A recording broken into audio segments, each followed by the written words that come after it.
Good evening, everyone. To make your Wednesday a little bit better, we have some Western Europe Division 1 DPC action coming your way. It's going to be a very exciting day today because it's a lot of make or break for some teams if they're going to be going to the major, if they're going to be potentially relegated. And to join me through this exciting day is going to be Sheepstick, Kazu, and Lizard.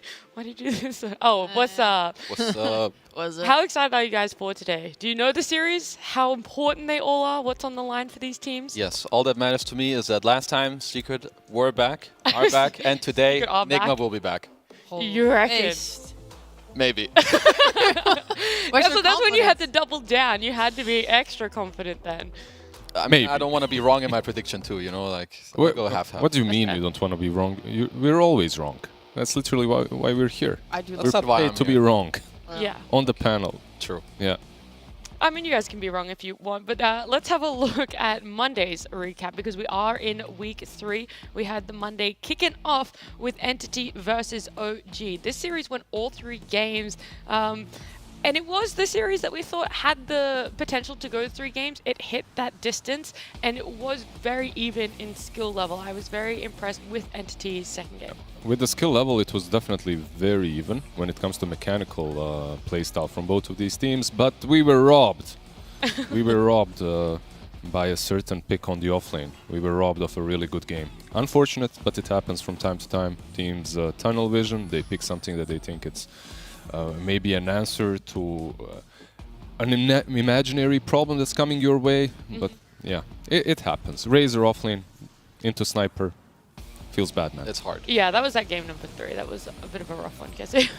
Yeah, I mean, I think that game came heavily down to the draft, which we'll get into later, but also I think in terms of gameplay, I think Entity may need to step it up just a little bit. I think they're doing well. They don't need to change too many things, but I do think that in this series against OG, I think they just struggled a little bit. I think OG had like their number in most of the fights and also the movements around the map. So yeah, I think going into today, Entity, maybe small talk about draft and some mid-game stuff and they should be good. Stormer, he knows. Yeah, I mean, on the flip side, though, OG, they did come away with this series wins. You know, where does the confidence roll in or come into play there, Sheep? I think Tiger laid out that after losing their first series to Tundra, they just took a look at themselves as a team, realized they had to like get serious and be more disciplined, and they've taken like steps within the team, like in a structural way, to sort of figure that out for themselves. They wouldn't obviously tell us what that was, but it seems like they basically have a really good idea of how they want to play and how they want to draft, and like they center that around like Tiger. and he keeps everything sort of on pace. And we're seeing that everything looks smoother. They're making sure they have very solid like lanes, and they're able to just be able to actually play the games that they want to play. Yep. It's always been a clean or clear idea on what they want when they draft. A little bit that we can't really say the same for the next two teams that played on Monday, though. Secret versus Into the Breach. They are two teams that in the past we've had issues with their drafts. We don't really know where they're going, how they're going to execute it. Very minimal margins for error. But this series 2-0 to Secret, they really stepped up, Blizzard. Yeah, they definitely did step up. At the same time, I would say that Into the Breach stepped down a little bit when it came to the drafts. Their drafts, how to put it, they were a little bit disconnected when it comes to the way of playing the mid game and who will be the playmaker. Like, if you have only one person, one player on the team that's able to do anything on the map, and the game becomes extremely difficult. In particular, this Batrider in the first game, right? Like, he has absolutely no one to play with. On the offlane you have a Doom, on the safe lane you have a Spectre. Yeah, it was greedy. It's kind of hard to harp on only on the drafts, but that's extremely greedy. It just makes your life so difficult to... Like, it just makes everything difficult in your gameplay. However, in this game too, the drafts were looking a little bit better for both sides. On one side you had Alina, but I believe Secret stepped it up in a major way this time around, because they did figure out Alina. They did find ways of dealing with her. The Primal Beast on Rezo was not a problem. Finally, we get to see it to its full potential against Alina, getting on top of her, just utilizing the BKB plus the ulti. I mean, I think that in this series particularly, I think Secret stepped up not only the early laning stage, but then also like how they played with one another, both in like the draft, but also in the game. I think Puppy was maybe a bit mad from the series before. I feel like he was giving Chrysalis all the free farm he needs, clapping the people in their lane to, you know, set them up for success. And I think this is, you know, the type of win that you need. When you're down like this, you need this clean 2-0, you know, shit on some noobs and go next, take it with you.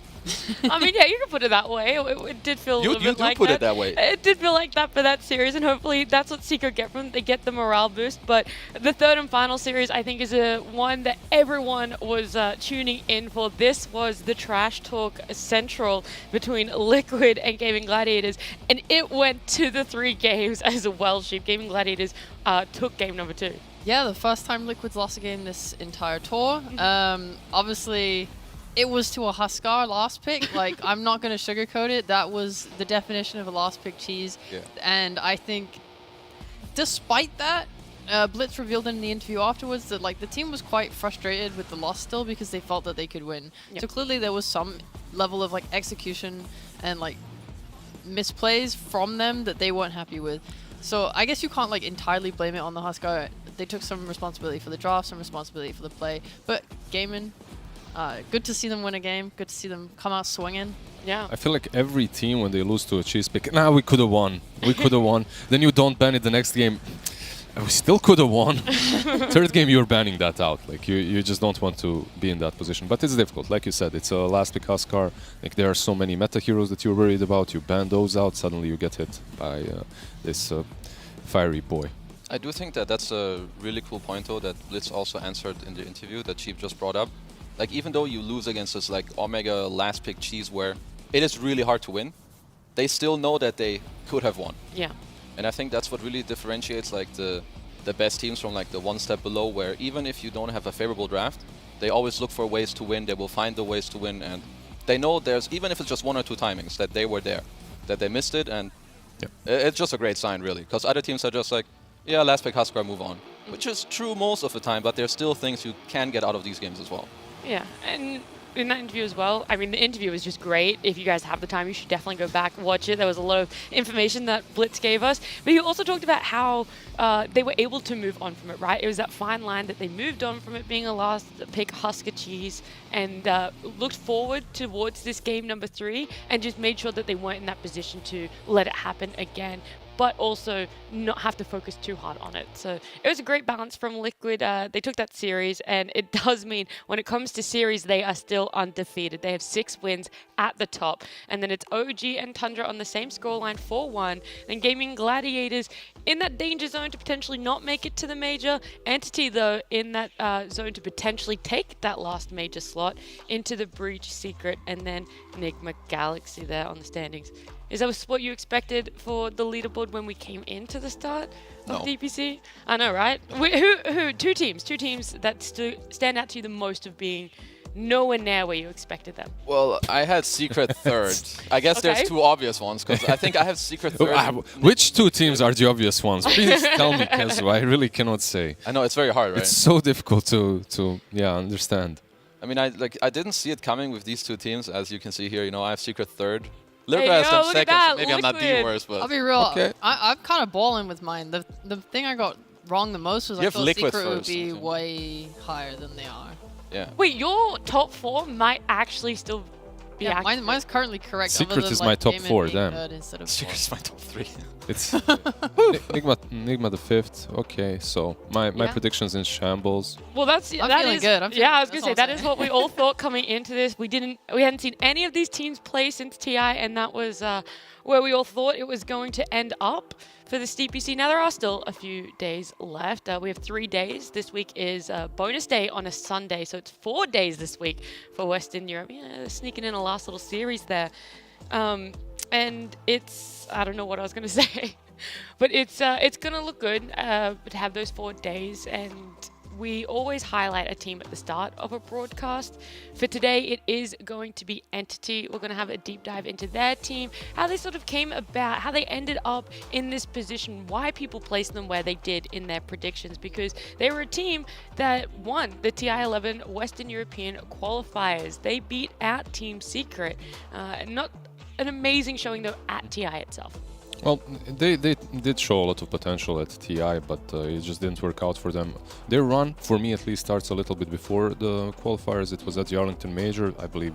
Yeah, they did have a stand-in, but that's where they looked like this, I don't know, a very crisp team with their own identity. And when I say their own identity, I guess what I mean is their drafts are very limited. Like, they had a worst hero pool during TI11, but they did make that hero pool work.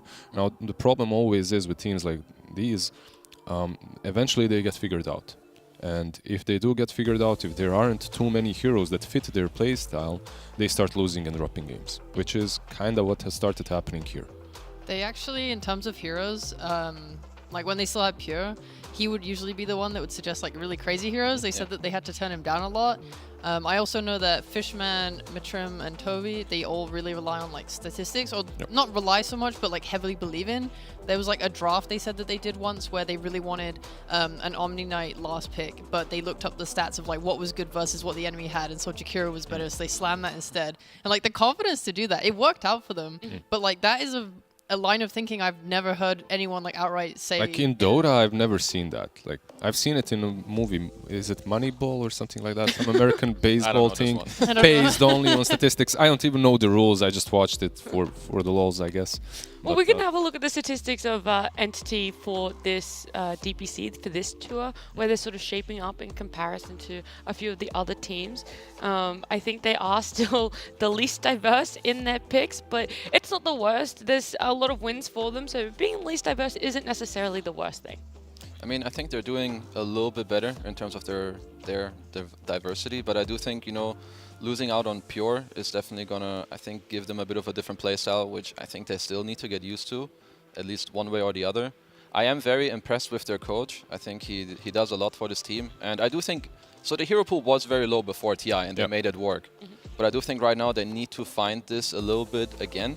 And I also think even if they just have one little mispick every now and there, when your hero pool is this low, it really hurts you a lot. Yeah, the problem for me is with Pure they had, I'm talking about this identity. Where does it stem from? It's basically these 3 cores that are kind of sharing the same amount of farm, but Stormer you can expect from him to be the true position 1, like the true core later on in the game, the win condition, which is something that we're seeing right now work for them too. Like if Watson is some sort of a Terrorblade or a Slark, things might not go their way. If Stormer is playing an Invoker that's just buying a Midas going late, and meanwhile you have a Pudge on that safe lane for Watson, that's completely the same thing that they were doing before. Just scratch Pudge, put Necrophos, put Doom, put anything that Pure was playing. That worked out for them before. That's still working for them. That playstyle still works. But Watson just doesn't have the same hero pool that Pure did. we can keep talking about that trend of heroes and what Entity have been playing. We can have a look at some of their drafts. There were some key ones you really wanted to talk about, Kezu, on what has worked or not really worked for them. Yeah, so I think you have 2 drafts here from first pick and 2 from second pick, because I think where entities struggle in the drafts is only at one specific place from each side. I think when they play first pick, usually their first couple of picks are pretty good, until you can see the highlighted Razor and the highlighted Legion, where I think it doesn't really fit that well together. I mean, we could see it from the game too. Razor had a hard time. He doesn't really synergize with Naga whatsoever. Naga wants heroes that abuse the fact that you open up the map, so pick off heroes. You know, Tundra are gonna play some Beastmaster or Doom with that. I think the Legion in the game below as well, I think they're kind of misplacing their last picks. I would prefer if they have like some more teamfighty heroes, some Tidehunter or whatever. I think that's what also fits Toby the best. Was it you or Sheep that said that they like their coach a lot? Me. Matrim? You? Yeah. So Matrim back in the day when he played with me, Razor and Legion Commander, those were the drafts that he would draft for me. Those good drafts. We see his influence coming through. He never had those good drafts. What happened? Like, he can still have a little bit of this, a little bit of these drafts that don't work out, but you can see why it's happening. Like this Razor, there's just like perhaps a little bit of overthinking happening. I think so too. And then like the last 2 times from second pick too, I think their openings are not really good enough. Or in terms of, you want the openings to be robust, comfortable for yourself, and not too easy to counterpick. Yep. Which I think their openings, they're not ticking all these boxes. It's like 1 or 2. And I really think when your hero pool isn't the highest, you want to be in your own comfort, but not make it too easy for your enemy at the same time. Yeah, you don't want to make it too straightforward, otherwise it's very easy to counteract that in draft. But let's have a look at schedule. Let's see when Entity are going to be playing today, when we can look forward to those drafts that we see coming out from them. They're going to be the final series up against Tundra. Playing before them is going to be Gaming Gladiators versus Into the Breach. And then our opening series is OG versus Enigma Galaxy. All right, I want to play a little bit of a mini game with you guys here on panel. It's a very simple thumbs up, thumbs down. If someone disagrees, then they get to explain their point on why they disagree with the other 2 panelists here. So I'm just going to ask a question. It's very much based on the schedule that we saw as well in terms of what might play out. But will we see OG make it to the major? So they have to either beat Liquid or Enigma Galaxy. All right, you're all in unison on that one. Will Tundra make it to the major? They have to beat either Entity or Gaming Gladiators. All right. Will we get a 3-way tie between Secret, Enigma Galaxy, and Into the Breach? There's 2 different ways this can happen, and it all starts with Into the Breach losing to Gaming Gladiators. That was so rough. You're making me do maths now. I can't do that. You don't have to can't do think. maths. You just have to say Just whether you just believe. show it can Thumbs happen. up, and be confident. It can happen. No, you don't all have to happen. agree. You're in the Here. middle? Here. Just don't know. I'm confused. It won't happen. I'm a It little can't You don't You happen. reckon- brought up more Yeah. than one potential future. I don't know. I think it can happen. You're and I want thinking it to happen. a 3-way tie between the last 3 teams, right? Yeah. Secret, Enigma, and Into the Breach. I think there's definitely some chance there. Mm-hmm. What needs to happen though? Okay. Enigma needs to win. So Secret can lose to Enigma Galaxy. Okay. Into the Breach can lose to Gaming Gladiators. Enigma Galaxy would then be beating Secret, but then they lose to the 2 other teams that they have to play. So they'd all be on a 1 series win, and it would be a 3-way tie. Or the other way is Into the Breach beats Gaming Gladiators, Secret beat Enigma Galaxy, and then Enigma Galaxy beat OG and Entity. Yeah, that's not happening. Okay, so you don't reckon a 3-way tie is very likely? If in any of these scenarios Secret beat Enigma, there's no tiebreaker, correct? No, the second one they can win. They will beat Enigma. And then Enigma beats Entity and Yeah. another team. OG. And OG, which All right, is... well, let me do a more simple one for you guys. Will Gaming Gladiators and Entity tie for the last major spot? Now that, I'm not sure.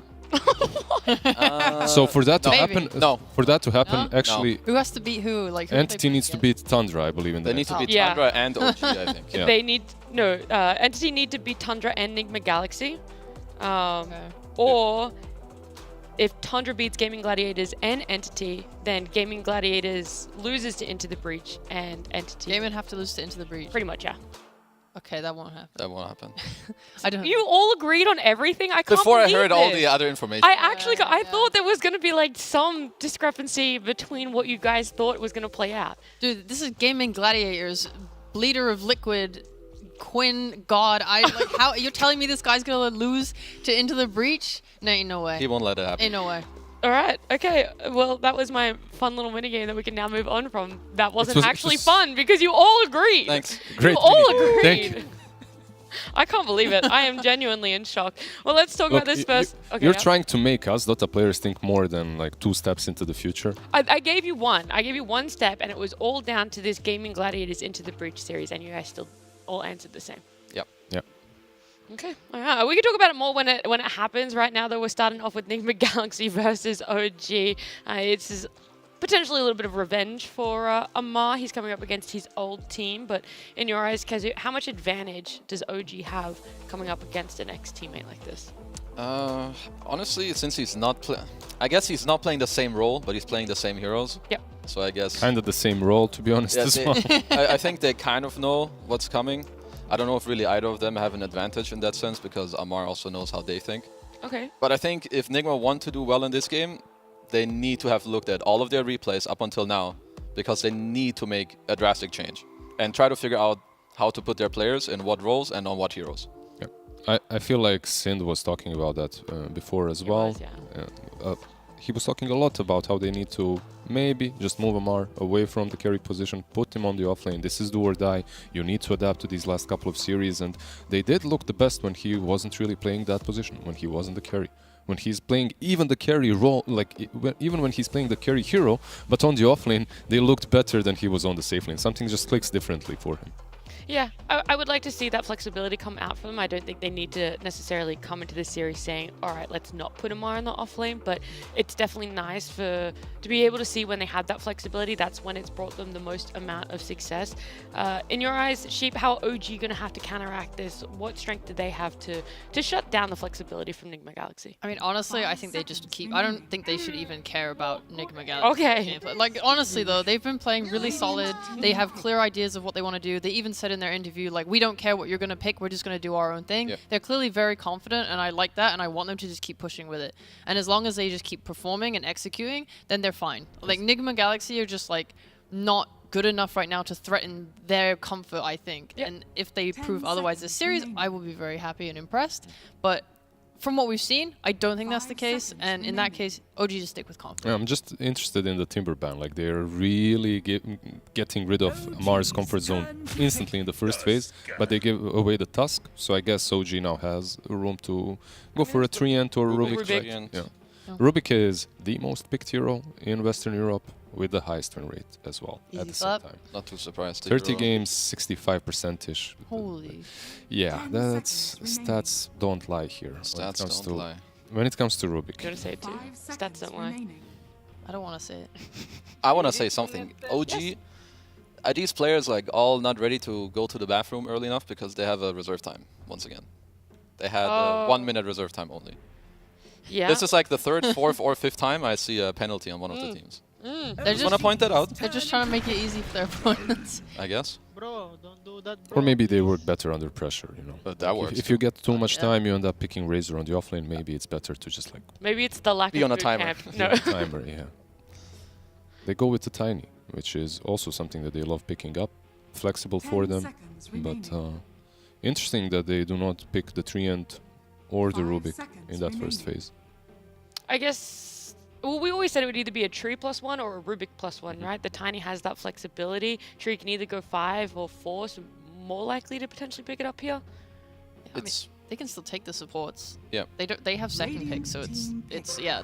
They don't have to rush a core here, and then they can ban to protect the core that they're gonna pick on the start of next phase, or they don't have to ban to protect if they're gonna pick a support and decide to put this Tiny on core. Yeah, like they have played the mid Tiny before. This is one of the nice things when a first phase hero can be core and support, because now you're not just straight up opening 2 supports, you can flex it, it feels good, you can then decide with your bans, okay, are you mid, are you not?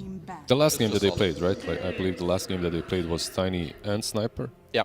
And actually, the Sniper looking pretty damn solid for me here once again.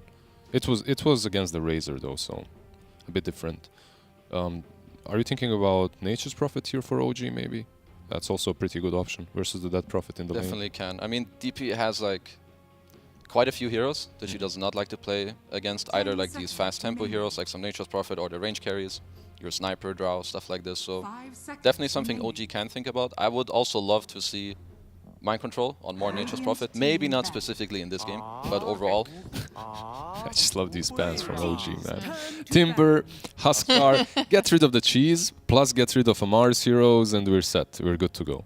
There is like a level where when you put him on the carry role, it becomes more devastating to lose your hero pool, right? Because at least as an offlaner, it's sort of the same thing that Tundra would do. They have 33, who's such like a hero specialist that when people banned his heroes, it gave Skitter and Nine the freedom to pick whatever they wanted for the flex of the game. But now you're banning out Amar's heroes, you're banning the carry. Yeah. What's ridiculous for me at least is like you're banning out their carry, but you're banning the offlane heroes, right? Like you're not necessarily banning It's out. a double whammy though, Yeah. because then the carry hero pool shrinks a little bit, and Yeah. so it's viable What- offlaners. You know, Enigma is going to start owning every single team when Amar starts playing normal carries. Because everyone will still ban out the Mars, everyone will still ban out the Timber, then suddenly he picks a Void. What? You play Look, Faceless he Void? has the spend. We've seen the He has been as well. popping normal carries. Yeah. I have checked. He has been. I saw that too. I love how we have to preface it normal carries. Well, for his case. Stereotypical carries. I mean, with this Death Prophet pick though, they could just be planning to do a sort of Death Ball-like lineup. We've seen it work for multiple teams now this tour. Just picking stuff that can buy auras, group up, and play together with a lot of heroes. That also makes it harder for OG to play. You know, when you have Tiny, you want to be able to, you know, pick someone off or like burst quickly. And if you group up as Enigma, you could prevent that. Enigma? What did They played something similar, right? Like they had Amar playing the Viper plus Ember plus Death Prophet, I believe. So they did have these snowball kind of ideas before. Radiant team pick. I was wondering where the Silencer ban came from. And well, it's mainly going to be for this Enigma pick, so that makes sense. They're protecting it. Pretty solid into the Rubik as well, right? So both heroes struggle against him. Yeah. They ban. I saw that the other time too. Like there was one lineup who played. It may have even been OG. They had Enigma, who played into Rubik, and then in order to help the Enigma and enable him in the game, they picked Silencer themselves against the Rubik, so that he just couldn't steal the black hole. Or Isn't that OG? yeah. Yeah. Okay, yeah. I remember this game. So they know. They know. Yeah, so they protect the Enigma. Pretty solid. Also, it still keeps the Tiny open. Very likely that it's a 4 unless you really get some different 4 pick on that position. But overall, solid for them. And you're instantly throwing a problem at Enigma, right? Like Yeah. right now you have to be thinking about, okay, if we go super late game and we don't have ways of dealing with the BKB black hole, we will most likely lose. Plus, so we need to think about that. And we need to think about the utility that Enigma brings early on, because most of these players, the only thing that they do is get Greaves early on and just play your side of the map. It's not easy to play into her, but I like this. A lot of aggression, something we asked for, right? Sheep, actually, you mentioned it. That Prophet, now we have the Lycan. Yeah, they're going to be trying to take some towers. I mean, there is... Okay. By the way, sorry, this is an answer to the Enigma in the lane. Right now you take the idol on, Yeah. it Yeah. hits harder with the way enchant works, so you just defeat the purpose of the hero in the lane. Does it feel a little too much trying to shut down an Enigma lane just to pick an Ench? Does she add anything else to their lineup? I mean, she just kind of fits the archetype of what they're doing. Yep. We have summons, we're going to push her towers, and she's going to be able to rotate on the mid lane, like pressure that tower there. They're going to be just pressuring a lot of lanes at once, because they can both just send like summon creeps to each lane, and you're just going to have your waves always being pushed in on OG. And, you know, you're playing with an Enigma, you're going to be doing a lot of like off-map shenanigans you don't want to show because you want to have that threat there. Yep. So like, when you're playing like that, you're not showing on lanes and shoving them, and that's when Enigma's lineup is going to be able to really abuse that. 10 seconds I remaining. think the overall what Enigma are going for right now is looking pretty decent. 5 seconds. I do think that, Fast-paced, yeah, like the fast pace is good. I think especially when you play into this Enigma. Turn to ban. I do think that there's quite easy ways to counterplay it because it's somewhat one-dimensional. But in terms of for them and for their style, I think it fits them very well. For me, honestly, when I look at OG, with the Slark, with the Enigma, it doesn't look that easy. Like they need... do you think that Tiny is the core, 10 like on the mid lane? No, I Or don't is think it- so because Okay. I don't think you want to put the Tiny perhaps into the DP. Yeah. You probably want to make it a Okay, bit harder. so let's say the Tiny is a 4. You need some sort of a blink dagger there. You need something like that. Rubik is kind of decent when it comes to defending, but not amazing, especially not into the Lycan. Yeah. I feel like that they might crumble early on, Team pick. and that this is probably one of the better drafts that I've seen from Nigma. Mhm.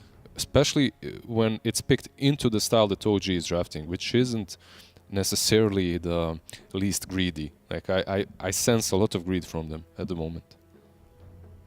Yeah, like for OG, I would love to see something like a 10 Puck seconds because they don't have remaining. very good stuns on Nigma, and they obviously want to utilize mobility with their heroes, so Puck can help deal with that. I just need them to also have damage because right now I'm not seeing a lot of it from their cores, like the ability to explode someone. You have a DP with so much health that you're going to have to get through. You have 2 strength cores who you're going to have to get through. Like right now, that's the biggest issue I see for OG is that they need this black hole to do the most damage, and if they don't land that, then they might struggle until Slot gets items. Yeah, I do like the Sven pick. It 5 kind of fits their seconds remaining. style. At the same time, you're picking Sven into a Slark. Yeah. For me, if OG managed to bring this game over the 30-minute mark, 35-minute mark, this is again greedy in a way that it can be shut down early on. Still, if OG do manage to go late, this is for me kind of a free game for them. But the post-laning stage is literally what will dictate that. What timings are we looking at? At what point do you feel that OG Power Spike is potentially going to surpass this aggressive snowbally sort of Nigma Galaxy? Maybe like some 25-minute mark. I think if they can hold the game until then, they're gonna be okay. Okay. But it's not easy at all Yeah. against Nigma's lineup. And Sheep, for you, how do you see this one playing out? Coming out of laning phases then. That is hard to say because, like, I do think that their lineup on Nigma is going to be spiking before that 25-minute really hard, and it is so, like, they need Tiger to be making the most moves possible in this first, like, 10 minutes to try and stop Nigma from doing anything. I don't know. It seems really difficult, but yeah, like Kazu said, Last time he They're played great. as that Prophet, he went 19-0-19 yeah. on Sumail, and he literally carried the game on his own. And it was a similar situation in which they had that, they had the ball. Literally, they were controlling the game. I really like what Nigma is doing, if they can take it late. I was going to say, do we believe then, is it Nigma Galaxy? Are they going to be able to take game 1? Have they shown up today? Have they already impressed with this draft? I like the simplicity of Nigma's lineup. I'll bat for them. Let's go. Yep. All right. I'm Yep. going with OG. Okay, all right. I knew it was too good to be true for all of them to agree, but it is game 1, Nigma Galaxy up against OG, and we're going to head on over to B-Cup and Lacoste. Thank you very much. Coming into this game number 1, it feels like somebody at the panel is thinking that Nigma can come up to bat, but will they make it to the batter's box? Can they even make contact with the ball in this one? We have to see. I mean, panel, a lot of the times wrong, a lot of the times right as well. We have to see in this one whether Amar was right or wrong when it comes down to OG playing against his old friends. Let's see what's going to happen. Good luck. Have fun in the chat already. My dear teammates. Well, you know, it really is maybe a little bit of a homecoming for him, and he definitely wants to show his best, right? Most definitely. Like, this is also a lot of pride in this one. And look at Amar tipping Yuragi. He started it. ATF means always tip friends. Ah. So, looking at the lineups, OG, a bit of a slower lineup, a lot of greed on their side, I would say. Having Invoker, Slark, Enigma, like all these 3 cores, they need a lot of time to come online. On the other side, Enigma, very tempo, very early-oriented draft that has a lot of tower damage. We've seen Amar play Sven a couple of times already, and it's going to be a lot of damage coming out early on. These heroes are very strong in the laning stage. Panel talked about Sumail, how he played the Dead Prophet the other day. It was pretty much flawless. Yeah, so it looks like he might have to put up another flawless performance to beat OG. It just seems like this team, from what we've been seeing from OG, have been pretty much perfect. And if you're making a mistake against them, well, it kind of ends up like they take advantage quite a bit. For sure. This bottom lane, Enchantress, Kuro's specialty against Enigma and Tiny. Taiga has been really on point with his Tiny, like what he's been doing with the creep wave the other day, pulling the wave. Not again. Oh my.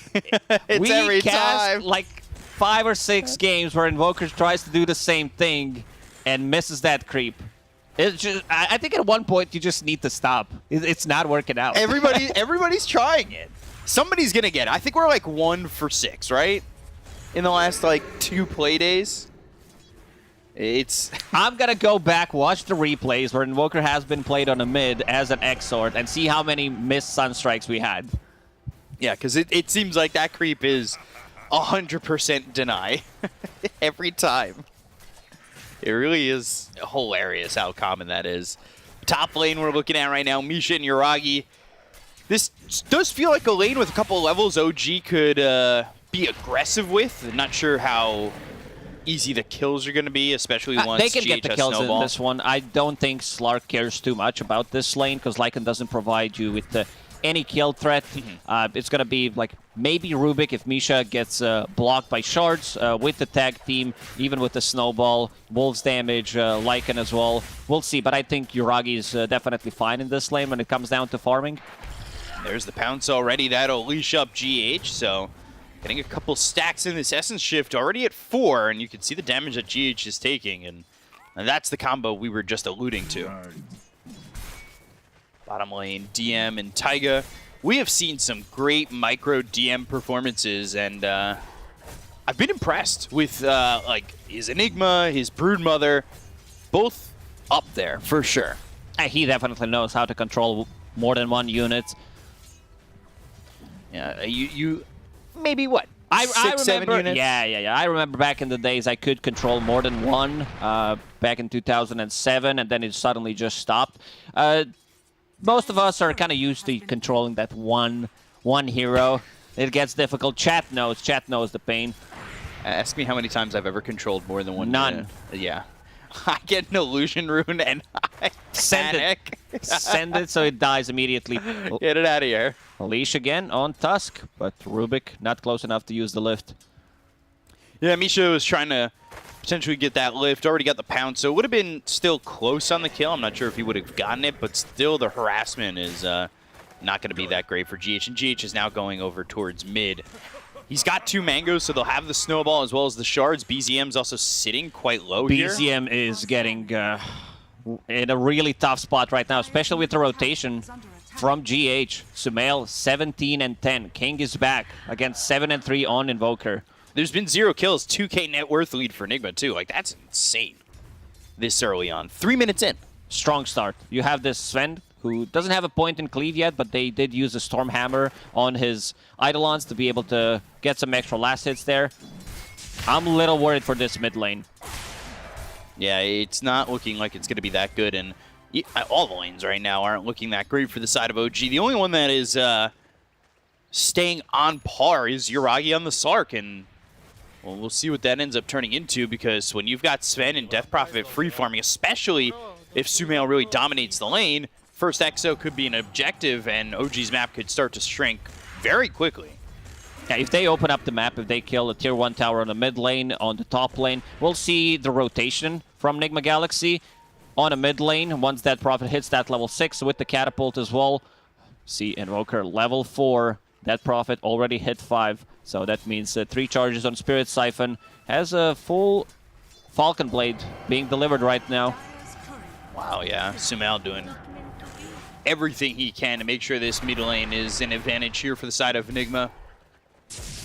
Taiga taking some damage, and that Centaur's chasing, but tossing it back, and I think this is still going to be first blood, and it will be. So Kuroki running him down has that last impetus shot. Getting a kill on the Tiny. Enigma opened the boards up, and yeah, flashed 3k for a second. It's going to get back up there.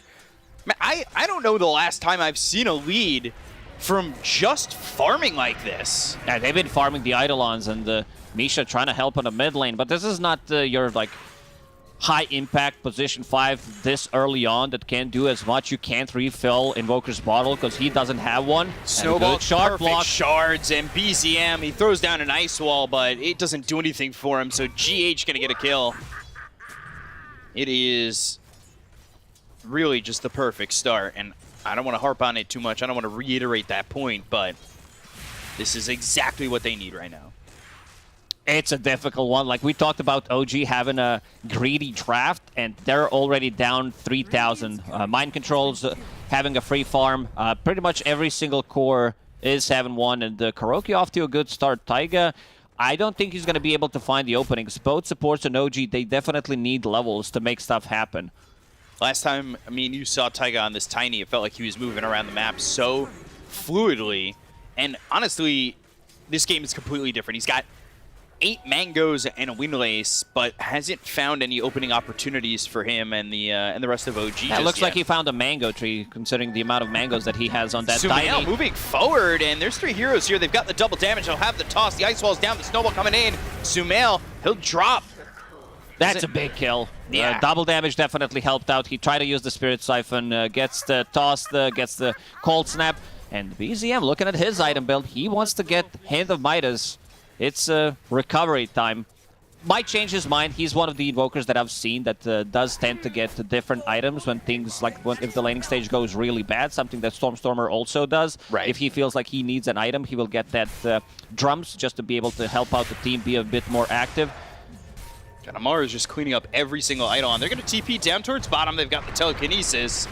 Amar here with the avalanche, and the control is there for the moment, but Tiny only with the Windlace doesn't Yeah. have enough movement speed. meanwhile, mid, they get BZM. They've used this exorcism, and that's going to be right on the tier 1 tower. So one of the things I was going to note about Sumail dying in that point over mid, it was lucky he didn't just pop Exo. We've seen that so many times from Death Prophets, right? Where they like, He kept it. Yeah. It was about whether he's gonna live, and look at the GH holding the creeps. So all the exorcism damage goes into a tower. Oh no, Amar. bottom lane tossed in the air, Stormhammer, but the Eidolons with Taiga will finish off this Sven. They do lose their tier 1 over mid, but getting a kill on both Sumail and Amar is a good way to try and hold them close. EZM though, what do you do? Obviously you said he wants that recovery Midas, but this is a tough call. They need those tossbacks underneath the towers to get some extra damage. DM is level 6, has Black Hole available. Kara will run away. Yeah, using that Wild Wing to throw a Hurricane at Misha to push him back, and now even slowing DM. The damage is onto this Enigma. Doesn't have another Hurricane to continue the chase on, and that level 2 and the impetus from the early goings from this Enchantress, it hurts. It really does. We've seen different builds on Enchantress. I like this one because he didn't need to put some points in Nature's Attendance. Amar was having a free farm. He was not getting harassed too much, which does allow Enchantress to scale. Yuragi now in jungle. He can't afford to go for anything greedy, so going into Echo Saber, which he will most likely disassemble, get the Aghanim Scepter after that. But in terms of farm, he is up there, very close to Sumail. Yeah, And for sure. Amar Ooh, and the Black Hole. Bottom lane, Sunstrike, that'll land, and Amar, Stormhammer, but the Eidolons again, they have the damage to get the kill. DM trying to TP out. Sumail not having the damage to finish off this Enigma in return. So back-to-back kills on Amar, and that'll put Yuragi ahead of the enemy carry. for the OG's moment. doing so much, especially with the situation they're in, this huge network lead, only a couple of minutes into the game. Did really set them back, but they are able to get the kills. Now they got the 3 kills, 2 of those Dire's top tower is under attack. were on Amar. So try to slow him down. Looking at the ancient stacks, there are none for Amar. Big camp is stacked once. Yeah, it's all on cores so far from OG, and that's what's kept this at a 3K net worth lead. I guess the question is now, they've got Exorcism again for Enigma. Do they want to push a tower, and which one? Because I think if getting another tower will shrink the map on OG and make them feel even more uncomfortable, right? So They don't need to use it for the top tower because it's super low. Lycan, someone leaves the lane, but they just smoked underneath the ward. and they're going to head bottom. That's probably, yeah, the best call here to try and get that tower. But the scan hits, the smoke hit, is seen. So OG should retreat far enough back where they're A-okay. They don't have Black Hole for 2 minutes, though. I don't know what they do to stop a push like this. Double damage also sitting bottom. Dire's top tower So- is under attack. GH searching. They're not going to find anything. And they're just going to have Sumail sit here bottom, maybe go to the Exorcism. They took the top tier 1, like you said, with nobody blocking it out. Mind Control is able to just push through it. Good spot right now for Enigma, right? Like, OG feels like they're doing all the right things, but is it enough? With this type of a lineup, you have a Rubik who is level 4. He is bringing something with the courier. It's going to be Tome. Your Tiny is level 5. Tiny not as much like dependent with the levels as some other position 4. So if he gets a toss back, he doesn't rely on getting the ulti. It's not a big impact for him. And Exos will be popped with that siege creep. So they want to put some pressure here. DM, no Black Hole for a full minute. Structures are fortified. So let's see if they could hold this. It's going to be tough. I know the combo that they're looking for is like Malefice, Telekinesis with the Avalanche toss under the tower, but moving up that far is a little bit dangerous for them. You can see DM, Misha, and Taiga just hesitant about moving into range while Exorcism's going off. And they're going to get the tower. Well, let's see if it's denied. It is not. So, easy trio of towers so far for Nigma. Like, this is going really well for them. 4K gold lead. Amar has been farming in the jungle, pops that ulti, has been stacking for himself as well, going into Echo Saber next. Pretty standard Sven build. Nowadays we don't see too much of a Sven. Slark going for the same one, no Mask of Madness, but just finished the Echo Saber, needs to get the courier done. If you're OG, what's your timing right now? You're 4K behind. You're trying to farm up more. Obviously, you've got Midas on BZM, so he's trying to recover a little bit. But, like, what items are you looking for? Are you forced to fight at this moment? It's all about the delaying, not to lose too much map advantage. They did lose 3 towers, but they will go for the smokes, try to go for the pickoffs. This Slark, he can be the one who's carrying the games, but he needs like 3-4 items to be able to get in and out of the fight multiple times. Mind control. Let's see if he spots things out. They found Sumail. Yeah, they found Sumail by himself. 4 heroes here. Toss up into the air. BZM's got the kill. Mind control. He eludes the dire side, but Sumail not so fortunate. This is exactly the type of ganks that they need to go for. Kill the big target, maybe force an exo, maybe force a shapeshift, so they don't have that for 2 minutes, and then still delay the game. It's all about the delay for OG, while Nigma, they need to find, like, they did play really well for the first 10 minutes of the game. They did take those 3 towers, but they need to make something else happen. Roshan's going to be on the menu relatively soon for them. As soon, like, they don't even need EXO level 2. Like, one Sven ulti, you have even just a point in tag team. Lycan with who's going for Vlad's pretty standard build in the Helm of the Overlord next, so you have the sustain, definitely. All it takes is to get 1 or 2 kills at the top part of the map and turn that into Roche for Nigma. So, taking that bottom tier 1, kind of looking like a little bit of a blessing in disguise for DM. He's gotten a lot of space since then to just farm up. He's caught up to mind control. His Eidolons aren't just constantly being farmed. And he's got himself Guardian Greaves in a couple of creeps. But I feel like there's maybe this pressure on DM to land a significant black hole in these fights. For now, I think he's fine with just getting 1 or 2 man black hole. That's going to be okay. And you see a bit of a lack of damage against Yuragi. There's no big AoE that he's afraid of, so he's been sitting at 0-0-0. Not the ideal thing for Slark. You would definitely want to get some essence shifts going, but most importantly, they didn't die. Sumail still smoked. Now they want to push the top tower. Exo's back online. By the way, BZM picking up another double damage. I swear every power rune so far this game has been double damage. It can be, but it looks like it. Right, maybe it's just the most noticeable one when it pops up on the feed, but... Oh, the Scaly Bros. Look at all that extra damage. Like, Lycan Wolf has plus 30 damage just from the skeletons. They almost get this tower. They're still committing with the Exorcism. Yuragi, going into this fight, is going to be a little bit dangerous with how much health he's already lost, but they're going through. They've got themselves the black hole. The snowball comes in. That's going to hit onto 3. They got the kill into Sumail, and they keep the tower alive. This should be another one. Yeah, Pounce leashing that land. Sunstrike not even needed. So a double kill here for Misha and a big hold for OG. All of a sudden, the net worth lead is only 1,000 gold. These type of fights, like this one, was very important for Nigma to get the tower and maybe get a kill and get out of it. So keeping the net worth even with the lineup like this, like we see this black hole only on 1, and Taiga finding the right opening. Doesn't leash mind control, but they've got the telekinesis. He's still running with the shapeshift. Now turning or thinking about going back in. Snowball on a Misha, Walrus Punch. They'll get the kill onto this Rubik. And Taiga, well, the shards locked him in. So this is going to be 2 here for Nigma. Getting I think both it's Roche time. supports. They just got the 2 kills, something that I mentioned, like get a kill near the Roshan pit, turn that into Roche immediately. Taiga did pick up the Blink Dagger, so he's fine. He did find openings involved in 5 out of 6 kills. Good tossbacks. This one, Let's see who decides to pick it up, whether it's going to be Sumail, because he's been killed 3 times so far, so I would assume it would go to him. Oh! Yeah, he gets it. Actually snatches it. BZM. Perfect Sunstrike. I mean, now they have a net worth lead with that kill on Roche. He might not, was not able to get the first Sunstrike on a creep, but he got the most important one. He stole the Roach with it. Yeah, that's the biggest creep you can get. That was perfect. He went Midas into the boots of travel. He's been moving around the farm. Going into the BKB is his first big item.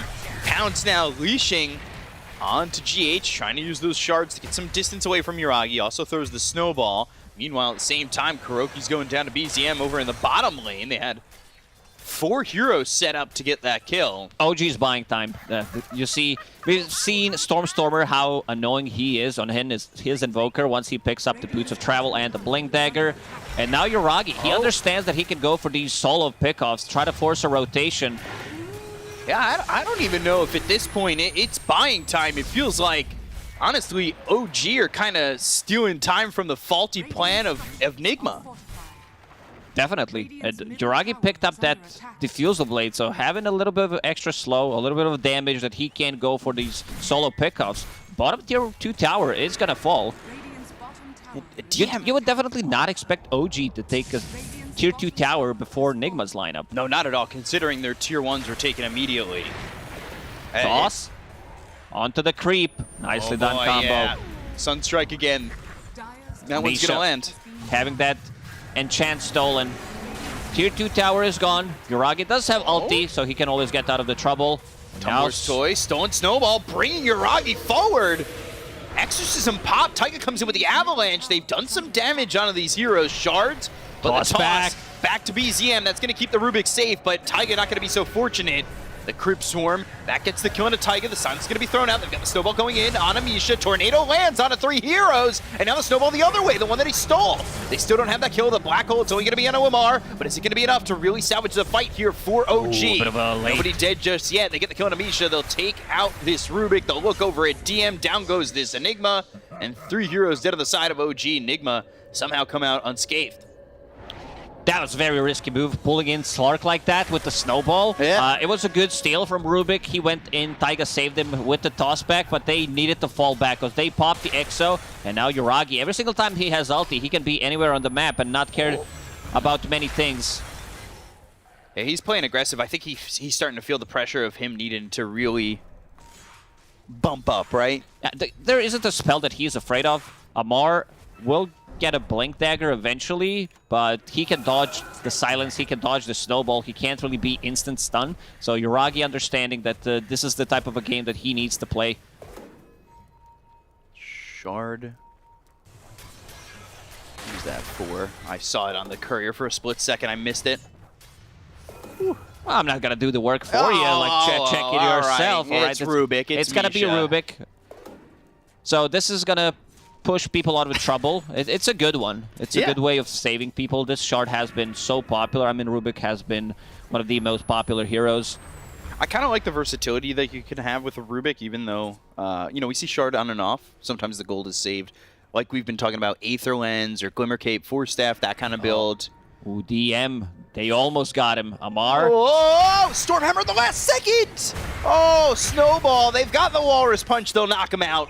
Mind Control has been on point with his Wolves, scouting things out, and now this Helm of the Dominator creep, they don't really have that damage. Like, no one's gonna focus the Dino. But looking at the mid lane, and speaking of the runes, you said it, double damage. What is this? It's up. It's everyone. Gotta get denied. Exo available in 5 seconds, still holding Aegis for 50. It's time to go for high ground for Nigma. This is their bread and butter, pretty much. They need to get in and get stuff done now. Yeah, this is a big spot for them. I think getting this tier 3 tower and opening up the high ground is going to secure them a bit of an advantage too. Misha has stolen Crypt Swarm. He's been stealing like different spells. It's not the greatest analysis coming out from me, but yeah, he pushes out, kills the waves instantly, and that's what they need to do. I think he needs to be like out there somewhere, potentially just die. Again, delay as much as possible. They need this BKB on Enigma. Once you get that, he's really not afraid of too many things. Maybe if he lands it like right in front of him, and Tusk gets to get the Walrus Punch off. But other than that, or if he's low HP, Dead Prophet has Exorcism running. Smoke. Oh. Off the Aegis expiring. Radiant I feel like that's a little bit unexpected. You kind of see that from the other team, right? Like they've timed Roche, they smoke when it expires. Not in this game, because No. OG, they don't have the Black Hole for another 10. They also want to finish off this Aghanim Scepter on Slark. But let's see who's going to be the one opening things up. GH has a Blink Dagger, but they use the scan. Whenever you know that, whenever you see that they're using scan, you know something's up. And Taiga is a ward on a hill. Misha, and now Yuragi spotted. Blink, Walrus Punch going for the snowball the other way.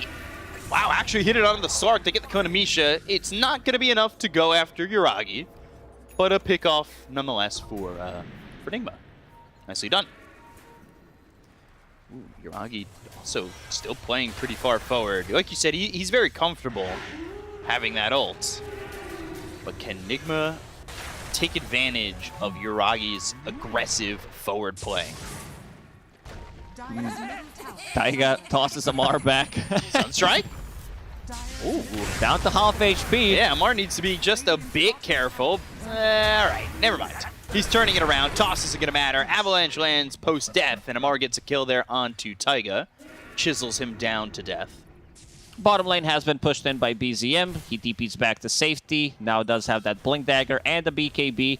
So no real BKB piercing abilities on their side. Yes, Sven once he goes in with God's Strength. The same goes for Dead Prophet. And looking at the odds from esportsbet.io, heavily favoring OG in this one. In this, I don't know. This game right now, it's certainly in Enigma's hands. I don't even agree with these Dota Plus odds. I think It's Enigma for sure. Like, this is Gaben loving the Black Hole. We've seen it turn around so many games throughout the Dota history. But yeah. Really? Enigma, they can't really find. Like, they still haven't used Exo to go for the high ground. I guess next on the menu will be second Roche. It's Aegis not too far off, potentially. plus the Shard. Yeah. I like what Amar's going for. He wants Shadowblade. He wants to be able to punish people pushing the side waves. Side lanes are going to be in trouble, especially Invoker. Ooh. Big damage. And then healed back up. It's still nice to look at, though. Who do you give the shard to if you get it on Enigma? Just potentially the Lycan? Just give him the Summon Wolves upgrade? Sumail bought one for himself already, Yeah. so he's not going to get it. I guess so. I guess you want to push out the waves, so give it to Lycan. I don't think it's the worst idea. DM on the backlines, where they go to the Stormhammer. DM tries to get the Guardian Greaves off to kill, save Misha. But no retreat from that fight. I thought maybe he'd jump in and go for the Black Hole, but without the BKB, I almost want to say he wants to save it as long as he can. Maybe try to get to the BKB before he uses it again, because having it on cooldown, Black Hole is really one of those spells that has omnipresence. A BKB does allow him to take a fight inside the Roche, but it's not the easiest Enigma game if he's fighting outside his own base for a moment, because there is so much damage. Like, you can get hit by shards, hit by wolves, cancel your Blink Dagger, and then you're not going to be able to land a good Black Hole. But OG doing a very good job just delaying the game as much as they can. And so Roche is up. There it is. 2 wards placed by OG. Taiga, before he died, managed to place 2 Observer wards, so he's going to scout things out inside their triangle and also potential TP rotations to Tier 1 tower. Amar, he doesn't have buyback if he drops here. Blink, Avalanche, Sunstrike, and Misha's here. They don't get the kill on Amar just yet. He goes into the Shadow Blade. He's on the run. The sentry's not placed quickly enough as Yuragi now silenced thanks to the upgrade on this shard with the Spirit Siphon. Trying it around, the Dark Pact, the Pounce, the leash onto Kuroki, while on the other side of the fight, they get the kill on Misha. They'll take out this Rubik. They look over at Taiga again. Kuroki, eventually he's going to fall. There's just too many heroes here from the side of OG to get this kill, especially with the Essence shift stacking up. Yuragi's got himself 19 on the Essence shift. Yeah, he needs to get in and out of the fight multiple times. I praised this Shadow Blade on Amar, and this one got him out of the trouble this time. Next time, OG will be ready with some dusts. Yeah, they try to drop some sentries, just not quick enough. Ragi's right behind them. Ooh, this could pinch really well for OG. Yeah, it's going to. It looks like it's going to. They've got the silence still on to BZM. He pops the BKB. They don't have the vision. He goes into the Ghost Walk. Misha's here. Telekinesis. He's on the run. BZM is going to re-engage on this. They'll still be able to get the kill on a GH. Exorcism is going to be popped by Sumail. Going after Misha. BZM over to the side with a salve, trying to heal up as much as he can. Grip Swarm lands. DM behind him. Guardian Greaves used, healing up this Invoker even more. There's the blink in. The Malphus onto Sumail. Sumail doesn't have any mana, and now he might not have any life. The Aeon Disc is going to keep him alive. It will for now, but Sumail is still trying to run. The Cold Step was on him too. Yuragi goes into the ult. Kuroki now over to the side. Yuragi, he's got himself 33 stacks in the Essence Shift. That's 99 agility Does for have him. a depth shroud as well. Leash. Now the damage on a Kuroki. The Tornado comes in. It lands on a 3, but still, with a Spirit Siphon on Yuragi, it's going to fear him away once again. So these heroes on Enigma, they'll survive, and OG will start to pull the ripcord and bail out of this fight. Oh, this could have been a disaster for Enigma. This Slark going in ham pretty much, as you said, stealing a 96 agility in this fight. Does have that depth shroud, but we can see the power of the Sven. With that Shadow Blade, they almost got BZM, but BZM having that plate mail changes things a lot. You can see the importance, too, of Sumail buying this shard, not waiting for it on the second Roche, and always having that like one charge of the Spirit Siphon available, right? How many times did he survive just because he got the fear off? And also Aeon Disc that he assembled during the Black Hole. BZM, he will TP to the mid lane. They saw him with the Observer Ward, and now Slark smoked. Does have a gem this time around, so no more hiding underneath the shadows. Only for him. And that's when he's got himself the Depth Shroud and the Shadow Dance. Pounce leashing Kuroki again. Just being abused by this Slark. Still has 12 on the Essence Shift, so that's 36 agility.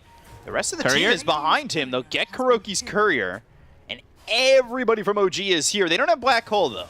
So going into this fight without the Black Hole, maybe something that OG doesn't really want to commit to. You can see them kind of playing around with Nigma as they're under the ward once again. The Blink, the Tornado, the EMP, the Pounce, the Leash. It's on to Amar. The BKB's going to pop. They'll go to the Walrus Punch. That lands on Yuragi. God Strength comes in from Amar. They've got the Fear again on the Sark. That sends them the other way. They've got the damage to get the kill on a DM. They've also taken out Misha, the Pounce to leave. Another Pounce to get even further. They look at Roche, and with no Black Hole and no Telekinesis, I forgot I need to do my job. I'm just like watching what's happening. I thought I was at home, made myself very comfortable here in the chair. But yeah, nicely done. Amar manages to find a really good opening with the Stormhammer. And now it's going to be Sumail. Again, holding that Aegis. Does have Aeon Disc, does have a Shard. Let's see who gets the Shard, because Lycan bought one for himself. Going into AC next. These are the type of fights that like OG needs to take, that they need to get in and out to bait potentially Exorcism, bait a BKB. Slark has been very annoying so far. Yuragi sitting at 0 deaths in this game. Bro, don't do that, bro, please. and he's been playing around. They also handed the shard over to Sumail. We'll hold it for now. They've got Exo. They're going to go to the top tier 3. This is the high ground that they were looking to push potentially 10 minutes ago. TP's come around the horn. Yuragi, and he'll be up at the front. Shards perfect. Yuragi blocked. It's the Alacrity. And I'm keeping an eye on him. The silence is in. They go to the Aeon Disc, popped by Sumail already. Like, the damage was there to pop it. There's the black hole on a 2. It's on Amar. It's on Sumail. The Exorcism's not going to do anything anymore. Oh, no, no, no, no, no. Amar, he falls. They've got no Sven. He's dead for 65 seconds. They'll look over the Death Prophet, and it is a wombo combo that takes out the 2 heroes here on Nigma that are most important. DM very patient, especially because he's inside the base. He does have a Slark to create chaos in the front line. And again, Taiga with the tossbacks, man. He's been really on point. Take another look at this. Go back to live.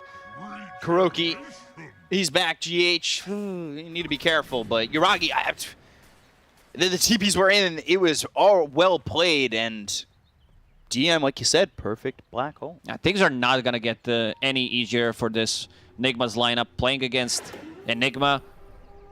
Going into Refresher next. Like, he's still going to keep the buyback, probably, unless he has the goal for the whole thing. And then it's just going to be very, very difficult for Enigma to deal with this black hole.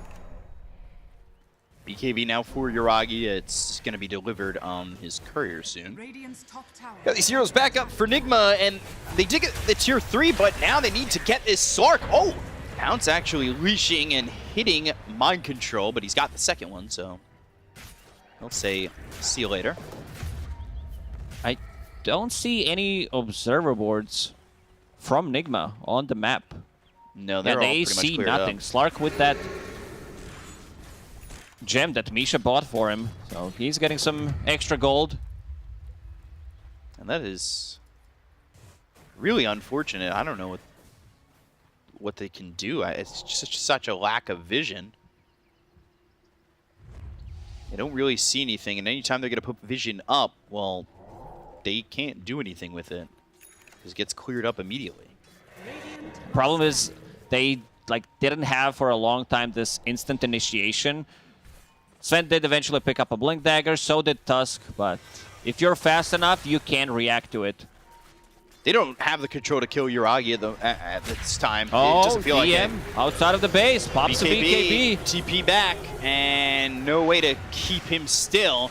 They'll find Misha, they've got the damage, they take out the Rubik, who does that buyback.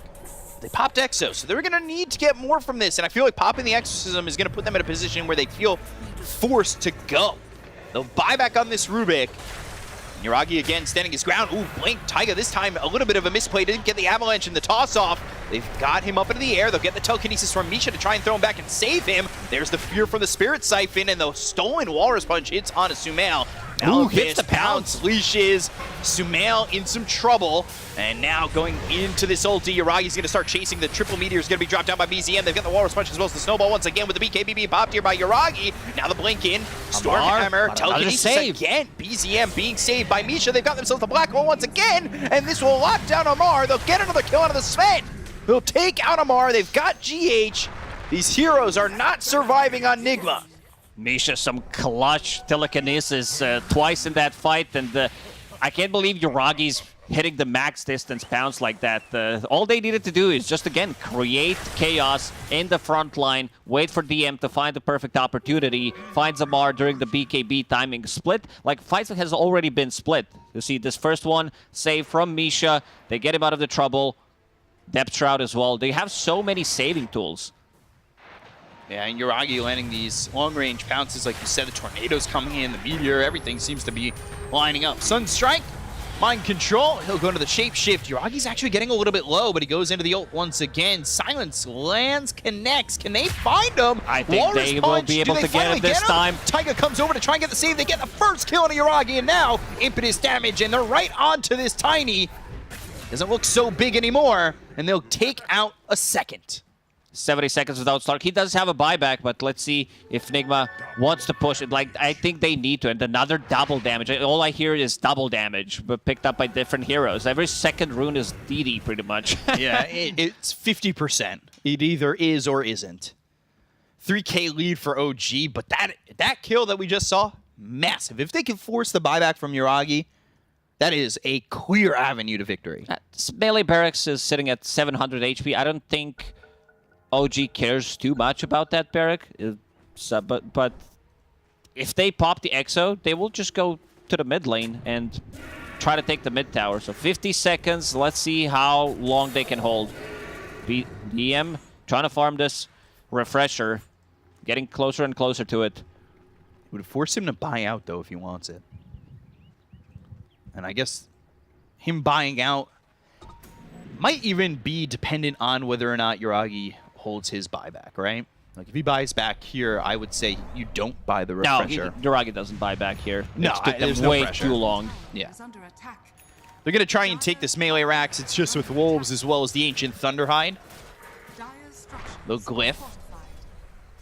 And while that's going on, BZM, he's pushing bottom.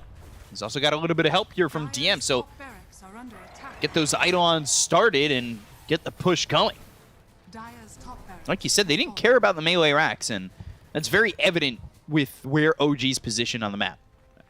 Next set of items for OG will be pretty huge. This refresher that we set on Enigma, just 1,000 gold away from it. Slark did finish off Basher. Does have Mindbreaker as well, level 20 talent. He's getting pretty big. and also Hex on Invoker. Yeah, So you will have instant initiation. You have Tornado to dispel the Eon Disc, put them in the air, land a combo with the Meteor that we've seen so many times.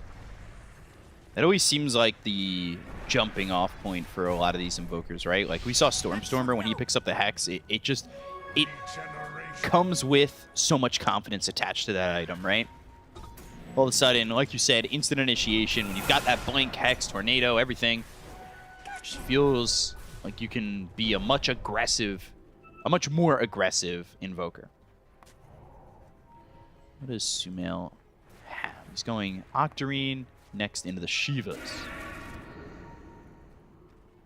So we'll see how much that helps him out. We haven't really talked about mind control much. I feel like he's just kind of been around. He's having I'd say Quiet almost game. a perfect game when it comes down to what you can do with Lycan. Picked up the shard for himself to be able to push out the wave, finished off AC, and now going into Hex. I like the pickup to be able to get that instant initiation that they've been lacking so many times in this game. Eidolons will scout things out, but not gonna see too much. There is a Taiga. courier. Taiga again on this cliff. They should understand that if that courier's coming back, he's got to be around. Dire's courier. They're trying to get a kill here on a Yuragi. Can they kill him another time? GH over to the side. They've got a ward down. They'll get some vision nearby. Ooh, Lycan's courier kind of giving away their position as well. Oh, DM's courier just died. Amar killed it, so no refresher for 2.5 minutes. Ooh. It was recipe on it. They didn't know exactly where Enigma's standing. Initiation. Walrus Punch and Disc. That's going to get popped. They'll go to the Snowball. It's through over to Taiga. But here comes DM with a Black Hole. It's going to be on a Sumail as well as this GH Tusk. They get the kill on Amisha. They'll take a Kuroki as well as GH. The supports are gone on the side of Enigma. They'll get the kill onto the Death Prophet with the BKB being popped here by Amar. Avalanche on a 2. They've got the lockdown. They'll kill off Amar again. Mind control on the run in the shapeshift, but there's the blink in from Taiga. Fuels up into the air. That lines up the pounce. The Sunstrike is there. They'll kill him for the first time and complete the full team wipe. But what a perfect execution of a fight. DM, again, finds a good Black Hole. This is like... Because he does have a neutral item, Ninja Gear, smoked. They knew exactly where the vision is. And again, Nigma loses the last Observer wards, but this shard, this extra wolves in the lane with every creep wave is pushing the wave bottom. They're getting the tier 3. And Disc, you should see they don't really care about it. Snowball to try and extend the life, but here comes the Black Hole, and it's on to 3 heroes. They got the Enchantress, they got Kuroki, Sumail surviving, but not for much longer. Amar's definitely afraid. I mean, Tower is under attack. no, can't really blame him. You are playing against Enigma. They don't have anything to stop the Black Hole with.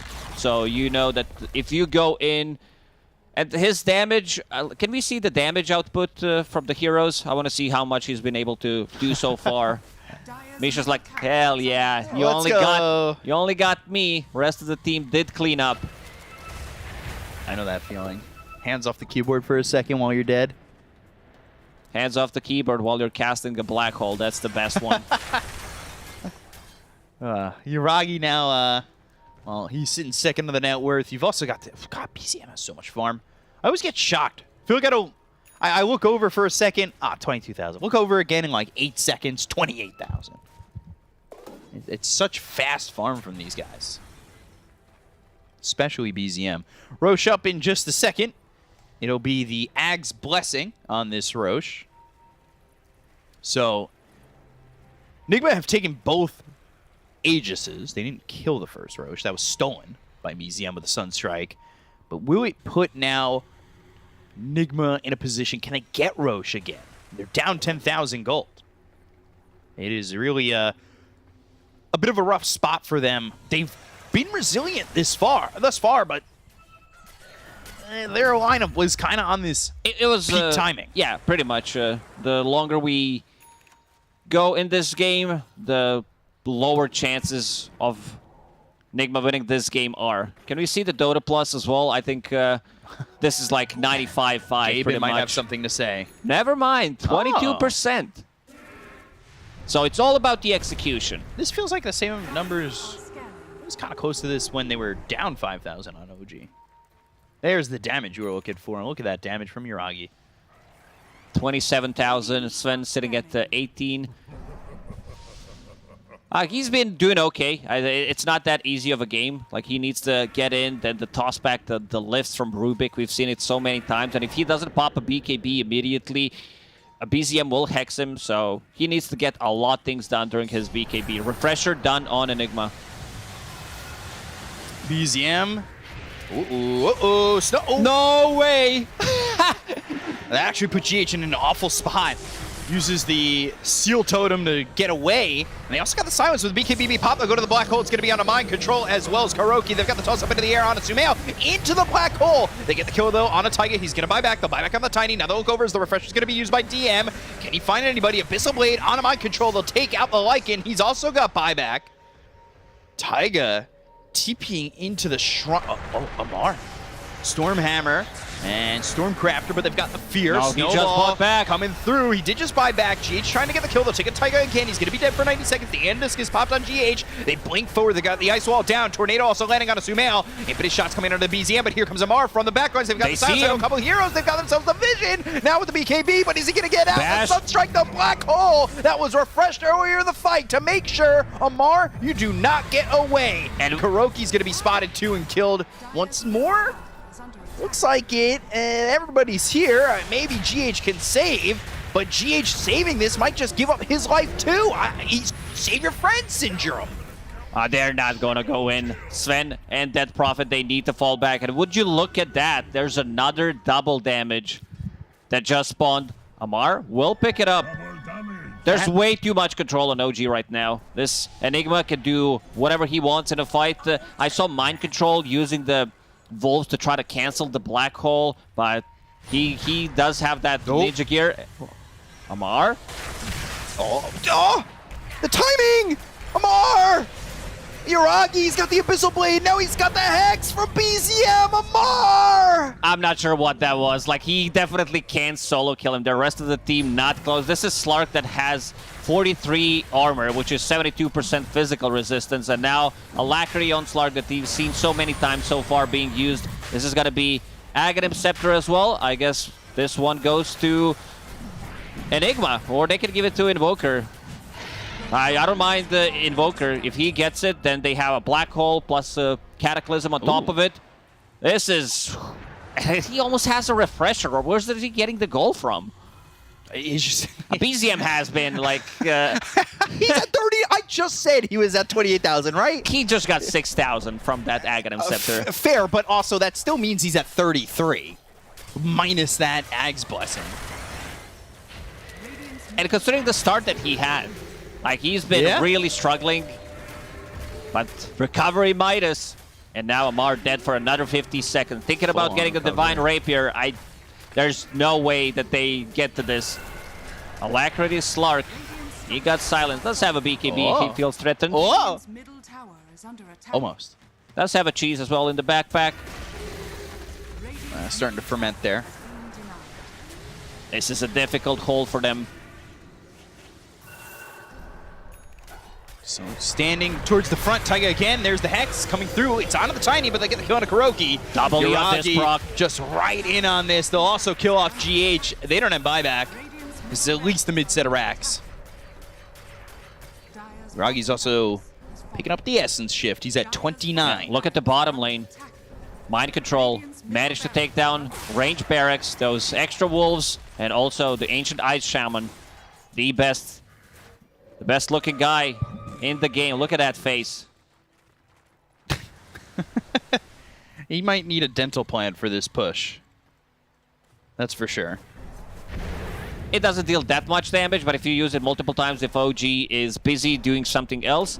So they didn't even take the barracks. But in terms of buybacks, we do have all 3 cores from OG having a buyback, so they can't lose the next fight. What is BZM buying at this point? He's got 5,000 gold again. Overwhelming Blink, bots too. I'm down. Yeah, he's going bots too. Would you... Yeah. I was going to say, would you not want the Overwhelming Blink first? I guess it's really one or the other. He's doing so much already. He's also backpacking a Refresher Orb. He's 7-slotted.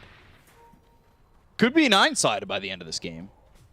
It's a 13-second cooldown on site with Octarine and Quickening Charm. Oh. Courier, just safe. For now. I don't know where. Okay. Mind Control's going for some sneaky play. Okay. Is he just gonna... Okay. Nothing on it. Aw. Cute spider. Drop the Necro 3, the old Dota strat. He's tagging. Where is it going? I think he wants to steal the gem, potentially, if it's there. Yeah, I think that's what he was looking for. Okay. It's on DM, though. Guys, give it back. It's our gem. You guys took it from Misha first. Yeah, but they claimed it now. Misha has one gem. Misha's holding Kuroki's gem. That bro. They want that gem back. Okay. Fair enough. Ooh, Kuroki. Oh, boy. Yeah, you looked dead on your screen already. Toss. You'll hit the ground as a corpse. Still ages for a full minute. Yuragi He wants jumps it. in. Wants to proc that Eon. Yeah, he does. Walrus Punch, though. The damage, the Hex. All right, they got the Aegis out. DM, though, with the Black Hole. It's going to be on the 2 with the Cataclysm following it up. The damage. Woo! Onto both of them. Taking out Sumail as well as GH. They do not have buyback.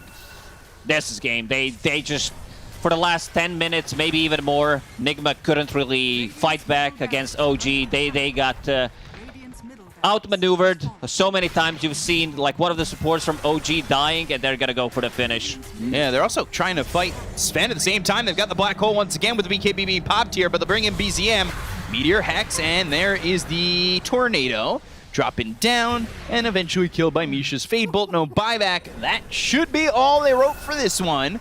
They haven't written GG just yet. Yeah, Nigma doesn't GG out. They're waiting until pretty much the throne falls. So they still think maybe, somehow, they will have another fight. But these Black Holes from DM have been on point. BZM always ready with the follow-up. Where does their opportunity come from? I don't know. They don't have a glyph anymore, so that's an issue. Thrown open, Kuroki, Mind Control. There's the Blink in with the Malefice used. They have the Hex. They'll go to the Snowball. That's going to be a save. So 3 heroes trying to save the world here for the side of Nigma. Snowball comes in into Yuragi, but the damage coming out on a GH. They get the kill on a Mind Control. They'll take out 2. They'll look over at Kuroki. They've got him up into the air thanks to the Tornado from BZM. Kuroki, though, using that Seal Totem to jump away. They're still trying to get the kill here onto the Enchantress. Give some time for somebody to come alive, but it will never happen. And OG will take game number 1. Waiting until the throne falls, waiting to spend as much time as they can in Division 1. They had a good draft. I think Nigma had a really good draft, but they just got outmaneuvered. This was a 25-30 minute timing where you go in, take the racks. We've seen Slark creep skipping. We've seen like Misha killing himself just to get the push. BZM with the Boots of Travel, always pushing the bottom lane. Nicely done. Like OG, they lost 3 towers in 10-12 minutes, but they still managed to come back. It was a 2k gold lead before like anything happened, before the kills happened. But OG, they kept their composure. They knew the timings, and they knew that in the mid-late game, they got this game. Yeah, and that's the biggest thing to point out, right? Like knowing the timings, knowing how to go about this. And they weren't scared to be aggressive even before those timings. And OG, at the end of the day, they take game number 1 over Enigma. And to break down this game, we've got the panel. Send it back to you guys. Take it away. Yes, OG taking game number 1 after you guys favored this Death Bully push strat that came out from Nigma Galaxy. It looked like they were on the right track to do that, especially coming out winning 3 lanes, but they just weren't able to capitalize on that advantage, Sheep. Yep, I thought they had a better draft. I stand by that. They should have won this game. I think they played it badly. Straight up, I was very upset with how they handled their tower pushes, like top at 14 minutes. This is the exact one. They're just under a tier 2 tower at 14 minutes. You're getting tossed back because they're actually mounting a defense because you cannot push like this. They're overextending. They're staying too late. Like, they're staying as their exorcisms are ending when they go for, like, high ground pushes. Overall, I think the way that they handled trying to take objectives this game was very sloppy and resulted in a lot of throws. Would you say that that's the key reason, Kezu, as to why they weren't able to hit their timings? I think there's a couple of reasons. I think the first one, it starts with Amar dying twice in the bottom lane when I think he should not. I think like it baited his Death Prophet to TP bottom. You know, Sumail went from top to bot with his Arcane Rune instead of them just continuing to push top. Then as Sheep mentioned, the tier 2 tower push, kind of unacceptable. It can't really happen. Like when these two things happen at 50 minutes, I already kind of feel like this game is getting closer to being over because they're really messing up.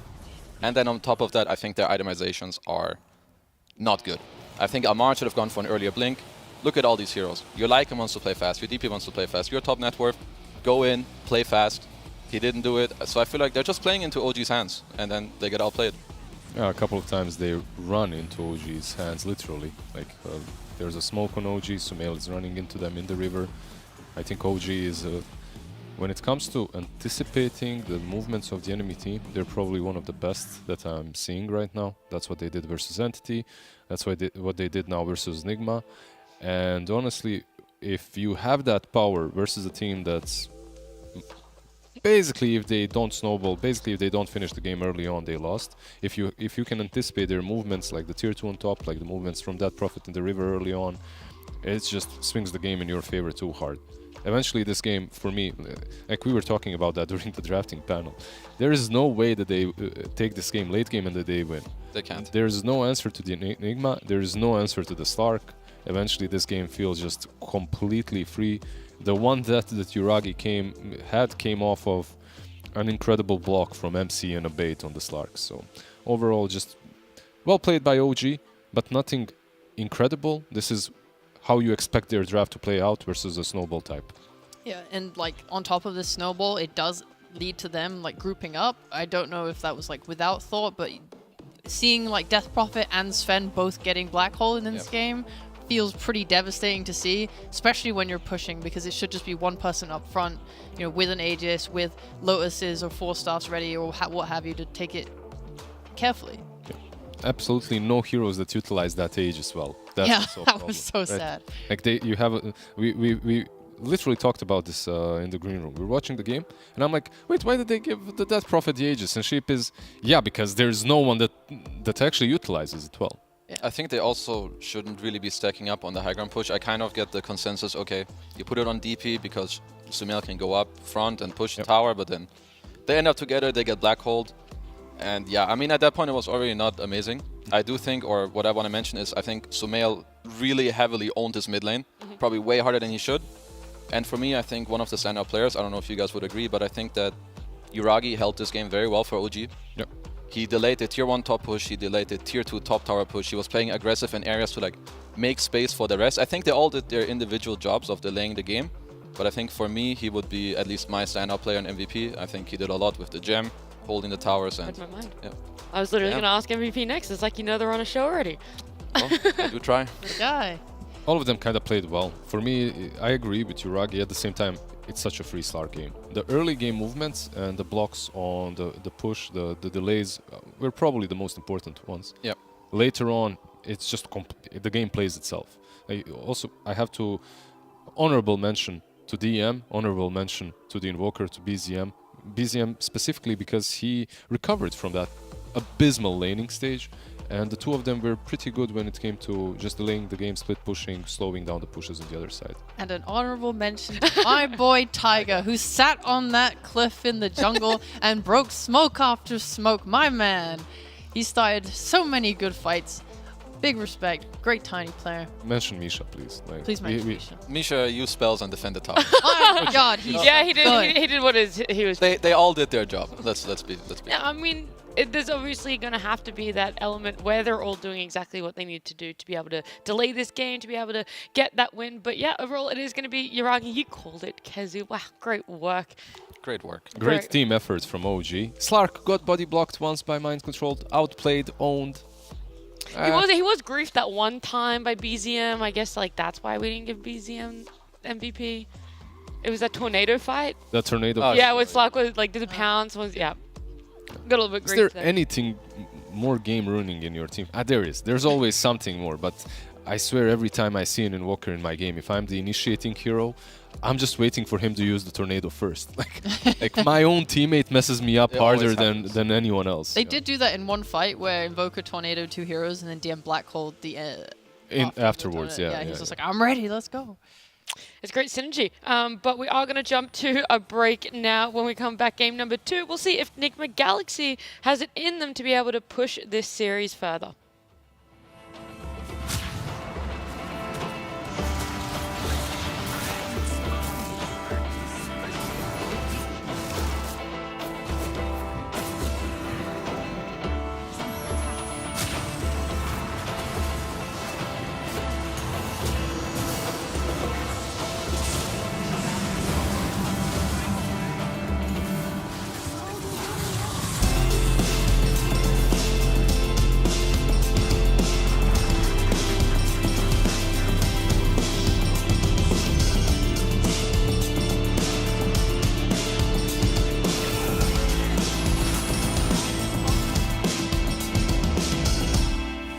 Dire's middle tower is under attack.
In game 1, Enigma Galaxy weren't able to close out the game and meet their timings. OG took it. And in game number 2, do you double down on that strat? Do you run it back if you're Enigma Galaxy and go, hey, we almost had it. We had the gold lead. We won lanes. We still looked good. It was just minor execution error. I think you could look at it that way, but I feel like one thing that is missing from this team is, I mean, for me at least, Sumail playing a playmaker, going around telling his team what to do, because I feel like the rest, it kind of looks to me that they're all just waiting for one guy to be like, go here. They ping the tier 2 tower and then, you know, they run down the lane.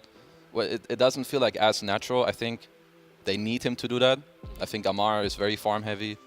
MC is not playing the most playmaking heroes. They're also like, they rally around someone else. So I think I would like to see Sumail on maybe a lane dominating mid hero that can also like apply pressure throughout the game. That can also, you know, start fights, end fights, do pickoffs, push waves. Isn't that a dead do prophet? people.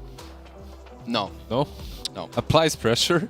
He dominated mid lane, moved But across. a No, no, that's playmaker, true. It's No. the playmaker card I'm not that you... I'm not Just not blaming the- yeah, I him know, or his yeah. play. So it's more like it's a very telegraphed hero with how you play. Where I think Sumail is the type of player that is he's gonna go here, he's gonna go He's there, gonna he's make gonna magic pick happen. you off. Yeah. Exactly. DP is not like there's no magic. All right, You name, own the lane, you name press heroes. Name heroes. on. Voice Spirit. Fleshrack.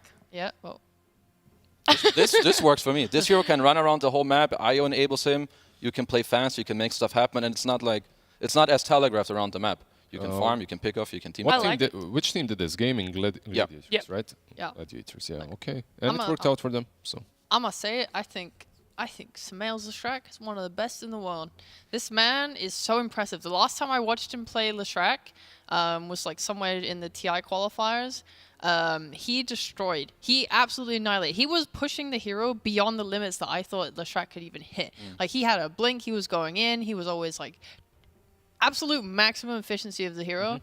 And I was so impressed by that. If he can even replicate half of that power in this game, I think they'll cinch the win. Oh. I ain't even seen the rest of the draft. I don't care. You don't need to see it. Don't It's need done. it. You replicate half of it, and then you have the IO, right, to just boost you up even higher. So overall, I already like what I'm seeing from them. OG taking the Death Prophet, probably more likely to be in the offlane, do you feel, than being a BZM hero? I Like, I know there is that so. flexibility, but in the can- way it- we've there's seen still- OG play. There's still a ton of flex for them. Like it can be mid, it can be offlane, just completely depending on the latter part of the draft. It could be, so the flex is still open, but I do think that I prefer different heroes against Lesh. I think Yeah. Lesh gets more counter from the mid heroes rather than the offlane heroes. So I think it's like, somewhat likely that BZM will want a different mid hero against it. There's a really nice idea that we've seen already, and it's good versus IO, it's good versus Lash. It's the Kunkka.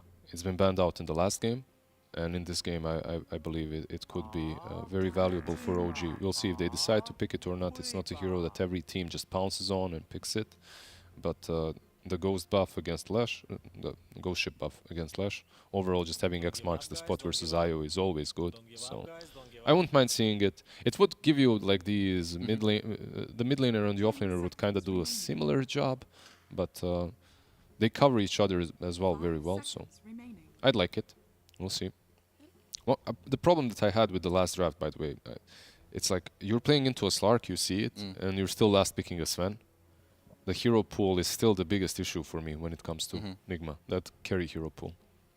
Would you like to see then the closing phase here for Nigma Galaxy being that carry and try and ensure that more heroes aren't banned out? I know it is very dependent on what OG picks, but 4 of them already banned out, so like if you don't do it soon, you'll run out of heroes perhaps. So maybe this is the right time. Maybe this is the right place to pick that carry Mars. Let's go. Carry Mars, goddamn. I mean, Mars is like unironically absolutely fantastic with Leshrac because all he wants to do is just pump out his damage, and Mars keeps everyone in one space for you to do that. It, just would be very happy for that hero. So on the side of OG though, like they have to find a way to deal with this heal because Lesh is gonna go Bloodstone. He's gonna have IO on top of that. I've seen obviously like some vessels. We've seen Pudges with the Ags doing that heal reduction. We've seen Banes, but I would not like to see that. That's the stuff you suggested. Maybe a disruptor in there as well could be good for controlling the. It was actually played together, right? Like the Kanka and the Pudge with Aghanim's. That was literally the same game. Yeah. And would it put OG on a timer? It wouldn't, right? Like I'd still like to see that. Yeah, I don't think it would necessarily put them on a timer. I don't know if I've seen Yuragi play Pudge, because I think that hero is also great against the Lesh IO. You have the healing reduction, pretty solid lane. Could see the Kunkka as well. Yeah, I mean, Pudge right now, I feel like every carry plays it. It's no longer... You should at least. Yeah, it's no longer I need to hit every hook. No, bro, you just press Rot and buy Agnes, and that's it. and just run at them. Just run. run. At them, yeah. Yeah. I mean, I could even see OG at one of the more, I think, crazier teams, like where they could think about some Ancient Apparition +1, like maybe with a Kunkka AA to give you some setup, but we'll see if they want to be crazy. Looks like They just got the Don't 2 want highest win rate heroes in the meta. Both of them, Tusk and Rubik.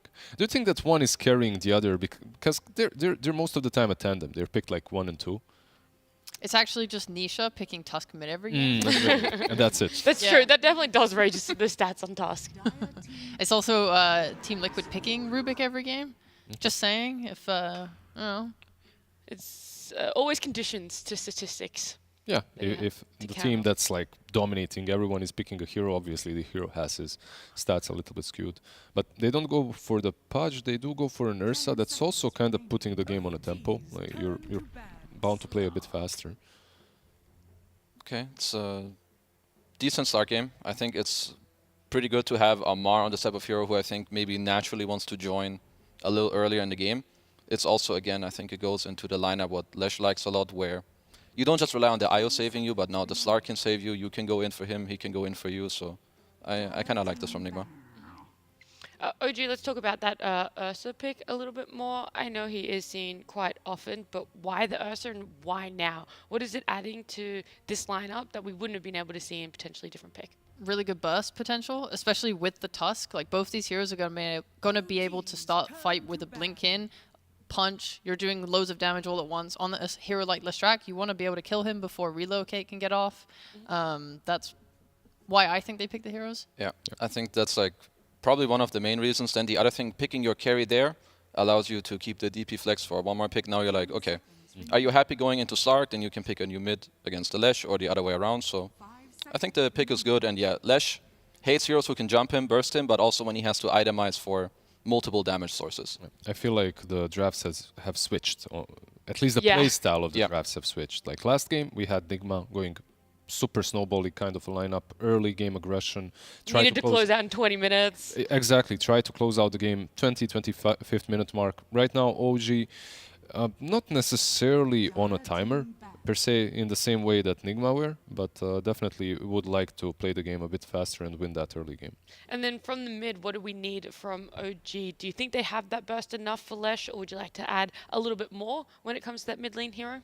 I think the burst is fine at this point. They should just look to controlling the Slark. Okay.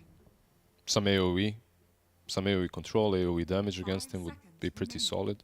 I know that the lane isn't great, but I like Pango for their lineup. I think it would help both Ursa and DP to play the fights. I think it's also annoying for, you know, IO Lesh are usually going to be together. Lesh wants to run a tower, so that's something that I can see for them at least. Because I think DP can just go offlane against Slark, and you're happy there. I feel like Pango is banned in every single game that I'm watching. Not If this he's time. Yeah, you just keep forgetting that's still in the hero pool. I keep looking before I mention Pango. I don't So- think he got banned last game. He Oh wait, did. no, he did. He The did. very last Yeah. one. Very last. So maybe very last one again from Nigma. It's a pretty solid idea. I like it a lot. Who else offers that disruption of team fights, sort of breaking them apart, trying to segregate Nigma Galaxy's lineup? If the Penguin gets banned out. It's not that easy, because I think a lot of melee heroes, they don't mesh that well into Lesh in the game. There's a crazy idea of OD, but not necessarily the best against Lesh as well. Yep. You get the save against Ricky versus Slark, but I'm not sure if they even need it. Like with an Ursa, you're gonna get that axe eventually. Oh, and maybe it's You have a Kunkka perhaps? Tusk, the lift. I think maybe you go back to the Kunkka Mhm. for OG. JK. DP mid. It is Very- DP. Yeah, we talked about this. We're like, oh, it probably isn't going to be DP mid, Okay. but no, they do. And then it's the Enigma overall. Again, you don't have, well, what? You have Split Earth and that's it. Literally no BKB piercing stuns. Once again, a completely free Enigma game. I really wish that Enigma, I want them to pick something that can actually alleviate that pressure, because if you do not deal with the Enigma, late game is always scary. No, they just up the ante. Just play faster. I mean, I do like that, right? Like last game, yeah, they had no counters to Enigma late game, but they were meant to win before that timing, and it was just execution. Like they should have won that game, in my opinion. This game, by picking Natures, they're trying to hit the same thing. They want this Lesh to pop off really hard. I don't think he's been like hard counted mid the way that you would think so if they picked like a sniper. So I do think that they can roll with this, bring in Natures, early rotations, pre 10 minutes, get those towers falling, and make OG feel pressured so they can't do their win condition, which is taking like ages. I am a little bit shocked that they were able to get a Nature's Prophet last pick, but they do, and it does feel like a pretty scary lineup, Kezu. This has got to be the game that Nigma win. Yeah, Um, you're all in for this now? Yeah, I'm all in. Okay. No reason why, just all in. No. I, Their tempo's too high. let's put I it actually that love the Prophet because of the Ricky. Like, they needed a hero that activates their whole lineup, and I believe Prophet is that, because Ricky now finally has something to do. Like, you use that dart, there's a Nature's Prophet teleporting in, there's a relocate perhaps. I can definitely see it working. It feels like Nigma Galaxy have finally found that balance between comfort I'm still and going meta. with OG. Bro. Oh, okay, all right. Oh, you still think it's a 2-0. All right. We'll see. We can't be too in unison here on the panel, but we'll see if Beakup and Lacoste both agree about how scary this Nigma Galaxy lineup is. Thank you very much. Can we be in unison? You think we can? Do you want to try? You go first. Okay, it's not scary. It's not. It's a good line. I think they drafted themselves a good lineup. I like what OG has more in this one. solid lanes. Like, Nigma has, so far in the DPC, played very well at the early stages of the game. Yeah. I think the mid-game is kind of issue for them. This time around, a lot of global presence. You have Vision from Slark, Night Vision, you have Ricky, so many things that can scout things out where you can outmaneuver your opponent, something that OG did to them in game 1. So you have like Ricky with the Sleeping Dart into Relocate, into Nature's Prophet, TP. Suddenly there's 4 heroes. You only need Ricky to be able to move around the map. OG, this time around, stronger lane, Roche taking potential coming out from them. Dead Prophet, Ursa. It's also Radiant, so it's much easier for Ursa to play it. And then the combo of 2 heroes that I really loved so far in the DPC, it's Ursa Tusk. Once you get to, like, once you have that tag team maxed out with the Overpower and Fury Swipes, heroes just explode. I don't think they're going to allow Leshrac to heal through it with the Bloodstone, with the IO. We also seen IO plus Leshrac being super popular, but slightly worried for Nigma as well. I want to see like better execution post 15-20 minute mark. They do have the heroes for it. Are they on as much of a hard timing as last game? No, definitely not. This is a super scary lineup when it comes down to scaling into mid and late game. Taiga doesn't manage to get the rune, so 3 for Nigma. It's actually going to be 4. GG. I mean, that's the best start you can get. And speaking of starts, I feel like Nigma, their lanes have, like, they play the lanes really well. And I was really impressed by Nigma in game number 1. I thought that the fact that you were able to just win every lane so dominantly. They were pretty dominant. Yeah. This time around, it's going to be Nigma at the bottom lane, so they want to have... they don't want to have Ursa... They don't want to have a Slark against Ursa and Io. But this is also not the easiest lane for Slark, I would say. Playing into Eidolons on the top lane, there's going to be a lot of that harassment on Ursa from the Treants. Yeah, how is Slark going to deal with these Eidolons the same way that they were being dealt with in that first game? Because that's what it felt like was giving a lot of gold to the Lycan earlier. Or actually, it was to Amar on the Sven last game, right? It's not as easy this time. They did play for the Eidolons in the laning stage, used the Sven stun a couple of times. Kuroki. Playing Ricky. Yeah, he's going to have to sneak around and hopefully get to that 15-minute mark with a immediate Sleeping Dart. It's such a powerful spell. I know people have been complaining about it. It's a slow blink cancel setup for so many spells. And this one, you don't have like the best like wow effect, but you have Leshrac stun pounce, which is okay. Sumail. A lot of damage here to BZM. And BZM's going to have that bottle finally starting to come his way. And it's a stun. Already got one. No, stun lands. BZM, he's dead. Solo first blood. Man, Sumail has been so aggressive on this mid lane in the previous game. And this, like, even in the games that they lost during the DPC, his laning stakes, like, he's always been known for like one of the best and at the time the best laner in the world. Yeah, I want to say his technical prowess in this mid lane, it just shines. And it's definitely been one of the brightest points here for Nigma, right? He also picked up 2 water runes, so he's back to full HP, full mana. Yeah, really been impressed by his play. Let's see what he can do here, because kind of similar, right?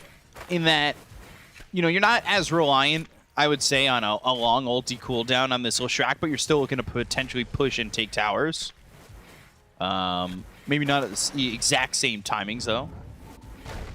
Telekinesis, Kuroki on the run, and there's a Fade Bolt, but it's only level 1, and Kuroki does have a Fairy Fire. He'll be okay. Little Tango, and there's another Fade Bolt in 6 seconds, but Kuroki gets behind the tier 2 tower. Still doing a lot of damage under this Death Prophet. BZM, we have seen him succeed in the mid lane a lot, so it's always a surprise when you see him struggle. He's also a player that knows how to play from behind. We've seen it in the previous game, so not to worry. That Prophet's a bit of a different hero than Invoker, because you have this global presence. You build into Hand of Midas as a Dead Prophet. You need to be able to be at the right spot in the right time. Yuragi sitting at 13 CS. Same goes for Nature's Prophet. Has Ring of Health. Once you pick up that Ring of Health, you don't care too much about the harassment anymore from those Treants. Snowball into Under the tower. Yeah, Taiga is going to eat a couple of shots. Not enough to make them want to continue to chase this Tusk, though. And Sumail's got early advantage here with the levels. He's a half level ahead. Meanwhile, Kuroki on the run. Right Tricks. clicks from Yuragi. Does have Tricks of the Trade, and will use it to get some distance. Misha, no mana, so no Fade Bolt. We'll pick up that bounty rune. How's mid lane doing? In terms of CS, it's not that bad. 16 and 4 compared to 19 and 1. DM. Ooh, body blocks from GH, but the shards finally allowing DM to back off a little bit more. But if we switch to network real quickly, you can see how much of an advantage. It's 500 already. Bottom lane, Taiga, Snowball, and Amar. Mind Control's even here. He's just going to get hit by it because Mind Control has shown up, and they'll get a kill there on Taiga. So one permanent agility already picked up here for Amar on the Slark. We've seen this Nature's Prophet in all regions pretty much being picked up, and one TP. Look at the amount of, like, this tower just might straight up die. They have 3 range creeps. He's going to have another Nature's Call in a couple of seconds. Bringing in both supports, so now they'll go after GH. It looks like they should be able to get the IO here. At least they get one. Shards over onto these creeps, and Mind Control's just going to commit. He wants this tower. He wants to make this lane very difficult Deny. for DM. Nisha gets it. Misha getting the deny. All you have to do is call it. Just say it before. Snowball onto Treants, and he'll be fine. Losing a tower again relatively early on, your safe lane tower. But Ursa has been playing the top lane, so I don't think he cares too much about that. So DM probably going to be here in the bottom lane, soaking up the XP. You can TP out most of the time unless you're leashed by Pounce. So we'll see how that one's going to go. Also want to see where Mind Control. He's back to the top lane, never mind. Level 4, Ursa level 5. Sumail just picked up a haste rune, so the BZM being level 5, they might chase. This is going to be a move potentially coming out from Sumail. I wouldn't be surprised. Mind Control getting chased by Yuragi. He's a level ahead, and Kuroki's here, but how much can he do to really stop the bear from moving forward? Well, bottom lane, Amar. Snowball, Pounce, gets hit. Shards, they're on the money. Now Amar, he's by himself, but here comes Sumail. With that haste rune. Yeah, And hasted and IO. smoked. They're gonna TP out. This is what I mentioned. They have limited amount of stuns. It needs to be Leshrac stun or a Pounce. And now Misha. He saw Mind Control. Telekinesis, Snowball from a distance. Kuroki coming over. Blink Strike stun. Sumail TP top. Oh, he's gonna get Misha. Taiga, can he at least get Mind Control? No, he can't. BZM coming in with an Exorcism. They get the kill into Mind Control, but BZM, the damage he's taking, he's now silenced and use that Exo and will die. Bro, please. Ooh, that first Oh. Exo getting only a kill on Mind Control, but quick rotation from Enigma. This time around, they're very quick moving around the map compared to the previous one. After the laning stage, they understood the power of their 5-man get-together draft, and they found, ooh, this is a juicy one. Leshrac finds Fairy's Trinket. Does have mana boots, playing with IO, so unlimited mana pretty much. Limited power. TP on cooldown. Oh boy. He's in trouble. Pounce actually missing. Not sure how much that's going to matter. With BZM coming over, though, that's the defense they need to help this Enigma survive. They're also bringing Taiga in. They maybe had Wrath of Nature available on Mind Control. They might have been able to get the kill. The shards. Oh, great shards. They don't get any better than that. Tag team. Oh, the Sprout!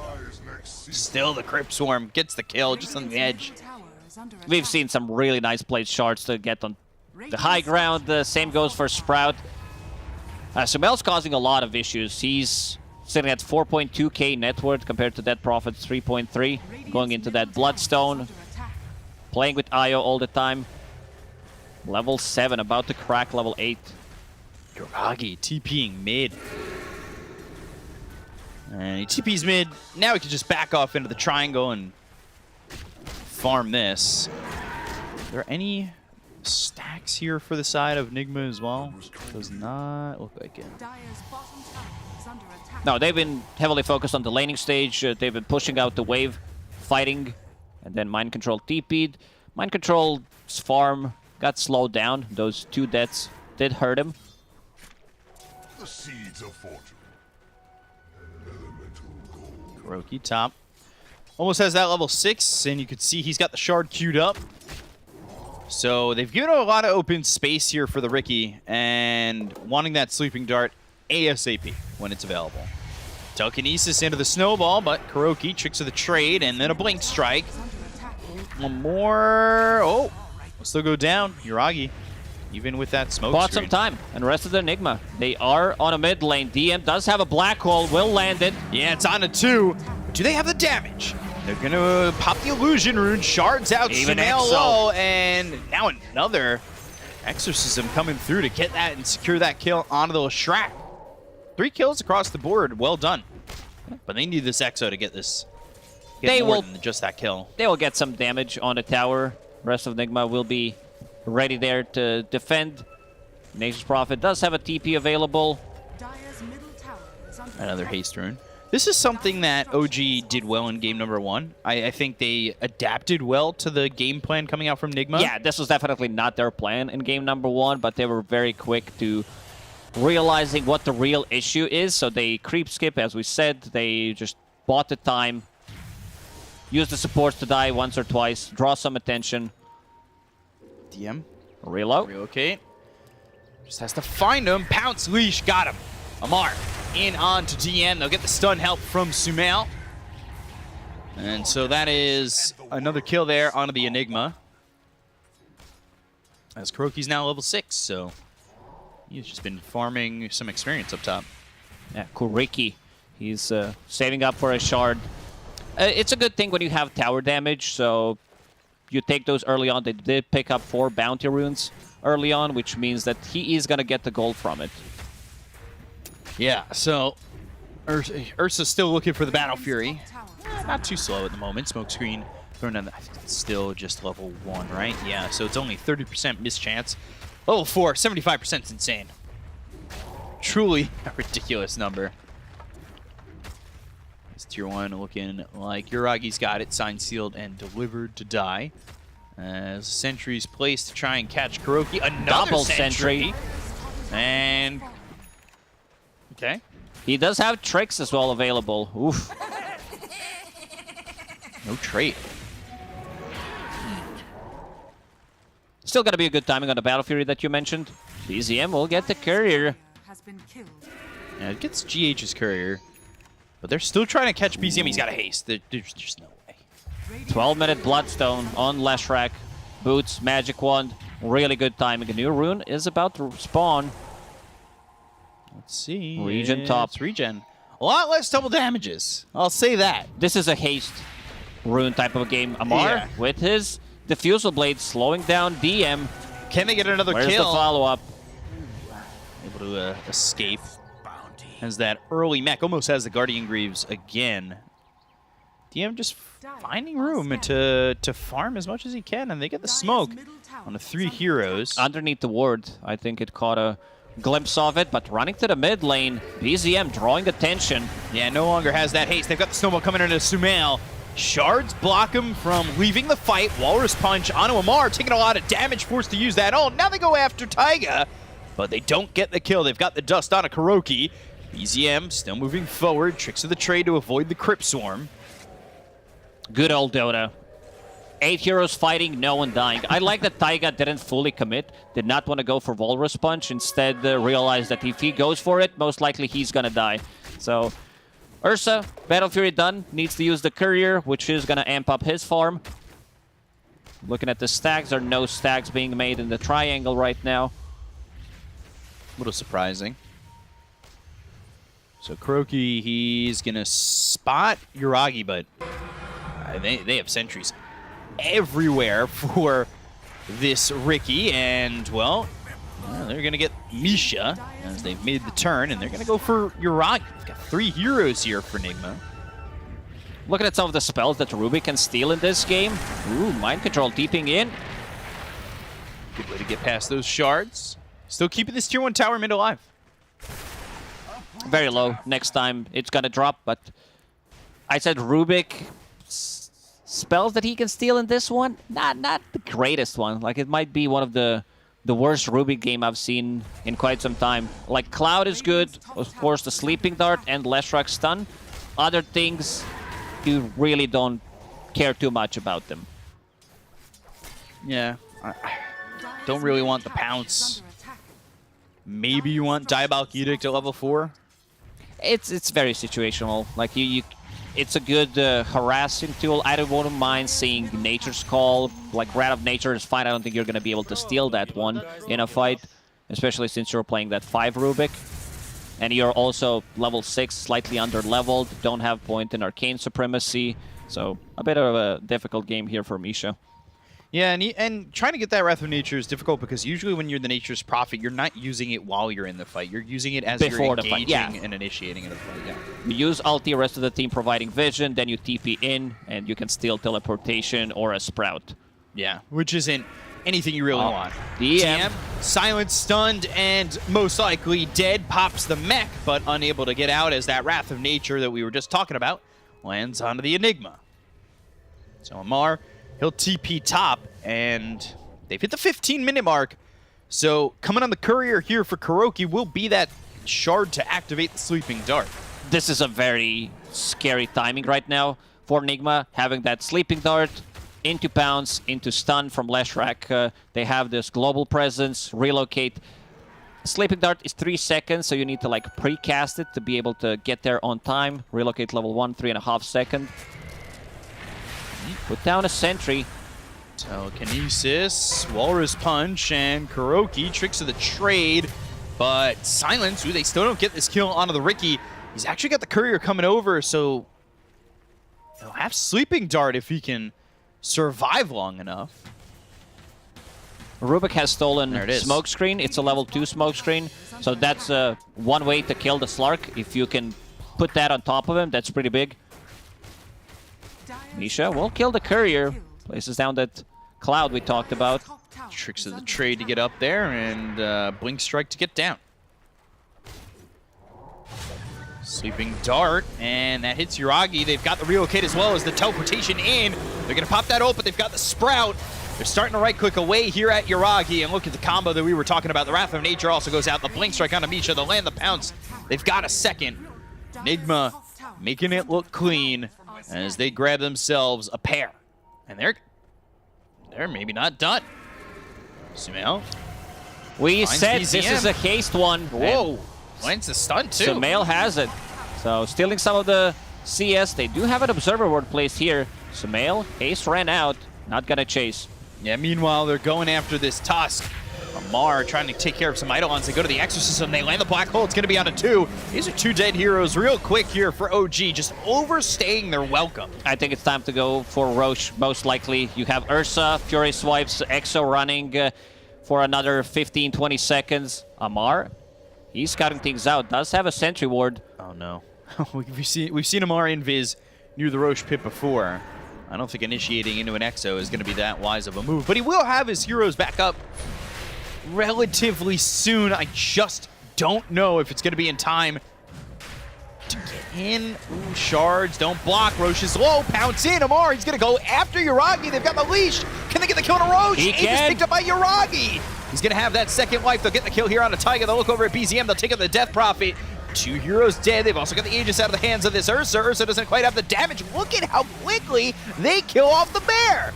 I mean, this is a fight that goes just right for Nigma as they kill off another one in Misha. Sumail, they're ended. They're gonna TP in. Oh, and DM. Full team wipe.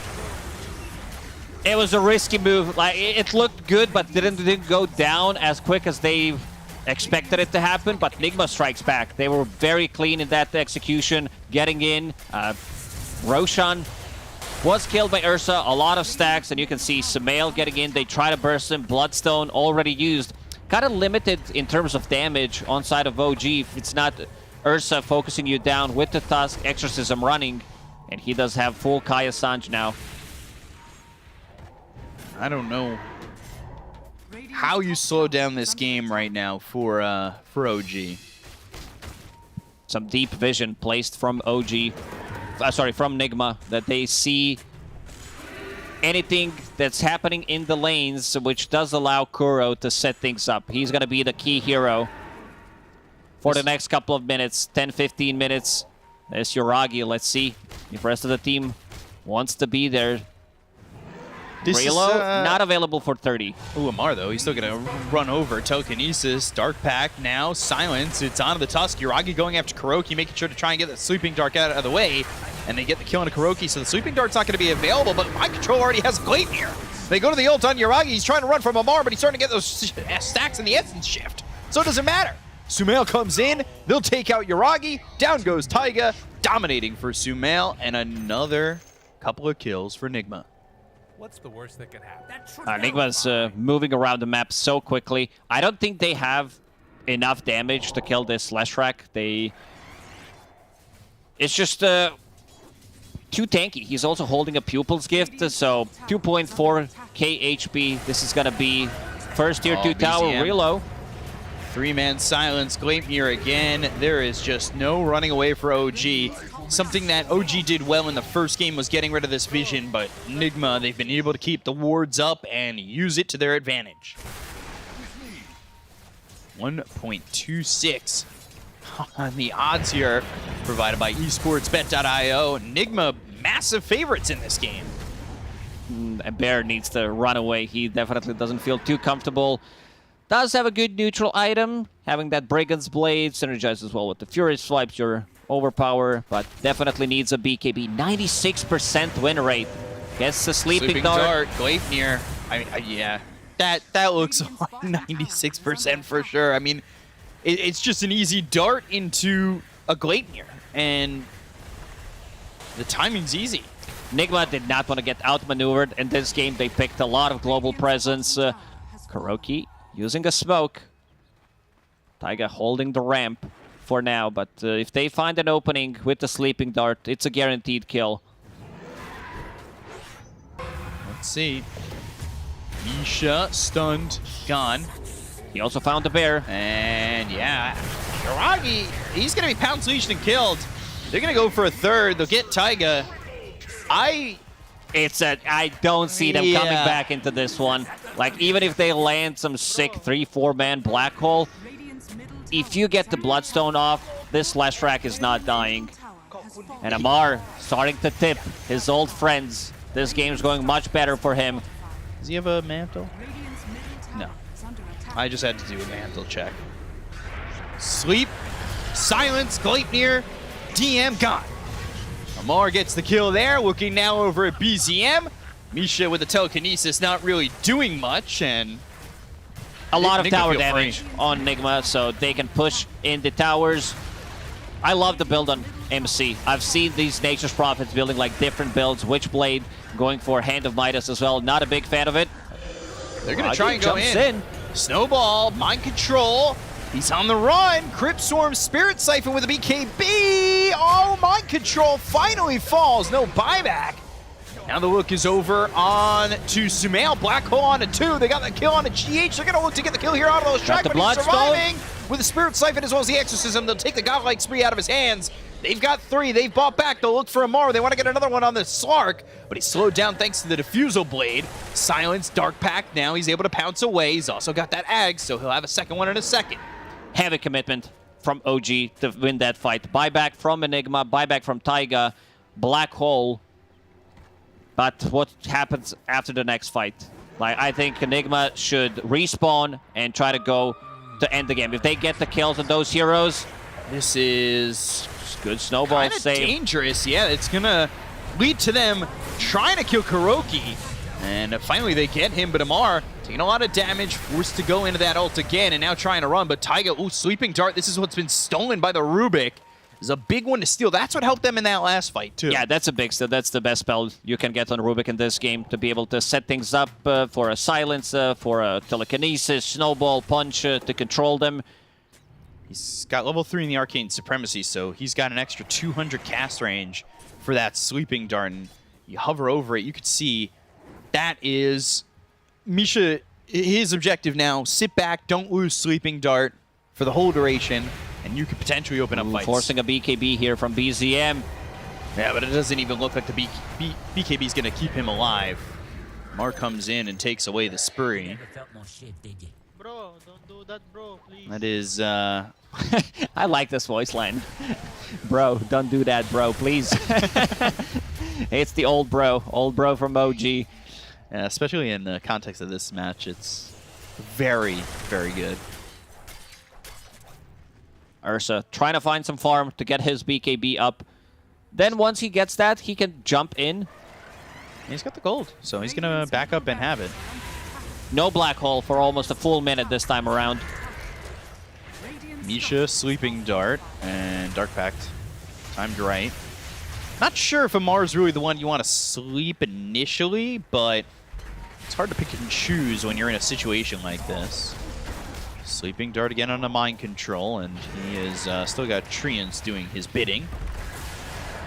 35 seconds left until Black Malefice. Triple Gleipnir land. Taiga, Misha gone, no more Sleeping Dart. Sumail holding Illusion Rune, dispelling Malefice immediately. Exorcism is available. Misha with the buyback. Sumail trying to get in there, and Pounce is going to be missed with the blink back from DM. Now going into the Shadow Dance, right-clicking BZM. He doesn't have his BKB for another second. Finally, it's back up, and Nigma will start to retreat. Next Roshan could be available in 20 seconds. Mind Control is being pinged out on the top lane. Can they get there in time without him? He's got BKB. It's so hard to just get the damage, and they're right around the back. Kuroki's here, Sleeping Dart. Misha found, he just bought back. He's going to die again. So 60 seconds, no Rubik, and DM. Well, everybody's here once more. Mind Control's even TPing forward. They got the kill onto the Enigma. That means no Black Hole, no Enigma for 70 seconds. Enigma so quick with the moves around the map. They do have this global presence, which helps out quite a lot, but OG can't leave the base. You see Yuragi solo smoke pretty much, was trying to get a kill on Nature's Prophet. Mind Control TP'd to be a part of that fight, and now onto a second tier 3 tower. Forcing a BKB. Man, this spell is so annoying. Yeah.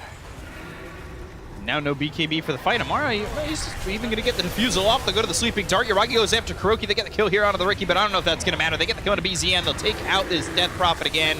Down goes Taiga. Yuragi's the last one, and he's forced to BKB and Rage and go back to base, but it's, well, through the graveyard. And they get the kill. They'll call GG, and the series, even at 1, is Nigma. This is... And this one, what people were expecting. Pretty much. Nigma did not let this one go. It was very easy to move around the map. Sumail dominated that mid matchup in game number 2, like even dominated in terms of laning stage in game number 1, getting a kill. Mind Control TPing as in Nature's Prophet.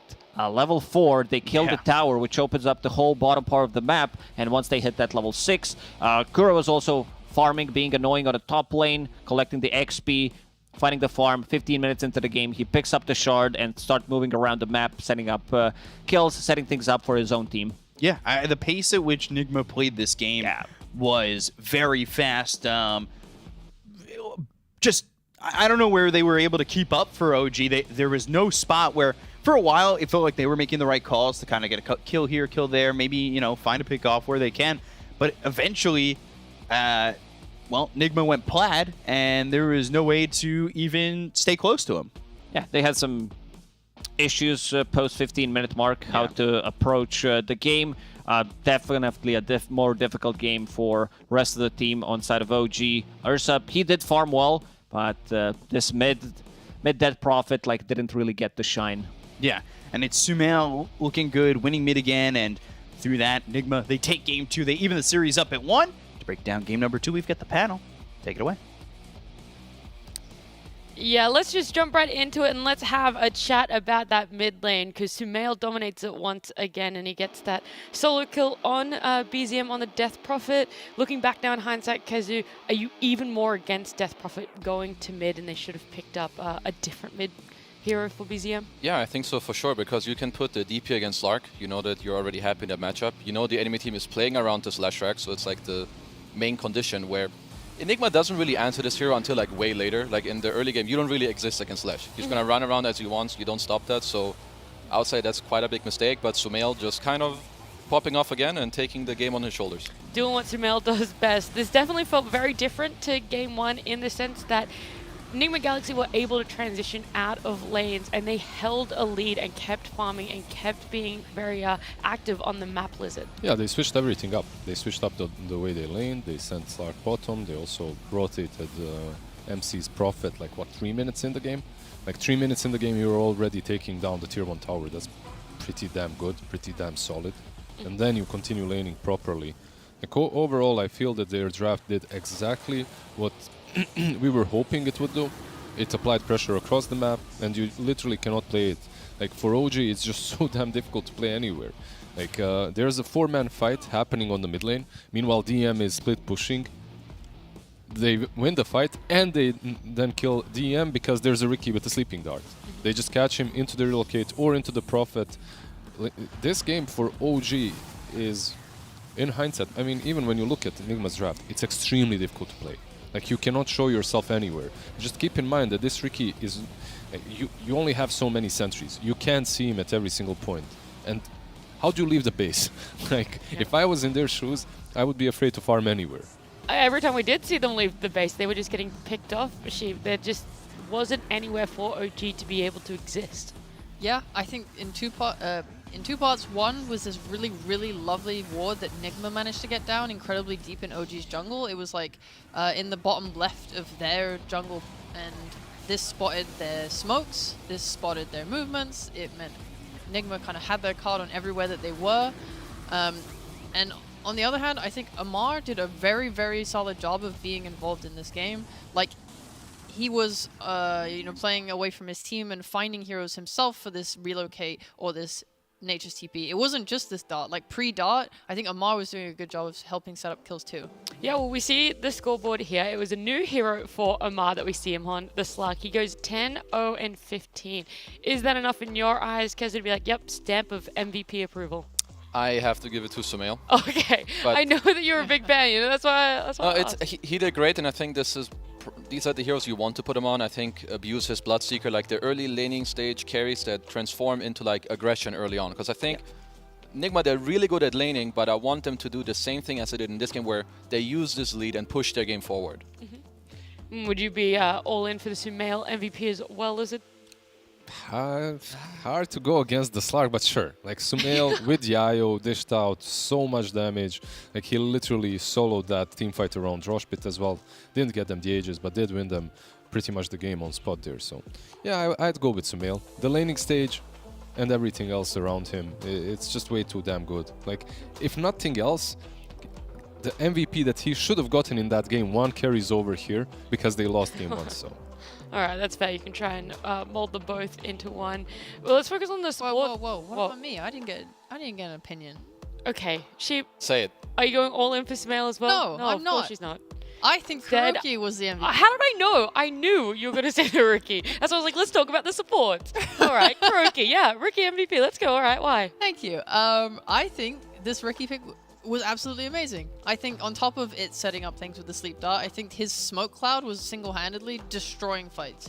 Like, this Ursa could not play the game because he has to buy Battle Fury, he has to scale into items that help kill, like your Basher and so on, but he also needs a BKB because he cannot exist within the smoke cloud. The same way you have an Enigma going Greaves, he can't safely do a black hole. Like, he has to play so precariously in these fights. It's so difficult for him because of the smoke cloud. It was such a good pick that paid off so well. Yeah, I was thinking in the draft that maybe they would want Nyx to also like set up, but I feel like Riki just seems like the better Nyx assassin in the meta right now. The sleeping dart, the earlier scouting, you have no downtime on being invis. So yeah, I mean, I can see it. I think Koro did a great job this game. Good warding, abusing his hero, setting up relocate, so they can share it. All right, they can share 50-50. Sumail, though, has always been pretty consistent for Enigma Galaxy in terms of winning lanes and trying to make space for them on the map. Amar, we've seen have success on those earlier aggressive carries, but do you think a big impact for how Enigma Galaxy play and a key to their success is what supports they pick up? Of course. Because we've seen them pick up other meta supports before. Definitely. If you look at this game, where like we're harping on how great Lesh was, well, one of the reasons why he was great is he had an IO literally tethered to him 24/7. So that kind of helped out quite a bit. Should we go back and give some more MVPs to the supports? No, that's not what I'm saying. Okay. You know, we're going to turn our eyes towards Game 2 and have a chat like that way, you know? Like, if this is something that OG need to be more aware of, is there going to have to be more direction towards the supports and not just all in on MR? One thing that I'm perhaps more worried about for OG coming into Game 3 is the fact that Amar just won a game on a normal carry. Okay. It's in the meta. Once he actually starts playing every single carry, that's not every single, but let's say once he gets 4 or 5 carries under his belt, like this will be a very, very scary team. We'll see if we'll get a normal hero from him in game number 3, but first we have to head to a break. I'm gonna TP now. I'm gonna YOLO. It's slow. I have mech. Yeah, kill. Oh, also. Okay, nice try. Good fight. Kill everyone. He dies twice. Yeah.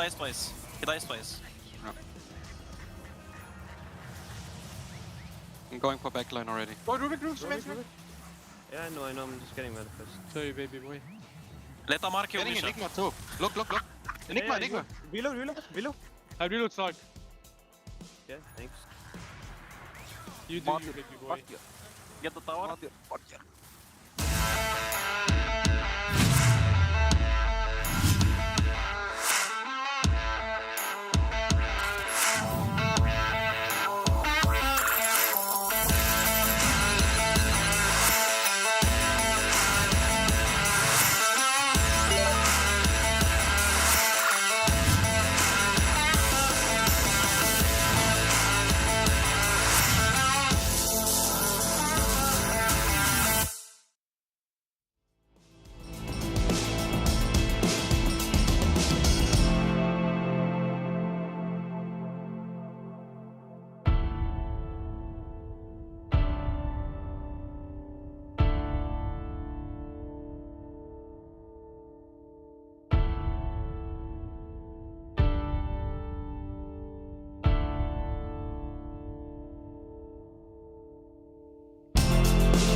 We'll be heading into game number 3 between Enigma Galaxy and OG very soon. So let's have a chat about what went wrong in OG's draft. We praised Enigma Galaxy just how flawlessly they played in game 2, but there is obviously the other side to this where OG just weren't able to either execute their draft properly or draft in a way that shut down Enigma Galaxy.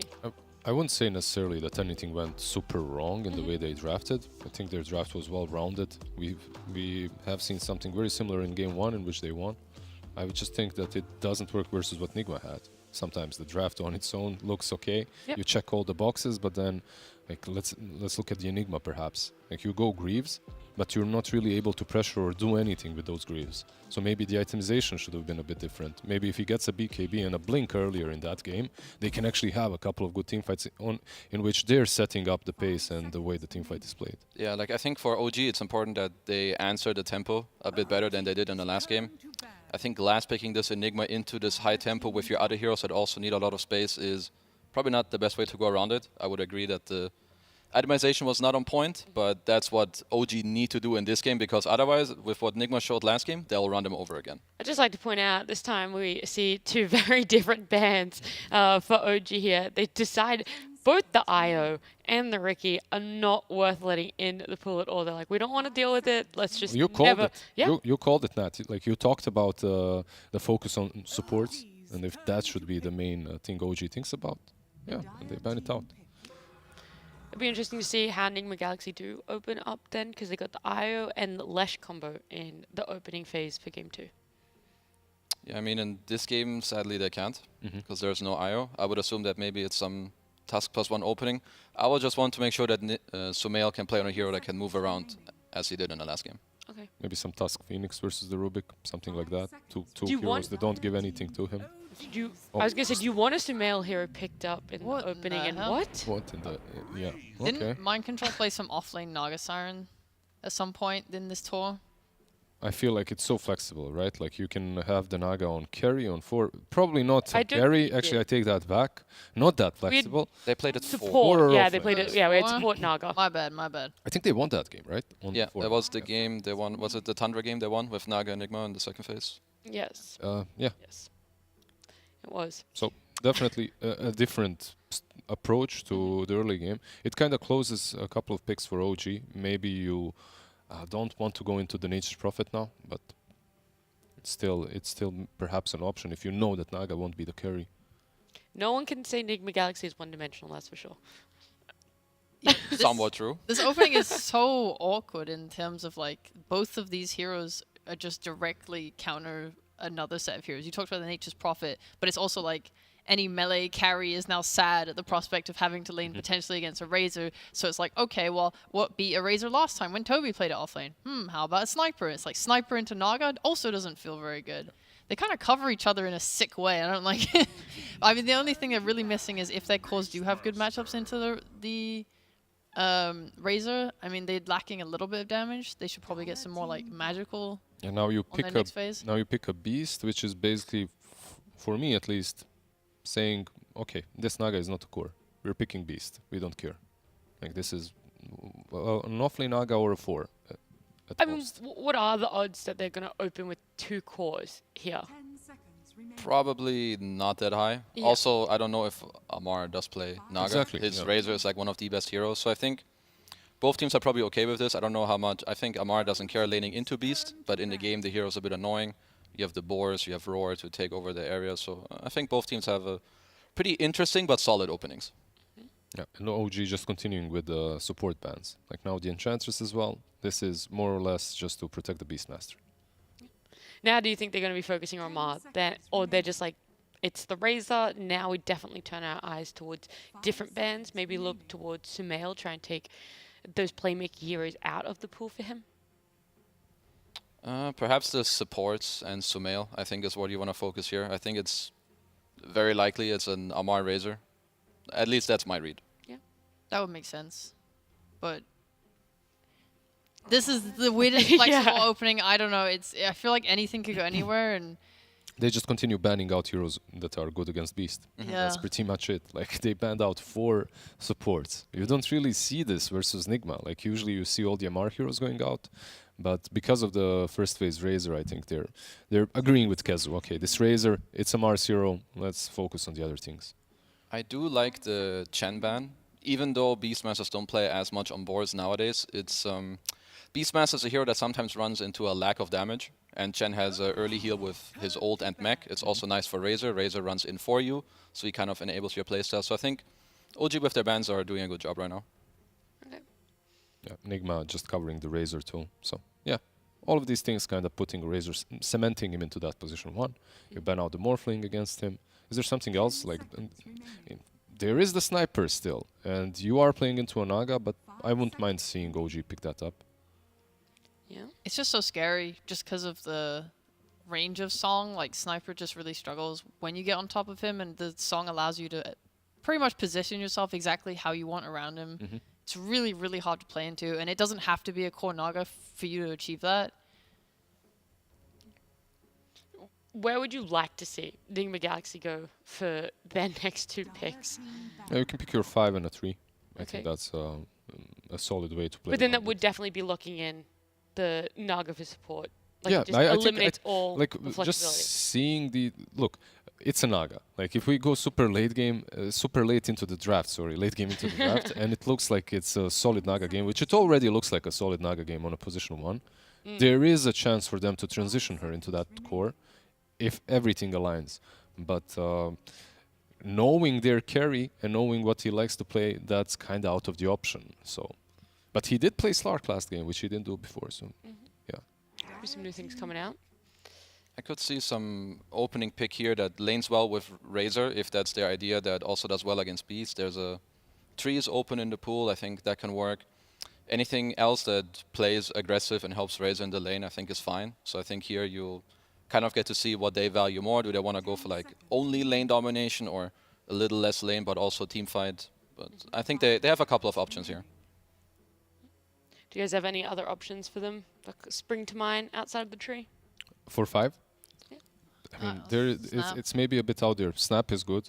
Tusk is still in the pool. Like he's played more on 4, but Tusk can be.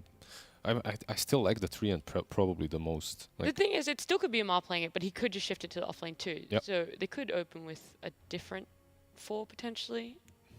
No, it would have to be a 5. This is just such a weird opening. It's like every time I think, every time I think about it moving somewhere, I'm just like, wait, but this could move there.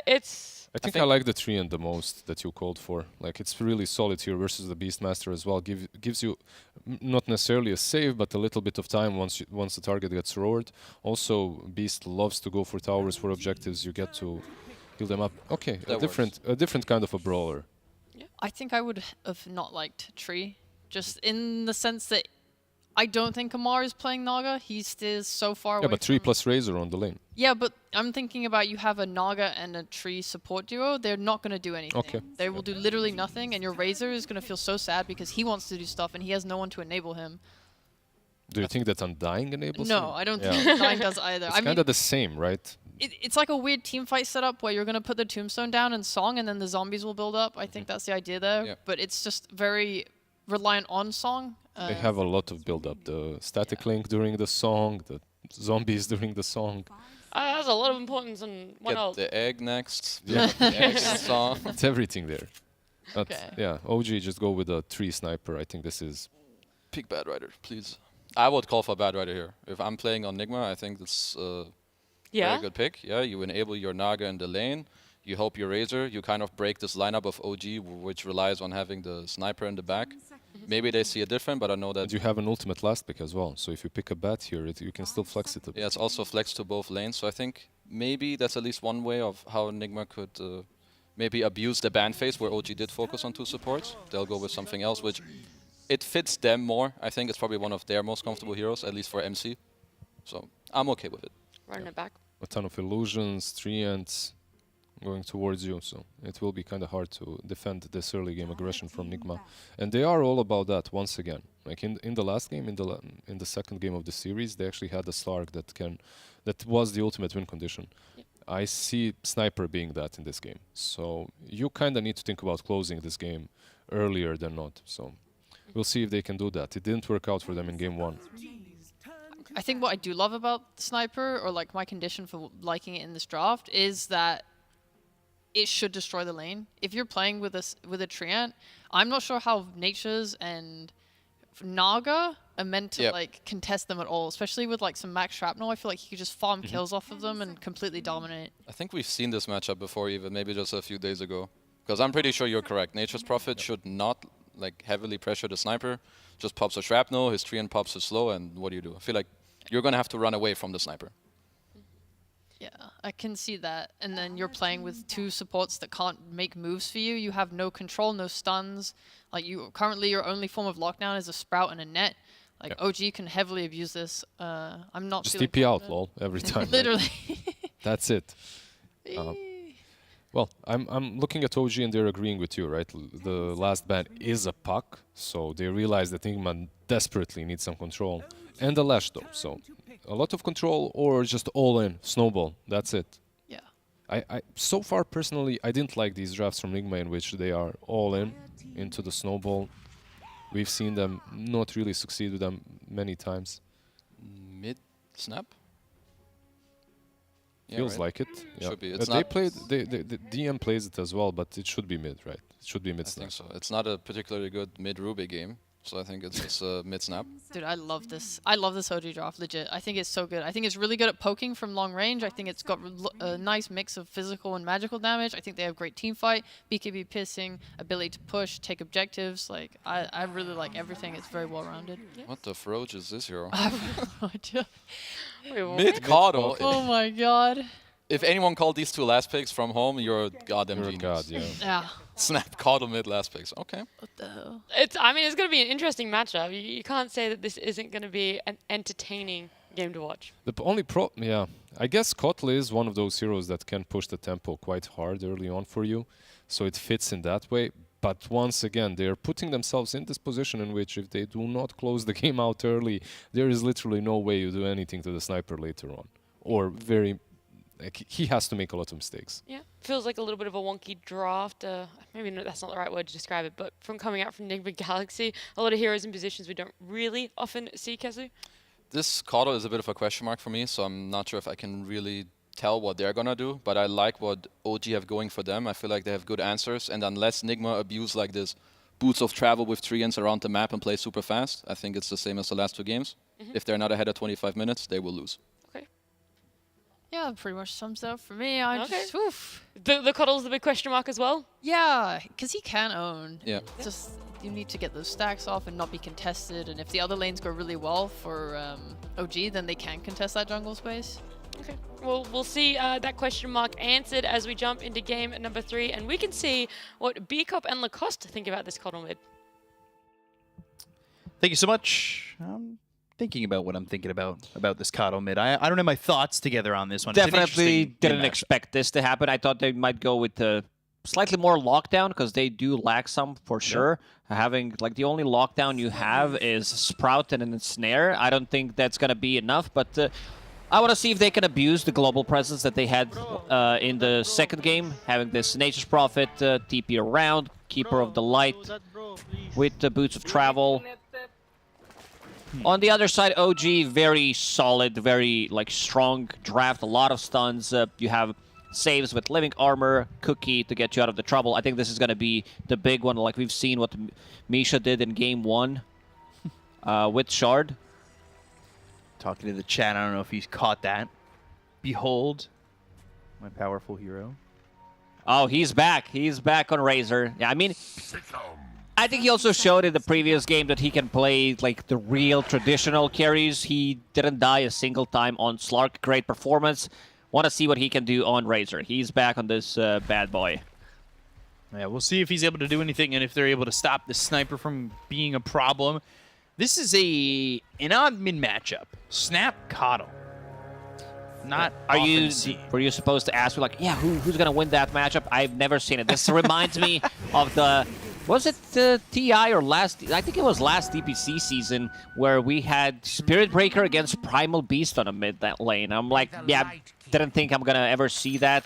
So This one, Keeper of the Light will spam things. I think he has an upper hand in this one, pushes the wave, will stack for himself. We've seen so many times, especially from 9, what this Keeper of the Light on a mid lane can do. But BZM on Snapfire, also a hero that becomes super active early on. So Keeper of the Light keeps the distance away from the cookie. BZM tries to dodge it, has Scatterblast. Now uses it as a harassment tool. Yeah, but the Illuminate doing more damage, and you can see in your split screen also Amar pushing DM back. DM on another one of those micro heroes. We'll see how he does this time on the Beastmaster, as it'll be Taiga this time on the Rubik. So a little bit of a change on who's playing the Rubik. And we can see Taiga pulling the wave. Already started with the Boots of Speed. So you can do that to be able to run away. They don't want to lane against Undying. Happens most of the time. I also want to see if something's going to change when it comes down to pulling the creep waves into the next patch. I would definitely love to see that change happen. Yeah, we've seen some interesting pulls. There was that pull the other day where they took the top wave and put it behind the tier 2 mid after a long walk with it. It'd be interesting to see that again. We've only seen that, what, once so far, right? Yeah, I believe so. Let's see as for right now, yeah, it looks like Sumail's getting the better of this lane. He's always looking like he's doing a lot of damage when it comes down to it to BZM. You check 2 minutes into the game, BZM sitting at 20% HP. He's going for the Water Rune right now. Cookie. Doesn't hit. Wants to push the wave, kill the range creep, and then go for the Water Rune. So Illuminate will land, and that will be the health that's basically regen thanks to the Water Rune, but it also gives him a couple sips on that bottle too. Did Sumail? No bottle in his future, most likely. Definitely no bottle. It's a Boots of Travel Rush on Keeper of the Light. So what are the objectives of these two heroes? Because you said BZM kind of wants to move with this Snapfire. What's Sumail's objective here? Is it pretty much the same? Nah, he's going to push the wave, rotate, has that extra global presence with the Boots of Travel. One-shots the waves pretty much once he has that Spirit Form up. Very annoying to play. Like the amount of heal you can get as well from him and Undying can be really, really good. We didn't mention the GH Naga Siren. Something that has been done before. I want to see what the item build is going to be, because in this type of a game, considering that Guardian Greaves is so popular, I think this might be the item build for him. Others don't want to build it. Keeper of the Light definitely doesn't. Nature's Prophet wants to get into more scaling type of a build, so he might be the one picking it up. Yeah, we saw that early Gleipnir for Mind Control in the last game when he played the Nature's Prophet. Added a lot of control for his team that helped them to keep that pace up. I want to see the same build again. I think this is the most powerful build when you hit a certain timing as a Nature's Prophet, especially in a game where they don't have stuns. So being able to stun people, lock them down in place, and you see, speaking of the lack of stuns, easy TP. And GH is looking to be most likely that first blood, and Yuragi's the one who gets it. Meanwhile, he's getting chased by Mind Control. He's going to try and throw the treants around him or not, as Misha started wailing on the Nature's Prophet, so taking a little bit too much damage for Mind Control to feel comfortable. Sniper, I don't think is threatened in this type of a matchup, playing against Nature's Prophet and Naga Siren 4. They don't have that much damage early on. You can see Misha hitting level 3, using another point in Leech Seed, has living armor. It's all about survivability for Sniper, and also 2 points in Shrapnel. Deals well with his Nature's Call. How's mid lane doing? 31 on Keeper of the Light, 26 on BZM Snapfire. So everybody's CSing mid, and Taiga gonna walk into an Illuminate. Force the telekinesis. Sumail, let's see, he's got another Illuminate in a second. He's also got Kuroki coming from the side. Trying to bring the Roche over, and Taiga still dies there. Kuroki's got that soul rip to get that last shot. The cookie a little bit short, so BZM's chasing. Sumail's gonna get his courier at least, and that works out pretty well for Nigma, as well as getting some damage again on BZM, but he's getting his bottle filled anyway by Taiga. Once Snapfire hits level 6, I don't think Keeper of the Light's the easiest hero to kill with the Mortimer's Kisses, because you have extra movement speed. Yeah, like you have 365, it just boots extra movement speed from Spirit Form, and we can see Sumail already rotating. Yeah, Mind Control, though, in some trouble, getting run down. Illuminate hits. Ooh, Blinding Light. Ragi not going to commit to this as Misha. Ooh, BCM, Mortimer's Kisses. Sumail, he's going to die here. Good rotation from BZM. And will burn down. Also gets GH. Oh man, that last gobble snipe. BZM tips him, Sumail with the instant tip back. That's really big to have that first rotation go so well. So BZM bought Arcane Boots on a mid Snapfire. This is a big kill. Mind Control again. In trouble. This bottom lane has not really gone away. They're also going to bring Sumail down here again. Looking for Misha. A quick Illuminate. They'll get the kill. And now, well, Yuragi netted up. But can they get this sniper? Body blocks just aren't there. But the Illuminate isn't strong enough. Pops the Fairy Fire. Has 9 Magic Wand charges. He's going to have another Illuminate. Mind Control probably thinking about deeping there. And then here he comes. That's exactly what he's going to do. They're going to try and control him. They get the Illuminate. They've got the damage. And they will get Yuragi after all is said and done. BZM also making an appearance. Mind Control very active with his Nature's Prophet. We've seen in second game decided to go bottom, and even though he was top, took the tier 2 tower relatively early on. Now starting to put some pressure on this tower. Naga Siren Illusions, Catapult, Blightstone. It's starting to add up. Yeah, he needs to get to that Maelstrom pretty quickly. Wants to probably do the same, like you said, go to the Gleipnir, have that extra control. This tower's dead. They can't defend it anymore. So now where does the lane go for Yuragi? What does he do now that he's lost his safety under that tier 1 tower? I see Little Dwarf walking down the mid lane. So wants to get some XP there. Yeah. You don't want to lose tower early on when you have Treant Protector in the team. Usually he's the one who sits in the trees, puts that living armor, Nature's Grasp, collect the XP. So map opens up for Nigma again in this third game. Something they've done all 3 games has been reliably win the first, like, 10 minutes of the game. I've been impressed. Not as much of a one-sided mid matchup as we've seen previously, like Sumail, games 1, game 2. I think he did more than exceptional. And now he'll pick up a double damage. Is this a double damage game? Are we seeing one of those once again? Mind Control TP's in the high ground. Into another slow. All right, well, he's going to die. Just TP'd right into that. Kiss is immediately used. Kuroki just getting kissed to death. BZM's not missing those kisses. OG's very good to keep this fight with a distance, and BZM takes even a point in Lil Shredder, so he can't be the one killing that tombstone. Oh, Guardian Greaves, by the way, on that mid. I've seen this. I've seen this in pubs as well. It's not a greedy build on Snapfire because you have a different offlaner who doesn't build into it, so you're gonna be taking that role instead.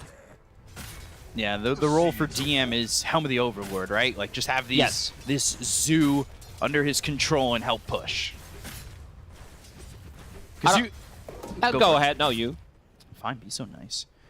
You know, I'm looking at Rubik. He's going to the Arcane Boots, but he's not somebody who wants to get Guardian Greaves either, right? Like, sometimes you'll have a 4 who picks it up. You can pick it up on a Rubik. I don't mind, but in this type of a game, I think value from a 4 staff is way too good. Push people out of net, push people out of a static link, Sprout.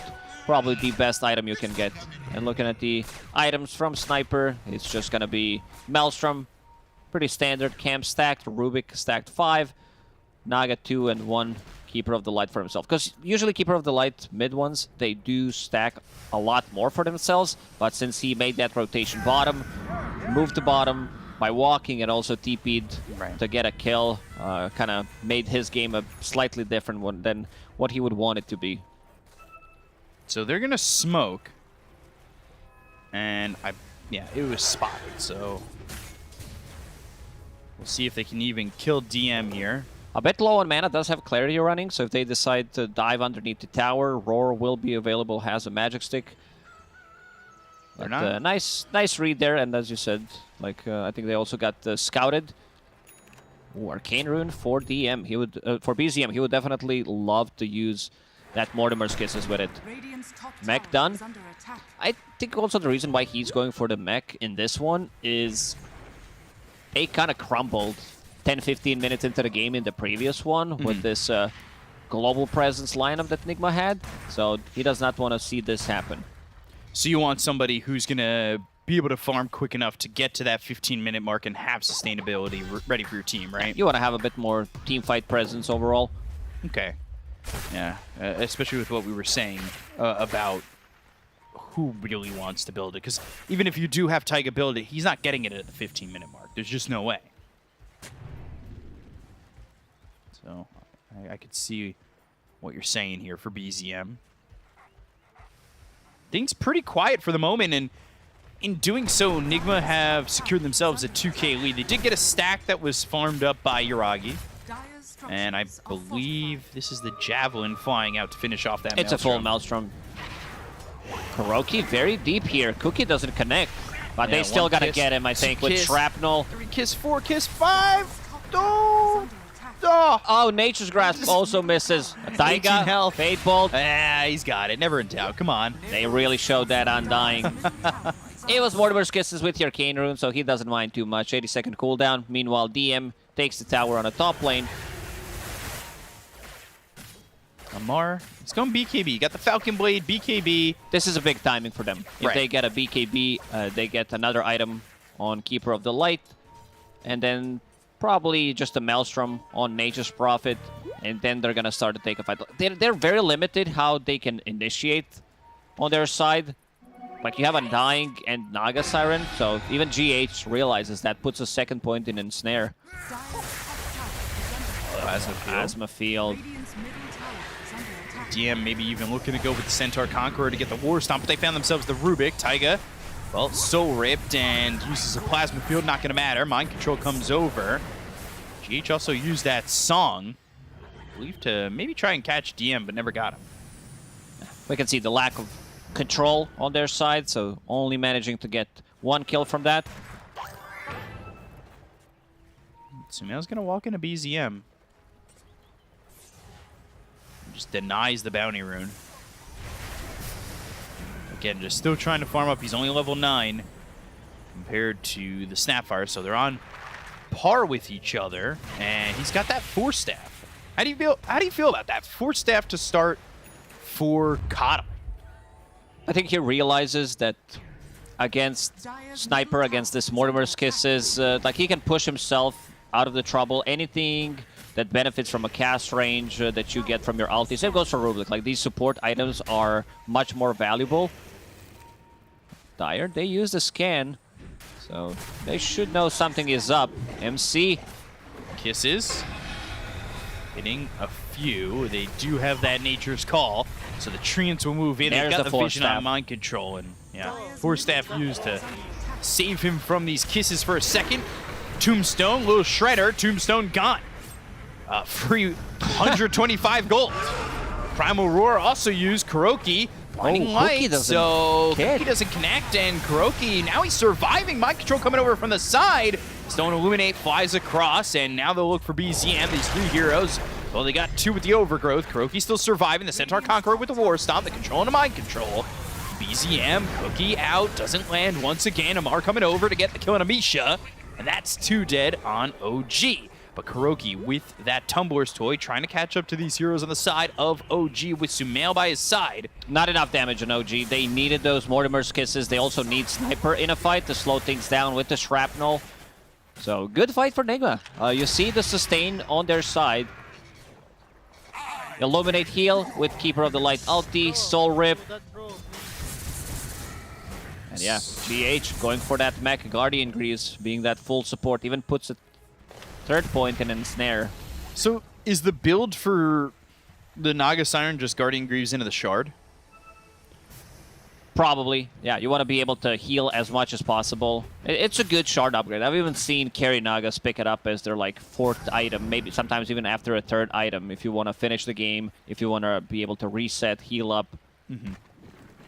Anyway, used to be stronger, though. The seeds Back of fortune. a while.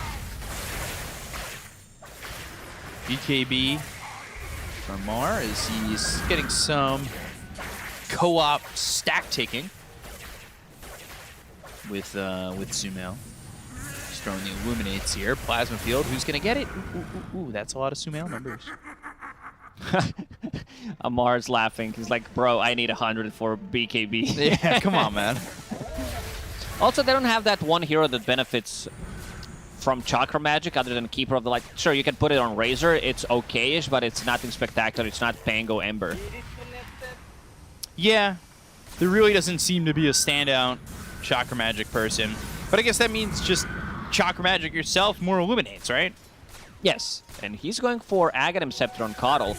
I was thinking about it, like whether he's going to pick it up, maybe not as quickly as he's trying to get it, but it's a good way to, like, you have a combo. If you use Tombstone plus Naga Siren ulti, zombies are going to spawn, and then you get that Will-O-Wisp on top. If the Tombstone can survive.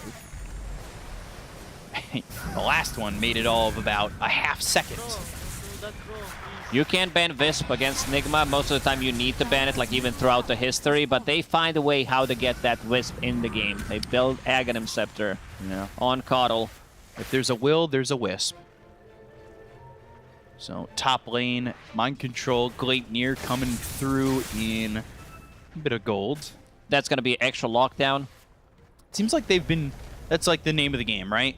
They've gone level 3 in the Ensnare, they're looking for the Gleipnir, they'll try to get the Will-O-Wisp. Just gain as much control as you can, starting with 0. Go. Will it be the impossible task? Who's really the Roche taker? Is like OG or Enigma, both these... They can take Roshan. You have Helm of the Overlord soon to be finished. You have Sustain from Vlad's on that side. On the other, Nature's Prophet, you have heals, as we said, from Soul Rip. Oh, Sniper's going into BKB. Next, this is a very early BKB pickup for him. I guess he understands that there are no abilities that go through magic immunity. Razor's still not going to be close to him to use the static link if he can keep the distance. I like that pickup. Sniper sitting tied for top of the net worth at the moment. They've been neck and neck and creep to creep as they've gone back and forth. BZM, after getting those Guardian Greaves, he's going Shard, so he wants that extra farming capability with the upgrade of the Fire Snap Cookie, which adds a Mortimer's Kiss at the landing spot. Taiga, he's caught. And they will get this kill onto the Rubik. Showing off that Rod of Atos, which is in 7 gold, turning into a Gleipnir. This is a big timing for Nigma. You have Razor that finished off his BKB, still didn't show it. Bought a Shard. And then you have full Gleipnir and Aghanim Scepter on this Keeper of the Light. In 100 gold. He's already there. Sniper finds the Grove Bow because why not? You need to find it. If you play Drow, Ranger, or Sniper, it's an instant drop for you. So, 4K lead here for Nigma. If you had to guess... Make it 5. If you had to guess, where would you say Dota Plus is at right now? I'd say might even be favoring OG. Really? Yeah. Do you sense that in this point of the game, even though they're down that much? Never mind. Wrong. 70-30. Nice. It drops down to 69 for Nigma now.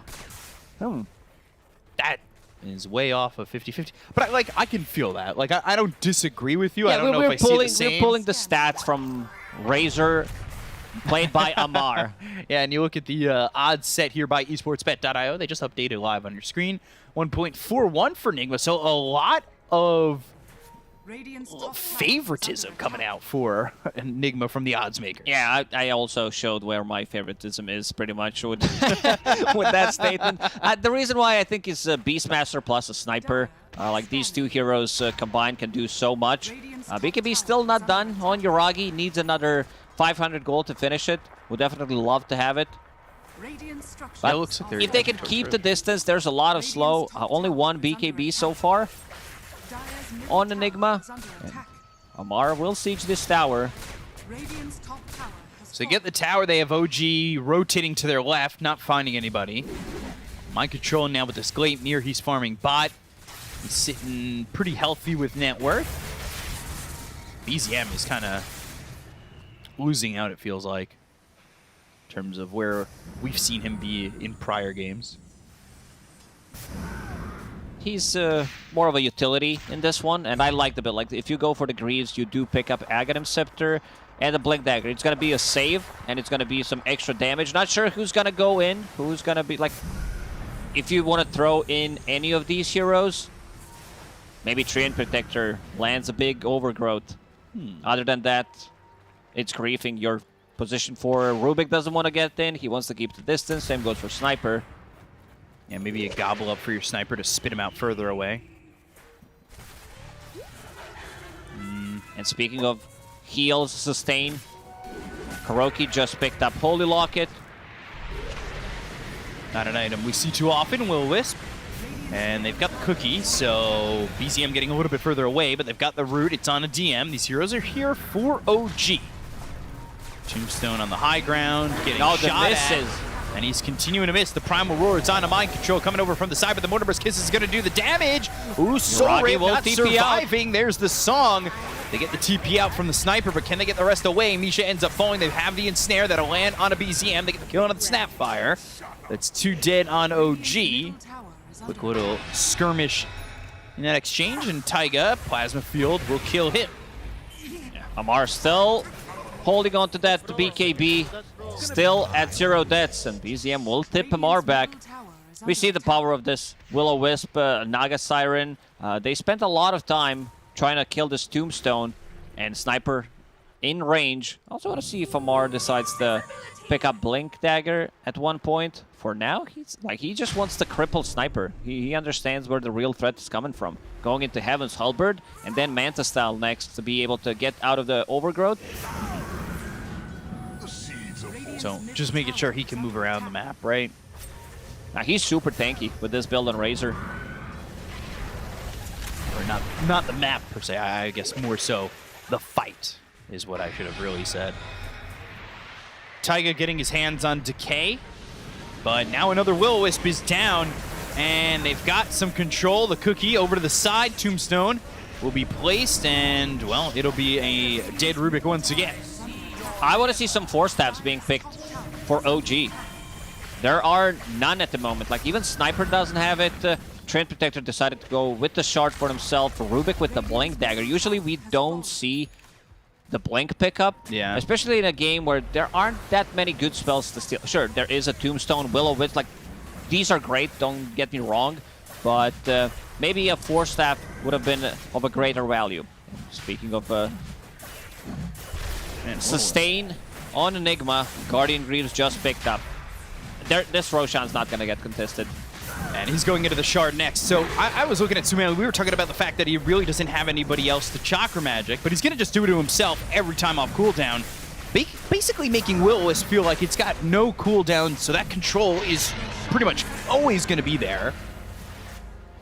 I'm starting to worry about OG's lineup with where they're at and how far they're behind. GH, like you said, finished the Guardian Greaves. He's going into the shard.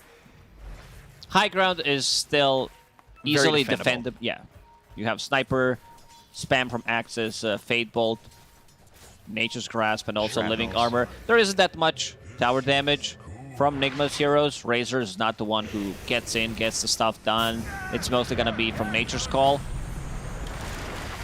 Yeah, then he's going to go to the Curse of the Old Growth when he picks up this shard, too. Also picks up another 250 gold on Sumo. Taking out that Home of the Overlord creep. Bottom lane. Deeping bottom. They were thinking about TPing in mind control from behind. They're going to look to get this Gleipnir down. They've got it on the BZM. That lines up the Will-O-Wisp. There's no way to leave for BZM. And they've also got the Sprout, and that cookie just does not get you out of this radius of the Will-O-Wisp. And now Nigma. It looks like they are the ones controlling the game. Misha pinging it out. He placed that Observer Ward and also wants to cut the creep wave, but a little afraid. As Treant Protector players have been doing this for a long time. Just very annoying to deal with. No, OG down this much. Thinking about what this could mean for them, as 5 wins feels to be the line for the major. Their remaining matchup would be against Liquid, who are 6-0. If they were to lose to Nigma here, they truthfully could end up at 4-3 with potential tiebreakers, and that could be an issue. Yeah, especially because Liquid is the last matchup you're going to be playing. And perfectly balance. Hero, Treant Protector hiding in the trees one more time. They do have ways to kill the trees. That terms of the old growth. Showing him where he is. Yuragi getting the tower. MC. Oh, Gleipnir missed them all. BKB, but the damage coming in. They've got the song. It's on to DM. He already used the Primal Roar, so Mind Control is going to start with that Wrath of Nature. Does have a BKB. Stop the song, and now they'll go to the Curse of the Old Growth. BKB, TP out, DM gone. And they're going to work on the Hellbear Smasher now, as they'll get another 250 gold for Mind Control. So OG again. Same thing as happened in game 1. They don't want to take any real fights, want to dodge it as much as they can until Sniper starts to get his items, going into Silver Edge next. For now, just having a Shadow Blade. Enigma, there's smoke. Trying to find him. If he comes out of the Shadow Blade, Mind Control, oh! They passed each other. Taiga also now blinking away. Will-Wisp won't land. Still chasing.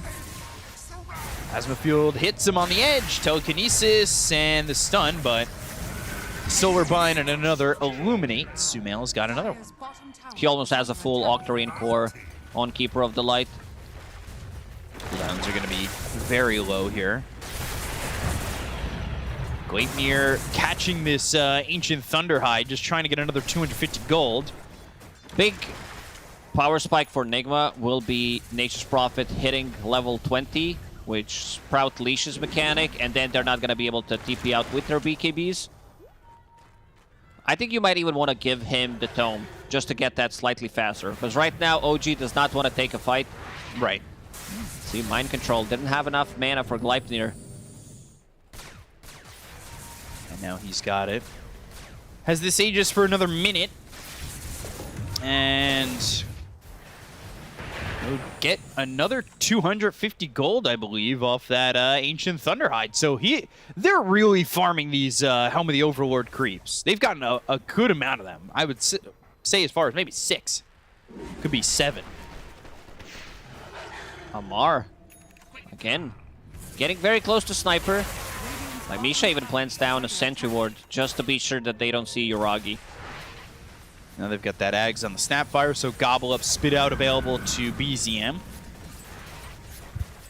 Wait, if you're OG, are you just trying to wait out these timings and hope that Yuragi can kind of get to critical mass? 15 seconds until Aegis. Let's see. Aghanim Scepter is done on Snapfire. Does have a Psychic Headband, so extra cast range on the save or just Gobble Up in general feels really nice to have. I want to see if they decide to smoke up and look for a fight. If they can get the initiation on Keeper of the Light, kill him before he gets anything off, that'd be pretty big. But then again, you need to be careful about the Siren. There is no Force Staff whatsoever on their side. So if they catch Keeper of the Light, most likely he's gonna die. Like one roar into Mortimer's Kisses, into Sniper should be more than enough. So can they find that combination is the question. As Mind Control, you said, he's gonna be the tower taker. He's working on the top tier 2. He's got these Treants, he's got these creeps. And the team is nearby, just in case he were to get jumped on, but Yuragi's actually farming the other triangle and goes invis, not wanting to give up his positioning to these illusions.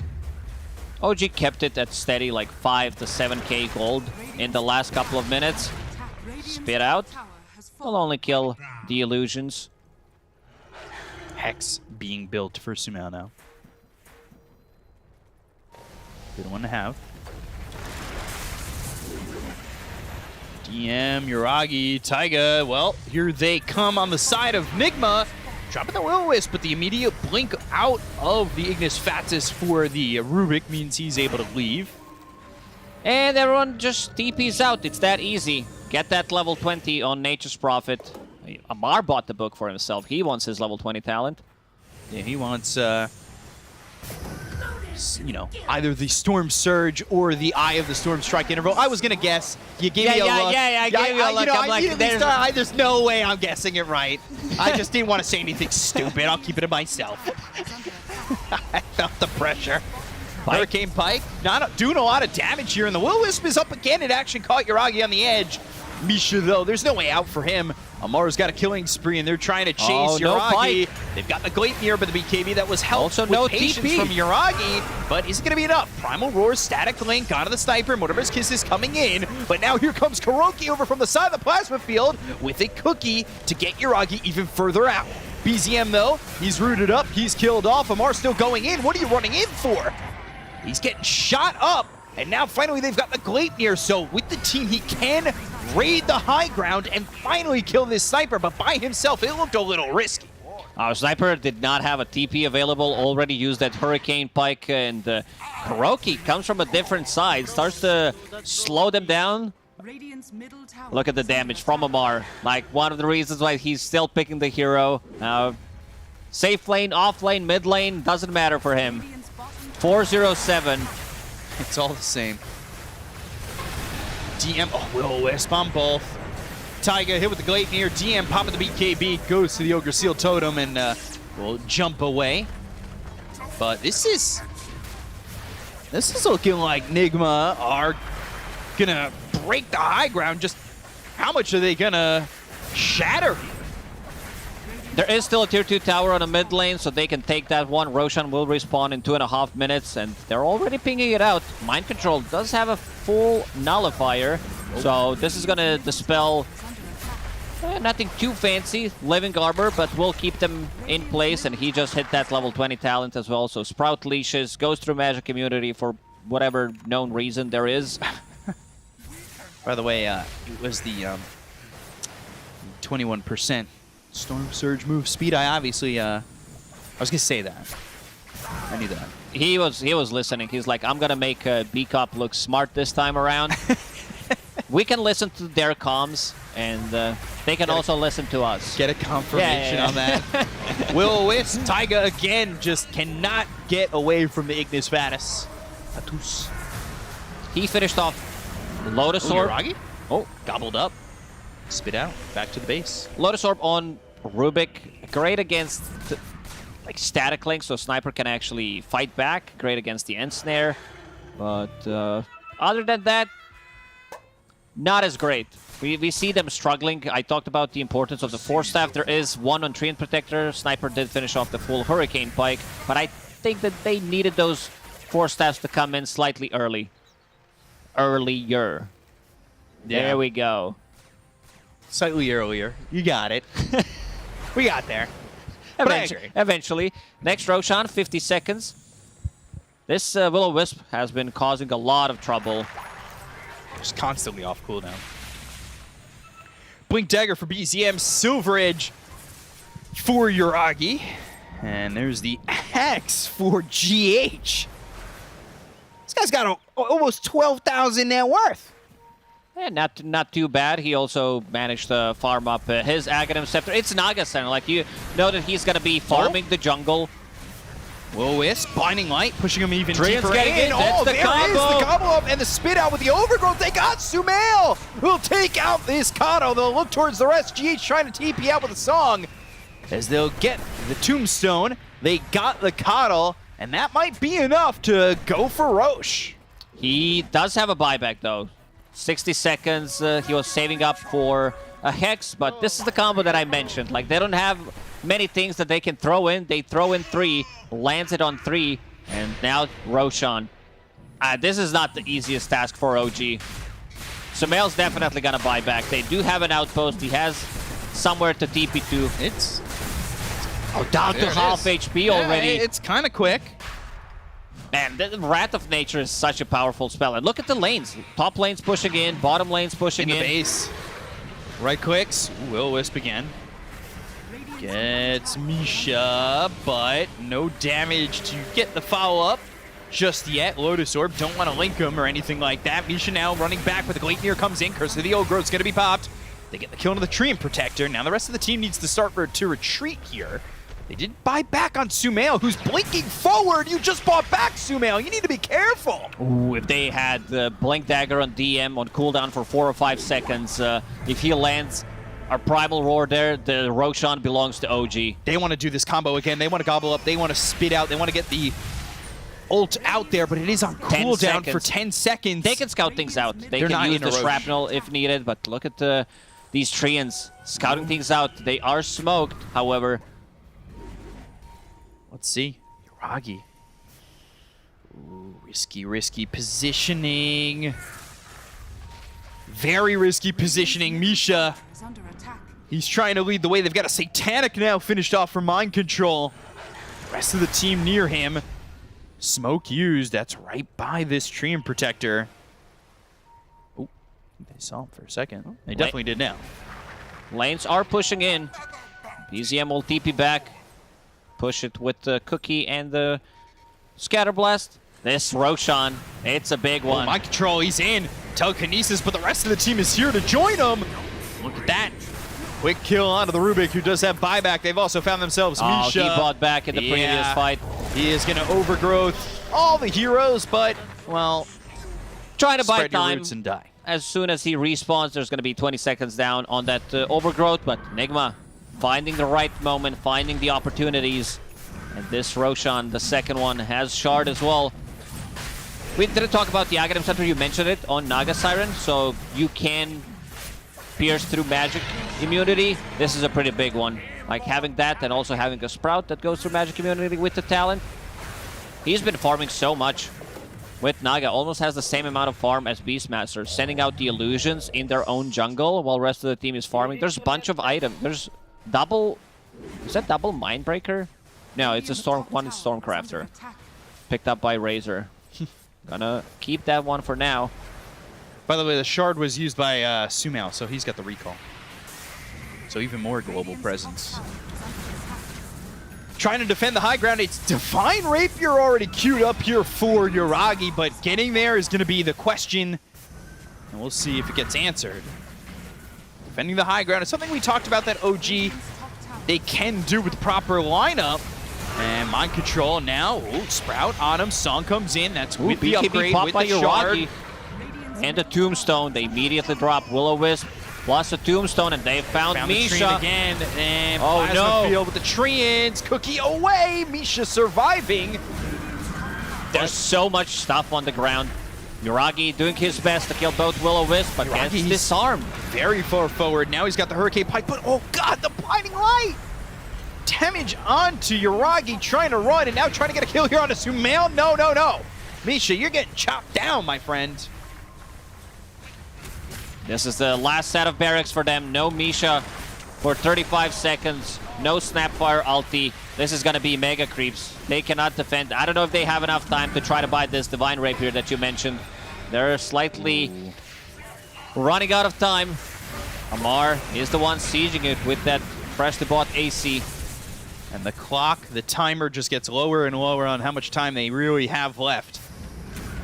Constantly full HP. Keeper of the Light blasting them. DM walks in, tries to get the Primal Roar to get the kill here on the Mind Control, but they've got the Soul Rip. The Will-O-Wisp is going to be down. They get the lockdown on a Taiga as well as Yuragi, but they walk out of it. Now, break onto Amar. Telekinesis slams him down onto Sumail. Yuragi just trying to stand his ground for the time being, but they've got the Blinding Light. They have the Sacred Relic on the Courier. It's some. They know that there's no Divine Rapier. Let's see if Nigma decides to get in and close out the game. Just the tier 4s remain. There's so many items, like on both of supports. Kuroki, full rate pack, so that damage is going to be negated from Sniper. Holy Locket. Then you have GH with all the heal in the world. Stormcrafter. They're just not, the shots aren't doing damage. The sustain. Greaves. Yeah. Look at that, full health. Song of the Siren.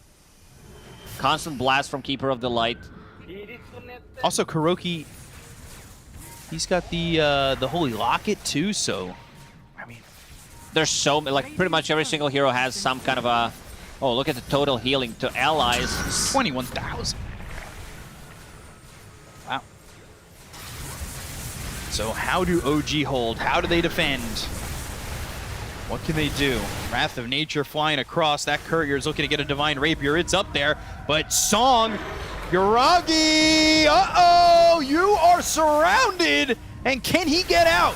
He's rooted up BKB, but they've got the cookie. It's the other way. It's actually going to land into mind control as well as Kuroki. Now they're going to be into the well. They'll look over at Amar with the BKB being popped here by the Razor. The Gobble up, the spit out. They're looking for the overgrowth, but Misha, oh dear, it's not going to be enough.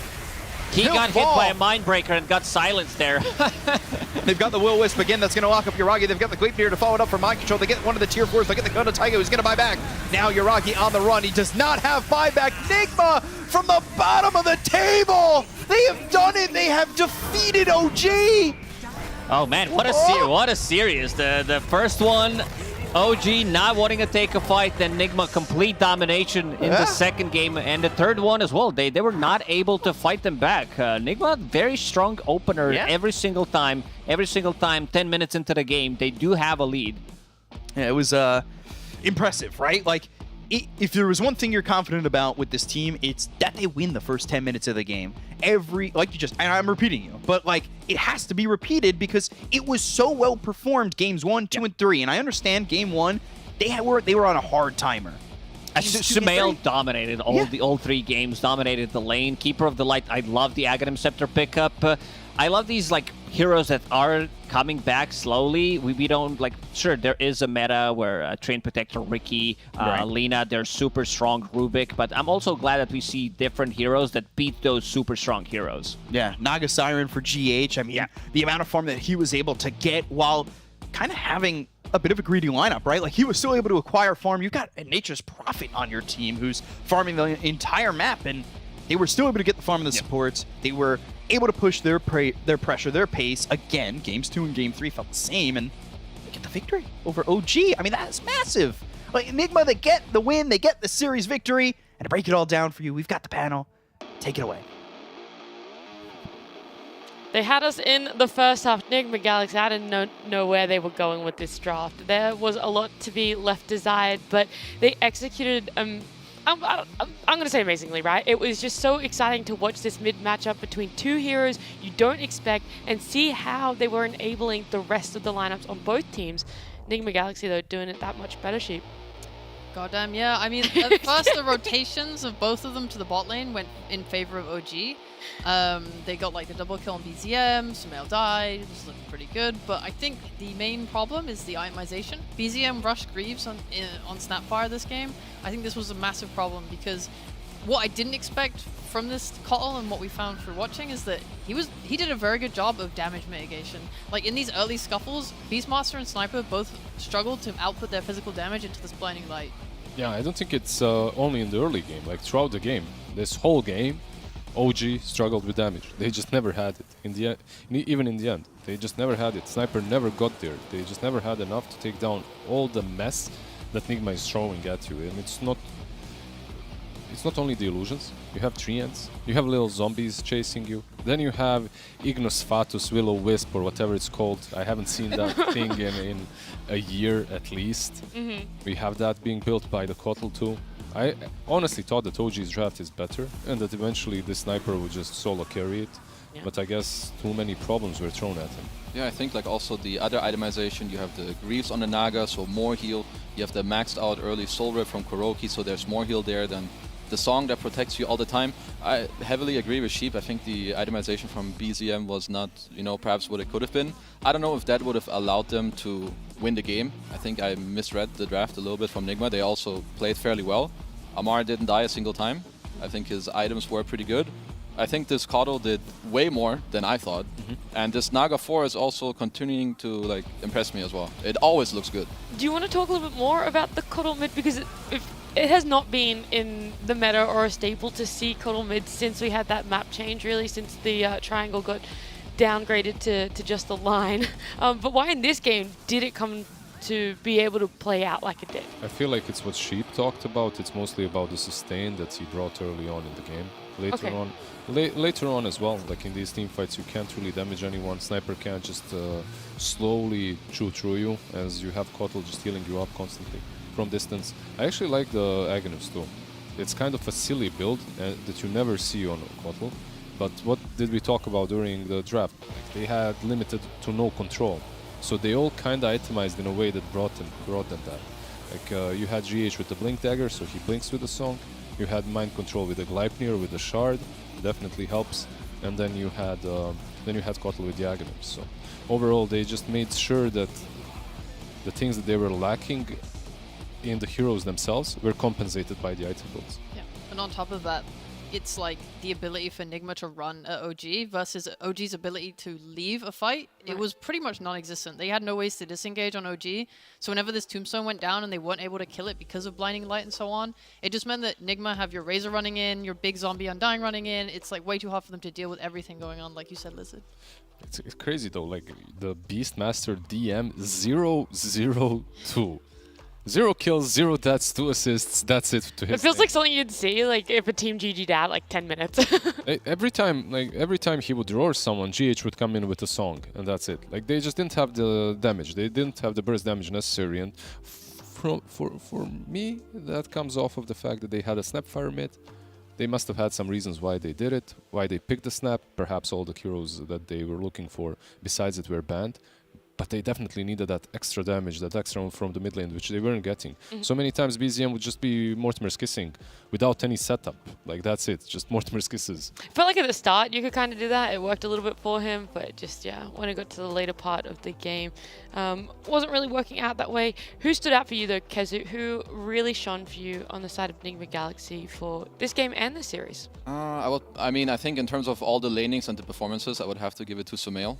But I do, in terms of hero from this game, I think it's GH on this Naga Siren. I feel like it's a hero that is maybe not fully understood from the support role. We all know what it does from carry, of course, but from support with the itemization, the way they use song and how they also utilize it with like the tombstone, I think they just do such a great job with it. Yeah, meanwhile, production is like, yeah, it's going to Sumail. 100%? What the heck? Yeah, damn. 100% deserves the MVP, not only for the game, but for the full series, every single time. Do you want to do your honorable mention anyway, though? Honorable mention goes to full team Nigma. Okay, alright. He was in every kill? Okay. Yeah, that's pretty insane. What the froach. What the froach. Sumail is just on another level. It's insane. Like, I don't know, how does this team function if Sumail gets shut down? That's kind of like my big thing, because he was allowed to just go crazy on these 2 games. And by the way, it's a Kotal that went for Blink and Force Staff. Like, it's not something that you see too often. Force Staff you do. But Blink and Force kind of not necessarily in every single game.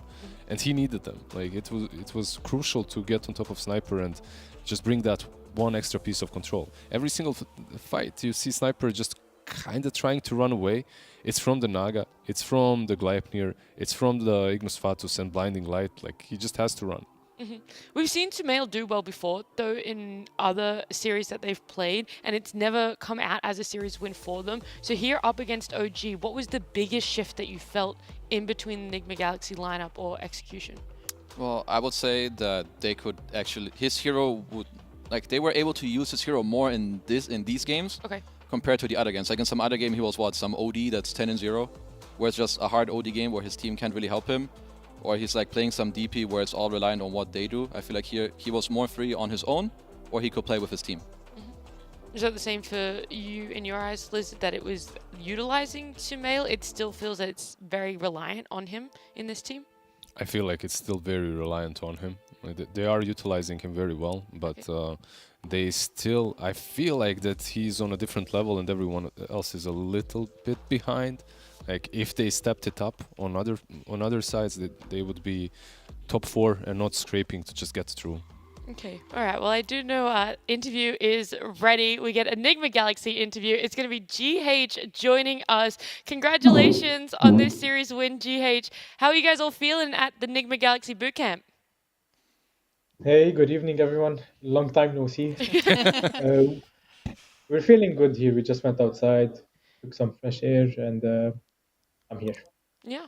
What was the conversation or what was the mental shift for you guys between the loss in game one and coming back to win game two and three here against OG?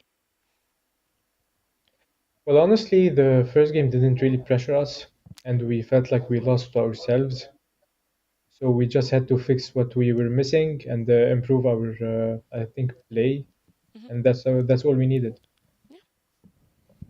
How do you feel? Hi, by the way. Congrats on the win. Usually I go last, but it's fine.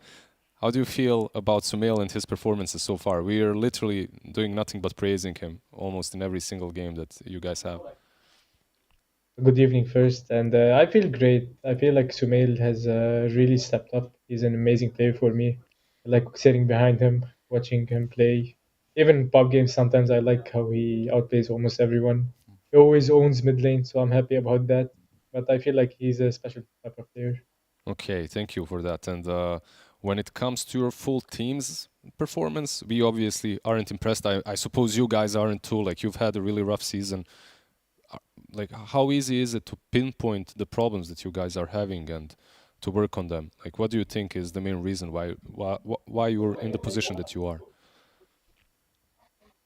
It's hard to pinpoint every single reason right away. We have to play and see. You have to keep in mind that we're a relatively new team, so we have to take it step by step.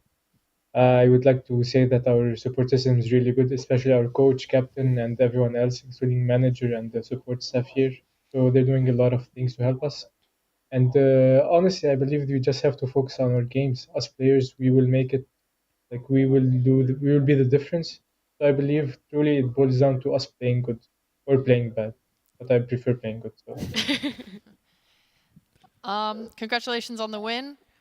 I wanted to ask a little bit about Amar being in this team. When you guys brought him in, was it with the intention of playing to his strengths as a player, like within his hero pool? You know, you guys have been playing his sort of like offlane heroes from like carry, or was it with the intent of like he's going to start like that and you guys are going to build to him being more of a normal carry player? I think one of the most important things whenever you pick up a new player is to play on their strength. So let's say this player shines on certain heroes, on certain roles. I think this is what you need to address. Otherwise, if you try to get the player out of their comfort zone, I think it would make a huge difference and he wouldn't feel comfortable and he wouldn't play as good. So I would believe that we are focusing on his strength as we are on everyone else's strength. And is he like at least on the side wanting to sort of diversify his pool and push out? Because obviously we saw his Slark this series that looked really good. Is he like, you know, hyped up to you guys like, yeah, we're gonna like own, I'm gonna get bigger and better? How's his like attitude? Yeah, I would definitely say he has a good attitude. He's a really hard worker. I see him play a lot of games, and I see his hero pool getting bigger and bigger slowly. So I'm happy with him. I'm happy with him, especially because of his work ethic. It feels like he works a lot and really hard. All right, thank you very much. All right, hi GH, happy to see you. Congrats on the win. So I've got a couple questions for you. So you talked about your support system. Of course, you guys haven't looked that good in this season. But what is something that, you know, Kuro and Immortal Faith, who's your coach, what are they focusing on? And what have you guys talked about specifically, like over the past, like, what, 2 weeks to improve on? Like maybe one or two key aspects. Well, our support system, which is mostly in-game, one-game related, is Kuro and Immortal Faith. They're crafting all the strategies and trying to do everything for us. Mm-hmm. They focus a lot on, I would say, early game, mid game, and everything else, whatever comes in Dora. You know, there's team fights and there's items and there's strategy. So I would say like a huge props to them because they're working overtime to try to make it happen for everyone. Okay. And then lastly, you've been playing this Naga post 4. I don't see it as much from other teams, and I think it looks very strong. Can you tell me a bit more about the hero? No. Honestly, I enjoy Naga. I used to play it a lot before, so I just feel like playing it sometimes. We have some good strategies with Naga. I feel like we don't really lose any games with it. We just refrain from pick it sometimes. What I like most about the hero is that the illus. I like playing with illusions, micros, and stuff like that. So it makes me feel good, even though I have to be like extra focused and in the zone. But I enjoy it a lot. All right, thank you. Awesome. GH, thank you so much for joining us and congratulations again on this win. It looked like a very much needed win for you guys for the morale as well. Thank you for having me. See ya. I wish we could have had GH a little bit longer. We could have asked him some more questions, but I have one question for you guys. Is Enigma Galaxy back? They're back. They're back, baby! I didn't hear anything on the end down there. Hello? Hard to say, but definitely more. I'm more confident in them than before. Yeah, I'm excited to see how Enigma Galaxy go. They have 2 more opponents left. It's up against Secret and Entity. That's for a later day, though, because we do have 2 new teams coming up after the break. It's Into the Breach versus Gaming Gladiators. Be confident here. You can sleep too first. I will tombstone. I don't want to sleep. I don't want to sleep. Okay, look, you got him. 5 seconds, my TP. Wait for Amar a little bit. He's Go coming. tight, no? Look, my tombstone. Yeah, he is. I'm tipping. I'll get a good Gleipnir here. Look here. I'm running. I'm gonna take. I got a sniper, guys. I got sniper. He's thinking MC. Sniper.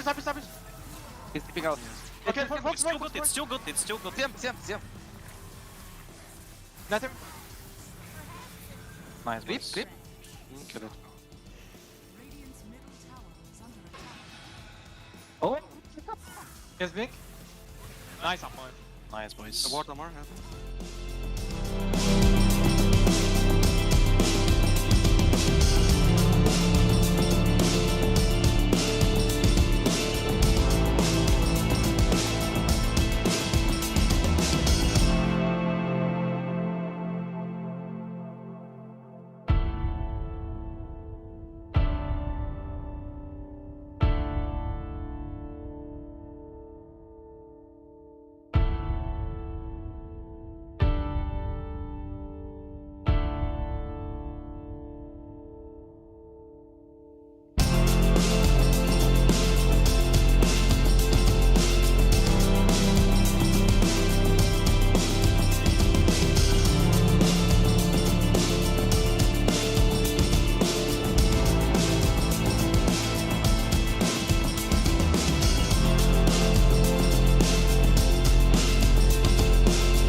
welcome back. We have a new series for you guys. We have 2 new teams, but we also have 2 new panelists. In fact, 1 brand new panelist here to Western Europe, Fia! Oh my god, it's Fear! He's back! He's back! Papa Fia! We missed you! We missed you! Bring it. Come in, Tia. Come in.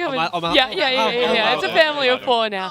How have you been, Fia? We haven't had you in Western Europe yet. We haven't seen you.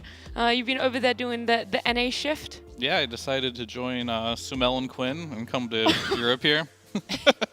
Grass is always a little greener, right? Yeah? But, you already want to go back?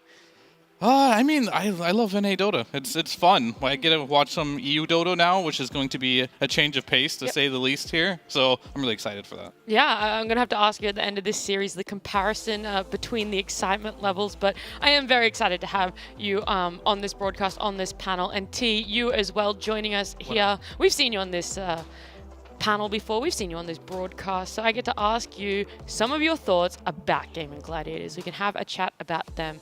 I mean, today's scripted, unfortunately. Fear comes in, Sumo wins, get their first win. Oh, yeah. Quinn, it's of true. course, the other NA import to EU. Like, I don't want to break it to you guys, but because Fear's here, yeah, NA's just going to do it. So congratulations, Gaming Gladiators. We're actually empowering the NA scene. Yeah, our 3rd series of the day straight away. Yeah, we can just move right on, rolling schedule here. No, but what is it about Gaming Gladiators? Is it the Quinn factor for you, T, that you like to see from them, or is there more to their playstyle?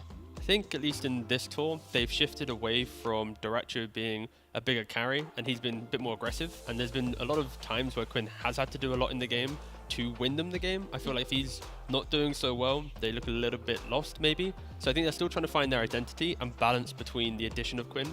So memes aside, it is still kind of the Quinn-esque team for now. And you saw it in the last drafts where they're doing these sniper into DPs, Huskars into Ember. Like, they were drafting for Quinn to win his lane. Very much so. Into the Breach as well, we'll quickly touch on them because draft is about to come up. There is something that sticks out for you, Sheep. We saw it in the last series. They played the Earth Spirit. Yes, Immersion's Earth Spirit. It is his most played hero, around about 136 pro games. His next most is like 60 games or something. He really loves it, and that's why I think they're pushing it so much. Of the 13 games I think they've played, he's played 6, I want to say, somewhere around there. Yeah, he's 1-5 on it. Yes, that is what I was going to say. He's so good. Really well. He's prepared. You slotted straight in here, Phil. Yeah. But here's the thing. I think the reason that it's not working so well is a mixture of 2 things. I think that they're struggling to enable it properly, but also the enemies have been playing really well around it. For example, like, I watched 2 replays back, and in both of them, the enemy 5 broke like some of his first smokes and just made them completely useless. In one of them, they put him on the safe lane to lane with the Lina. That went really poorly. He wasn't able to get farm. His urn came extremely late. They weren't able to then get charges. His ability to snowball was very gutted. Yep. And when he's in a game like that, I don't blame him for this type of loss. It's very difficult to find impact on an Earth Spirit in that situation. Fia, would you rather be on Gaming Gladiators with a post 5 Legion Commander or Into the Breach with a post 4 Earth Spirit? Post 5 Legion Commander, I think. Yeah. Okay. Yeah. All right. I mean, they keep trying their Spirit. It's not really working for them. But then again, like, they are on an 8-game losing streak now on Into the Breach. Their last win was like Game 1 versus Tundra there as well. Things aren't looking too hot for this team right now. They're going to try a lot of new things, and I just hope the Earth Spirit, when you're 1-5 with a hero, maybe shelf it and try something a bit more meta. He did play 1 game of Rubik, and he won with it. You know, pick a meta hero, maybe you'll get some meta results. Pick your techies.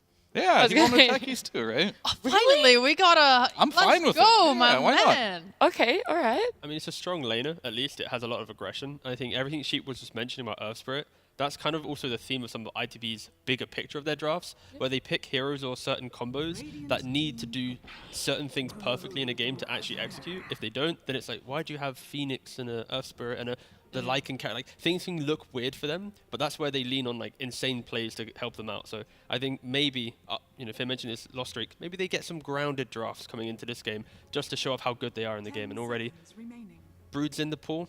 There's still, the Tusk, the Rubiks. All these heroes are going through because IO is coming back into the ban pool. Again, at the start of the DPC, kind of ignored, but now because of these teams like Gladiators and also Nigma wanting to pick it up, you have to respect it. All right, this is my time to talk about the game in Position 5 Legion Commander. They've tried it twice now against Broodmother, It has worked once and failed twice. And I would say one of the reasons it went well is because they had a strong lane Did it fail partner. twice? No, it won once and lost once. Okay, yeah, okay. 50. Today's the day. Today's the day. The Oh, right. deciding This factor. is... Okay, I see. But it had a Lina. When it won, it had a Lina safe lane with it. When it lost, it had a Naga, which was a much worse lane. And also the support, any enemy supports played a factor. In the win, it was against a Pugnafor. In the loss, it was against a Hoodwink. I feel like Legion, she looked good when she was able to just bully the lane. She maxed overwhelming odds and then just kind of played around purging the Bola and helping the core to farm like the hard camp and stuff as well. In the loss, it was awful. She was getting bullied. She was dying 3 times. Like she couldn't trade at all with this like range nuking 4 and just sucked and then didn't do anything because it's a Legion and it's not meant to be a 5. Yeah. I think a lot of people would agree with you there, but they're trying their stuff out. Gaming Gladiators having a long, hard think here, Fear, about how they want to close out. What would be a strong opening with a Nature's Prophet? Right now they mainly play that on Ace, I believe. Here, I guess don't even talk about it, as they're going to pick it right away. That just might be Quinn's hero right off the bat. He's played it. I think he's undefeated on that hero right now. He's doing really well. So I'd like to see him play it, unless we're going to see the support Pango to try and counter the Brood, which I really doubt that'll happen. So this is probably just Quinn's hero. He'll just ban out his bad matchups now and, you know, hasn't lost yet. Have a lot of faith in it. What do you think of the bad matchups though? Like, because everyone has seemingly different opinions on Pango mid, like Batrider, for example. I mean, I've seen it go like both ways in that matchup. I think the Bloodseeker ban was like really smart. Some people like banning the Tiny against it in the mid lane because you have like a lot of burst damage and kind of low HP. Other than that, you could get cheesed. Well, they banned Ember. Actually, that's another good one as well. But I'm not a mid lane specialist, to be honest with you. God, Quinn, I think Quinn is going to answer all your questions for you here on what matchups he doesn't want to play against. Yeah. And we'll see what he bans next. Ember makes sense, though. The control of the root is very annoying for him. Also a little bit of respect to Supreme there with his Ember. Again, the stats that he's pulling out on Ember, I think he's like 8-0 now compared to everyone. Like, it's insanely good Ember player. But for ITB, they just need their mid lane to mirror what Pango wants to do in the game as well now. Because you have Brood, you want your mid lane to be able to follow the Pango's rotations, or at least force the Pango to react to where the mid's going. So now Pango can't get a rune and decide what he wants to do on the map. He can't break down the map in his own playstyle. So I think, yeah, Tiny, like we already mentioned, is still a pretty good ban for Gladiators. And other than that, some Tiny, some Tusk, that yeah, would be pretty good for them. Something that just walks to Brood's lane, and when Brood takes over that part of the map, you just walk over there and kill people that are just trying to, you know, take Brood's farm. Trying to live their life, and then they get fucking punched out of the game. Right off the map. And chased by a bunch of spiders. True. That's actually so many things. It's not That's fun. the worst part. Into the Breaches bans also a little bit trying to set up, you know, it feels very straightforward with what Gaming Gladiators want to ban, but can you see anything else from Into the Breaches bans? Their backwards bans is just for the Broodmother, pretty much. They've shown their lane, they don't have any flexibility, so Monkey King, Slark, prominent heroes against that. Other than that, you could maybe think about, you know, Troll or something like this that also has a bit of laning, but you don't really ban those heroes out because you can just counter them quite easily. So I think they have one free ban to do what they want. Oh yeah, I forgot about the Naga. Yes! There you go. Yeah, it's a good lane. It's super strong lane. Yep. So we're going to see the POS 5 Rubik then? Yeah. All right. And Dara does play it. We've seen it before. Always POS 4, so it's Really? nice to see. Yeah, always. Every single time POS 4. So nice to see some variety here. They don't really have ways to stop Pango running through the map right now. That's the key thing. So we're mentioning the mid lane. Oh, okay. For Gladiators actually taking an ITP specialty here, the CM Pudge. This is something ITP used to run all throughout their Division 2 dominance. Was just this Frostbite into hook, you punish the lane, you don't really care, good. and then you enable everyone else because when Pudge is strong, everyone just gets to play behind it. So I love this lane. It is equally as aggressive as what Techies wants to do to a lane, and I'd argue maybe even better. So yeah, I like this opening, or at least response, sorry. This is very similar though to the last game they played Yeah, against yeah. Liquid. They played this Pudge, but with a Treant instead into a Brood plus Rubik. I know they'll probably put Techies there, but it's, you know, they lost that lane really hard. I think the only reason they did so well with Pudge on the game too was because it was into a very weak 4 in this Dark Willow, and they were able to like just kill her a lot with. Yeah, I think he got like 6 kills on the Dark Willow alone or something. Like this Pudge had such a farm fest. I mean, I think it might be a lot. We see the Tiny versus Pango, it's a classic, but I think the CM will help the Pudge a lot more than a Tree would versus Brood specifically. So might be a different matchup, and that's kind of how I see most Brood matchups right now. It's like you kind of like counterpick it, and either you destroy the Brood or the Brood destroys you, and it doesn't seem like it's just like a coin flip. Even if you have the counterpick matchup, Brood can still win the lane quite easily. So it comes down to execution more than anything. Maybe he just thought he had a bad game, and he's going to improve on his play. Damn, so true. Trying to think with Gladiators. So back when I used to coach Tofu like a year or whatever, 2 years ago, whatever, he used to play Pango in the 4/5 role. So maybe Gladiators' style this day is like we pick Pango plus Furin. If Furin's off lane, that's a pretty decent lane. Furin doesn't really need the help.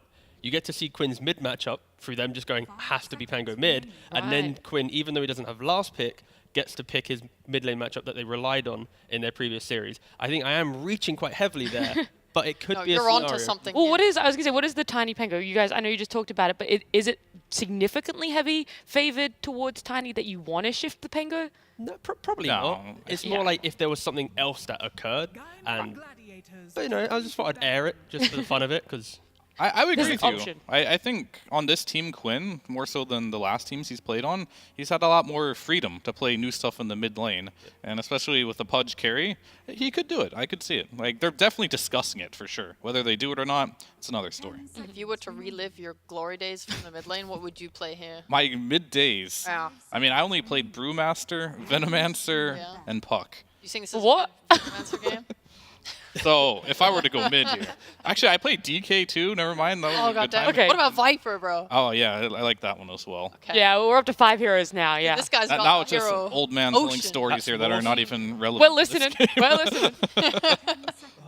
I don't know. In this particular game, like if you're playing versus like a tiny mid, I feel like that hero fares really well against heroes that quote-unquote want to dumpster him. Like, maybe a Viper can dumpster him, but at the same time, with one rotation from like a techies, you could find yourself in a lot of trouble with a tree grab. You normally do fine with CSing. I think Quinn will most likely just play the Pango, and he's just really good at it as well. Or they run it back and go for the Husk. The Husk. I mean, if they really want to crush your lanes, it could work. I feel like already Gladiators, their lanes are just going to be good no matter what. I think this whole conversation of Tiny Pango, it's very like who gets the rune, how do supports enable it. It should be very even. So for Gladiators, it is the fun. But Seller is chuckling there. He had a little laugh. So tiny giggle. That installs fear. Now this is where you slam the Tusk and then you just don't know where anything's going. ITB's already covered that with the ban. I mean, maybe you could Okay, I see that now. My eyes are blind. Thank you so much, T. I'm so glad we have you on this panel. No worries. I am wearing my glasses. It's okay. I want Dawnbreaker because I think she would be able to sit in a lane and throw spells at creep waves and then ult on top of her cores who are very hard to kill and keep them alive forever. Okay. Gladiators, they want to have that aggression in the early mid game. So that support Dawnbreaker? Yeah. Oh, okay. To lane with the NP. Yeah, I want the Quinn to play the Pango. Okay. Pango's too good. I mean, they do want to pause 4 here for sure. Well, they're thinking about it. I'm very curious. All right, Clockwork. Shame. My bad. I Boring. Boo! Boo! You had so many fun options. Damn, what the heck? You guys are hard to please. I mean, it's an amazing pick, but boo! Yeah, it's a good pick overall. I mean, we already mentioned mid-game timings. Now you're going to have multiple forms of jump. Brood can never really be too confident. Going to get hooked or Pango jumping you. Yeah, it's just a well-rounded, robust laning phase draft that should naturally transition quite well. ITB don't have too much going their way in the early game, and they're going to have to rely on just tiny movements to kind of bridge that early disparity. Okay, time ticking down for Into the Breach as they're thinking about their last pick. I mean, they could pick anything here. Marcy. Yeah, well, they picked a Marcy, so now you did. can talk about that. I mean, what's there to say? Is this a carry Marcy? Yeah. All right. I mean, it's interesting. Yep. It can be really aggressive in the laning stage, potentially, if you pair it, but it's not pairing with a melee hero either. And Rebound has been nerfed to the ground, so, like, this hero's laning stage is quite weak. But maybe at some point you just get strong enough, you can burst the Pudge, man-fight it, get a BKB. Yet to see this, and I have very little faith in it, to be honest with you, but we'll see how it pans out. Yeah, in China, we've seen some 4-position or offlane Marcy's completely obliterate games just with BKB Basher. Just the question is, are the lanes good enough for ITB to get Marcy to that stage early enough? Because normally when it's offlane, your carry and mid kind of cover you. But now it's like a lot of pressure on Marcy to do it alone to some degree, just because the other lane should go so well for Gladiators. it's a bold pick. ITB normally are the team that picks their bold heroes. They often play better than their drafts should allow them to. Yep. So I'm not too surprised, but I think Gladiators have the nicer, relaxing draft. They're going to be easier happy. to execute, more margin exactly. for error. Exactly. Yeah. Well, I think ITV have an amazing 15-minute timing with this Techie Shard, Blink, Tiny, and like Mech on Brood, but at the same time, Gaming, they have like a Pango, a CM, and a Pudge into like a bunch of melee cores. I think it's going to be very hard to fight into that, especially when they're relying on like right clicks. It's going to be a mess. It's hard. It's going to be a fight. I think it's going to be a lot of fighting. That's the most... I'm down for it. Most thing I'm excited for. I want to see consistent action, consistent fighting from this game one between Into the Breach and Gaming Gladiators. And our casters for this are going to be Lyrical and Fogged. That's right. Get your fists up. Bang, bang, bang. That's Marcy. Yep. That's me now. That's you now. Oh my God, I'm so excited for this one. You were saying that you felt like it's going to be a really fighty match too. Yeah, I think it's like super low cooldowns. Both teams looking to kind of dominate lanes and look to play really fast around early game pressure because we have Nature's Prophet on one side, Brood on the other. So gonna be like pushing those side lanes constantly, looking for lots of fights. Yeah, I mean I'm hesitant about this Marcy carry. We've seen a bunch of 3-position like they were mentioning, but this hero's not the easiest to play versus something like Pango. Also, you're constantly getting disarmed in fights from, of course, Lucky Shot. So even when you have ult, you can just stand there and be like, uh-oh, you can't actually throw out your punches or anything like that. And it's 3 melee cores. I like that Cheap touched on that toward the end. 3 melee cores versus a Pudge, a Pango. Things could get difficult, but let's see if Into the Breach can do it. A lot still on the line for this one for both of the teams. Panel talked about it earlier, but for Into the Breach, again, this is their now one win that they had sort of gained earlier is kind of in a little bit of contention. They still have a big matchup later on this week against one of those other 2 squads coming down from the bottom, trying to stay out of relegation. And for Gaming Gladiators, they're trying to make sure that they can secure their spot at the major if possible. And they're setting up for first blood here, maybe. Look at this. Immersion spots Duraccio, immediately backs away, and Celery nearby does have the frostbite, but does he manage to find the hook? Sure Connection's does. there, and the battery assault, the rundown. Immersion looking like he's going to be giving up the first blood. Tofu gets last hit. Great start for Clockwork to have a good laning phase. And did he actually get it? He wasn't in range for the Flesh Sheath, though. But either way, the ward will be taken out. We've seen this lane now a couple times, like similar kind of lane. We've seen the Pudge +1 versus the Brood +1 that we saw at Liquid. Dude, Liquid did really good versus this Pudge. They always had the Blightstone on the 4 position, and then they would just harass him. But looking at itemization, no Blightstone on techies. So I think this lane is probably going to go a little bit better for this Pudge, because he also has a CM backing him up. Right. If that would have been the thing coming out there, you could have imagined, Into the Breach, watching those Liquid matches, trying to take some inspiration for how to deal with it. And you can see the esportsbet.io odds right now significantly favoring Gaming Gladiators. And I want to see, some of this obviously is just like the pedigree that we've seen each of these teams put forward. There's been some games where Into the Breach have looked really solid and a couple where they've fallen flat. Yeah, I think I'm going to be looking at Supreme this game to see what he's going to be able to do. His sheet mentioned also 15-minute timing, how explosive they can be with the Blink, with the Techie Shard, but will it be enough? I think Gaming Gladiators has such a good draft to be able to fight back early, so I think Supreme's going to have to make some magic. And I think O-Taker is going to have to do something really special on this Marcy, because, yeah, we just don't get to see the carry Marcy much, if ever. Yeah, I remember, like we were talking about, Jiangyu in China is, well, you'll get it exposed there onto Tofu, but still doing a ton of damage down bottom, already beginning a little bit of the battles that we're expecting in this match. But it is going to be interesting to see how much can a carry Marcy get done, because, the big benefit of the 3 is that you're getting all of that firepower out of a position that you don't normally find it, as, well, maybe a chance. Zibe getting away from them. So he'll be able to live through that one, but Duraccio already taking a blink, and Immersion's doing some good harassment here, even without the Blightstone. Yeah, this is similar to how Liquid plays it. So we'll see if Jibe decides to get the Hunger at level 2. That's what we've seen Zai do over and over again against this Pudge, because Pudge, low armor, you're able to actually hit back and trade with him decently. So I think that's probably the lane to watch for early aggressive kills, either one of the sides. So keep our eyes on that one if they can make it happen. But the hook, this is the nice combination. It always feels so weird when you find the frostbite into the hook and he just walks away. He's like, I don't want it, actually. Yeah, he's still scared. It's a lot of burst damage that comes out between these two. So, yeah, top is definitely going to be that one to look out for kills. Bottom, seeing Tofu have some nice trades coming in. Good toss back there. Take Rebound. The lift pulls him into the creep wave. A couple more punches, but Tofu gets the separation. He doesn't have a salve, but he's got Tango, so should be able to heal himself up. Backpacking his gauntlets, so good efficiency. Well, the other thing that the panel was definitely mentioning early on was this Tiny versus Pango matchup that we're going to be keeping our eyes on a little bit. But you can already see 11-4 versus the 9-2 getting a little bit of that advantage in terms of the denies starting out early for the Tiny. Yeah, it should be a little bit of an advantage there coming out for Supreme. That's why I was like, I think the key of this game is really going to be looking at Supreme's early game if he's able to get a good blink timing to make those rotations around the map. Because the other lanes looks like, I mean, especially bottom is going to be really rough. The Marcy gets another grab, but Tofu should be just fine. Ace is going to free farm, and I don't really see them being able to pressure him, and Otakers are already getting slowed down a lot. 7-1 last hits on this safe lane Marcy at the moment.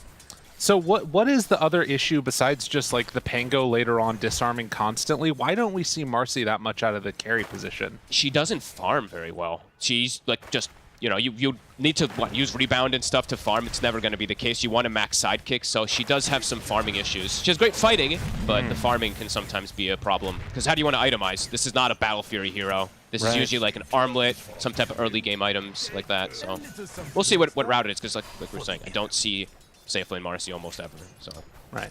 And maybe the idea is just going to be to try and farm heroes and fight around that timing that we've talked about. But of course, Gaming Gladiators do have a very strong combination themselves. And maybe the other thing that I'll mention is like Gaming not really a great hero to pick up that mech that we've been seeing so often as Techie's caught again. This time Dyrachyo sticks around, wants to take the fight, the blast off the damage. It's going to be enough to bring him low, and Zibe able to clean up Dyrachyo after the kill into immersion. Good trades. I think he's landed 6 or 7 hooks in a row now. ICM makes it quite easy, of course, but still really nice plays. And now bottom, Tofu, he's level 3, level 2 battery assault. Good damage, all the trees there too. They pull in Ace a little bit closer to get the punches off, but Kadaro gonna live, and now the turn. Ace starting to drop low, and good cogs to find it, but they will get one more stun coming from that telekinesis drop down. Yeah, looks like it just has to be the way that they play this lane. Just you're going to start to fall behind in the Marcy, but you do have kill threat if you are able to get on Ace. And Ace is staying kind of low, so they could potentially maybe get him. Thought they might rebound off that creep there, but doesn't decide to go for it, so. Rebound is very pathetic, level 1. Got to remember that now. It's got it literally dumpstered. It goes for 1-1-1, so yeah. Got to get that sidekick points to already start putting in. It's hard to play with just 1 point in rebound, so I'm waiting to see if maybe he puts a second point at 4, and then you go back for maxing the sidekick. But yeah, we'll see what the build's going to be for Taker. Supreme getting pummeled here by Quinn. He went for the Blade Stone instead, getting some good damage onto that no armor Tiny. So Supreme starting to take a bit of a beating. And you'll have to refresh my memory a little bit, because I'm not sure if I remember seeing it all the time as a little bit of a pushback up there. But this Broodmother build, going for the double Wraith Band into boots, is this pretty normal? It's a little different, but it just says he wants to fight the lane, right? And they feel strong in this lane versus a Pudge who can suffer from physical damage, as Dyrachyo will be able to step away, waiting for the hook. But he's constantly sitting low. Even though he has Ring of Health, they're doing a great job up here putting pressure on. Even forcing back Celery, now thinking about going back and behind the tower. Zibe on top of Dyrachyo, trading hits very happily. Throws out the bomb. That's only going to connect onto Celery there. Dyrachyo gets the pullback after the Frostbite. Now, Zibe a little bit low. Has to retreat. The creeps are all dying, can't commit. Also bottom, Tofu gets a solo kill. So Tofu is owning down here. He's giving all the space in the world for Ace, and he's just continuing the pressure onto a Taker.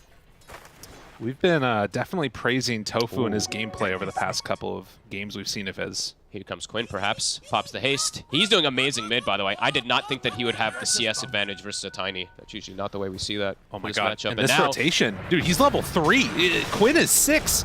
Quinn goes for the roll-up. Tofu trying to chase him down. Otaker, he's pretty swift on this Marcy, but the rollback is going to be rough. Decides to go down, and, well, that's going to be enough to find the kill. Quinn picking it up and killing off the creep wave after. Tofu giving him the last hit too, so now Quinn, he's got Arcane Boots finished, so he's going to be able to rotate a lot easier. And Ace now getting tower damage already. So an excellent start here for Gaming Gladiators is now Kadaro. He steps up too far. Yeah, and being encapsulated in Treants, the creep wave, Tofu's just chasing him. There isn't really anywhere for him to go, but Otaker makes the move over. Finds Ace, trying to do some more damage. Kadaro turns onto Tofu. This Clockwork is very strong, but it's not going to be strong enough. Does he have a Rocket Flare? They kept the siege alive this entire time. This tower is almost dead. As also top. Oh my god, dude, you weren't wrong about the battle. They just keep running. They keep going in. Dyrachyo finds the kill on Zibe. This is definitely problematic here for Into the Breach. They're so low level this game off the start here. And that's going to definitely be problematic when, yeah, they've lost their bottom tower. Go for the deny. All right. Big starts right now for Gaming Gladiators. 2,000 gold ahead at, well, 7.5 minutes. And guess what? No tower. That means it's time to dive, potentially. Kadaro trying to get out of here. And he walked back in. Oh, my God. He clipped on the map or something. Oh, that's one of those misclicks that hurts. Oh. Things falling apart quick. Now Tofu having such a good game. He's near level 6. He can actually leave bottom lane. Ace gonna get hit 6 very early now. And when you're, suffering a little bit in early game, Wrath of Nature is extremely potent. So, already definitely some concerns coming up for Into the Breach. Trying to set up for the rune. It is an invis bottled by Quinn. Doesn't have the mana right now to go in. And so they will find the pick off onto Celery. Okay. Into the Breach, needing some type of pressure release here. I really feel like this game's gonna be all on Supreme. Yeah. His timing with Blink, him and Immersion. When Immersion gets shard on this Techies too, how much they're gonna be able to have to open up the map, because right now feels like the map's gonna start shrinking very fast, and the team fight, I'd say, for Gaming Gladiators is way better than Into the Breach. When they all start meshing and fighting as this 4 or 5v5s, you can feel Gaming Gladiators having that much more power. There's the Wrath. Dyrachyo pulls them on in. The silence and the turn. So Supreme making these moves pre-Blink Dagger. That is what they needed, because he was still so far away from it. Yeah, good move. I think, has to be super active this game to be able to try to salvage these lanes. As TP mid, Ace, they want to dive Kadaro, they want to get this tower. Yeah, they already took bottom. Why not? Keep that pressure on. Kadaro is level 5, getting close at 9 minutes here. Can maybe get another double nuke, but look at him. They pull him back in, find the kill onto Celery. Quinn takes down Immersion. So they do move in with Supreme, and now they'll lift back. Do they have any extra control for Quinn? It's not looking like it. Otaker pulls in Tofu. This is a kind of a crazy battle to go through for Gaming Gladiators. Quinn rolls back in. Whoop, Tofu hook shots out. And everybody just trying to escape. Can Quinn get out of there okay? It looks like he will. Trade of the supports. That's a good defense, though. Decent one so far. Supreme, like I said, I think he has to turn up to every single one of these fights. Don't think he can slow down to farm at all, because these side lanes, everything is crumbling, especially for the Marcy. So Otaker is going to queue up the Battle Fury. Okay. Oh my god. I mean, maybe just he needs to try to farm. This is what, we were saying, that this hero doesn't have a great way to get back into game. So, all right, gonna try for this. Kadaro. Oh, gets a swashbuckle steal and then gets out. I'm really worried for this Marcy. I feel like she's never gonna. I feel like she's never gonna get into the game. But you see, 10 minutes, your core Marcy queuing up a Battle Fury. What do you do? Oh man. I mean, his lane went so rough. Yeah. It was really difficult for him. And I mean, you're kind of in this catch-up mode, because I feel like in a way, I mean, maybe you can sort of play that aggro style, but if you're bringing Otaker constantly to the fight, you're just going to get split pushed to death by Ace, right? Yeah. All right, well, let's see if it's going to work, because it does feel really difficult for them to ever be able to fight then, because it's going to constantly be Gaming Gladiators with number advantage then, because Marcy's not going to want to turn up with a Battle Fury to fight. So, right. Yeah, let's see how they can endure these next few moments, as Gaming Gladiators looks like they're going to even just continue to kick that pace up. I want to see what their solution is. Supreme. It's all Supreme. Yeah, has sort of been flirting with that top net worth spot for a little while now, as Quinn comes on in to kill off the catapult. But time will tell what ends up happening here. And Gaming, it does look like they're sort of settling in, maybe waiting for that next item to come up before they start going for a fight or something. Yeah, they're still very farmed. Ace very close to he's like more than halfway to his Aghanims, so that's going to be able to increase the speed that they can fight with that lower cooldown, plus the root/disarm that it does. But Supreme now, not only does he have his Blink, but they also find a Fairy Trinket, so it's time to make constant moves, time to open up the map so your Marcy can try to get some space. Has it all brought into his inventory there, and where are they going to look to fight first? The smoke happens immediately. They're heading up towards Dyrachyo. He appears to be retreating to the jungle already. Yeah, this is probably the place that they need to make the move. Just get a tower, or attempt to get a tower, so they can open up the map a little bit. Oh, wait a minute now. They're running into him in the river. They're ready for this move, it seems. Waiting for the power rune. Already level 6. Avatos finds Quinn. The Fade Bolt kill. Nicely played and, well, pushes Tofu away. But there's the hook from long range connects now onto Supreme. Immersion moves into place, though, with the silence. Does he have another round of spells? Gets the toss back. Has an avalanche to escape. But Supreme still in trouble. Throws out that avalanche. Zibe moves in just to help prevent any dive. So they find a kill on Quinn. It does cost them 2 support lives. Good move, though, because Jebe during that takes the top tower, so opens up a bit of space for his team, and he's going to soon have the mech, so maybe that'll be something that allows them to try to take team fights. Can still feel Gaming Gladiators, their team fight's going to be so much stronger once they all group up. But Quinn does have to be a bit careful. Definitely burstable. I mean, and that is the interesting thing, right? Like, you look at these net worths, 5K roughly for all those cores except for Marcy. We're sort of waiting for that next big item that puts Gaming Gladiators over the edge in terms of their fighting. That Aghanim Scepter that you talked about for MP.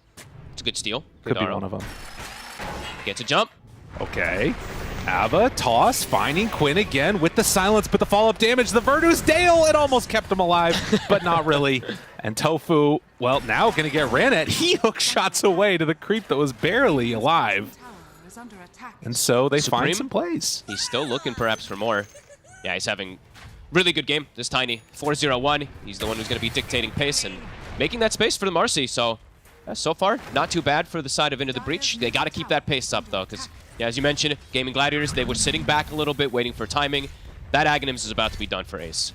Do you think it's just go time at that point? Like, they just want to run at him? Or, okay, it doesn't even need to be the perfect fight necessarily. No, I think as long as Quinn is there, as long as Quinn doesn't get burst, he should be able to, they should be able to have really good team fights coming in. That being said, though, Jebe with the mech early on maybe can turn the tides of thing as well, too. So, not too bad for Into the Breach, but they got to keep this aggression coming, it feels like.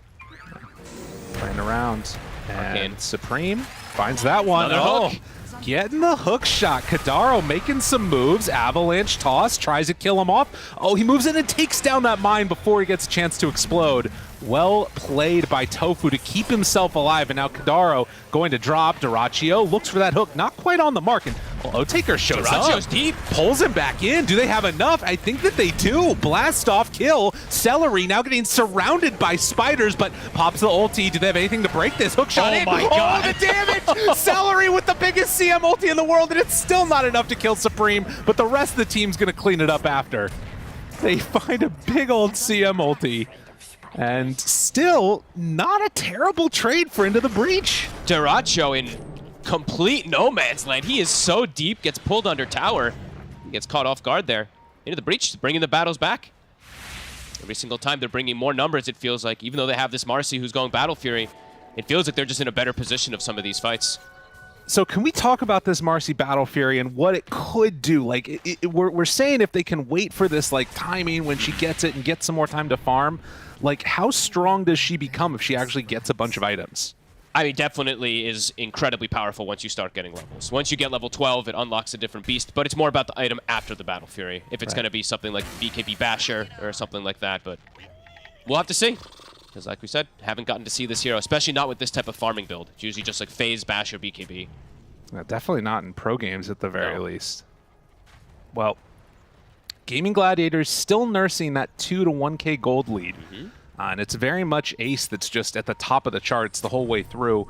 Kadaro's done a really good job after stealing that hook shot of just making a lot of things happen on the map. But Supreme, kind of in no man's land. Can he get up to the high ground? Ace is up there with him too. The hook pulls him back in, but then the roll back and forth mech, it's not going to be enough to keep him alive. Ace is keeping himself alive, and now Tofu finds that hook shot, a couple more connections, and the NP gets out of harm's way. Great fight from Gaming Gladiators. This time they get a proper initiation instead of getting jumped on first.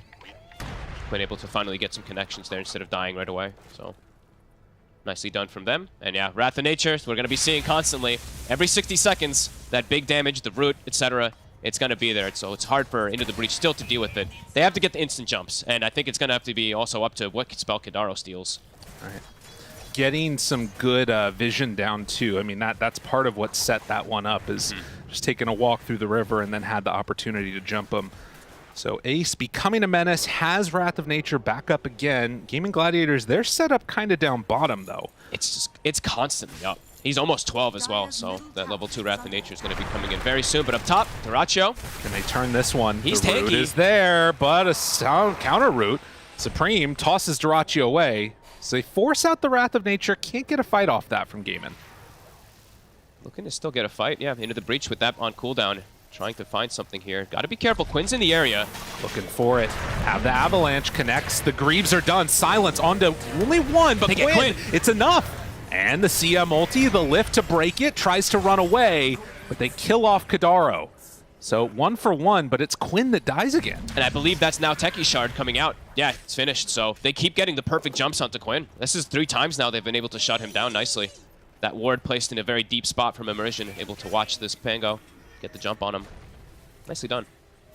Into the breach, playing very well with this unorthodox draft, and you can see they drop down a ward here, will get the D ward, but not on the one that set up the kill. We'll see if they can find that one in a second. And Otaker, he's got the Battle Fury, so he's been left alone. He's been able to get this farm up. He's near level 12 too, so all right, not too shabby. Straight into the BKB after. And, I mean, again, this is that hero that has the sort of natural steroid built in with that sidekick. Can give that over maybe to the Tiny, if we see that later with, like, an Ags build or something.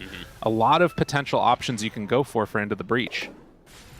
Some pretty decent, definitely decent targets to be able to throw a sidekick on. Even the Brood. Yeah. That'd be nice. Dyrachyo about to have Ags, so still continuing to get a little bit more out of the map, but Into the Breach, they're bringing the fight, and they're bringing it without the Marcy. That's the impressive thing. They're getting these good initiations, and Marcy's just sitting back, soaking up the space. How's our stack situation looking? Oh, okay, pretty good. Yeah. Otaker's very happy with this. And I can't help but wonder, like, you know, in a lot of these fights, what... Oh, he's going to take that, yeah. Yep, I like it. I like this type of... I like when you use Unleash in these type of scenarios. The game is slow, you're not showing up to fights, you don't want to show up to fight before BKB, so you're all about max efficiency. Well, really good stuff coming out from Into the Breach over the last couple of minutes, but as you said, with the Agnums done for Dyrachyo, this feels like it could be their moment. A fight sort of on the verge of happening maybe, as there's a smoke up coming through the river, but it's only Kadaro down here. So unlikely to find any hero of significance at this point for Gaming Gladiators. For Into the Breach, key is always going to be target Quinn. It's going to be just Avatos, combo him with Immersion, suiciding. Then they perhaps can have these type of team fight advantages with their draft. But it's going to have to be killing Quinn immediately. If they don't kill Quinn, the whole fight's going to turn on them immediately. So always eyes on if they can get the jump. Yes, yeah, mid-tower. And you can see how far back he's playing right now. Yeah. Inside of their own vision. And Gaming Gladiators, they will claim this tower in the mid lane. A pretty easy one. Mine's all set up in the area here, but Supreme, he's caught. Oh, the root, the Wrath of Nature. Avatos tries to get away, and the roll-in from Rubik, he finds it.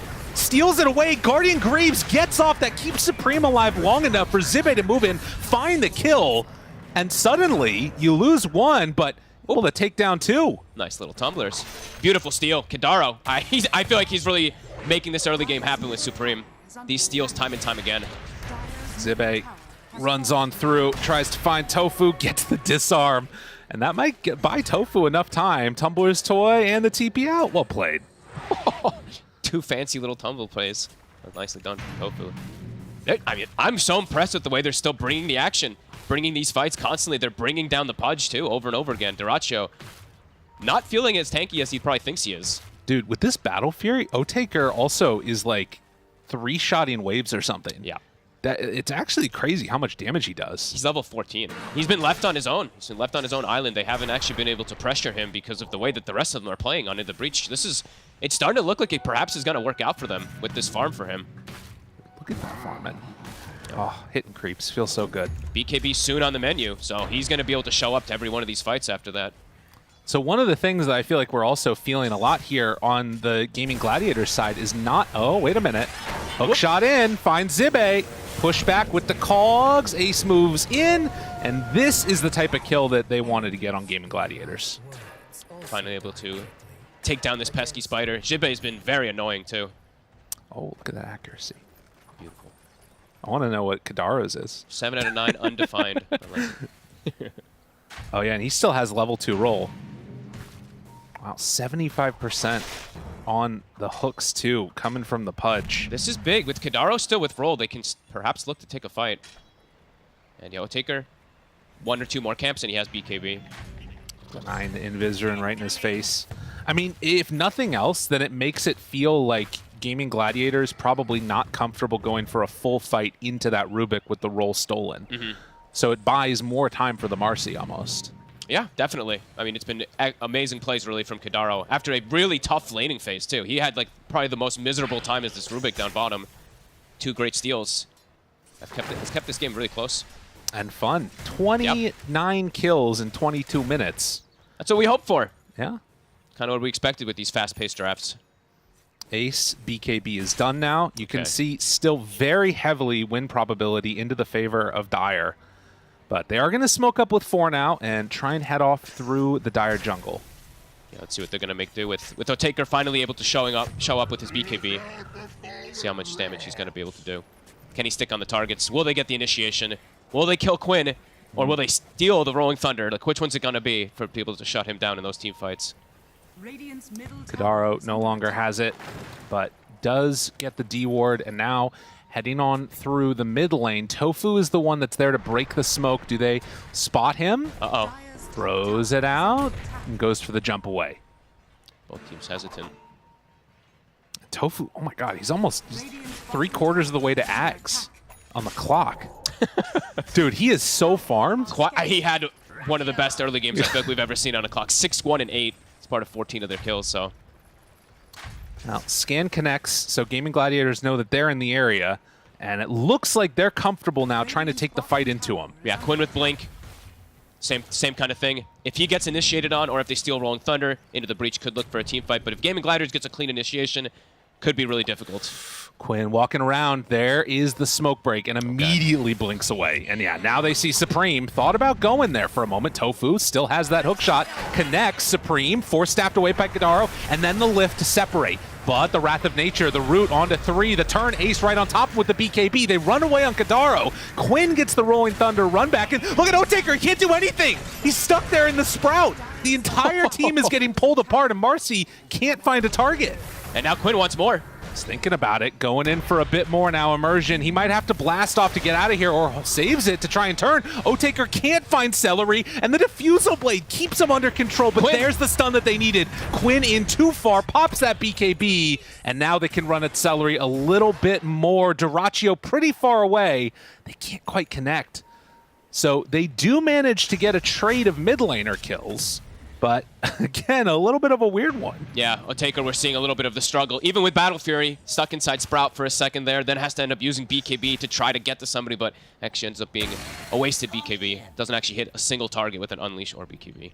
But still, good fights. I mean, they're getting these trades. They're getting on Quinn, Immersion, time and time again. The 2 supports, really, have been just total nuisances for Quinn. But still, Gaming Gladiators are comfortable. They now have BKB on Duraccio, so still looks pretty good for them. But this Marcy's definitely getting stronger and stronger. Marcy getting stronger, can hit pretty hard. I mean, these roots are so freaking annoying for Supreme, though. It just pops the BKB, tries to pull him away. Supreme, where's your help? The jump finds the backline. Okay, Ace under control, but Celery over to the side. It's more than enough damage coming out. Everybody's dying to Quinn. They're all getting pulled apart. Gaming Gladiators, they're in on top of them. They find the Marcy 2. Didn't get a chance to cast anything, and this is finally the moment that they've been waiting for. Big timings there. The BKB, Duraccio able to stand his ground. And now with 4 dead, they can just go for Roche probably. That BKB still on cooldown for the Marcy, unable to commit anything into the fight. Man, what a hard fight for them to take on into the breach. And I guess that this is that sort of point that we've been waiting for, is like, if the fights all work the way that Gaming Gladiators expect them to, with BKBs down, they're just going to get demolished. Yeah, if they get the jumps, if they're able to focus fire these targets like that, it's looking hard. But I mean, I'm still just waiting to see like the next item for the Marcy, because that's probably when she can pop off. But now there's going to be a Roche advantage. And they also get another hook. Finds Immersion in trouble. Kadaro running in, wants to steal it, not gonna happen. Only steals Rot, and that is not gonna be enough there. Immersion got the last hit at least, I think, when his mines exploded, so. There you go. At least got a little bit of something there. But now Gaming, yeah, have a huge timing. Everything's opened up now for them. Feels like map's going to be very difficult for Into the Breach unless the Marcy's going to be able to do some magic. But Gaming Gladiators looking to still play fast, not really cooldown reliant. I mean, the sort of positive spin, I guess, like you're saying that you could put on this for Into the Breach is, you know, you couldn't have asked for a worse fight earlier, so it can only get better, right? Oh no, maybe not. Supreme is getting chased. These clockwork flares with the Aghanims. Really hard to deal with. They're keeping lanes shoved out now. So Duracho is going to push out bottom. Mid's shoved out from either Rockets or the Wrath of Nature / Treants. So Into the Breach. What's the next move going to be? They're covered by wards. They're covered by vision. Feels like all their moves are going to be scouted now. And they need every initiation to go perfectly. They have to kill the Pango immediately, or they have to somehow get Kitaro to get a good spell steal, but still starting to feel harder and harder until the Marcy feels like she can actually fight. Playing under these wards, and like you say, like Marcy, you need that perfect initiation. Yeah. They're starting to fall really, not just, it's the gold, but look at the levels coming out. Supreme's level 14 and Marcy 16. Look at the levels on the side of Gaming Gladiators. Yeah, Duracho's level 20. That's crazy. And I guess we didn't even talk about the factor also that with Aghanims, when you're playing versus Marcy, if that BKB wears off, you're not going to be life-stealing. You're probably not going to be able to stand toe-to-toe versus a hero like Pudge Carry. And look at this. They just see everything. Supreme has to run away. Tries to get out of here, Invis, and they are keeping vision. Ace just TPing in their faces. Right on top of her. Otaker disarmed immediately. Has to run BKB, maybe going to have to TP out. And immediately goes for it, but the hook, it's not going to break. Oh, wait, he pulled it back in. Oh my god, he hit the timing. What? Okay, Otaker now just going to die. Oh my, that's 2 times now. The BKB is just doing nothing. Fountain hooks have changed a little bit over the years. As Zibe there, it's going to get ran down. And do they have a way to chase him any further? Doesn't quite look like it. Oh. Rockets, bottom. Oh, it's down bottom. They find immersion. Everywhere you look on the map, Gaming Gladiators are hunting and killing. Yep. So much vision. I love this build, honestly, from Tofu, the Ags. He's had such a good game. He's going to get hooked now. Maybe going to die. There's the combo. And immersion, appreciating what Kadaro's doing. Now they find Ace. They're going in 1 by 1, but it might not matter. As Celery is there. Now the hook, the BKB, but the counter hook. Get on over here, buddy. I got you. But Duracho, he's the big boy now. We'll find Zibe, and that is going to be a dead spider. Oh, boy. Another hook. Another one. Oh, God. Oh, it's fun. Well, 10K gold lead now into the favor of Gaming Gladiators, and another good steal with Kadaro having this hook. Is that going to change any of the dynamics at all? I mean, I guess it's still they're playing into Aegis. They're playing into Aegis and more items being picked up for the Pango. He's getting tankier, harder to be burst down, and yeah, the Marcy carry, you know, they made all the space in the world for a Taker, but he showed up now, what, 3 times, and has been unable to do literally anything, so I think all of us were waiting for the moment to see if it's going to be powerful. I don't think it's going to get strong this game. It was close to happening, but not close enough. And, I mean, you just look at what Ace does at this point. The lift to pull away, but then looks for the hook, the counter hook. Oh, okay. Oh, Kadaro tries to escape, but Celery puts the kibosh on that. And they finally bring down that pesky Rubik. And yeah, we saw the hero damage there as well. Marcy's only done 5,000 damage. It's literally just his team full out kind of carrying at least as a 4v5 for the most part of this game. But yeah, now you need your carry to eventually be showing up. It's 30 minutes in. They haven't had Otaker able to do literally anything. Hard game for Into the Breach. Good early game, but things have quickly spiraled out of control. As Quinn, speaking of spiraling, finds Supreme, messes with him a little bit, and then gets out of there. Yeah, I mean, that's the thing, is that I think about that matchup, and I feel like there's so many times where you see like a similar draft from Into the Breach, but instead of the Marcy, it's like a Terrorblade or a Morphling or one of these other heroes that, you know, can provide something later. And it feels like it has to be perfect for Otaker to even be able to have a shot at it. Yeah, no, absolutely. I mean, they made so much space. They literally did, like, I feel like they actually fought back way better than I thought they could at the 10 to 20 minute mark.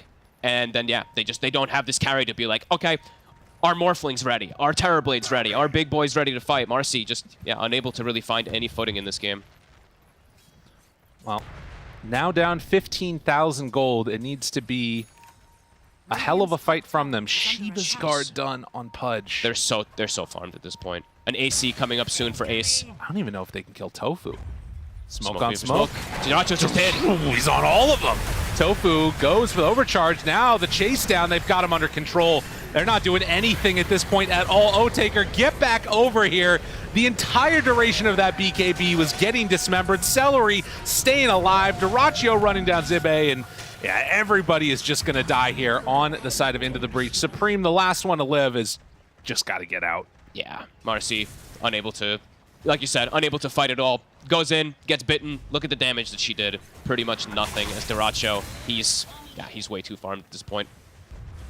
The power of that Pudge carry. Yep. We've seen it a lot now. It disappeared for some time, and then now in the last few weeks or so, it's completely came back. And I think that it's sort of one of those things, too, where, you know, if it starts to work for a couple of teams, they can draw inspiration, make it their own in their own way, too. A lot of flexibility with this hero. And now, pushing down each of these lanes of racks, Gaming Gladiators looking to close this one out. They find the hook. Going to connect onto Supreme. He does get that BKB off. Kadaro tried to find hook himself, but can't get there in time. Rockets to scout everything while they back up on their retreat. Keep everybody kind of low. Whew. And then the regen afterwards coming from the Pudge. Back to full health. I mean, again, like for thinking about this type of dynamic, I feel like Into the Breach, as you said, played so well through that early, you know, salvo of fighting. These heroes feel like they work around each other quite well.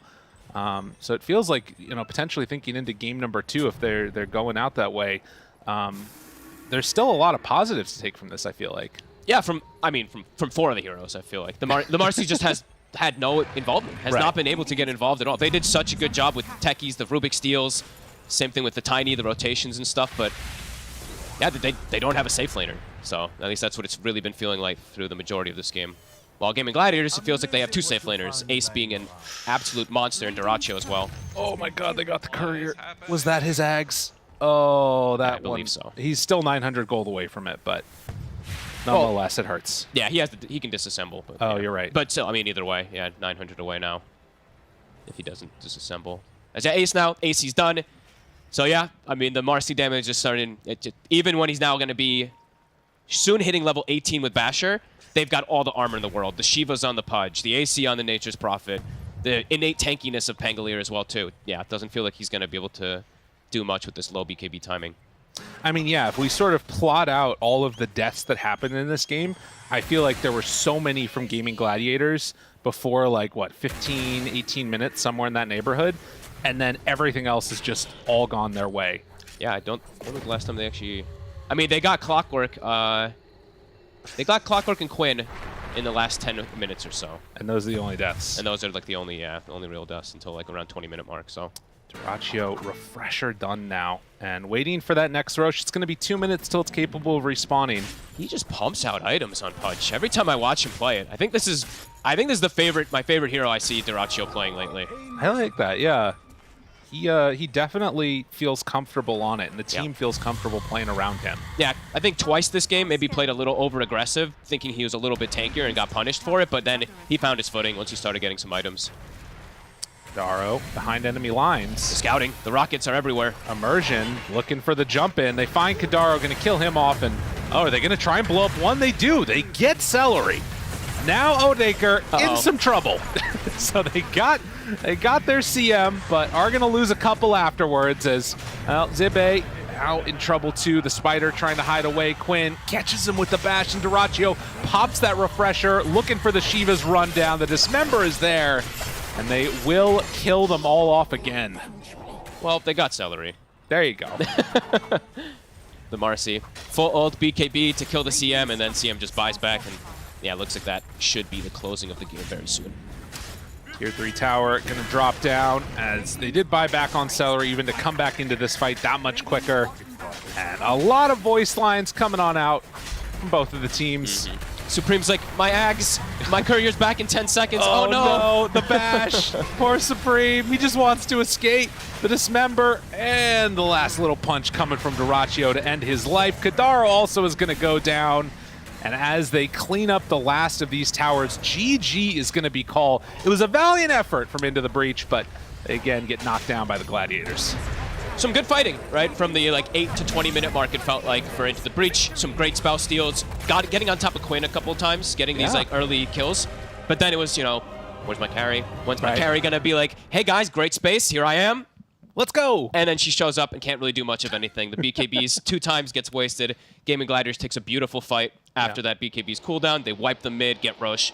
And that was kind of the key to the game right there. Just good timing coming out from Gaming Gladiators. Yeah, and I think that, again, seeing those heroes that they feel comfortable on, the Dyrachyo Pudge, putting these comfort heroes in spots that just feel like they know how to play around it, so that when they eventually did hit that timing, Ace on Nature's Prophet, I think that NP, I don't want to, it's almost getting to the Lena levels of, I don't want to see it anymore. It's so freaking strong. It does so much for him. I don't know what the heck you do with this hero. I love the build. I mean, Liquid's the one that started this Aghanims build. It's amazing. You're just fighting every 60 seconds. You're pressuring all lanes. You're winning your lanes as well, too, before that. Right. And then, you end up scaling super hard. You end up going for Gleipnir, AC, etc. Right. You're a right-clicking core. You have a Pudge scaling, too.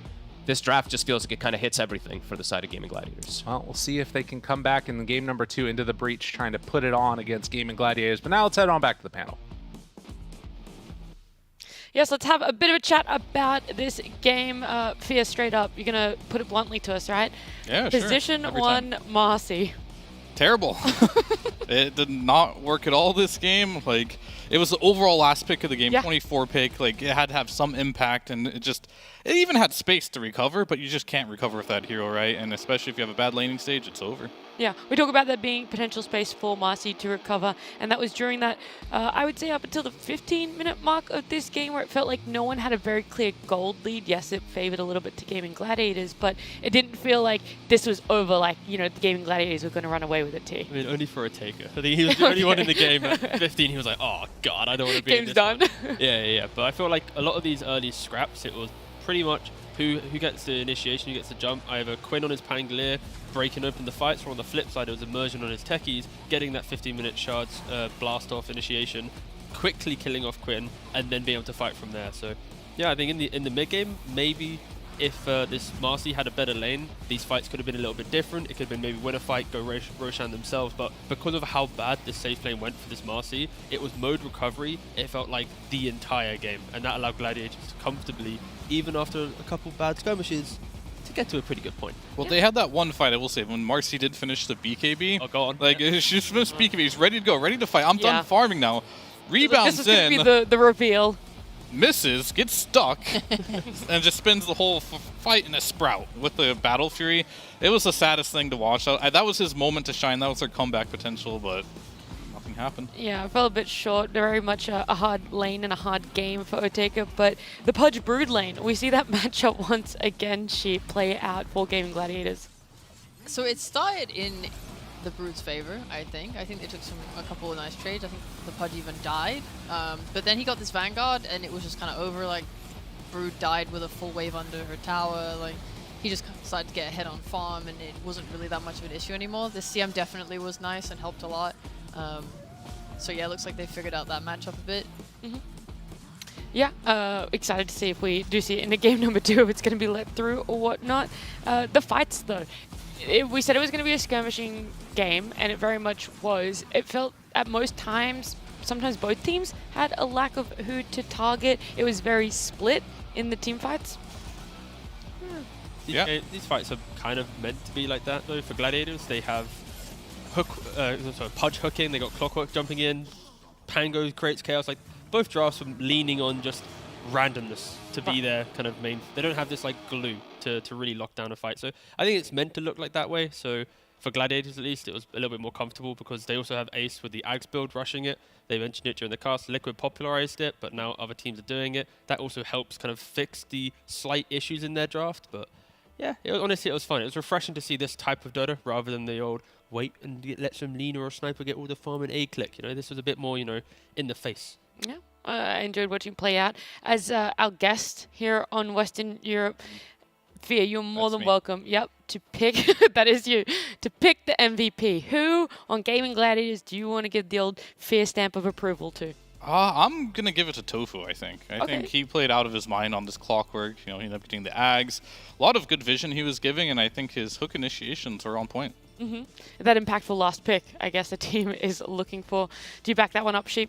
Of course. If Fia says it is, then it is. Oh, no other reason? Nope. Not going to give a single one. Well, Fish said it is. So that is a reason, technically. Yeah. Okay, yeah, technically that is a reason. 76% kill participation there. It was a great game for Tofu. Just overall for Gaming Gladiators too.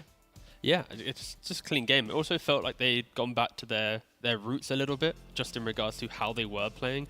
Ace being able to be a bit more greedy with his offlane style of play. Duraccio, sure, he's still being super aggressive, but he wasn't overextending in points where the game gets awkward. I think Gladiators at least showed in the first game that they've at least cleaned up some of their issues in previous series, and it's a good position because, of course, like, these are the series that they need to start winning to look for the major. Was there any moment in this game that you were a little bit worried for them, though, too?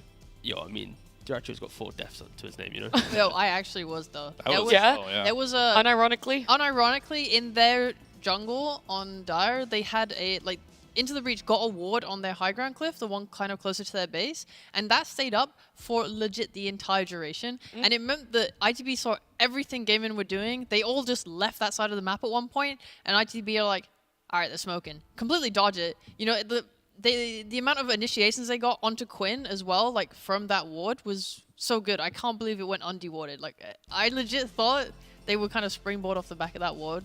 But they got a lot of good exchanges off of it anyway. Something that hopefully they can take into game number 2, which will be happening right after this break. I'm TPing in. Running. Not in range yet. Maybe still my hope. I'm gonna eat the Rubik. Look for Marcy. I'm chasing. Marcy? Yeah, I'm coming. I'm gonna just hit him. Nice force. Can you go more? Go. I cannot. I don't have anything. But you just have to proc him 5 times. Go rush.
It's game number 2 between Into the Breach and Gaming Gladiators. I have my lovely panel members here to tell me exactly what Into the Breach have to change up for their draft to be able to take this series to a game number 3. Who's going to say it, guys? Yeah, Fear. It's a one-word answer. One word? I've got a lot of words. What's the one? Well, you're only allowed to use one. It's Marcy. Whoa! Is that enough, though? That is the question. In reverse, I ask you that. Yeah, I mean, Otaker here. Like, I gotta say, just looking at his hero pool, how the things have been going down, we gotta make some changes. Like, he's playing Lycan, Nature's Prophet.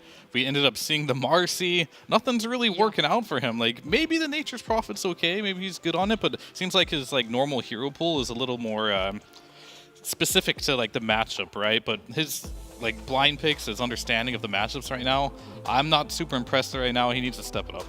This is the potential last game in Division 1 of Western Europe DPC as well. If Into the Breach lose this game, they lose this series, which means they're going to be guaranteed relegated down to Division 2, which would be unfortunate for them and for all the Into the Breach fans.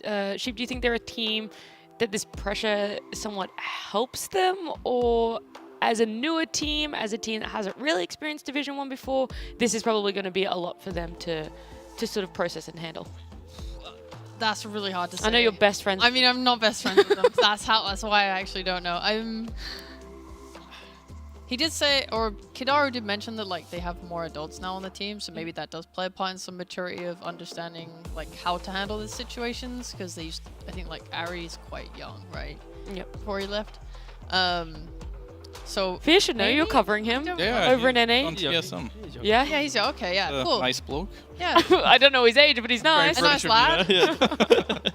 But that's the only thing I could possibly give on it. I really don't know That's them. bad. He would probably be able to answer better than me. I mean, I feel like this is the type of team that probably doesn't even think about what the series means, because they're going into each game just oh yeah, let's go try and win the series, let's try and prove ourselves, because they are the team that needs to prove themselves, unlike other teams where it's you expect them to do well. That's when they think about the repercussions of things a little bit more.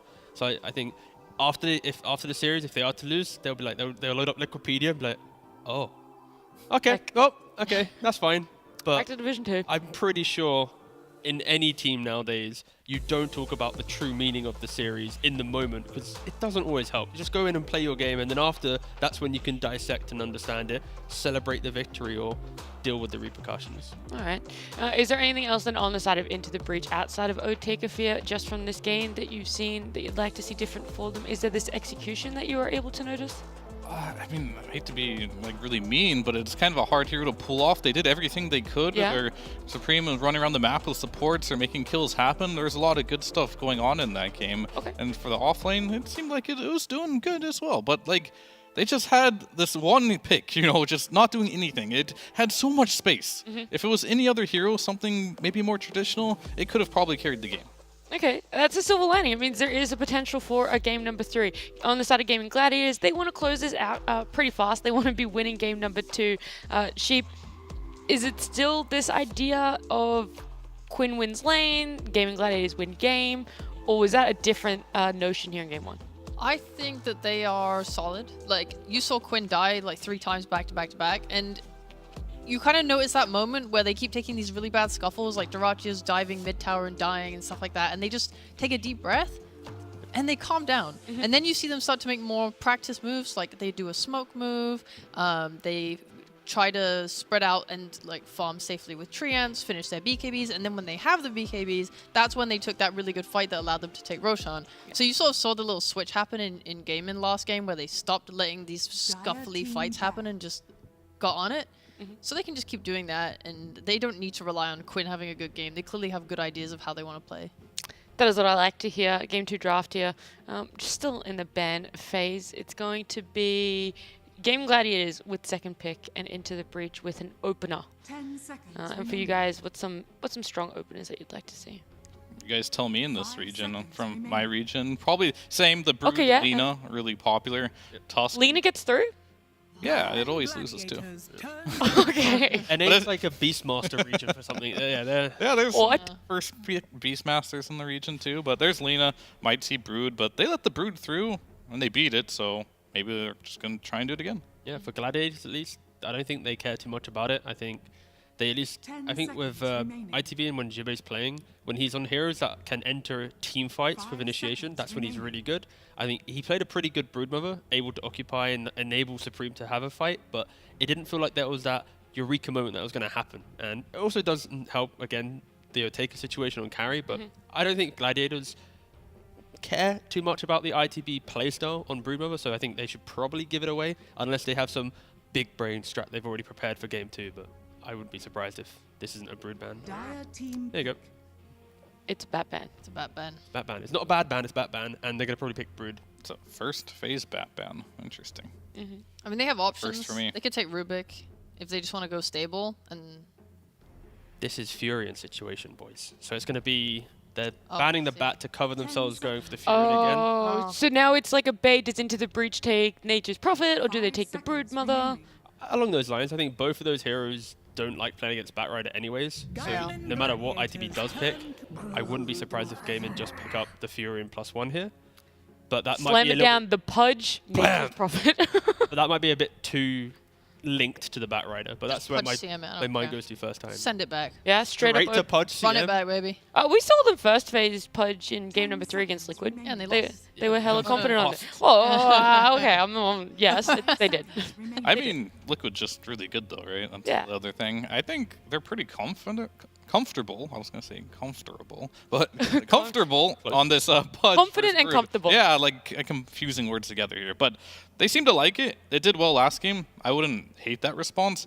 Brood is a one-dimensional hero. It always goes to the offlane every game, so you technically do not have to like save your carry for last pick, and especially for a team like Gaming Gladiators, I don't think they mind like having Duraccio play his Pudge. He plays it a lot and he does well with it, but the ace Nature's Prophet. Pick it. It's good. Yeah, it's why not? clean. It is. Good. Now it's just a waiting game. What do they pair with it? Is there a nice flex hero that comes to mind that could be mid, but also helps a Nature's Prophet in lane? Yeah, if it, was it last time did they do Pango or Rubik? I actually can't remember. They Pangoed, right? Okay. The pick order was different though, right? Like, Yes. Gaming Gladiators was Had first first. pick last game, yeah. So it was a Pango closing the of course. face. There was something that was like confusing me a little bit. I couldn't remember it, but that's okay. That was a change. Was pick order, and they go for Rubik, sure. Yeah, on second pick you don't generally. I don't think like Quinn wants to pick his hero without having bans, right? Yeah, so. Or to see the enemy mid, it's the NA mid. He needs to see the hero. Yeah, he's not playing NA anymore. He can't just first pick his hero. All right, but okay. So closing out the first phase, I think another thing with ITB at least, when they're picking a Taker's hero at the very end of the draft, that's when they normally got banned out. In old school ITB during Division 2, in pick 8, they often would even just slam in like the Terrorblade and stuff. Of course, meta has shifted. That doesn't happen really anymore. Meta. But the point is, we don't see that level of confidence of carry draft anymore. So yeah. But that was old school ITB. Nowadays, it's these, like Phil was mentioning, these Lycans and it's the okay, you're carrying out. Good luck. It's a bit more volatile, at least. But is that their strategy here? Are they taking the NP away from them in a way? Yeah, it could be like a block pick as well. Sure. It's something that Gladiators haven't always rushed to do in the first phase. They've done it in maybe a third of their games, but it's not been like a priority every single game. I'm not like mega keen on this Treant pick, only because I think when Liquid played Brood for Zai, I really loved pairing it with a more like making sure you have a really good lane with this Hoodwink type hero, where you were able to just go aggressive and trade really well and win. Like you're already potentially playing into a Rubik here on 5, which is already a massively strong laner. Kidaro usually is the one that plays the Treant for ITB, and he goes safe lane. He'll get like 2 points in Leech Seed and then max his armor. He plays quite passive on the hero in general. He doesn't really rotate unless a fight has already started and he can TP to it.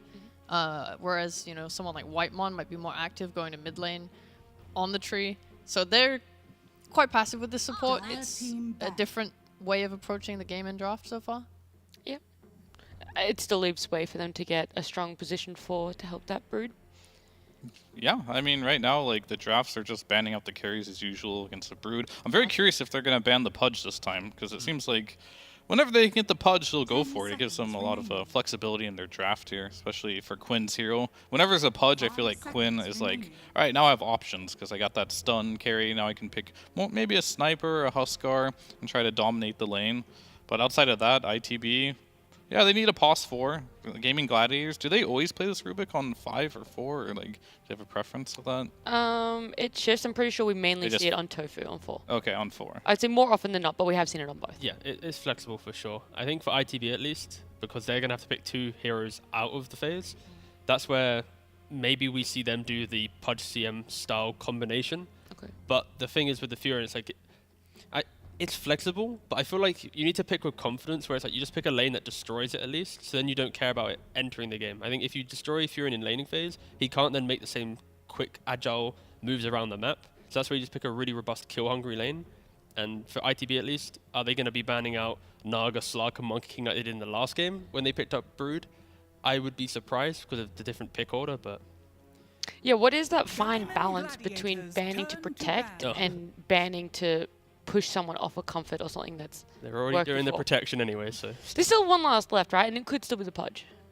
Yeah, it's Pudge or Slark now in the final ban, for sure.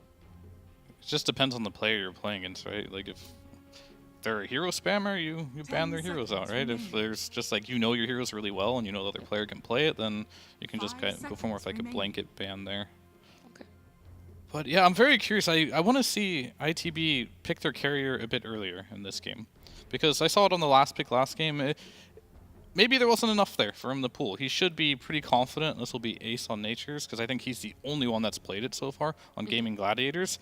He is, yes. So he, like, first phased the NP last game, but still Otaker took last pick of the game. You can kind of, like, sack your other lanes by doing that. And if you do want to do that, you have to pick the best hero for the game, and you got to carry hard. I'm not really expecting that from him this game. I just want him to win his lane, participate, and, like, maybe have ourselves a game. It's also impossible to pick your mid in the second phase here for ITB, I feel. Because let's say you do, like, Supreme Ember +1. Game and just pick Huskar mid. They run it back. Okay, yeah. You know? Yeah. So they have to delay the mid pick unless they're covering the bans for the mid pick until the final phase, so then they have 2 bans to protect Supreme and to give him a game. So it's also the respect towards Quinn now within the draft that we need to see a taker kind of step up and just put his hero out here and just, again, kill hungry lane is what I want to see.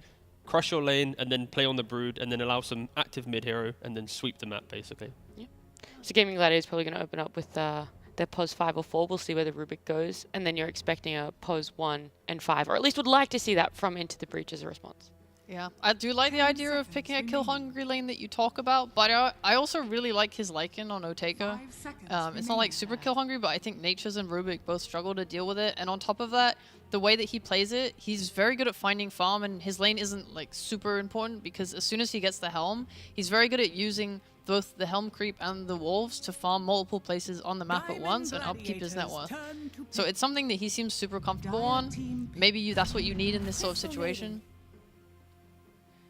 Yeah, I think for sure. Like, if not, if he doesn't go for that, he's like an Ursa specialist, right? He does like playing Ursa? Unfortunately, just been banned out. Oh, there it goes. I thought that's why you were mentioning it. I was like, yeah, he is Fear. That's why they banned it. Great work. Thank you, Fear. Good little insight towards that. I mean, looking at other heroes he does play, his Illusion heroes, Terrorblade, is good versus Nature's Prophet. CK could be more aggressive too, also pretty good versus Nature's Prophet. I'd like to see him go that route. Like, I think before I see this NP, sometimes Spectre looks good, but he's 0-2 with it so far, so maybe don't go for a hero that you've lost 2 games with already. Are they going to go for the techies again? Okay.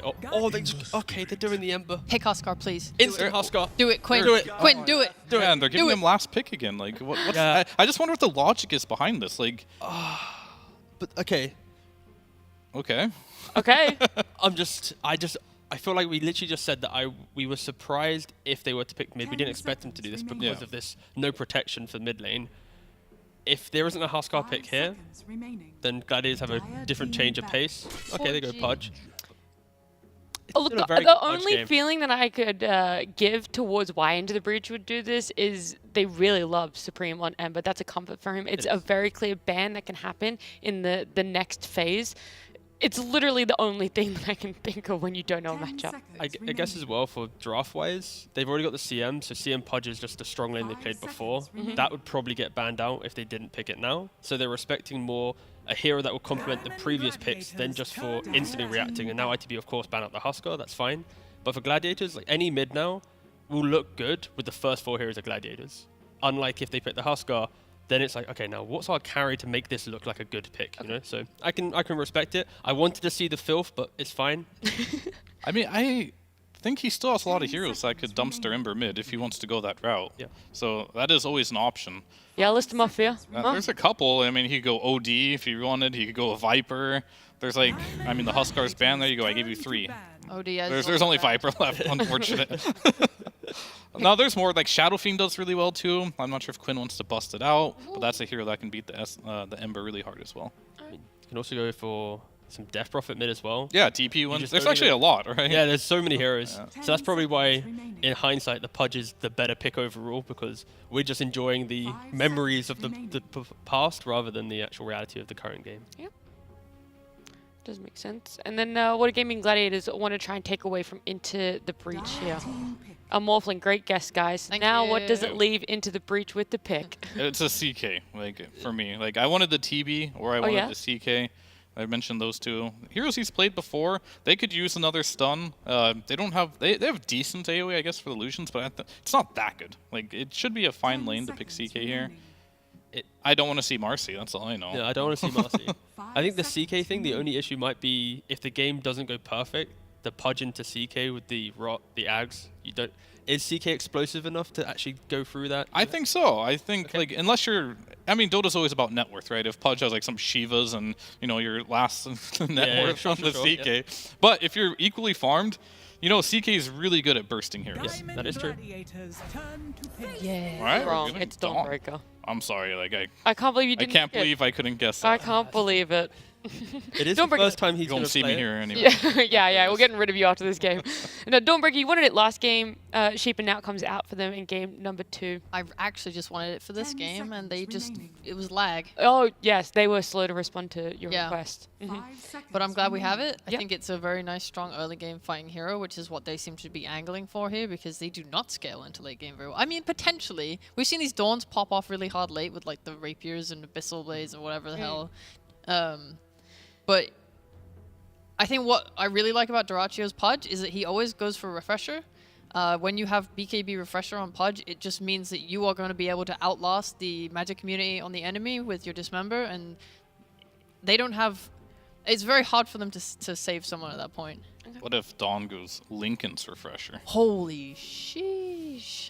Holy sheesh. And the game goes long enough, you get to 60 minutes now. Dude, they thought Fear was old and outdated, but look at him. Look at these fresh Who thought that? ideas. Huh? Who Me, I thought that. Well, he proved you wrong. Don't forget as well, Supreme, he's on an 8-game win streak on Ember Spirit. In the last 5 months, he's never lost on the hero. So I think they've drafted a lineup that is Supreme should be popping off, and they'll be enabling him to be the main damage dealer, and then Dawn will take over later into the game.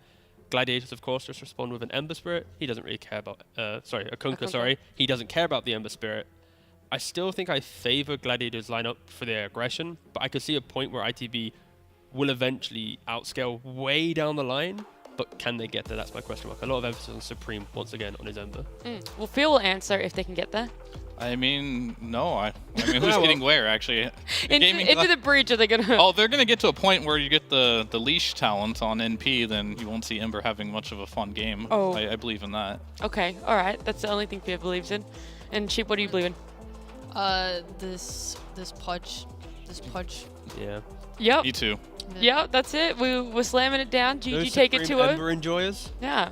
Okay, fine. He's playing versus Frostbite. He's playing versus the leash I'm going to talent. blindly have faith with him. He's going to lose the lane to Quinn really hard, too. I don't care about the drafts or the heroes. I'm going to blindly have faith in the stats. This man doesn't lose on Ember in 5 months. Is he going to lose today? They have no stuns. The Rubik can just pick you Believe up in and the blind throw you stat away. sheep. Okay. This is it. Believe Sorry, in the my blind bad. Is it The stats. Supreme undefeated on Ember Spirit, or is it the amazing, well-rounded draft that Sheep and Fear love on Gaming Gladiators? I mean, I just don't really know. They seem so even to me, but let's see what Fogged and Lyrical think. Wow, stats don't lie, right? Okay, no. Yeah. They got almost the same draft. Yeah. They've got, I mean, beautiful heroes, great team fight, good lanes. I love Gaming Gladiators draft. I'm going to have to be really impressed by Into the Breach. The Skyrat pick for me is... It's a weird one. Kind of out of left field, because you don't really like playing versus Nature's Prophet throughout most stages of the game. And usually when you see Sky, it's like, okay, the silence is going to be really effective versus somebody in the game. Like some Ember, some Storm, something like this. Right. not seeing it. I'm not seeing where like the reasoning of why they wanted to pick it up. Hopefully they have some type of idea around it, but I'm worried. Because if you've ever played the matchup also of Sky versus Pudge, it's weird. You ult, he has heap on, you take 0 damage. So I'm gonna have to be impressed. Immersion, I think, is gonna have to pop off with Supreme, but yeah, I think this should be another really good game from Gaming Gladiators. Well, they definitely have been able to prove themselves in game number 1 with a very, very similar draft into the breach, playing some different stuff.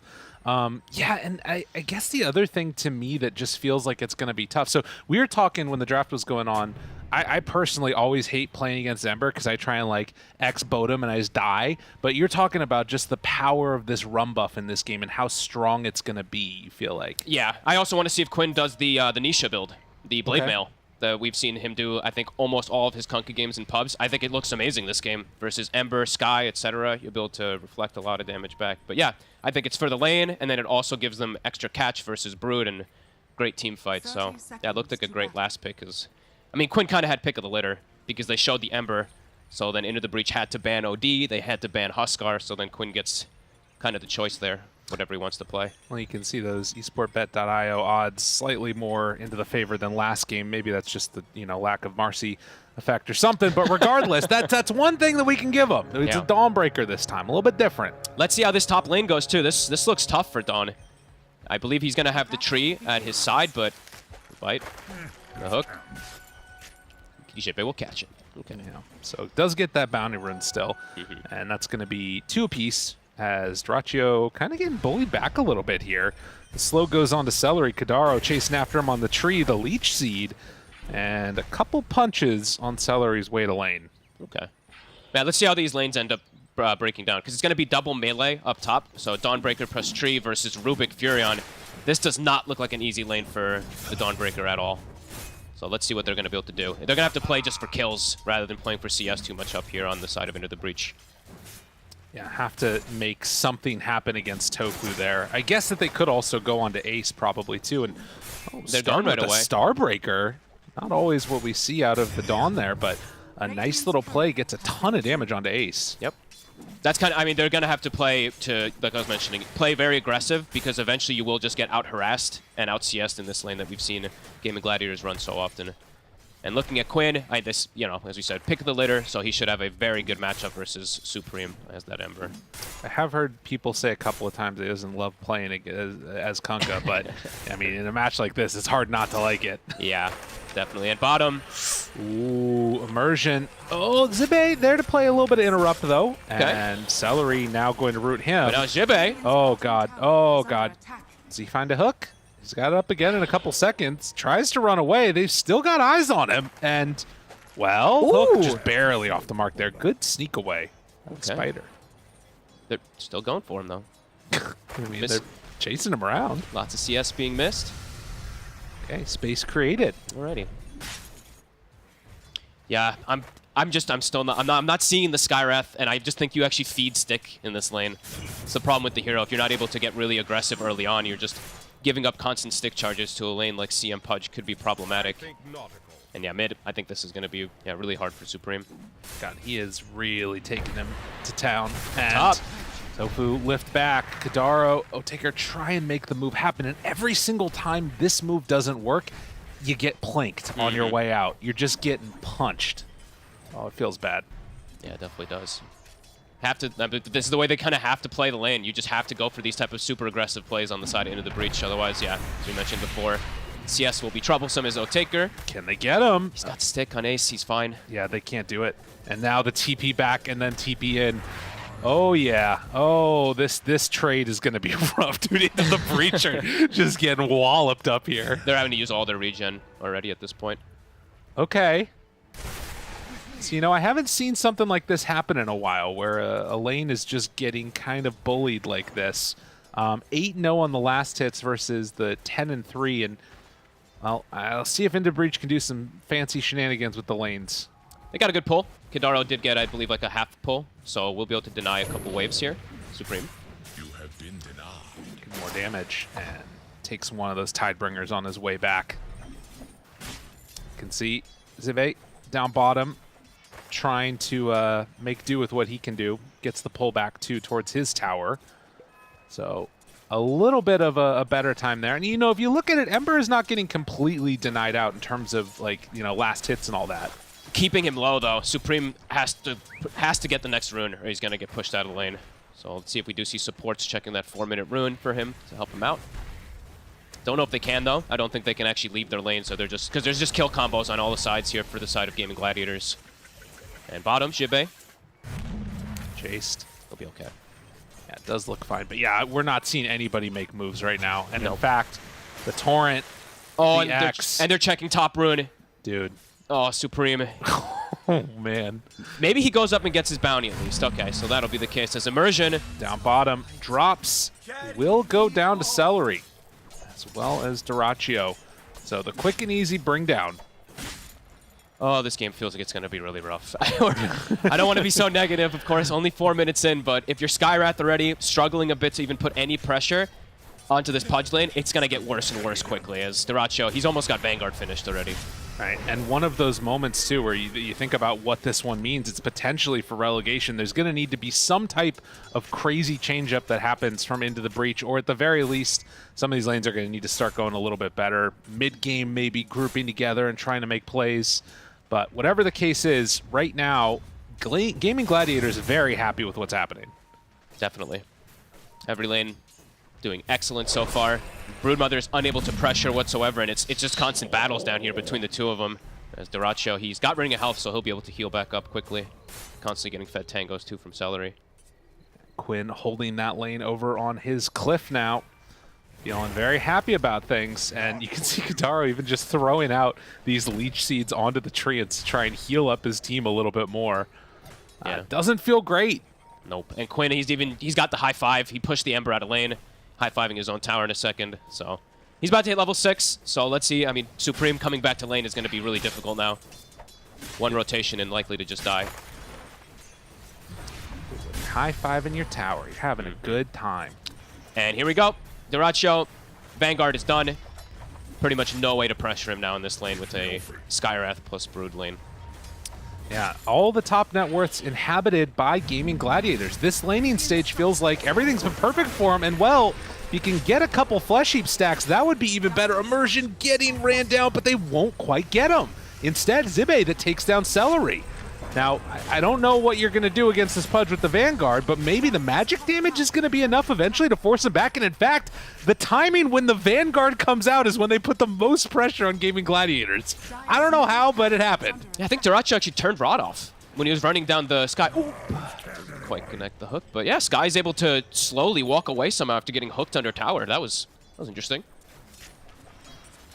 Well, a very big play, and now Celery making the move back in can force back the Spider a little bit. So deal with some of that pressure that was coming their direction. Duraccio level 5, Celery level 4. We saw the mid-rotation. Tofu went to help out Quinn to try to kill Supreme. Supreme did get some luck. We'll get a DD rune. Maybe this will allow him to make some rotations to fix these side lanes. Well, again, all the heroes doing kind of what they need to at this point as Ace will back away from that mini initiation coming out their direction. And Quinn and Supreme, like you said, both level 6, getting that DD. And they're even stacking. So Tofu, after he makes the rotation mid, stacks Hard Camp, stacks Ancients, and another hook. Ooh. This time Immersion looks to be in trouble. Or maybe Slow Duraccio. down, Duraccio. I mean, there's just no turn unless you have that damage from Sky, and Sky just dies. Yep.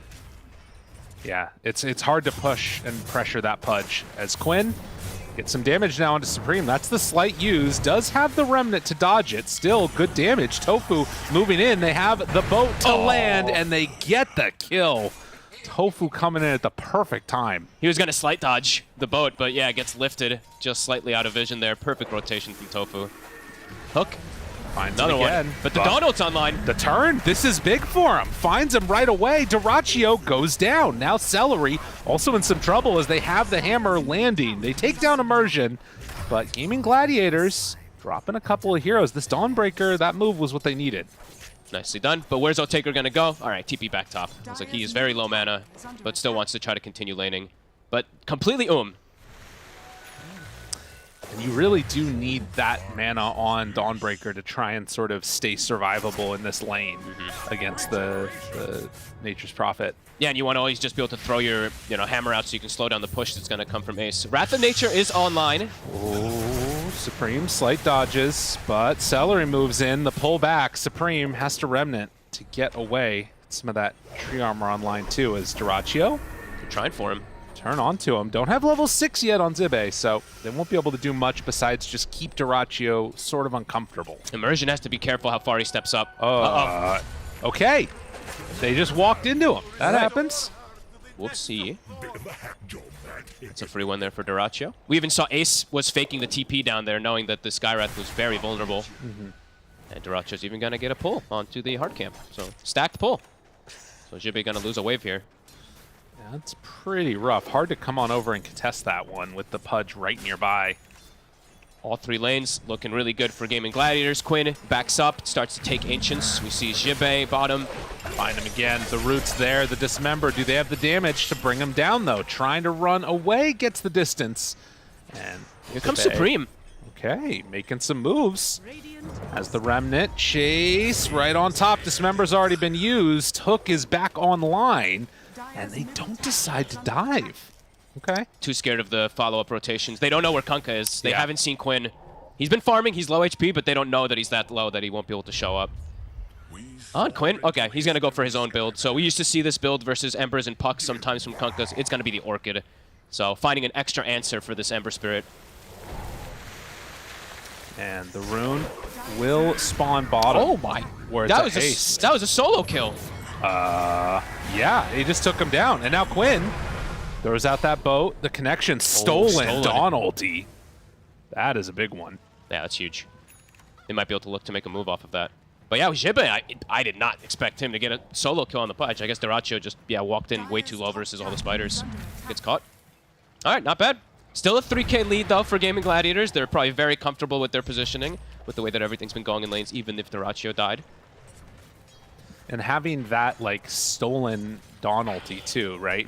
I mean, Solar Guardian is just so good for turning around a couple of these fights, particularly the kill onto Duraccio. I can't imagine that they bring him down again with that ulti online. Yeah, and they have just it's so much more damage, because you jump in, you also have Lift, plus Nuke, plus whatever spell you steal from when you come into the fight with Solar Guardian, too. Right. So, yeah, definitely a scary moment here for Into the Breach. If they try to get aggressive, they're probably just going to get turned on.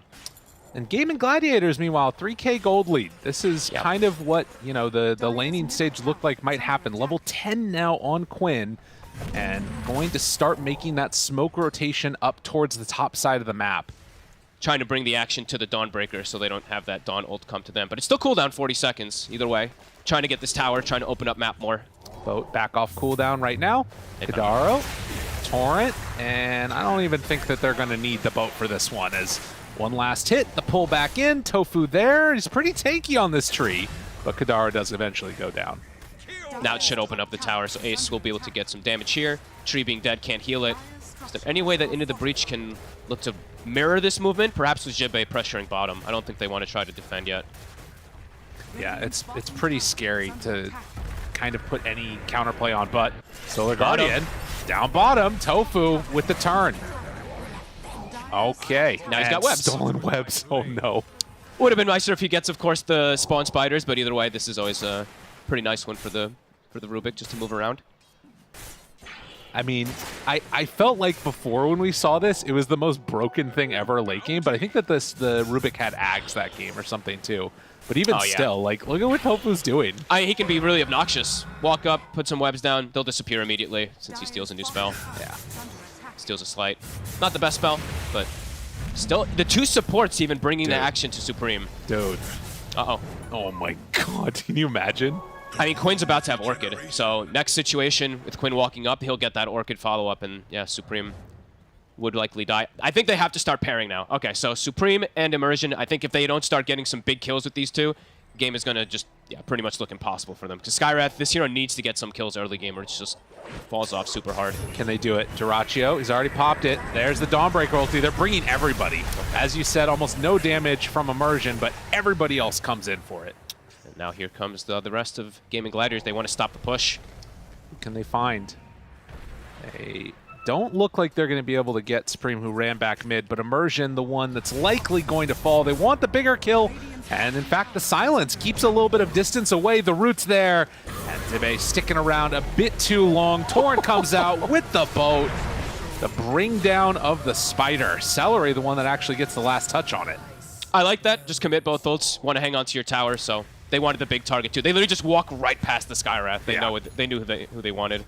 So 5K lead. Gaming Gladiators still looking super comfortable in this game. And Aghanims is about to be finished for Ace. So as we've said before, and many times since we've seen this Nature's Prophet build, the frequency of these moves are just going to happen faster and faster. 60-second cooldown, the root, and now Quinn with an Orchid. So game for Supreme looks super difficult now. There's so many different forms of disable for him. Oh, he gets it though. So Orchid won't work against the Illusion rune. Okay, nice. That is like the best rune for Supreme to have in his bottle right now. There is a lot of control though. There still is, there's the root, the silence, there's the root, of course, from the Wrath of Nature that's coming out in a second, so has to kind of use the illusion perfectly. Well, and you can see why he's going for that first item BKB too. Like, he sort of has to get into this. But likewise, anything that can kind of keep him alive a little bit during this period is going to be super important, because holy moly, do Gaming Gladiators hit hard right now. Level 10, 12, good. My mouth just fell apart at how huge he is. Unbelievable. They set him up for success, right? Tofu stacking, making moves around 2. Yeah, there's a huge Kunkka. Oh, the chorus looking kind of ideal timing for the side of Gaming Gladiators. And into the breach. I think, it's going to get harder and harder as these moments go by now. Quinn? Or they bring everybody, and they fight him. The jump onto Quinn, but the torrent, it lands after. Stolen Still again. the chase down, and the heal trying to keep alive their carry out of that mid lane, and Overgrowth comes out. Immersion dropping lower, but the regen, the heal, it's all there. The turn, do they have enough? Duraccio, he's still huge on this Pudge with 2 already dead. Quinn has also fallen. Supreme gets the Remnant through to get away. Tofu steals Remnants. Now the chase down, trying to survive, but it won't be enough. Kadaro is going to fall to Ace. Just mayhem unfolding as 3 die from both sides. 2 heroes left alive, and they'll both, it looks like, get out of there. Pretty good fight, to be honest. When you're at this disadvantage on the side of Into the Breach, caused a lot of chaos, got some big kills, and Supreme is the one who survives through the end of it. So maybe his BKB could be that saving grace for them in these next couple team fights, because he's going to have it pretty soon. Man, and I'm going to try this one more time. Level 12 on Quinn, really strong. But that steal there at the end also doing so much to turn this around. Honestly, it's so fortunate for them that they get Kadaro in for this route as well. I think Celery's ult would have perhaps just started cleaning up almost everybody too. So pretty fortunate for Into the Breach there, but at the same time too, I don't think Gaming Gladiators is too fussed with that type of fight. Yeah, I guess that's the big thing too, is like there's still now 6K gold ahead. Their positioning and movement around this freaking map is so solid. And that's Tree ult, that's Dawn ult, which are the big tools to fight. While for Gaming Gladiators, feels like they don't really need too many of those, as we see the Skywrath ult do 0 damage. We don't quite see it, but yeah. It's Nice block. Get the hook there on the Spider interrupt. Nicely played. Supreme. And Ace is just going to TP out. Supreme, though, can he find anybody? He's looking for Duraccio. Might be able to actually catch him if Duraccio's greedy. Well, he sees him now on that ward, so Duraccio realizing the danger coming his way. Oh my god, is he going for a hook? For it? I think he is. Immersion. Uh-oh. Wait, mid lane too. Going for the tower. Yeah, and Duraccio doesn't quite connect onto that hook. Quinn, trying to make use of this Orchid. Haven't been able to see it connect yet for a big play there after he just got dropped in the beginning of the fight last time. Yeah. So Supreme, it looks like his BKB is going to come out at a pretty perfect time for at least to counteract that Orchid, of course. But we do see, the top 3 cores still on the side of Gaming Gladiators. Still looking in a very comfortable spot as Duraccio. Duraccio's about to be online. He's about to have Ags done, so it's going to be that much stronger in the next few moments. And they kill him before he gets it. Maybe Moving they can. in with numbers. They have the silence. They have the Dawn ult. They're trying to kill him off, and they will bring him down. So nicely done. Really well played by Into the Breach, prioritizing those heroes, but this is what we were thinking might happen. The Orchid comes out. The Torrent connects. Do they have enough damage? Supreme gets a little bit of distance. He's okay.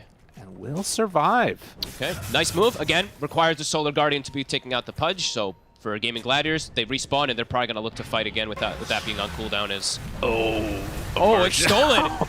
How do you like it? Okay, that one does damage. Yeah, it does a whole heck of a lot of it.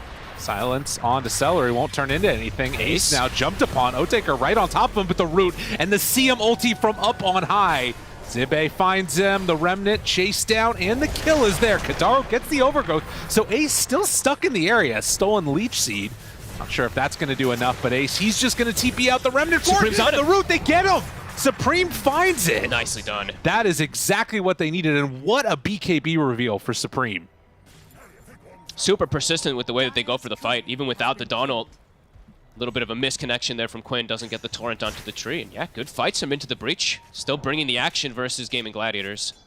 You know, this is the thing that's been so, like, back and forth about this Into the Breach lineup, is that you look at several moments from like last game and from this game too, where things are looking good. You can see the promise of the team, and then, you know, it doesn't all work together. They end up, you know, maybe dropping a game here or there. They're on the verge of elimination, but they're still making these plays. Yep. We'll see if they can pull it together enough to keep their chances alive here. I like how they're just being very persistent about how they put on their aggression. I think they know there's going to be a big timing soon for Gaming Gladiators. We're seeing these BKBs. We saw just like last game, the 3 BKBs once they got picked up. That's where you felt like Into the Breach could do pretty much nothing. So I want to see them keep playing fast. Every time they have Solar Guardian up, every time they have Tree ult, look for aggressive plays. Supreme, BKB's on cooldown though. Let's be careful to get out of here. And the save coming in though. Again. The Dawnbreaker there to keep him alive. The turn now onto Quinn, killing off that Kunkka. Nicely done. Into the breach. Making the moves to cover each other. Celery just going to TP out here. Great place. Yeah, Supreme tanky enough. And they're underestimating the power of the Solar Guardian, it feels like, on the side of Gaming Gladiators. It's connecting perfectly from Otaker every single one of these fights. Yeah, level 2 on that one at level 13. Dawnbreaker almost done with the Deso now, so they're going to have some pretty serious damage there. And you can see Ace queuing up and trying to finish off that BKB. Still a little ways away from it. We'll see what Into the Breach can do as they're trying to set up to pressure this mid-tier 1 tower. Supreme with BKB can play pretty confident here to kind of poke it. But it is getting pushed away. Ace has showed up also to stop the push. Zibe is still nearby on the Spider with Mech. Okay. The lift from long range. A little bit of a miscommunication there. It's close. I love when I see these slight plays. Slight lift from the Rubiks. Yeah. Something just very unexpected for most people as Duraccio blink. So, okay. Went for an initiation tool rather than going for his BKB. But he's going to have BKB on his 2 other cores, so... So far, though, pretty good. Lead has dropped from 6K to 2K. They're constantly fighting when Solar Guardian's up. 20 seconds. It's on cooldown. Gaming Gladiators trying to take advantage of it. And they're moving into the direction where Otaker is going to be. Duraccio seeing him now as he backs away underneath that tier 2 tower, and more difficult to connect in for a kill. Almost done with that Deso too. Yeah. Only about 50 gold away or so for Otaker, but he's on a ward, He stepped and Duraccio finds him. And no save is coming his direction. Does turn with that shard, the hammer, trying to run away, but Celery drops the ulti, secures the kill, and that one hurts. He wanted the Deso. He needed 1 creep for it. He was playing so patient for Solar Guardian, but then steps up just a bit too far and gets punished. Now 35 seconds, where Gaming Gladiators can take over a bit more of that map. Not having to worry about Solar. And yeah, BKB done for Furion. BKB done for Quinn. And he finds himself a DD rune. How lucky. Or does he? Oh! Rooted. Silence. Turn. It's a big one. Oh my god. Dude, it's right before his BKB gets there. It's coming out on the courier. Quinn, he wants his BKB so badly. Keep me alive. But the root and the turn. Supreme, he pops his BKB. Now Quinn can go back in if they want the control there, but pulling him away. Duraccio went on to Kadaro. And now the root, the catch onto Supreme. Oh, it was beautifully played by Gaming Gladiators. And Quinn even gonna tip Supreme. How dare you take my DD?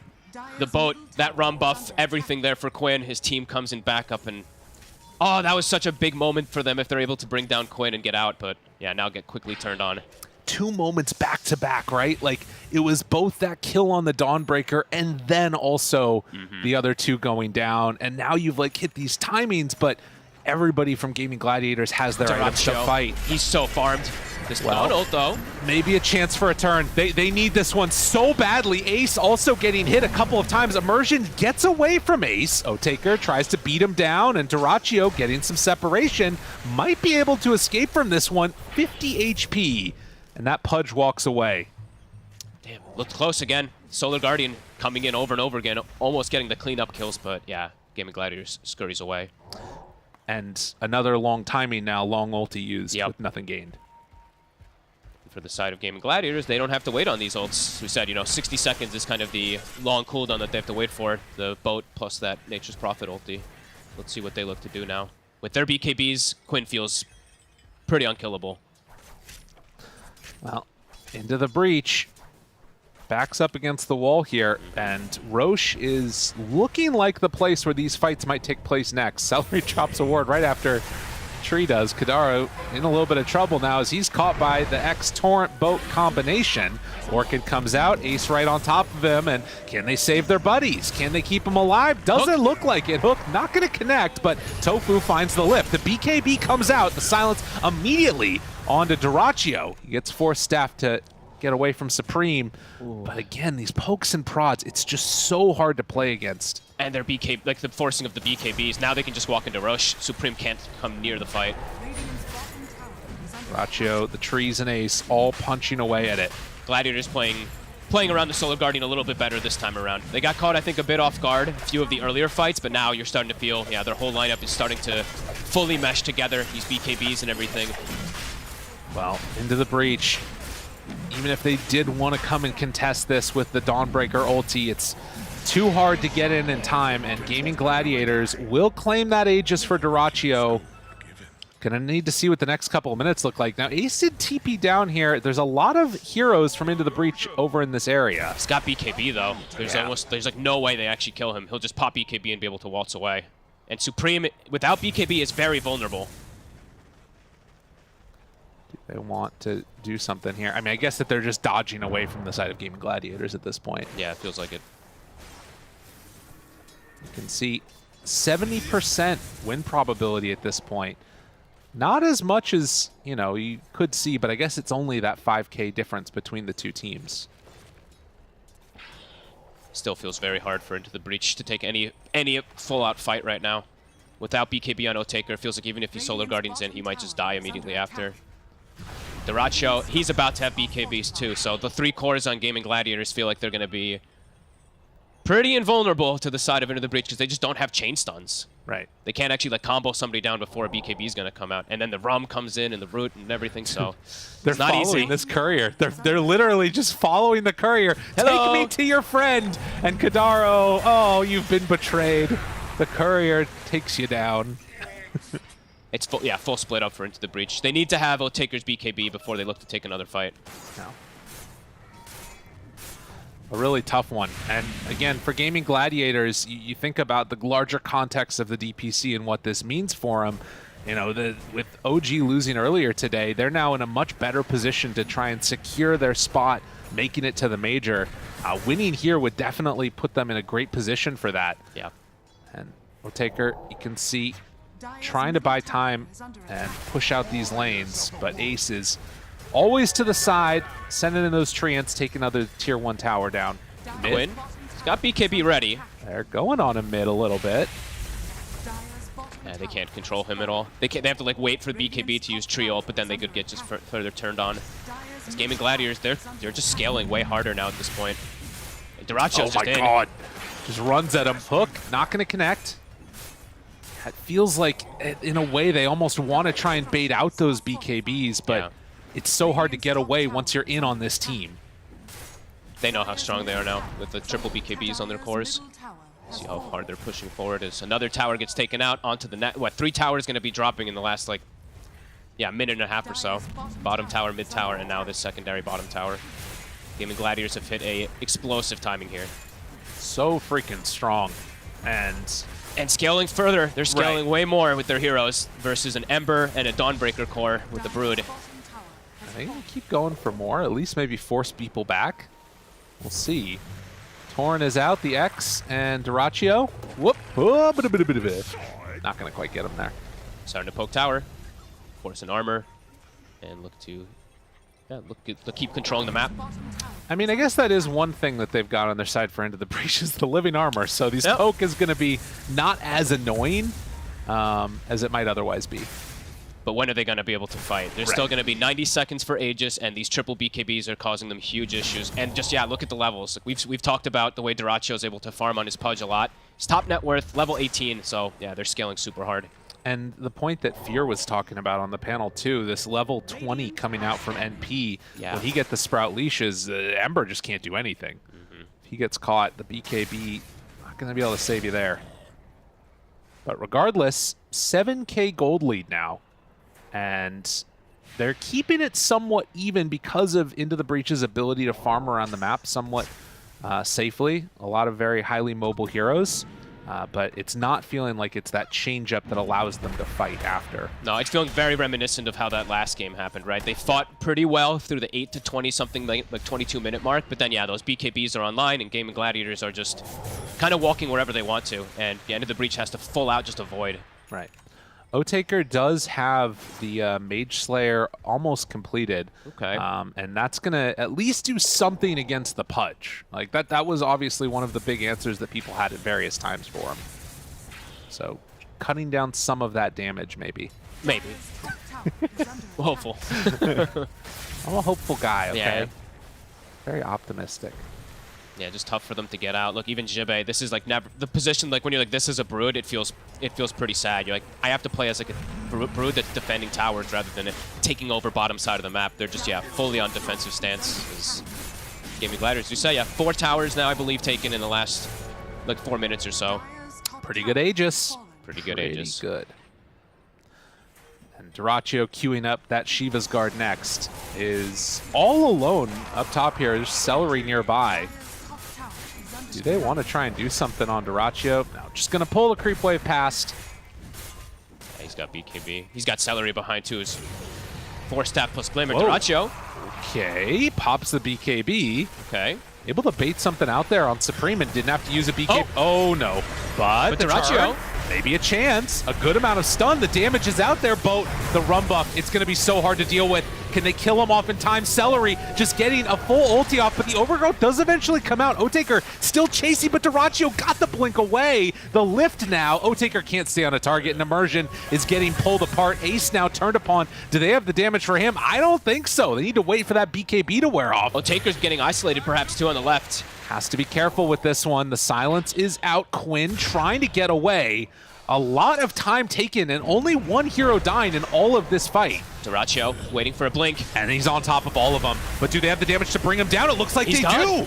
do. Into the Breach, have they survived long enough to make it work? The run buff is worn off. Oh my God. Quinn goes down and they take down 3.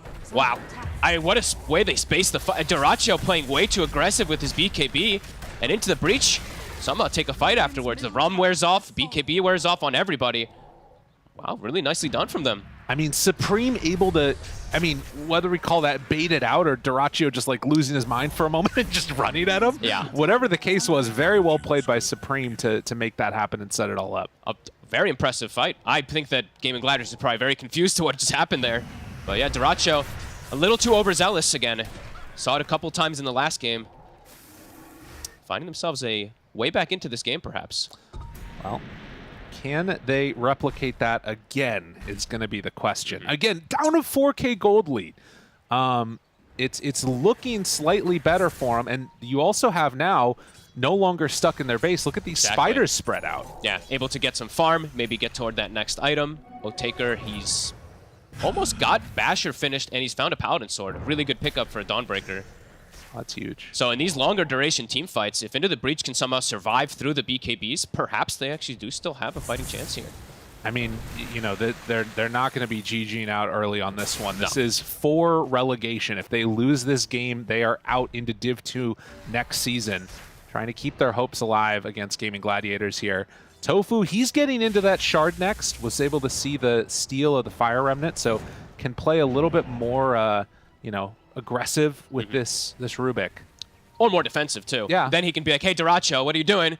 Grab him and throw him out with the telekinesis, of course. Because, yeah, Dyrachio, you said, a little bit too over-aggressive. They get punished for it. Still in a pretty prime and comfortable position, I would say, for Gaming Gladiators to now get aggressive again. But definitely have to watch how they, you know, overextend with a. That's the 9-second BKB that was used earlier too. So that's Dyrachyo has to be a little bit, you know, a little bit more of the, you know, foot off the pedal off the metal a little bit. Well, like you mentioned, Basher done on Dawnbreaker. The levels. Whoa. Yeah, he made the switch up. Well, not even just that. Nature's Prophet took the mischance Sprout instead of Sprout Leash versus Ember. Okay. That's a bit of an interesting. Hey, I saw him take it last game also, but last game it made more sense. This time, I mean, that's definitely interesting to see that he didn't take Sprout Leash versus Ember. Okay. I guess, would you miss on your Dawnbreaker Qs? I'm not sure, but an interesting choice there. Dawnbreaker also has almost got level 20 now, so the Luminosity attacks required is going to be one of those other super interesting ones to watch. If he can get a couple more of these crits at key times. Yeah. Also hasn't decided to take the Paladin Sword yet. It's just keeping the Titan Sliver to try and survive. If they can keep these long fights, force Rum, force BKBs, perhaps, yeah, they do maybe still have a chance here as an Arcane Rune is found to Supreme. Probably the best rune he could find here with a freshly picked up Ags. And this would be big too. Catching people off guard. They find him, Quinn, right at the start. They want to bait out that BKB. They get the slowdown now from that concussive shot. Hook off the mark. Root is there. Dyrachyo's still nearby, going to throw out the tidal wave. Quinn down to half HP before the fight even really pops off. That was the Arcane Rune used, though. Wasn't able to force the BKB. Still could perhaps look for another fight here. I think this Arcane Rune still could be utilized, perhaps.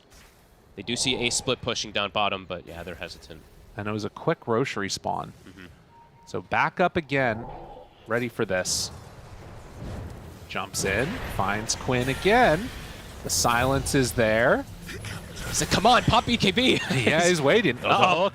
Needs to remnant away. The Lotus keeps him alive for the moment. Pops BKB, turns to fight. That's already so much damage. And the Dawnbreaker ulti coming in. Do they have enough? Quinn down low, almost dead. Remnant through, gets away. He's on top of Kadaro. Can they kill him off? Otaker chases down and finds the finish on that Kunkka. They've already bought back now on Celery. Wants to get into this and help the rest of his team. That Lotus from Zibe helped so much to keep Supreme alive. And now Ace, he's completely isolated. But the root is there onto Dawnbreaker. Otaker tries to back away. Supreme runs in for another salvo. Celery, if he goes down, this is going to be a dieback. They can't chase anymore, but a huge win again for Into the Breach. Supreme is just playing like a total boss. His Ember, T was saying it on the panel, he's had a spectacular performance on this the last 5 months. Look at his damage. He did 8,000 damage in that fight, forced Quinn on a full defensive. This is super impressive, the way that Into the Breach is just keeping this game super close here. I really thought they wouldn't be able to battle back versus this, but they've been doing an excellent job of just bringing the action to Gaming Gladiators. And now another rune, another power rune for Supreme. Takes that one. Ready to go for it. I mean, again, now he has Shard too. We've seen so many times this lineup play weird things. You think about like the Lycan for Otaker, obviously Marcy last game in the late style, and Supreme, making these heroes work. Dyrachyo, he's up far. Does he have a way to get out of here? Kadaro moving in. They have a couple slows, but he gets the blink out, and Torrent now going to connect, but they keep a little bit of separation there. They're forcing so much action onto the side of Gaming Gladiators, though. They're forcing them on defensive completely. Every single one of these fights so far, in the last, 5 minutes or so, they get Quinn to just pop BKB and just have to run, and then they still run him down anyway. Very impressed with Into the Breach. And good itemization. You pointed out earlier, Jibe, the Greaves Pipe, but then that Lotus. It's really doing quite some damage versus Dyrachyo. Hoping to bait out this BKB from Ace. And finishing off the Blink Dagger on the Dawnbreaker. He's scary. Immense amount of farm on Otaker so far. He's able to just fight back versus this boat, versus these BKBs.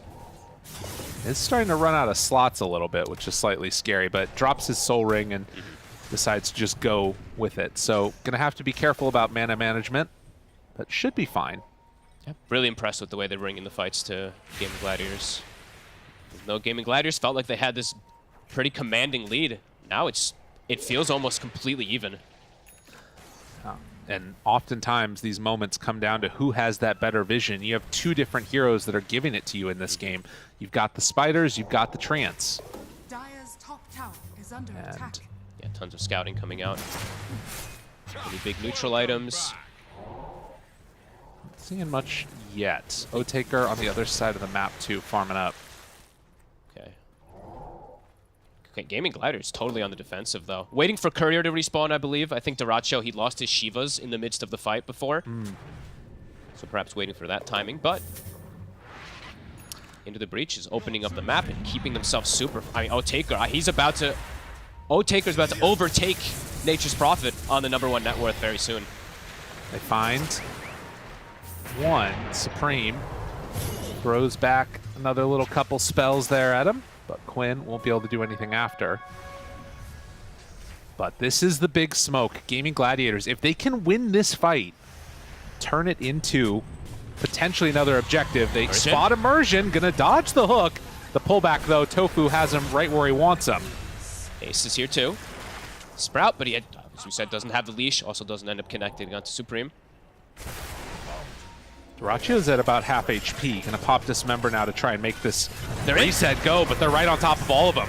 O-Taker, Dyrachyo turned upon, finds Kadaro. The big ulti coming from Celery, Zibe in no man's land, but they are now all on top of Ace. Quinn there trying to beat down O-Taker. He is dropping, gets the complete teardown. Now a couple of buybacks, several of them used. Ace, he's already used his BKB. Immersion being controlled by Dyrachyo. Force step to the low ground, will get brought down. Root onto Dyrachyo. And Supreme maybe wants to go in for another round.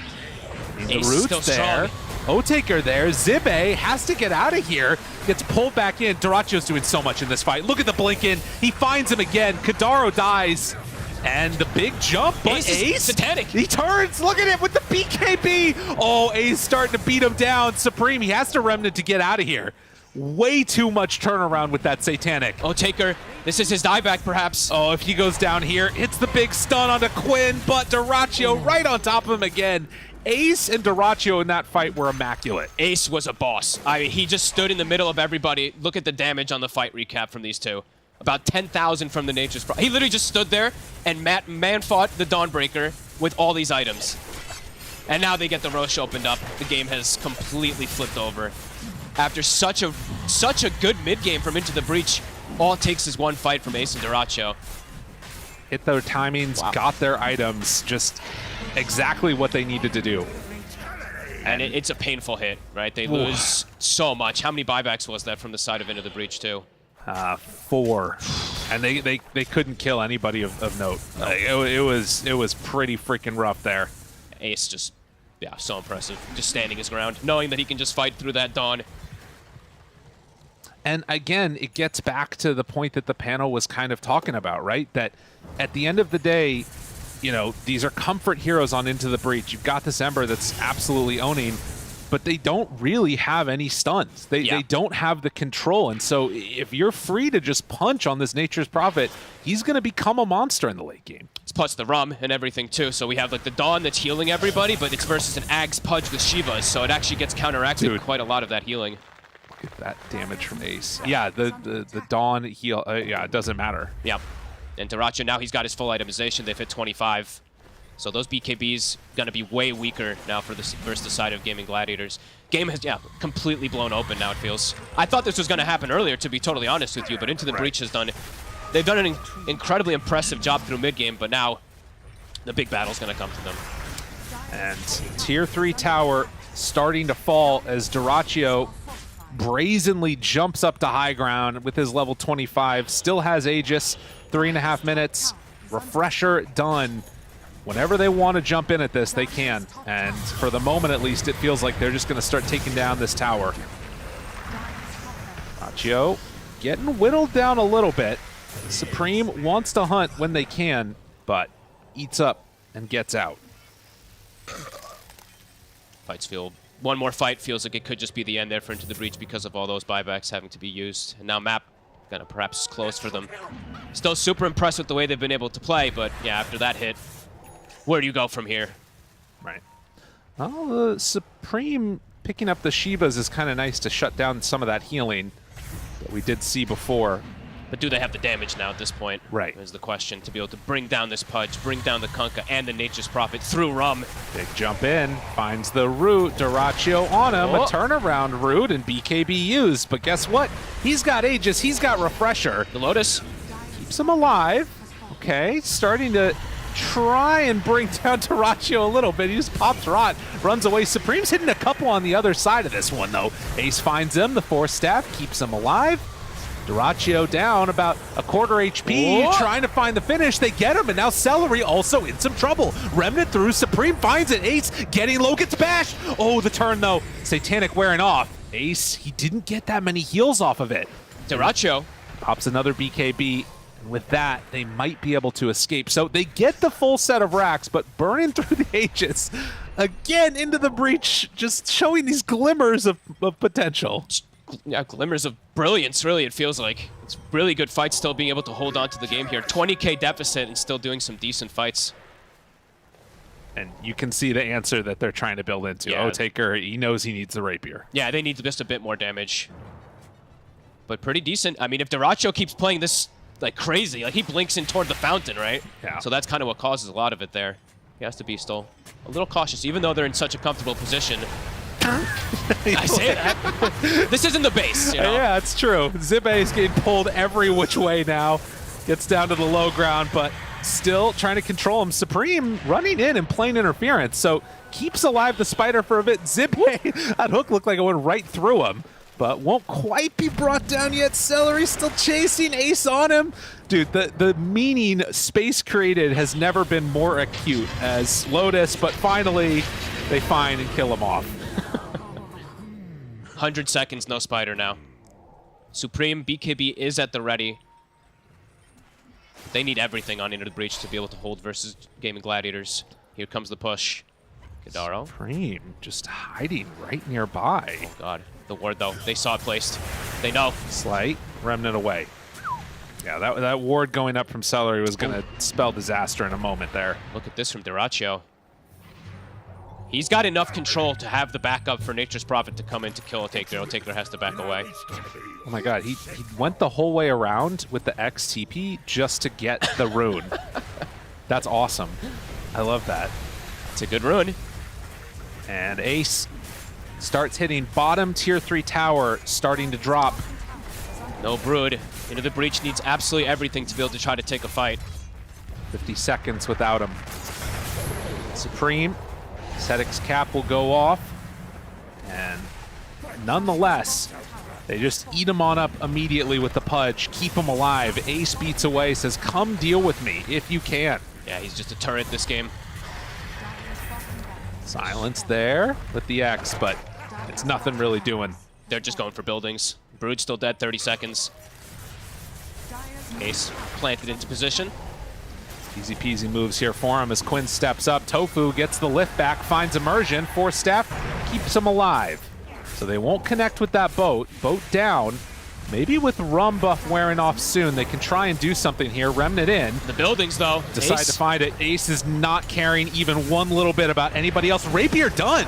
Okay, now Otaker moves on in. They're not going to know about this one. Can they find him to bring him down? The damage is there. Look at that crit. And now turning on to Ace, wanting to bring him down, but the big jump in. Root, the turn, now in trouble. A couple more hits. This Rapier damage is starting to be immense, but Terraccio runs right in front of him. Another Starbreaker, another hit. The Root there connecting and trying to take down Otaker. He gets the Force Staff away. They have the damage if they can keep on top of him. Overgrowth comes out. Otaker, the big hit. They find him again. Ace, he's right there, silenced to the side, trying to kill him off. Do they have enough to keep Otaker alive? No. And in fact, with Rapier now on the deck, the run through, Ace has it. There's the Satanic.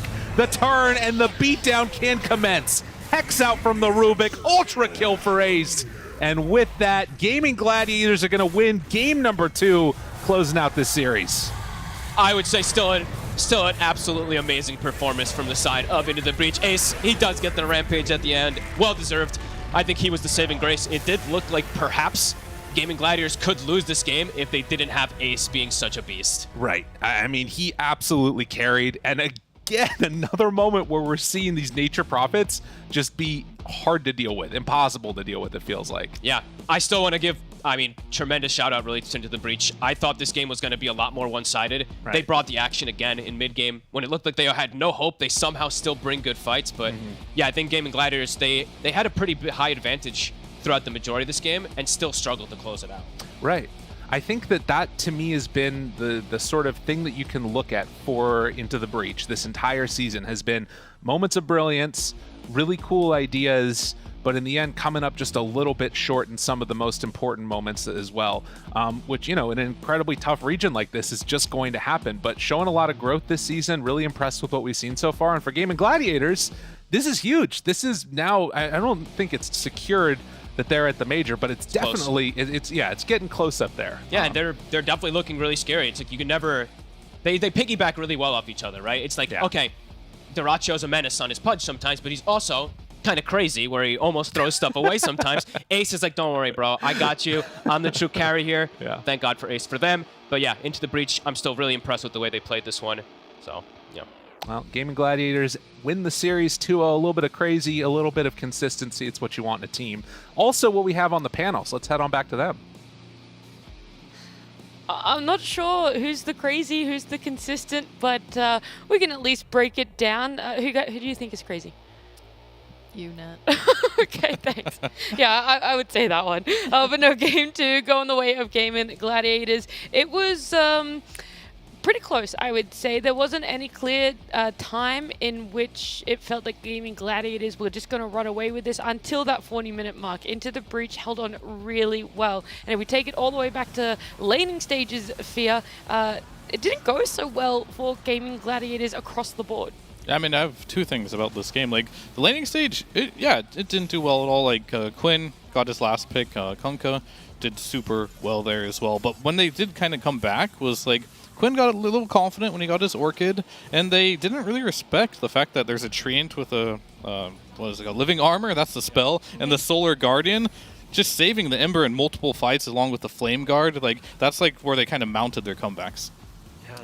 For Into the Breach, at least. You gotta feel bad for Supreme. We joked about him in the pre-show being undefeated. He did nearly 60,000 damage. He did the most damage in the entire game. Looks like stats lie. Yeah, stats are wrong. Don't believe in the numbers. Okay, maybe do for some things. But anyways, like for Ember at least, I feel like Supreme, he did a lot of work with his team. Of course, they did enable him greatly.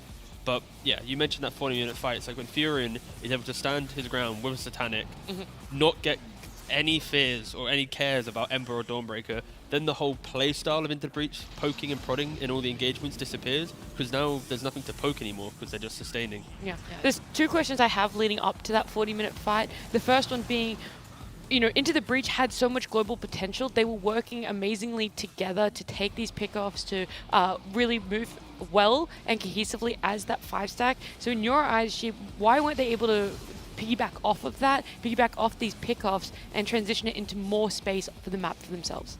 I feel like a lot of this came onto Gaimin playing poorly in the early game. Like, honestly, they kept taking fights to anything that wasn't Dawnbreaker. I think it was 21 minutes when they finally smoked into the jungle and just killed him there.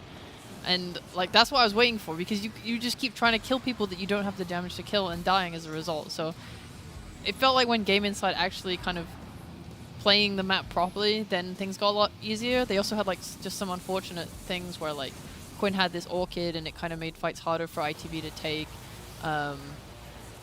Before they got BKBs, and like everyone was kind of like trying to build towards timings, and they had a really nice mid-game timing with like a Lotus Orb on Zibe, where like the Duraccio just could barely like get into the fights to do anything. But overall, they just it's kind of hard with so much like reposition and ability to punish your overextensions on Gaimin.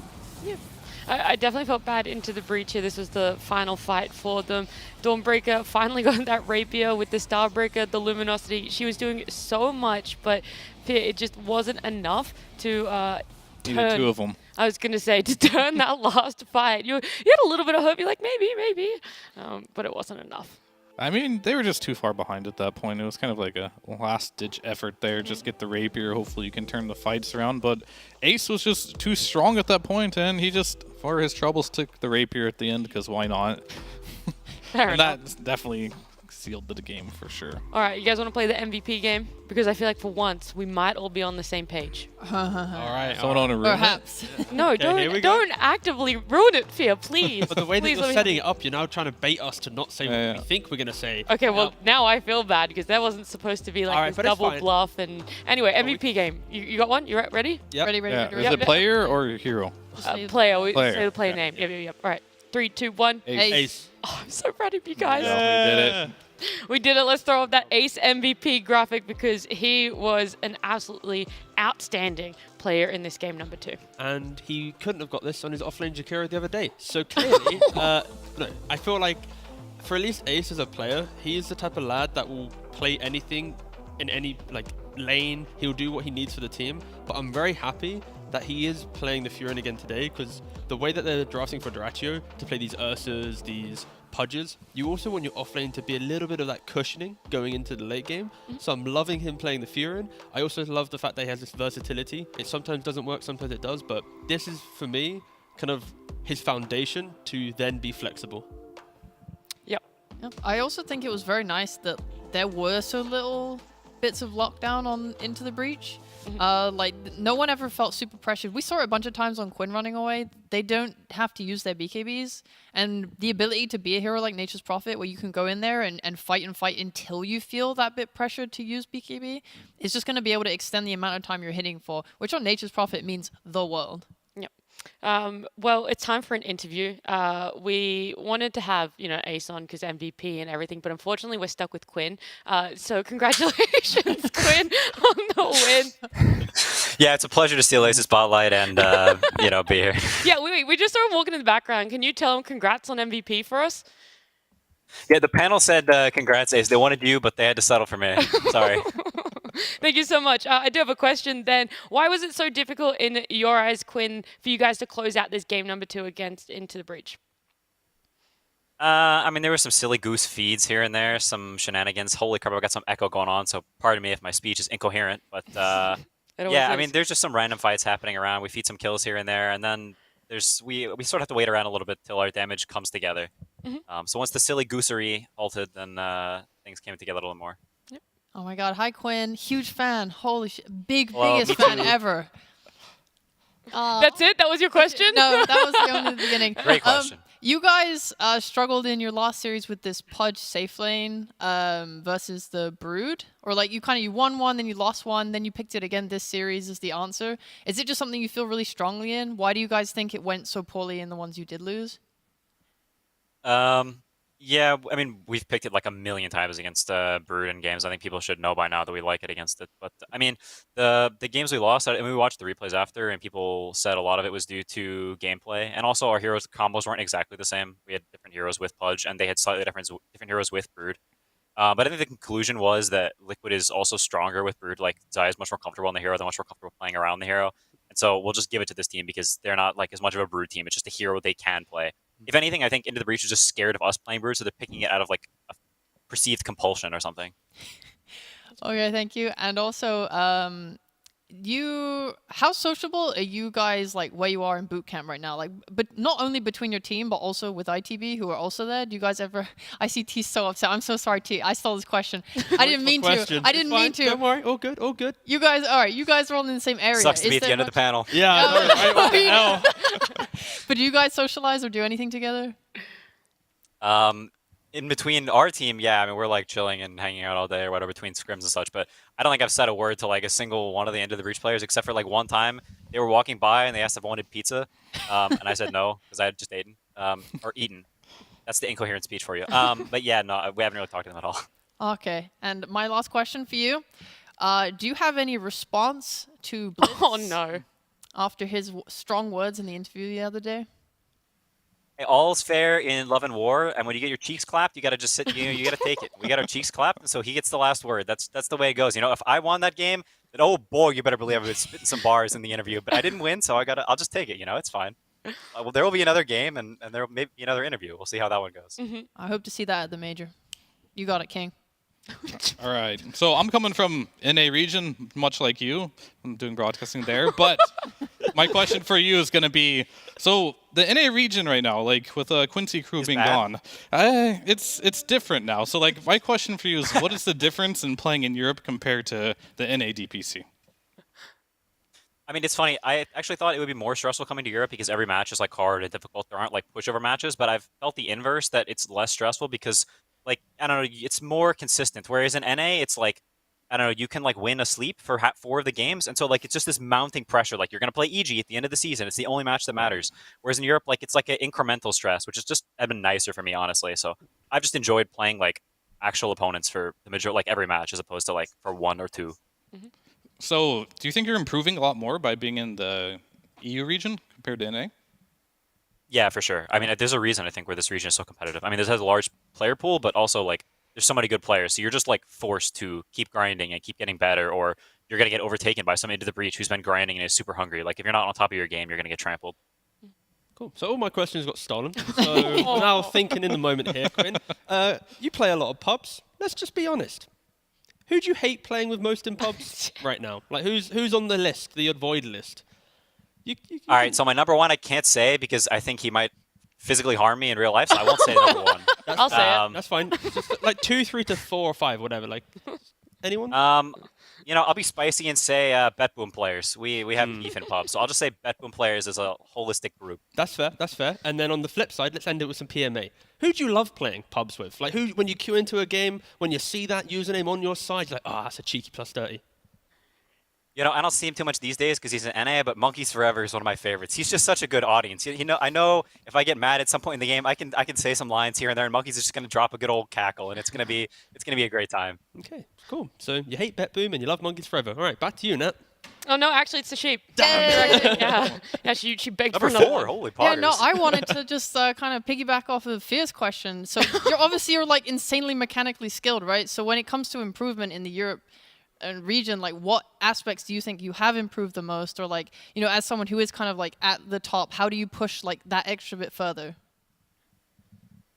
I mean, I think whenever you're very good at like laning or something, like a lot of the things you're improving on are like small intricacies. So laning against someone like Nisha is really nice because there are players in other regions who are like more volatile. Like you can kill them and they're gonna like feed and like random crap will happen. You like stomp them in lane. But you play against Nisha and he's just he's just solid as a rock, and it's hard to like gain an advantage. So you'll have to look at more like intricate details and stuff, which is kind of nice to be like pushed to that level where like, yeah, I played the lane pretty well, and against other players maybe I'd stomp them, but there's like an extra level you need to like push it there of like excellence to have more tempo or whatever.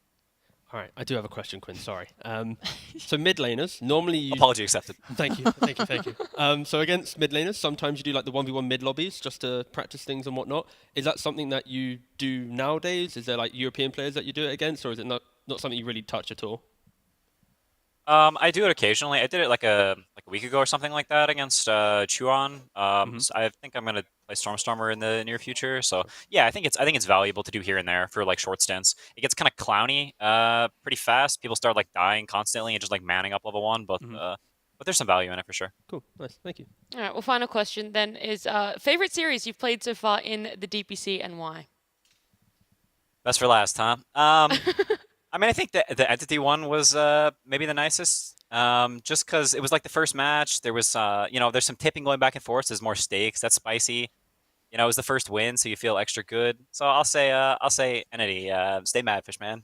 Okay, all right. I totally forgot. I had like erased that from my mind. I forgot that tipping war happened. But Quinn, congratulations again on the win for you guys over at Gaming Gladiators, and thank you for joining us. Thank you. See ya. Bye, Quinn. Fia, did you get all of your NA questions answered? Yeah, it seems like everyone's like trying to get out of the region and play. But that's why you're here, right? Regions. Yeah, we did the interview with Arteezy as well. He was like, we're not learning too much from our games in NA, so we go play EU games. So, I mean, what can you do? It is what it is. You need 2 teams to stay, though, to get the major.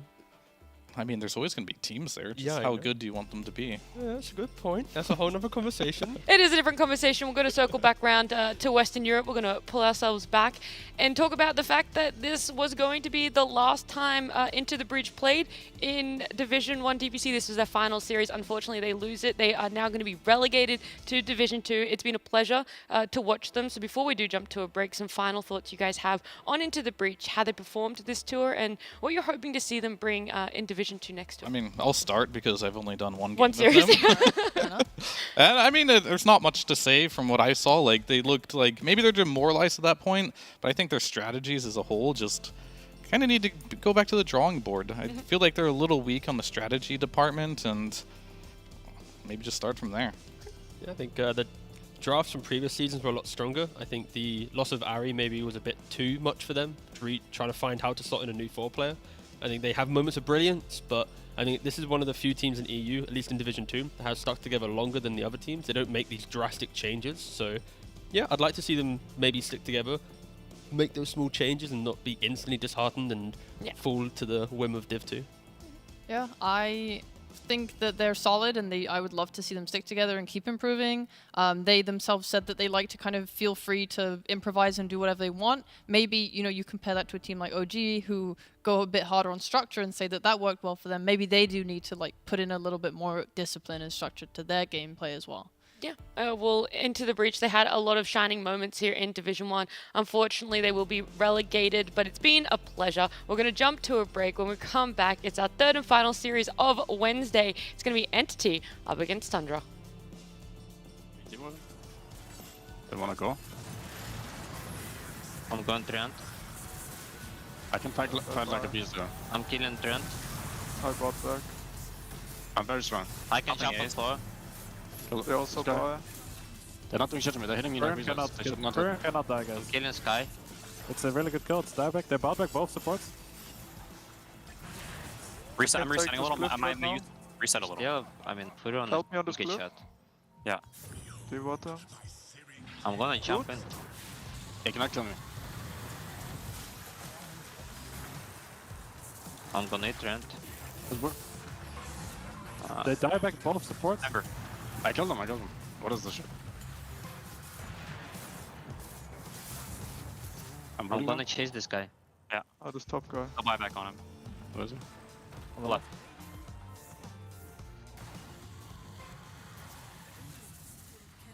Good stuff.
Final series of the day, Entity up against Tundra. Joining me is going to be Kezu, T-Governor, and Lizard. I don't know, my brain was like, Fear. Oh no, he's gone. You just gone. worked with him for so long, you and Sheep. I watched some NA. I remember some NA, SCA, Dota. All the way back in the old times. But no, I'm glad to have the three of you guys on panel for this series. It's going to be a spicy one because if you didn't know, if Tundra wins this series, that's all the teams locked in for the major. So we know our top four. If Done. they win. If they win. But more importantly, we don't care about the major here in Europe. If Entity are to lose this series, then Entity also lose to Nigma. And then Secret beats Nigma. We have a three-way tiebreak, 2 and 5, which means both Kuroki and Puppy can survive Division 1. They cannot get eliminated because Entity will fall on that Division 2 sword that has been bestowed upon them. If they lose that one. If they lose that one. So it all starts here. It all starts here. This is the start of the catalyst for a potential three-way tiebreaker. Have both of those two goats of the Dota scene surviving in Division 1. But let's focus on this one here. Right now, it's Entity versus Tundra. What are Tundra bringing to the table, Kezu, that is going to give them the advantage to win this series? I think that Tundra are a team that thrive off of their map play and the way that they make the map hard to play for the enemy team. And I'm a little afraid for Entity and their playstyle, at least especially from their two supports.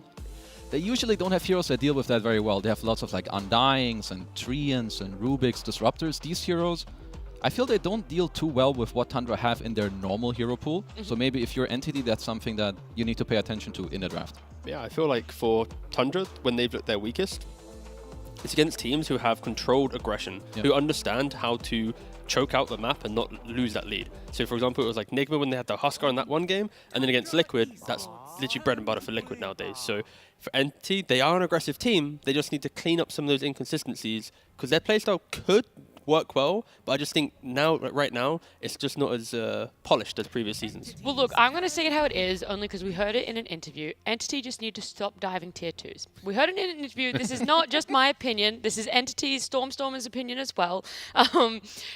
Is that the main thing that needs to be focused on, Lizard, for that aggressive lineup that we see Entity go towards and draft towards all the time?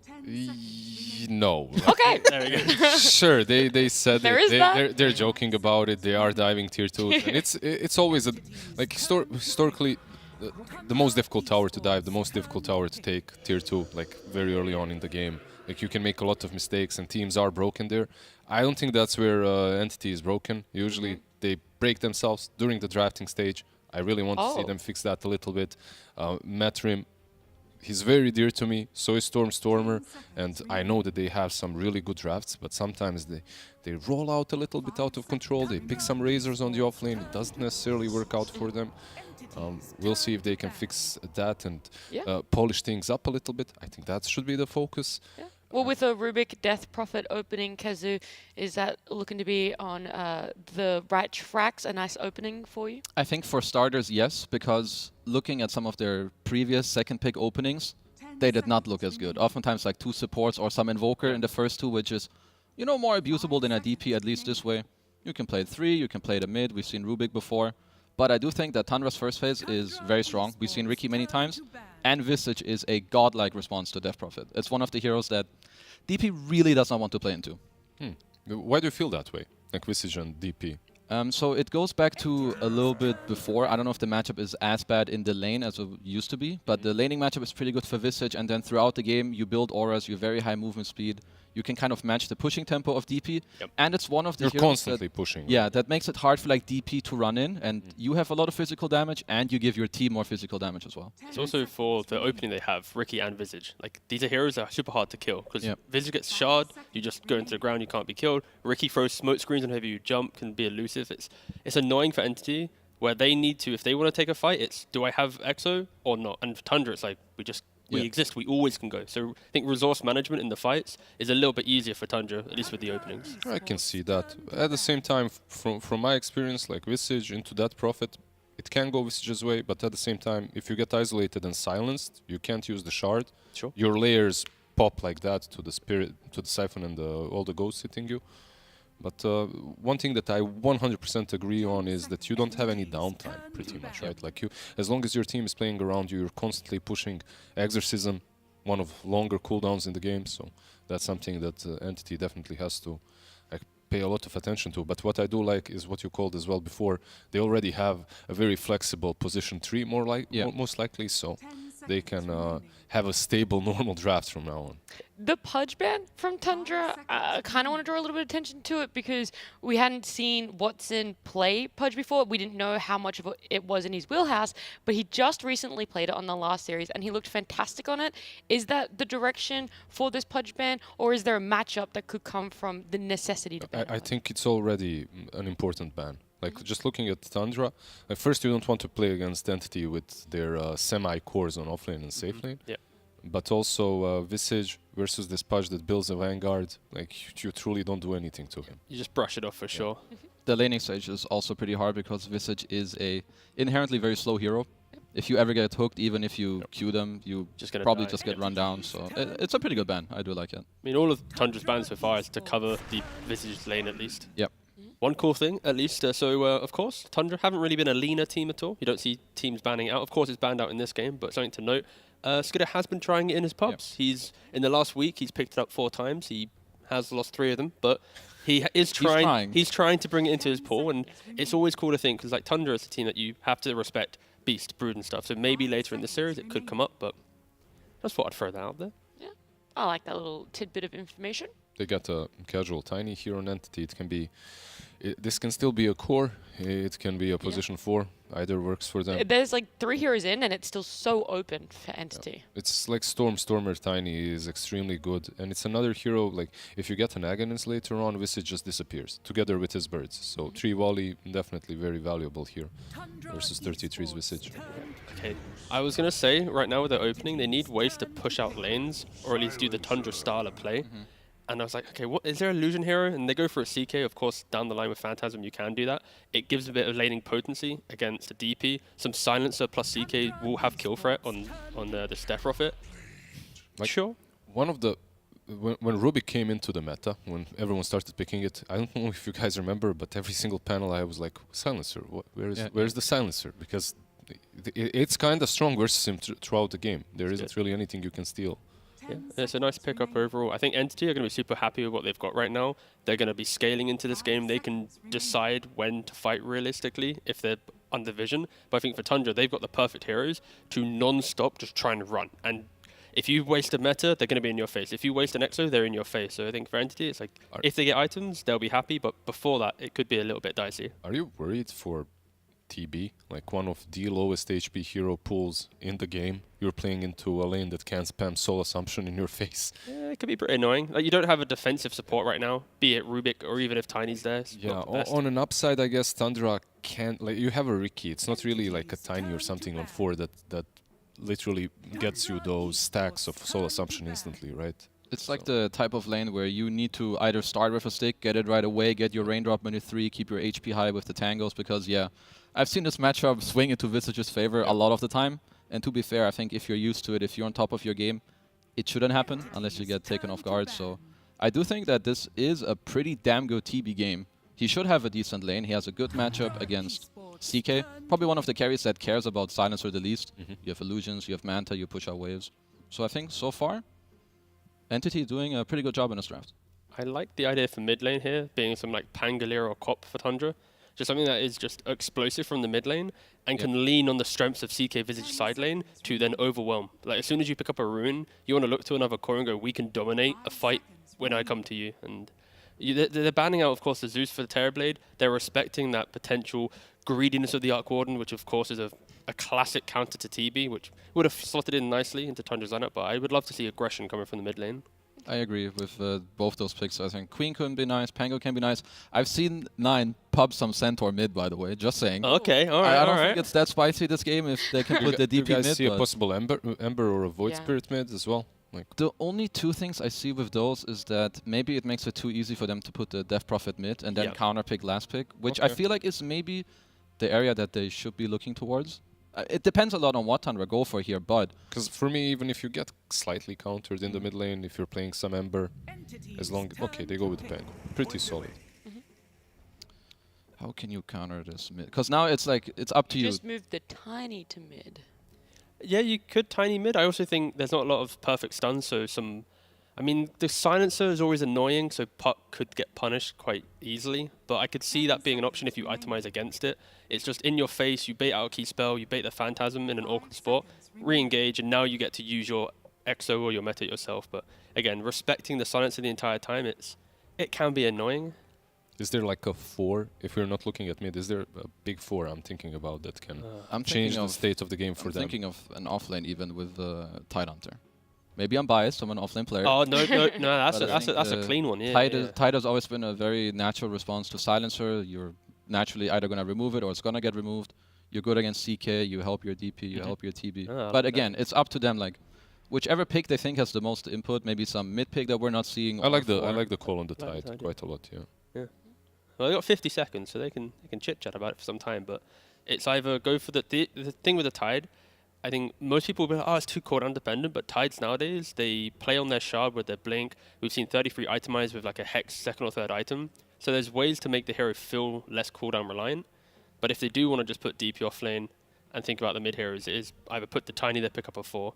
They have a lot of choices. Stormstormer's still talking, so maybe he's discussing his hero right now. Searching for his hero, yeah.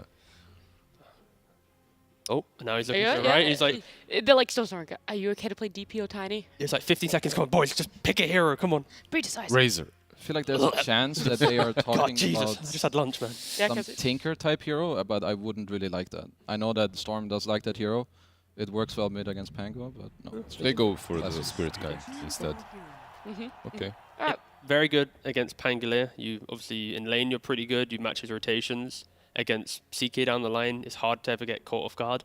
There is still that silencer threat, of course, against any of these mobile mid heroes. But yeah, I actually think Entity's got a really nice lineup. Ember can cushion the lack of times they can fight with cooldowns. I want to see 33 Aghanims running around with the Ricky Mar. Same. Just The destroying double the map. invis. Yeah, double invis. Yeah. Well, then where are you guys sitting with this? Is this going to be a game one for Tundra?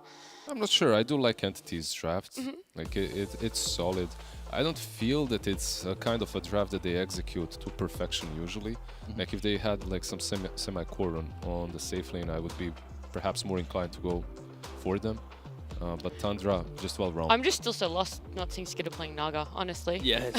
He's playing a different Illu hero. Yeah, he's a different Illu hero, exactly. No, I think I'm leaning more Tundra, mainly just because of the playstyle that they have. And I think Entity, this is one that you can't make mistakes with, and they've made a lot of mistakes throughout this tour so far. Yeah. So one mistake is this draft just getting punished. Yeah. And Tundra are great at capitalizing on that. Yep. Yeah, I'm going to have to lean with Tundra as well. I think if Stormstormer pops off, which isn't too easy because he's playing into Ricky, Dart, Silence, and Global, I think that's really their key to win this game.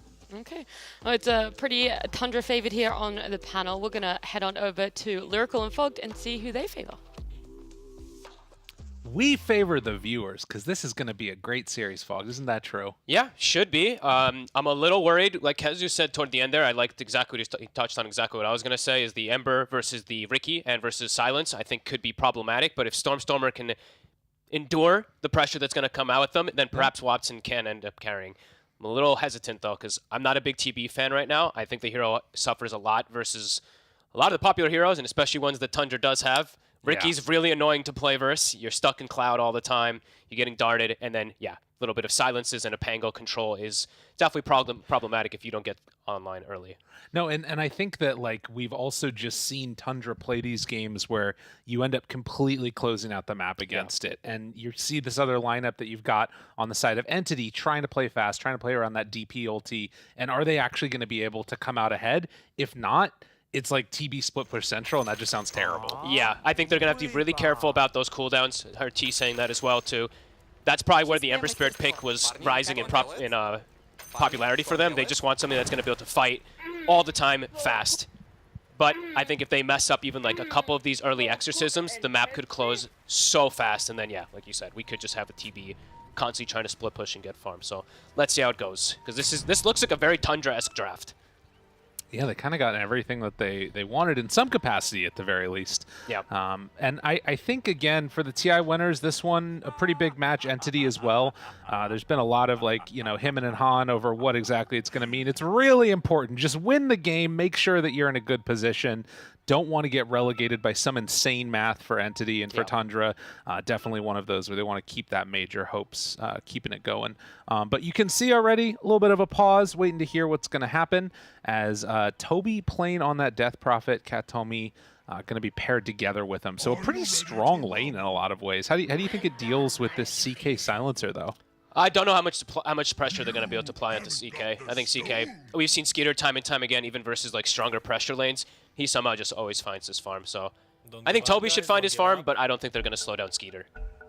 Skitter. I keep saying Skeeter, and I make you say Skeeter, and I'm so sorry, everybody. It's okay. Skitter. All right. Skitter. I'm going to say it right today, because I say it wrong every single day. You know, I think he likes it both ways, if I'm going to be honest with you. Well, I guess maybe we'll ask him, because I literally say Skeeter every time, and I feel like a total idiot, so got to cut that out. And a little bit of a change-up, though. The only thing that I think looks different on Tundra Draft is the silencer. I think usually you'd be like, this would be a Mirana or something like that for snaking, so this one, it's a bit of a different hero for snaking. I'm sure we're still going to see him farm. He's going to probably buy Veil, because he's been buying Veil on all of his 5 positions, but yeah, that's the only big difference I see in their draft compared to usual. You know what's interesting? He actually started streaming right before his games today. So he played a couple of pubs before he went into it. I saw Phoenix in there or Rubik. It's like, how before an official are you confident enough that you're going to go play a game where you might just get tilted out of this world? That's awesome. Yeah, seriously. Saksa actually gets the rune steal.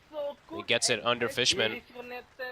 This Ricky plus Visage lane. Let's see if they can endure the pressure of this one too, because eyes on this bottom lane. It's always going to be the Soul Assumption spam versus squishier heroes. See if Fishman can keep his Watson nice and healthy. Right.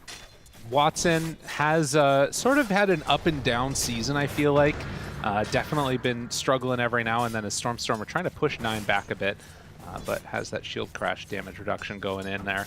But yeah, playing now on this Terrorblade, I feel like this was one of the heroes that people sort of knew him for beforehand and when he was rising to prominence. Yeah, absolutely. This is one of his best. Just the hero can definitely have its faults. If you get pressured too hard in laning phase, you're always just constantly in recovery mode. So yeah, let's see how it goes. This Fishman might just die bottom here. The body block's coming in. A couple more punches. The Soul Assumption and 33 drawing first blood, taking him down. Oh, and Watson can't even get the trade there. Wants to make sure he can get last hits. 33 does drop very low because of that, but yeah, they get them. They always get. I feel like they always get first blood with these type of lanes whenever they have 33 Visage. Dude, and look at what he's bringing out. A set of tangos, 2 mangoes, and a salve. Yep. So like they're playing to really try and trade constantly and shut down Watson if possible. Yeah, it's a constant spam lane. Eventually he'll probably bring up Bassi next so that he can keep the Ricky and him constantly at full mana. But yeah, it's all about just nuking these squishier heroes. Lots of couriers going down. Yeah, killing a couple there. Katomi finds Snakings. I think he got the tree throw onto Snakings there when it delivered. We're seeing here too the smoke screen just getting dropped down by Saksa on top of the Terrorblade. I think he's just doing that to try and get him to miss last hits. Yeah, this ability is ridiculous. There's a reason why, besides all the other crazy buffs that Ricky's gotten, including that absurd shard that I know everybody is super frustrated with always. Smokescreen's massive. The level 1 of it, it's all of the same radius. It's super obnoxious to lane against. Can I just say how funny it is? We were talking about how Snaking never plays Silencer, and he's like, hotkeys, sorry, gotta change things up a little bit. It's like, the switch up there is great. I love that. Yep. As Stormstormer getting a couple denies there in Nine's face, forcing him back. That's why they went for this pick. He knows he's gonna have a pretty damn good lane. My God, the pauses. Yeah, just, you know, taking a moment every now and then. A couple smiles you can see on the face there of Katomi.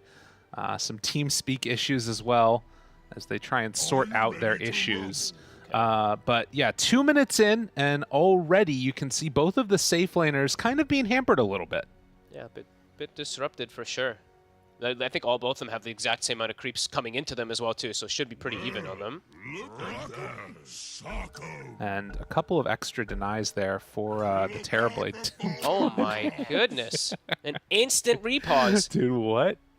I guess they're just getting DC'd. Okay. Weird. Okay. All right, well, hopefully they can resolve that. So far, yeah, kind of dead even lanes. I think top Toby is actually... Toby's the one that's going to struggle, it feels like. We see the Visage having the exact same concern, but he already used the Spirit Siphon very early on and it actually got broken immediately. So I think they could actually get aggressive onto this Death Prophet pretty soon up top with Snaking and Skitter.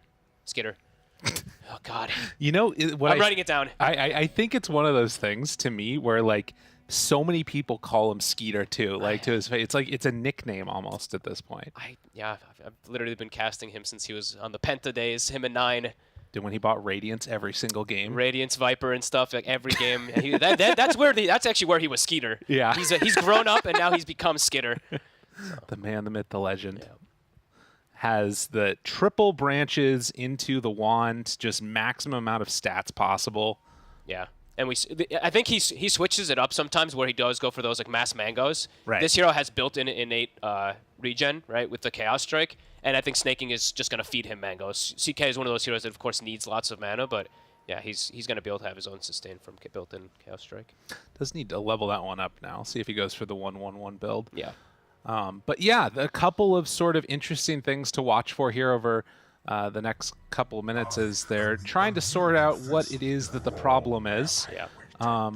But regardless, I think at least the thing that I want to watch for is, again, these cooldowns versus the low cooldowns. Yes. You got Metamorphosis, you got Exorcism. Those are the main ones that it feels like they have to play around. And I remember the match that we saw earlier today. It was the Nigma game where they went like all out, super fast-paced aggression that they were running at people with. And it felt like there was a way that they kept on getting like picked off underneath that timing, where like if they can find like one pick off when all the ultis are up, they have to wait a couple more seconds and try and delay out the game.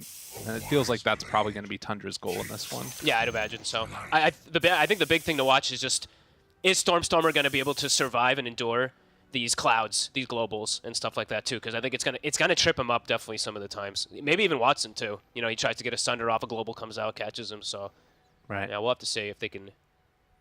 Oh. Uh-oh. Server's been shut down. When I saw that at first, I thought that it was a voice line. Oh, okay. Yeah. You can't tell anymore because I think they had one before. Oh no. That said he disconnected. I've been seeing people spam that voice line too. The smile. You gotta love the smile. Hard mode without TeamSpeak. That's how it goes, man. Stormstormer always got a smile on his face. Look at him. It's true. There is a smirk. Yeah. Not hearing Skitter. Sounds good. Damn, dude.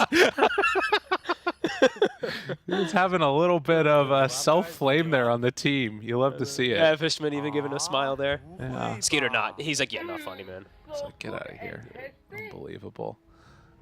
I have been seeing, too, the Udu Veswan line get used a little bit more often now. Yeah. It sounds insane when I hear it. It's that one and the He Disconnected, right? It's both of theirs. Okay. Yeah, they're both really funny ones. Some good memes in there. Yeah. My God. Yeah, well, as it happens sometimes, you know, a couple of issues. Never fear, everybody, though. Dota 2 is going to continue with full ability to hear everybody in spite of what 33 said in all chat.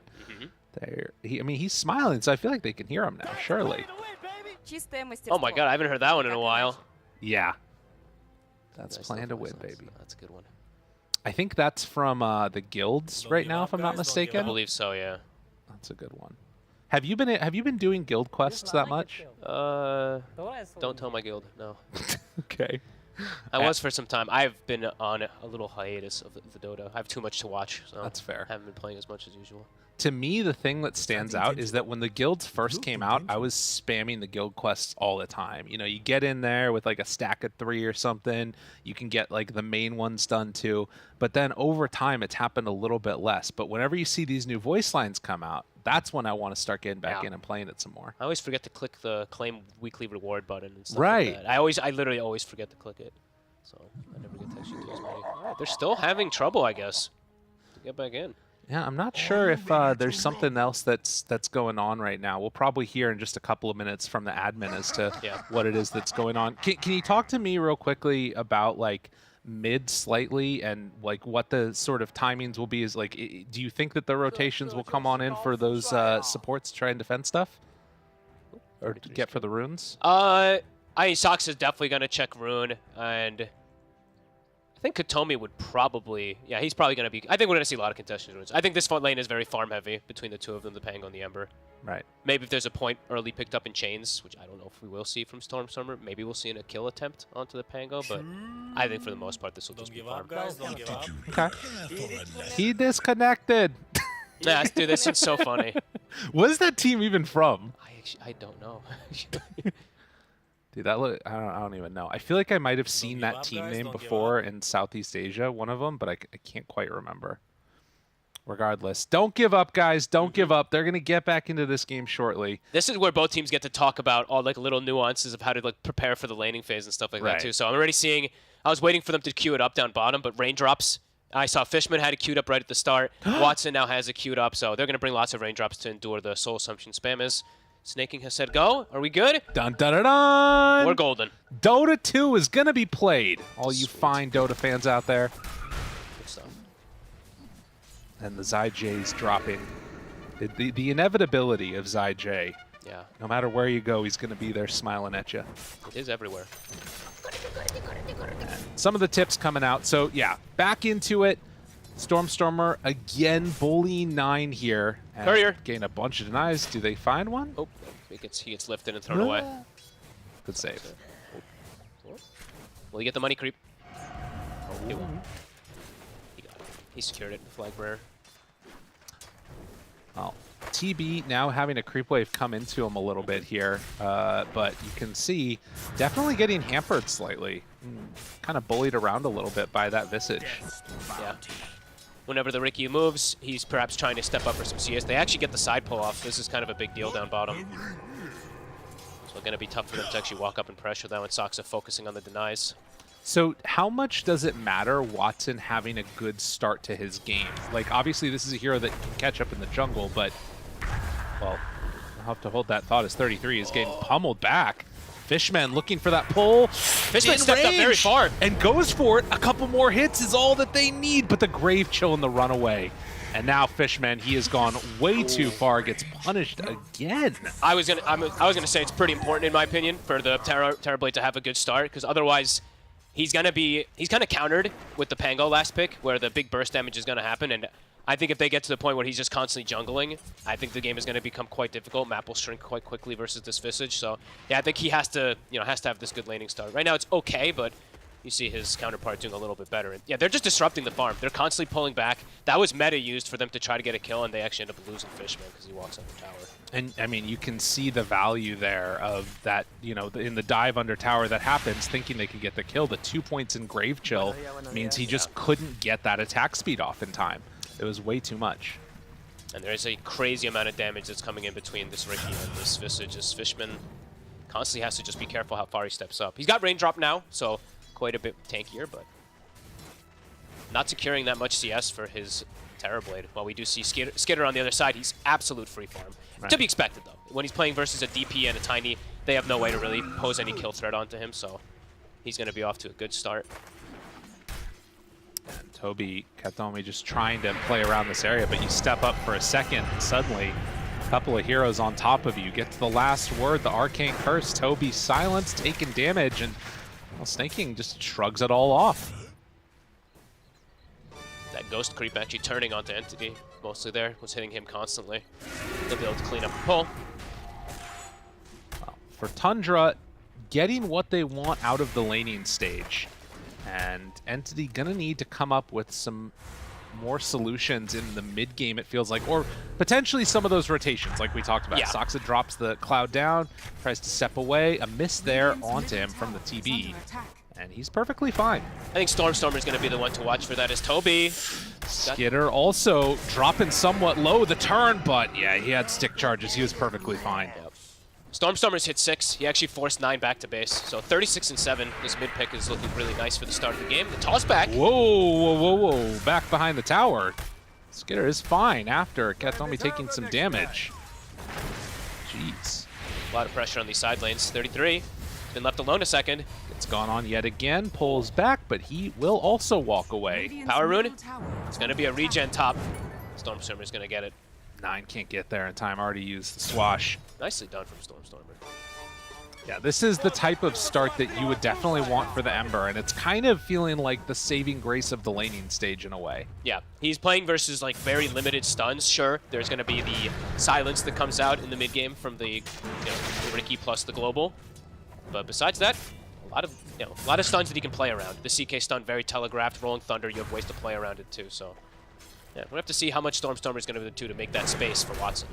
And in spite of how much we were talking about, you know, the Terrorblade kind of being hampered a little bit, it was mainly just the Rubik getting kind of bullied down there. And you can look at the net worth right now. Terrorblade's not doing terribly at all. No. 500 behind the CK, but he's playing versus a pressure lane, while the CK isn't really playing versus that pressure lane. So yeah, all things considered, pretty good. Stormer Remnant's in now. Finds aggressive. 9. See if he can bait out some type of a reaction. A Remnant used again. There's the stick charges now. Completely in too far and gets punished incredibly hard. He got baited. That was 20 wand on 9, just baiting him under the tower. And he's calling for it. He's telling both of his supports, get ready. He's getting ready. He's getting into the dive, so yeah, a bit overzealous there. And that completely swings everything. So he was having that amazing time mid. Now 9 has completely caught up to him. A really big turnaround kill, and supports getting involved in it. And then the other thing you're seeing is that in that timing, there really wasn't that much pressure put on the offlaners or the safe lane to try and like get a counterplay with no supports in the lane. No. 33's gone for a little bit of different build than usual on the Visage. Instead of going for like the Bassi and stuff like that he usually starts, he has boots plus blades. So boots will let him just distance himself nicely. And yeah, he was careful. He sat right back. He's going to still go for this Vlad's build. Got lots of damage, Stormstormer. He has no remnants. Yeah, is playing a little bit safe there. So you keep your eyes on this one. 8 minutes in, 3-0. Entity do still hold the slight net worth lead. It's nothing really to write home about, but you can see that at least they're keeping it close. And the big question that I'm sort of going to be looking at is what happens around these big ulti usages, both with, you know, meta, the quote ulti, and of course Exorcism as the tossback comes out. Toby now finds Snake King, wants to run him down, 2-second stun. Skitter able to get that separation to keep Snake King alive, and then just runs away. That's 2 Siphon charges used. Snake King will be able to survive, and now swinging toward mid. This tower is dropping kind of low. That's a good point. Half HP on it. Yeah. Goes again. Skitter gets caught. Has the toss. Toby still on him, trying to do what damage they can. Another round of the wand charges, and Skitter gets away. And now the turn on to Snake King. Everything's been used. They can't really chase him down either. Nine's making the move down bottom though. He's got Rolling Thunder. They want to push. They want to push TB out of lane here. Visage also hitting level 6. I think Watson might have to just bail out of here. I don't know if they saw the rotation just yet from 9 though. He's trying to play behind his illusions to get just a little bit of extra farm. There is a Ember illusion sent down though, and that spots that he's here. So they know that he's in the area. They do. They have TP. They have TPs at the ready if there's a dive that comes out from 9. 9 will snipe out of Courier. Yeah, 33 now, starting to hunt with birds, starting to get some information. So they see the real Watson, and now the ping's coming out. He's sticking around. This is a scary place to be. Yeah, Watson deciding to still stay here. 9 not diving yet. Not wanting to, not thinking that he's going to be able to find kills. And so just cuts the wave, and well, they chill out. Okay. Looks like they're going to play to control the rune instead. Watson, I like the build that he's gone for here. He's actually endured it. Usually you don't see a Terrorblade able to stay in lane at this point at 10 minutes. He's actually been able to stay here the whole time. Level 7, treads, Falcon Blade. He's actually kind of tanky. Yeah. And for a Terrorblade, you know, he's got 1,000 HP on Agi treads with raindrop, so not easy to bring down. Yeah, the Falcon Blade, very, very cool. Yep. And, well, you've seen a couple of these moves around. Watson going to try and farm out the jungle as 33 contests him slightly. But also, Stormstormer has a DD on the Ember now done. Okay. That could be a big one for the moves. Well, a cool start to the game. Very even, not many kills. And the thing that I find interesting about it is that in a lot of these Tundra games, we end up in the situation where we're looking at like, you know, a 2 or 3K lead at this point or something, like right where they either win the lane super hard or start shutting down the map. And I'm curious as Toby pops the Exorcism if maybe Entity can take that front foot. They're playing a lot of pressure on multiple fronts, and this is just space. Watson now has nobody laning versus in bottom. The Dream for a Terrorblade. They're hitting top tower, and now they're hitting mid. Stormstormer. Soxa sticks around. They have the birds nearby. Remnants through to get away. 33 makes the move over to keep this tower alive. But to be honest, with the catapult going, good Grave Chill, it still gets one more punch off. The tower's almost dead. Yeah, really good moves. This is a dream start, really, for the side of Entity, it feels like. Watson just has been able to play lane fully. He's level 8 on a Terrorblade already, and he's going for fighting items. So I like this. Yeah, Falcon Blade going for Dragon Lance first. He's going to be able to turn up, tanky, and perhaps endure. that big burst damage that's going to be coming out from Pango and Visage. It's pretty damn good so far for the side of Entity. Tundra, I don't think they're like too upset with the way that these lanes went, but yeah, I think Entity's very happy when they're able to get away with the TB lane. And it is going to be Vlad's done now in that TB lane for the Visage. Yeah. As Stormstormer takes some harassment there from Snay.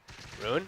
Is it going to be down bottom? It is, and well, Stormstormer gets it, but Saksa right on top of him. Getting a couple punches, doesn't want to chase for anymore, but he is able to bait out use of that Arcane at least. Ooh, a nice steal. Smoke screen stolen there from Fishman. This could actually cause problems, in particular for the Pango. They're able to get a setup onto him. They get the root. Pull back into the cloud that was stolen. Saksa in trouble, getting burned down, and the Remnant forward. Finish him off. So Entity on the board now, finally with a kill. Cost him 2 sentries, but well worth it. Now we see the move. 9 and snaking. We've got Global online. Probably going to look for Watson here. Is he going to be able to get himself away? He's doing a great job scouting with his illusions constantly. Has a 19 stick. Really hard to bring down this TB, particularly with Sunder available. Yep. And, I mean, they make this move, but nothing really gained, it feels like, yet. And yeah, Watson's away. He's farming in the jungle. Good awareness. And now mid-tower. It's been left. So easy grab there for Stormstormer and Katomi. Katomi will take it himself. They'll get closer and closer toward Blink. So far, so good. Now looking to make an aggressive move, try to shut down Skeeter, and use the next Exorcism on the tower. Oh, and you can see this. Saksa walks right by. I don't know if he saw that smoke. I don't think so. And so you're going to feel much more safe right now as Skitter than you actually are. Katomi catches sight of him, I think. But they got to scan. Yeah, and that's going to signal, okay, time to back out. So well played by Skitter to dodge that one.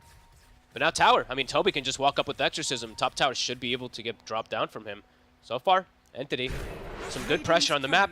Now is where the pesky Ricky starts to just snipe couriers. And I think for Tundra, it's wait till 15 minutes before they use a huge play because they want to get the Ricky shard online. Saksa here, like, what is he? He's just blocking out camps. Yep. This is really cool.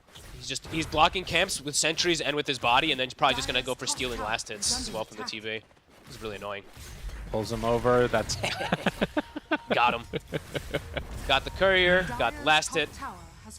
Now Watson's got to be pissed. I mean, it's like really annoying economic damage because you look across all those camps. There's sentry wards in all of them. In the Ancients, in that triangle, all the areas where they would want to farm right now is kind of being blocked out or taken away. And we've got the item back. I'm not going to say an interesting one, but Wraith Pact. It's back on 33 this game. We'll find snaking. Just aggressive move. Stormstormer gets hit. And, well, it looks like the move towards mid means 33 is going to get some retribution, taking down another tower. Katomi could go for the deny, but can't quite get there in time. Tumbler's Toy to the low ground.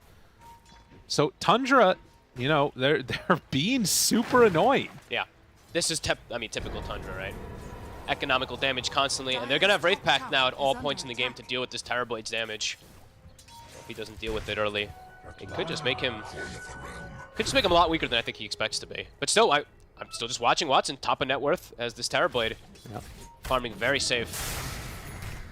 What a difference in game. I think we had like 25 kills last game at this point. It's 2-3. It's a very farm-heavy, very economical game. Yeah, it's basically the Tundra Classic. You know, they win without you know, that much happening, and in this game there's not much happening, and they're sort of staying even, it feels like. Yeah, and now the shard is online. So I think now Tundra, they're going to look to start putting a bit more pressure onto the map. Saksa, Courier is going to be delivering it very soon. 9 also has the Fusel Blade finish, so yeah, I think they're going to start wanting to get some type of aggressive plays. But can they, though? Seems like Entity, they're reading all the moves. Stolen, rooted, Jason, damage, the turn is there. Stormstormer taking some hits and now in the cloud in a little bit more trouble. Able to get out of that one, still looks for some more. Watson in the area, they find Saksa, get the toss, pulls Toby in pretty freaking far. Toby Skinner right on top of him. Do they have enough to kill him off? No, they have to run some more. That's a meta used. Katomi tries to chase this, and Stormstormer also on top of it. Really good bird stuns, though, and now the turn onto Stormstormer, pulling him back in with the Sunder. Nice Sunder. Watson keeping his buddy alive, takes some damage for it, but he slept for a bit, and Stormstormer Another round of the Slight. The damage bringing him low. Stormstormer barely surviving. A couple more hits is all it's going to take, and he goes down. Avalanche, but they keep alive everybody. Tundra, dude, the way they team fight is just insanely good. Fishman is going to fall.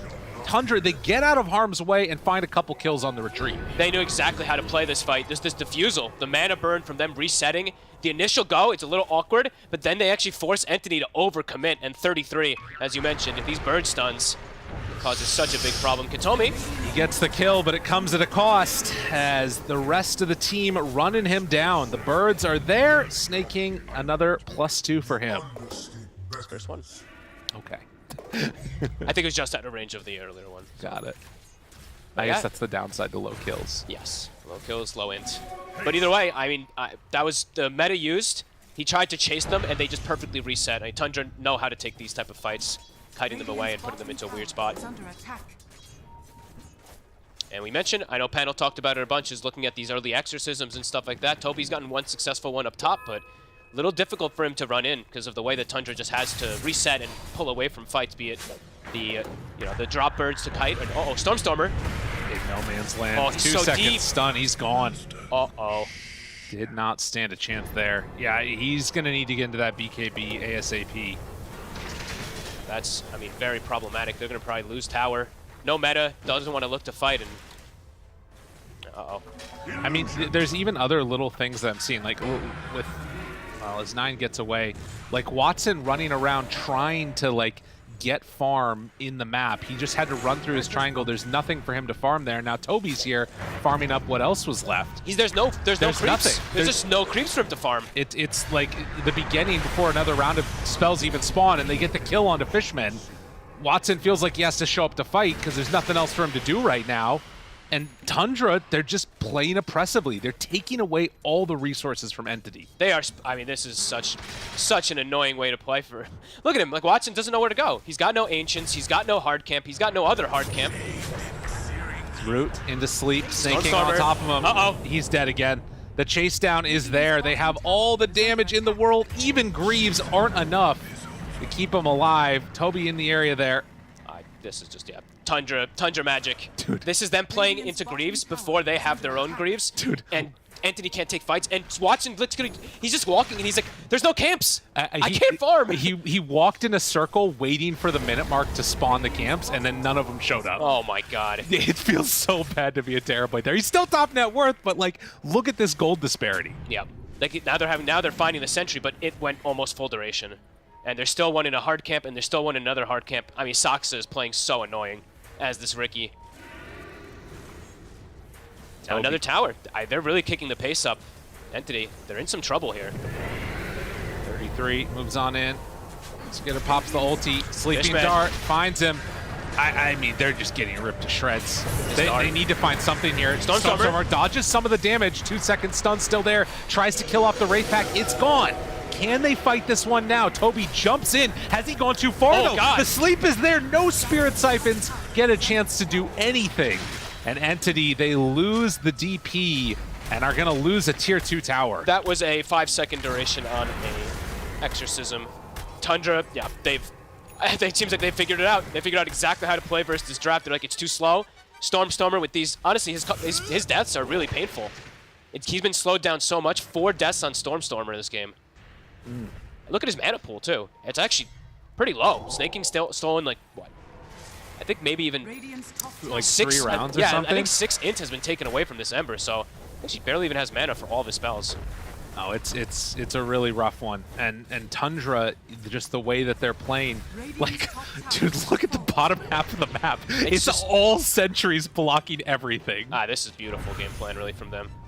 And Anthony's trying to get out, but they can't find anything. Everyone on Tundra just walks away. Saksa drops down a sentry, gets the sleep, gets God. the cloud, the roll in, and the global. Guess what? It's back up. Katomi gonna get beaten to death as 9 keeps looking for more. Falls off the charge, gets some more hits out with that Diffusal Blade. Good lord. Their poke and prod is just, yeah, it's terrifying the way they reset fights too. And now 33, after Wraith Pact, he's got Greaves done. So he is way surpassed his counterpart. Roche has opened up.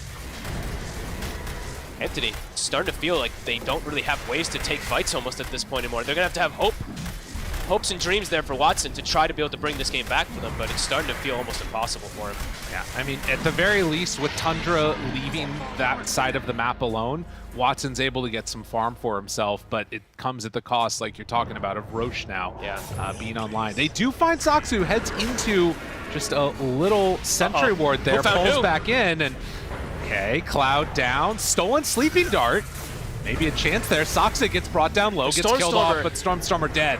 Watson does have meta out. Skitter right on top of him. 9, bullying, punching, trying to kill him off in time. Does he have enough time to get a Sunder off? Nope. The full control is there. Toby turns the damage out from Stormstormer off that buyback. Maybe he can do something here, but no. Toby is going to die. Again, Fishman just walking into his death. Skitter doing way too much damage, and Soxa eyes on Katomi, who is going to be brought down yet again. 9 on top of him with the sleep, and then just pops on his head like a Goomba. Holy moly. They can't team fight. They're just getting literally decimated every single time. The kites, the control. Watson doesn't get to do anything. He pops meta, and he's just running immediately. They just get right on top of him. Yeah, this is incredibly impressive. That was a buyback from Stormstormer, and could do pretty much nothing with it. And he lost more int as well. Looking at this, yeah, I guess that's 2 rounds of int going down there. Oh, poor guy. Really, really rough. And you can see that the power of the BKB done on this Chaos Knight turns his eyes onto Watson, and just look at the control. The roll up, the roll back, the push away, the stun from CK, the bird drops. It's just all there. And in this moment where it looks like it had turned it all around again, they just walk away. Yeah. The amount of damage that they're able to do, the amount of the control and damage that they're able to do is, oh no, Stormstormer again. Nothing, no mana, 9, just trying to whittle him away. Pop stick charges, but can't. Remnant, oh. He's got no mana. He's got no int, and he's got no mana from the defusal. Dead for 60 seconds after this dieback. Tundra, yeah, they're so oppressive. And yeah, I mean, huge highlights really for how obnoxious Sox is being. These sentries are just devastating. And I think that there's something too to the idea of like, when a lot of those camps are blocked out by the Riki, it forces these other heroes that aren't Terrorblade into uncomfortable positions. Like, we saw Stormstormer all the way across the map trying to farm out Dire jungle, and it's because there was nowhere else for him to go, it felt like. Just really good play coming in from Tundra, knowing how to push their buttons. And recognizing how to just ruin Stormstormer's life. This was the last pick Ember. It was into a Riki, it was into a Silencer, and I think they're maybe regretting some of the moves that they've done with him. Overextensions, I think 2 times, and he's just been severely punished. Like, he barely has mana to use his spells, and had to buy back and then dies anyway, so Tundra, full control of the map. Now Watson stuck in the base. Well, tier 3 tower starts to get hit. Tundra very happy to at least mount a little bit of an offensive here. 33 took the 15 talent, so now he's got the armor corruption. So tower is dropping pretty quick. Dude, that drops so fast. Holy moly. Pop the glyph here, but they've got Stoneform to drop down, gets the stun on it too. And I'm assuming he has the resummon ready also if they wanted to all in the birds, but he can keep them alive. Yeah, he's just fine. Tower's dead. Yeah, I love it. We see a lot of people, like, it varies which talent you do take, but this time around, yeah, 33, he's making the armor corruption really work out for the tower push. He's kind of the sieger on this team when he has CK and Pango, so it does make sense, but... It reminds me of, like, the SF-15 talent choice, right? Yeah. Where it's the same type of thing of, like, okay, you want to end the game right now, let's just go in for the armor corruption, take those buildings. Yeah, it's been nerfed. That's why I saw, like, some people have opted to take the Soul Assumption hits 2 targets, but yeah, this game, you can definitely see why he's wanted to go for that. Yeah, Entity trapped in the base, and we're already seeing now more and more itemization to just shut down. They're like, okay, Ember has no game, Death Prophet has no game, TB's the only one that's kind of doing relatively decent, and now they're going to full itemize to counter that Terrorblade. 9 buys a Maelstrom.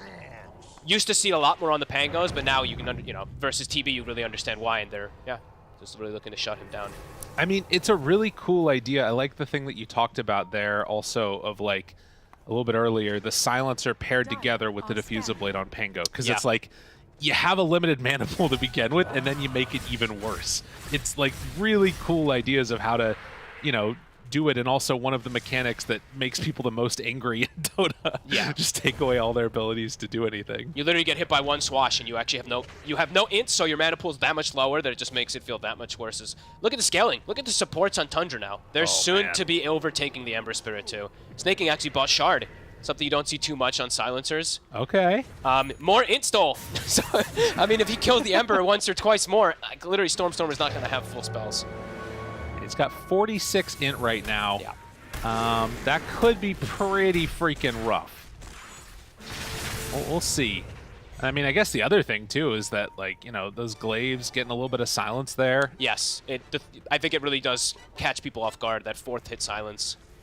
Radiant are scanning. Another way to mess with the ability to cast these spells. Stormstormer still has no BKB. I mean, he's just going to get darted and smoke screened. This is not an easy situation. Can they catch 9? They do have a ward down. They might be able to get him. This is a big kill. The global comes out immediately. Backs away. Trying to wait it out. 9, the roll up, the roll away, but the damage is done. They find themselves a kill. Tundra, they're on the back foot now, terrified. Maybe not. Probably not. It's a meta used, and they do get that 1 kill, but can they turn it into anything else? The positioning of the map says definitely not. Top's pushing in, mid's pushing in. Look at the ward coverage. I mean, Tundra have had, next level wards this game, really.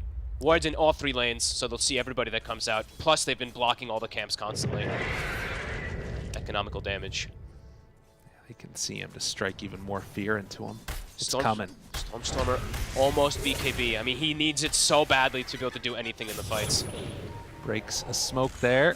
Think for a moment. Skitter, Soxa nearby each other. And looks like they can just get a little bit of the way into their base to keep themselves alive. Katomi? Ooh. Blink back. Well done. So they dodge the gank coming in. They're going to get dewarded here, so even what limited vision they found on the map, Entity now going to have that denied from them. BKB is finished from Stormstormer. He can start to play a little more aggressively. Even with BKB, though, has to be careful. He gets hit by 1 swash. Might not even have mana to pop the BKB, so... Oh my god, you're right. Still has to be careful. He just has... His mana pool is just so much lower than usual. Well, they're getting into the split push territory that we knew eventually could come out if the game didn't go the way that Entity wanted it to. Yeah. And now Soxa hunting through the trees, trying to find them off to the side. If somebody gets sleeping darted, it feels likely that they'll be brought down. Yeah, definitely. They're farming just so much on the 3 cores. Watson still at the top, but not really seeing the easiest ways for him to get into these fights at all. Especially with 33, he's about to have an AC done. So everyone's going to be that much tankier. God, he is a monster. And that Wraith Pack too, right? Like, it's caused a lot of problems, the item build. It is seriously a ton of damage reduction still. And, well, they at least have some heroes that can kind of like get a couple punches on there. We saw the DP found it. Maybe even Rubik can give up his life for 1 extra hit to try and take it down, and then Watson can do the damage. But it's not easy. No, they're trapped in the base again. Tundra, the way that they play around the map, the efficiency. And they're just going to keep scaling on 3 heroes, and you're scaling only on 1. Game feels very difficult. Actually, sorry, they're scaling on 4 heroes, because snaking always farms extremely hard as well, too. So they're scaling on 4 heroes, and yeah, you're only scaling on the 1. Yeah, I wonder what he goes for. I mean, with this Philly back there, he's just going to keep on getting bigger and bigger, too. I'd like if he could use the refresher. I mean, it's very long ways down the line or anything like that, but I mean, he's going to eventually be able to get that much farm. So, I mean, right now his build's perfect. Maybe he just goes team fight items, honestly. He could just still go boots to the bearing and stuff like that. Yeah, he's level 15, having a really good game on all of Tundra. Well, Roche going to respawn in 2 minutes here, and relatively, middle of the road-ish timing for it. We'll see if Entity decide to come out and try and take a fight before that moment comes out, or if they're just going to sort of play that defensive style as Aghanim Scepter and farmed. AC done. Holy moly, they're big. Almost level 20 also on 9. So everything is, like we were saying, everything is now being built to counteract terribly, because he's the only one who's actually getting to play any type of Dota, and feels like he's going to be the only one who's going to be able to do anything in these fights. Just full counter him. So that's going to be the name of the game. Toby trying to get towards the Lotus Orb for himself. feels like he needs BKB too. Right. I mean, it just feels like they need so much really at this point after all this deficit that's happened. So he's gonna commit. See if they can look to take a fight. Scotty's done, Lotus is done, BKB's done on the Ember too. See, can Entity do anything this time versus Tundra with this? Do you feel like for Entity they have to find like a toss-back play to win a fight or something like that? Like, is there any hope at all if it's sort of in the open field of taking a fight, like say around Roche or something? It feels very difficult because there's so many different things they have to deal with. It's like they got to shut down the Pango, but then there's going to be a global that comes in. It's just not easy for them to take any type of fight at this deficit. Okay. And they're always playing versus Toxa, who not only has the shard that we talked about, of course, earlier, but Psychic Headband and Lens. So let's see that Sleeping Dart cast range. Oh no. Yeah, it's the whole screen. So. Oh my god. What the hell? Yeah. So it's super impressive. Dude, that is awesome. I love that build. Soxa, it's super interesting to me, right? Because obviously 4-player, but he gives so much farm over to Snaking there to the side. You know what I mean? And like, I don't know if it's willingly gives the farm. Okay, I mean, all Snaking's just super greedy, but that's fair. It works out for them, so why not, right? Yeah, true enough. DD Skitter. Oh, is it time? They want to fight. I mean, they're ready to fight for sure. Lincoln's done. Gem on 33. Dun, dun, dun, dun, dun, dun, dun, dun, dun. 33's about to hit 18 as well, too. Skitter, he's just walking in. But the lift, and then the runaway. Oops. Silence out. Stormstormer has lost all of his mana. Okay. Yes, the TP home. And Roche, it's up. 33, as we said, about to hit level 18 also, so his birds are going to be damage stronger. This is going to drop so fast. Dude. I don't think they make it in time. They're trying to run over, and Stormstormer throws out a remnant behind. Can go for the slight play, but the Sleeping Dart's there. Takes off immediately with the Lotus, but now the roll back and forth. Stolen roll. Okay. Fishman, can he do it? Turns now onto Skitter. Stormstormer super low on HP, but still has a lot of mana. Toby turned upon, has the Spirit Siphons, trying to survive through it. Nope. Skitter being dropped down lower and lower. Watson turns, able to find a kill. They lost Toby, they lost their Rubik, and then they find any type of fight after. Skitter breaks it, finds the big bash, BKB out. He's just beating away at this Terrorblade. The AC, everything else used, does get the Sunder off, but even through 2 lives, it feels like he's not going to be able to do the damage he needs to. Godlike 33, everybody's dead. Tundra still unassailable in this one. That's it. I mean, that was the one fight. They didn't even get to use Exorcism. I feel like they literally didn't get to use Exorcism once this game. They had the one push top, and then besides that, Tundra just played immaculately around it. That's it. Unreal. I mean, this is definitely one of those games to look at of just like almost perfection, it feels like, from Tundra. The lanes kind of looked like relatively even, and then things just exploded. I think he denied the Aghanim shard. Did he? Okay. Yeah, because they already have it. Everyone's got one? Yeah. Okay. That's pretty awesome. Well, they don't need it. 26,000 gold lead, and at 34 minutes now, this is looking like just about the end, barring some miracle play by Entity, but more appropriately, some horrific plays coming out from Tundra. Yeah. Stormstormer. Almost all of his mana gone instantly. Has 9, he's in. Oh my god, dodges the stun with the ulti, rolls back and forth. Stormstormer forced to pop the BKB. Toby's still being controlled. They all have to run away. This is going to be Megas. This is going to be the game as Tundra take it dominant. Now the question is, do they stick around a little bit longer in this one? Tries to go for the toss back. They find him. Toby going to be brought down yet again. Watson trying to get away. The remnant back from Stormstormer, but Watson in far too far. Pops the BKB, wants to run at him, gets bashed on his way away. They do have 33 here. Stormstormer on top of him, but Soxa moves on in, drops the Cloud. Katomi can't find a tossback play, and GG is called. So Tundra start off slow, but then end in that sort of vice-like grip that we've seen them have. They are disgusting. This game, like 15 minutes, looked even. Ricky picks up Shard. Game's impossible. Entity cannot find anything. They literally like chasing for kills, getting wiped. Tundra just sometimes have like just perfect magic that where everything synergizes at the same time, and you just can't play Dota. It's crazy to me because, like, when I look at this sort of a lineup, you know, you see it and it's like, okay, there's some wonky things. You got like a silencer. Silencer always feels weird out of the 5 position, no stun.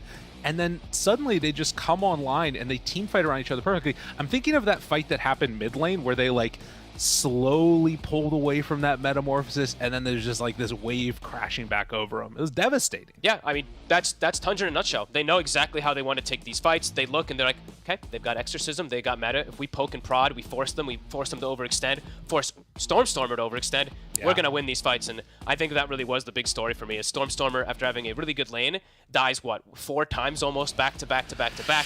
BKB comes out super late, and Tundra has absolutely full control of the map. It was really, really good. I mean, so I'll say I like playing Darkseer a lot. I'm going to start playing this Pango Silencer thing and just steal everybody's mana. That sounds like fun to me, just making people feel bad, because that's what Tundra did in this game. That is absolutely what they did. And now let's head on back to the panel. It will make us feel a little bit better about the situation. Yeah, we'll try and have a little bit more PMA on the panel here. Not too much negativity, sapping out the positivity, but Tundra, they play gorgeous Dota. I feel like that's one of the ways that you can describe it. They know the limits all the time. They know how to play around certain timings, not only of their cells, but also entities. And this game here was absolutely no different, T. Oh, okay. I mean, I thought this was going to start, but anyway. Go. Sorry. Yeah. Just keep you guys on your toes. I was not ready for that. No, it's all good. Yeah, so for Entity, I think at least for them, they felt pretty good with how TB's farm started. But as they were ending the cards, they literally just mentioned Stormstormer, he's having a pretty good lane middle. He goes for a cheeky dive. He doesn't see there's a 21 plus fairy on this mid Pangolier. He then dies, which then kind of starts this snowball of, wait a second, Ember's not as strong as because you're meant to do well in lane, meant to pivot that, and then Ricky just walks to mid and kills him off. So I think everything that could have maybe been great for Entity just fell a little bit flat as soon as the lanes collapsed, and this Ember didn't have the perfect start that you kind of needed from the last pick. Yeah, because it wasn't just Ember that had a decent lane. The safe lane for the side of Entity Lizard went, I would say, somewhat in their favor. Maybe not like a massive stomp, but it was still a little bit of an advantage that Entity could have rolled with. Yeah, I mean, how good of a lane did Ember really have? Like, he still died a couple of times in it, or at the last part of it, right? Ember? Yeah. I think so. Ember only died later. Right? Yeah, Ember died after. He died after. At the end of the laning stage, they caught him in the river, right? Like he died there first, and then he was diving. He was being behind the tier 1, literally scared to approach the creeps. The tower was still alive, so I guess you can still consider it laning stage, whatever. When it comes to the bottom lane, though, again, I don't think that... okay, so Watson wasn't shoved out of the lane. He was still there, but Visage and Rubik, like, they were fighting each other. Visage was getting kills. Yeah. He wasn't also zoned out of experience range. I believe if you're 33, if you're Tundra, you're completely satisfied with the way the lanes went. Like overall, I don't think that they in particularly lost any lanes. I think it was completely fine. 33, like this game for me is not necessarily a snowball from Tundra, but this just slow machine that eventually takes over the whole map. The Tundra special. Yeah, you can't really do anything about it. Like, look at even the kills on Entity. They ended the game with 6 kills. Meanwhile, Tundra, they're constantly on your side of the map. Like, you can't show yourself. You have this Ricky just warding all your camps, so you can't farm anywhere. And at the same time, he's giving just enough vision for 33 to be there and lurking on the sidelines, just getting these kills. I like that we've coined it the Tundra Special, by the way, now, Kezu. I mean, it is. Look at how they win the game, right? Even when they're ahead or they know maybe they're slightly stronger than you, if they know that they can starve you out on the map, well, that's how they're going to win. They don't need to kill you. They're going to make you feel bad. Eventually, you go too far, and then they kill you. With this lineup, what was the moments of success for being able to squeeze out that map to make sure that they had full control of it? Like, how were they able to execute it with the lineup of a CK and a Visage, the Ricky Silencer? That's really what we're saying right now. I wouldn't highlight or pinpoint certain big moments. There were some teamfights in which they outplayed Entity, like the one in the river where Ember dies in the end, even after the Sunder is being used. Sure, there are these moments where he buybacks twice, loses, buybacks once, dies twice, loses 4 int. Like, yeah, there are these moments, but at the same time, it's not like this one crucial team fight that crushed them. It's just that they're just trying. They're always there. They're always there, right? like. But I guess that's what I'm asking: is how with this lineup specifically? Is it the Ricky running around? Is it someone joining him? Pangolier. All right, this is it. So basically, 9 on his Pangolier. He goes for Diffusal. He's also got Maelstrom. He's going Basher.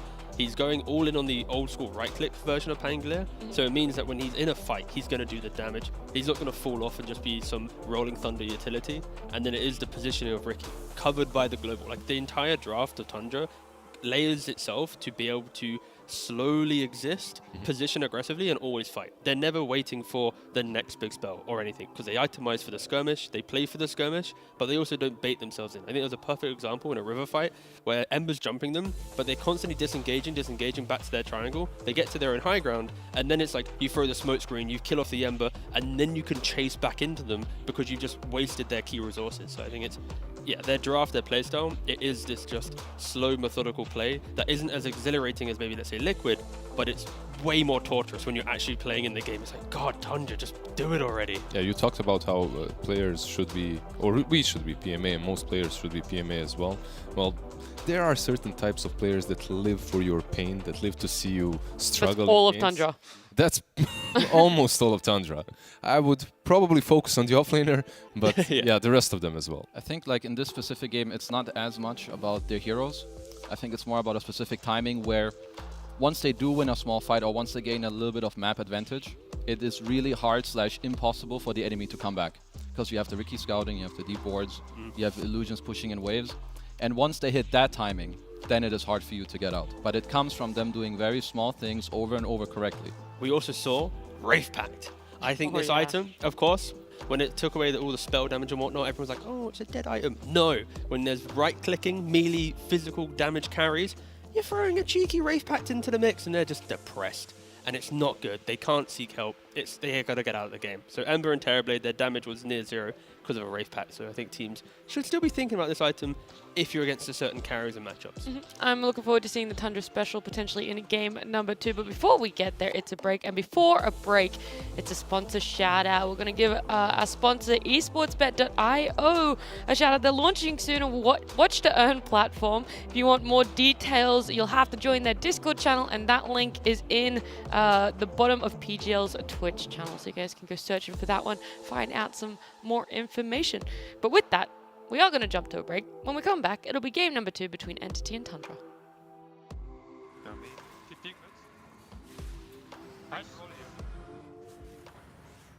a bit far.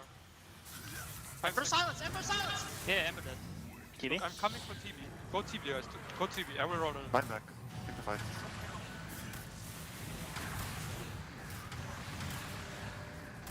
Yeah, more.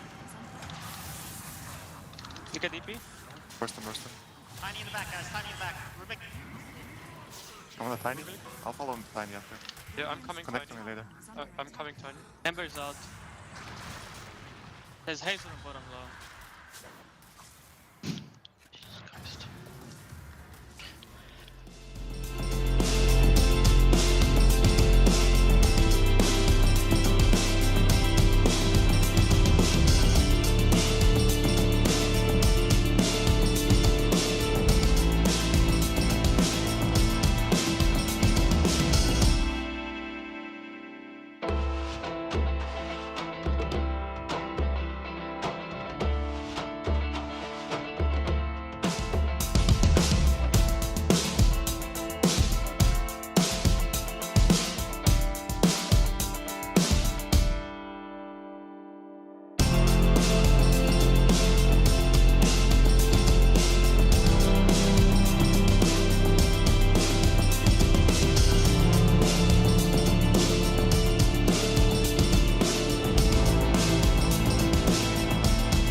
Final series of the day, Entity up against Tundra. Tundra took game number 1. And before we jump into game number 2, was there anything that really stood out for you guys on the side of Tundra in how they played with the heroes and this lineup that we saw them have? Thank you, Nat. Great question. Thank you, There are Kazu. actually 2 things that I think is pretty special about this team. 2? Yeah, actually 2 things.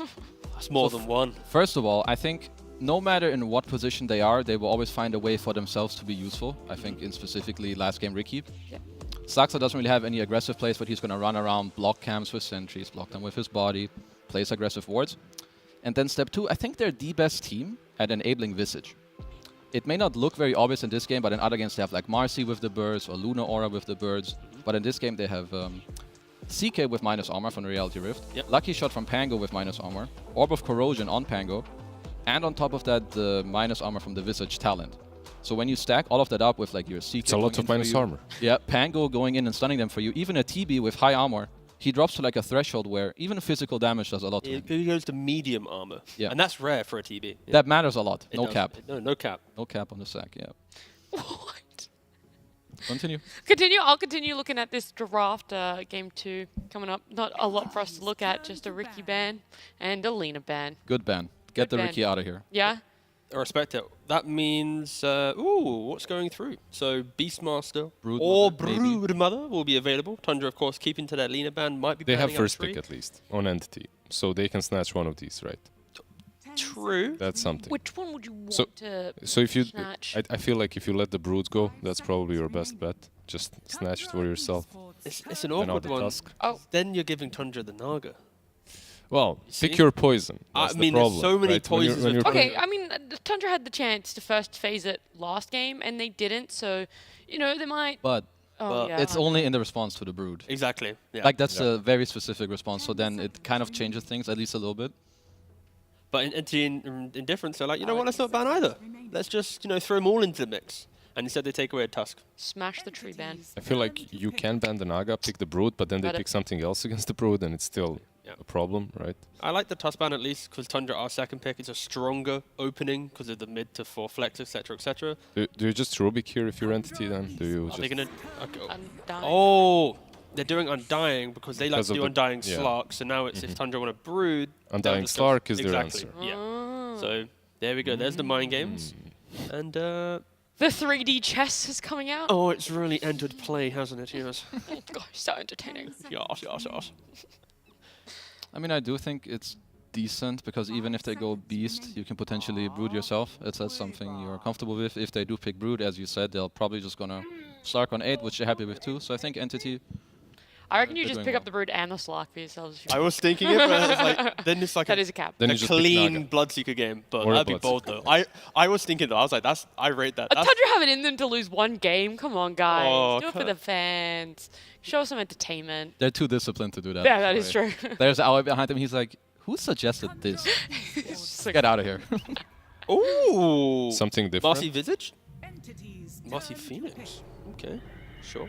There could be a Visage down the line, though. Down Let's the not line. forget. Yeah, I agree. Yeah, 2 heroes that don't really care about the Undying, at least. Like, the Egg doesn't care. Marcy can blow him up, and Yeah. the Tombstone, so... I've always liked Phoenix against Undying, at least in like the mid-game stage, because you cover like the same area, but you do it in a slightly stronger fashion. Like your egg is stronger than the tomb. So Okay. if it's dropped on top of each other, you either like bait the team to stay, or they basically all need to run away, which then gives you room to chase or to kill the tomb. So you answer It's the like a team fight very Mexican well. standoff between And- who's going to hit the egg or who's going to hit the tomb. Yeah, Exactly, yeah. Pretty much. And usually the egg is the stronger one. It's, yeah. It's the same concept of Phoenix into Tree as well. So I like it. Also, we don't see Marcy too often for Tundra, at least. You'd assume it's their plus 4 in this regard. Would unlock heroes like Visage that we mentioned down the line, but yeah, it's also going to be good against that Undying. You can just punch the Tombstone quite quickly. But I love also how get the bat right. I love how meta has developed now, and there's Rubik still in the pool, the highest picked and highest win rate hero, and he gets ignored just because you have to think about some other things. Yeah. I'm not sure. I still feel that Tundra could have picked it in the first phase, but yeah, they decided not to. Ban Queen of Pain Entity. True. I think they shall do that. We've seen that matchup before last time. I think it was also Tundra who played it specifically into Bad Rider. They've also opened up with 2 cores. With 2 supports, which means their next pick has to be a core themselves. So and you already Something see that the answers bat. that. Yeah. Hey, Exactly. whoa. We just saw Marcy +1, my guy. What do you No, want no, about? no. No. All right, that's okay. This is a Saxa Marcy. They're gonna pair it up with some nerdy stuff like a Visage or a range carry. Yep. That's that. What are you looking at if you're banning for bat? You're looking at Queen of Pain. You're looking at Storm Spirit. Puck as well. Puck, They're Pango. like the big three. So Puck, these yeah. three heroes Any pretty of much. these. Maybe Pango. Yeah. Yep. Do you worry about Tundra closing out this phase with a Brood potentially? That would be pretty funny. A second phase Tundra Brood. If, But that's what but I probably mean, like- not because of the Batrider already is very Okay. good against this hero. They're just trying to dissuade it as much as possible, not waste a ban on it. If your next two picks are good enough from Entity, then I think you don't have to ban it. But like, let's say, I don't know, you want to pick some sniper, whatever, because they have a Phoenix, then you better ban that Brood right Oh, off. Entity can pick it as well, right? Like that's an option for them too. It's not out of the question. They can. Yeah. They could, but so the only problem I see with that is, I mean, Brood's an amazing hero. Yeah. But the thing is, they're spending so many bans right now on this bat to protect him that I think it's not as easy to pick in the next phase for heroes that also require bans. So they can do it, but maybe it's not optimal. The thing is, they're going to be picking it after seeing one more hero. Well, look, Queen of Pain banned out, Slark and Naga banned out. Yeah, this is... I feel like there is a chance for them to get it. But there's also a chance for Tundra to take it, right? Because one more ban and you pick it up on the next pick. I mean, this is the fact that the Brood is a first pick hero. There's not enough... Like, they have 2 bans, right, each. Like, clearly, teams don't really care. So I feel like if Tundra does want to play it, they will be picking it here to prevent it from Entity from getting it. I think it would be annoying for Entity to have Bat on mid lane plus the Brood, especially with a Phoenix and Marcy support. Yeah. It would be really hard game. So I think for Tundra, at least, it's you're picking it now or you're banning it yourself. What are the odds that Rubik goes through without being touched as well? This easily could be a game where it goes throughout the entire time. I think so too. Unpicked, yeah. Yeah. Maybe there's some arguments Pango? Entity might go for it. No, they go for it. It could be. Look, I threw the question because I was like, it's there. It would maybe Easily it could be, Wait, but then... Oh, wait, I was going to say... Is he playing mid Rubik? That's what I was about to ask, yeah. Is this going to be some Which mid one? Rubik? Which one becomes the call? Rubik. I I'm mean, gonna say Nine's played it in Rubik for pubs. now, yeah. Ew, has he? Yeah. Ooh. Damn. Yeah, he's been 2 games, not too crazy. You want to play Rubik mid against the Batrider though? You want to play Marcy mid against it? I don't want to play any of these. You want to play any of these heroes Just against put it? one of these on offlane and pick your mid next. If I think 33 is that's- playing any of these heroes, He can play Marcy or Phoenix. sure. What are you trying to say about him, huh? I mean, I'm just so used to him playing other heroes. He won a TI on a different hero pool, so... Damn. Or put the Marcy like you guys talked about on carry. Not a fan, but an option, Yeah. an interesting one. That was a little bit of a troll, I'm not going to lie. We did see it today. I wasn't being genuine for anyone Mm-hmm, out there. It was played, though, if you want to go back I mean, and watch I it. think for them to like stick to what they're most comfortable with in terms of their lineup and their heroes, I would assume that for now it's a mid Rubik, which surprises me a bit. But I have not seen this matchup played yet, so I'm finding out the Maybe specs. there is something. yeah, there about might it. be something that I'm just too stupid. So And we last get the Brood. time... Yep, there it is. So last time 33 played Phoenix was in 2020. The last time he played Marcy in a competitive game... Was never. Was never. And the last time... Beautiful. Just for entertainment value, Yeah. Rubik, Yeah. he last played that in 2018. Okay. What about the Rubik on mid? Is that an He's option? played it in pub. 3 days ago in a pub. Okay, Yeah. so that's the most probable one. There we go. Oh, don't you just pick maybe Snapfire here? The follow-up damage for Brood, you're up Good against against Egg. Yeah. No, I like it. It seems like the most Pairs nicely. logical for now. JK. It's going to be Sky. People like Damage the is Skyra. there, yeah, I'm a bit confused I by was- this. we have It's one seen of the longest silences in the game, right? Yeah. And it's really solid against both of the supports. If they are supports, Phoenix and Rubik. Like Phoenix struggles against it in the lane. You can actually get a kill or two on a hero that usually you don't kill. Versus Rubik as well, you get a really long silence. So What are that's the- kind of solid. What are the downfalls to it, right? Because we've had a long time where we haven't really seen it. If you get close to him, he dies. Yeah. Like you just look at him or next to him. Eye to eye contact, boom, you Oh, drop. God. You know, exactly. But that's where Marcy and then the CK response will do well against this. I still think Visage needs to get banned out from Entity side, not allowing Tundra to have it. Visage or Tide? What do you Yeah. I mean, they've already banned out Enigma, so they're going to give one through. I would rather let them have this. Well, it depends a bit on your pick, but I think Visage maybe struggles a little more into Bad Brood. Sure. It does. Tide will have a nicer time. But if Tundra wants to play the same style as last game where they're just sweeping through the map, I think Visage will do Now that they might better. get Visage. Yeah, now they might get Visage, yeah. I like how Yeah, we're leaning into Tide each was a other. really good call overall. Oh, cute. What are you doing? Just having a good time. Yeah, Oh, I'm chuckle. glad. Oh, Why are you I'm hating? glad. I ain't hating. It was a question. We were shuffling. What are you doing over The there? draft is just making us vibe, you know? I'm looking at this draft and I'm wondering what Tundra want to ban out because what are Entity looking for? A carry. Great. Just so a just ban carry. any a carry. Ban any of them. I think a carry, like right now you have a bit of a, I think you have some trouble to deal with this egg. Like right now I think you want a BKB carry that when this egg gets used, it doesn't just force your team to run away, but rather that you can man up and also fight the CK. Could you do some like Morphling type carry? I don't know, maybe you're too weak early on actually. You could just get overrun. But I think Bat Brood will cover you there. You go for the sniper, just stay, keep the distance. You can deal with the egg. They have enough frontline and like existing heroes that would enable a super far backliner, so potentially. What else is there? Like Ursa is not in the pool, he's banned out. I'm not thinking Lifestealer as well, probably not the best. I mean, like 33 has the last pick in the draft. Yeah. Like that's rarely happened. I feel like if I scroll through Tundra drafts, that is pretty uncharacteristic for their style, and it's annoying now. And he's still gonna pick Visage, right? Like, Yeah. no matter We're on the what they same get. page. We're on the same page. Like I can see like maybe this Drow sniper type hero that you guys mentioned as well, but CK can get off you. It's a bit iffy against Marcy. Yeah. I was looking at Nakes, but there's also something wrong with that pick, I feel like. What would that be? So like the team fighting is decent against the egg because you have like a built-in BKB somewhat. Yep. The CK matchup, I'm not fully familiar how that actually goes later. I think it should be fine for Nakes. But the thing is, he's a hero that is very volatile to being countered in lane, and they don't have the last pick. Yeah. That's why, like, when I suggested Morphling, I kind of like winced a little bit because this last pick will just allow them to have an aggressive lane to take tower, and now Bat and Brood need to think about the other What side could of happen? Like I'm thinking, you pick Lifestealer. What could they go for? They pick a Slardar. Slardar, yeah. Yeah, they go Slardar, and then you're in problems. A click down the lanes and you're good to go. You still have an Undying in that lane, so overall, if you have him, like it can be a Skyrat pairing too. Let's see what they go for. Oh! Never mind. I like this. It's perhaps not the built-in BKB, but definitely a hero that Entity has done very well in the past with. And I like the playstyle that they get with it. The only problem that I see with the Pudge in this game is usually if they do have this Pudge on the mid lane, there's something that's scaling extremely well into the late game. Batrider is fine, but he's not an Invoker, let's put it that way. There's only so much he can do.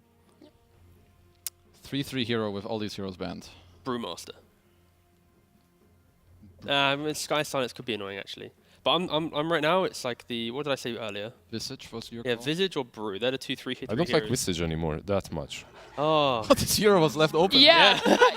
It was like in the back of our minds, it was already banned. That's what it's just weird. We get to the last pick and then you forget Beastmaster exists.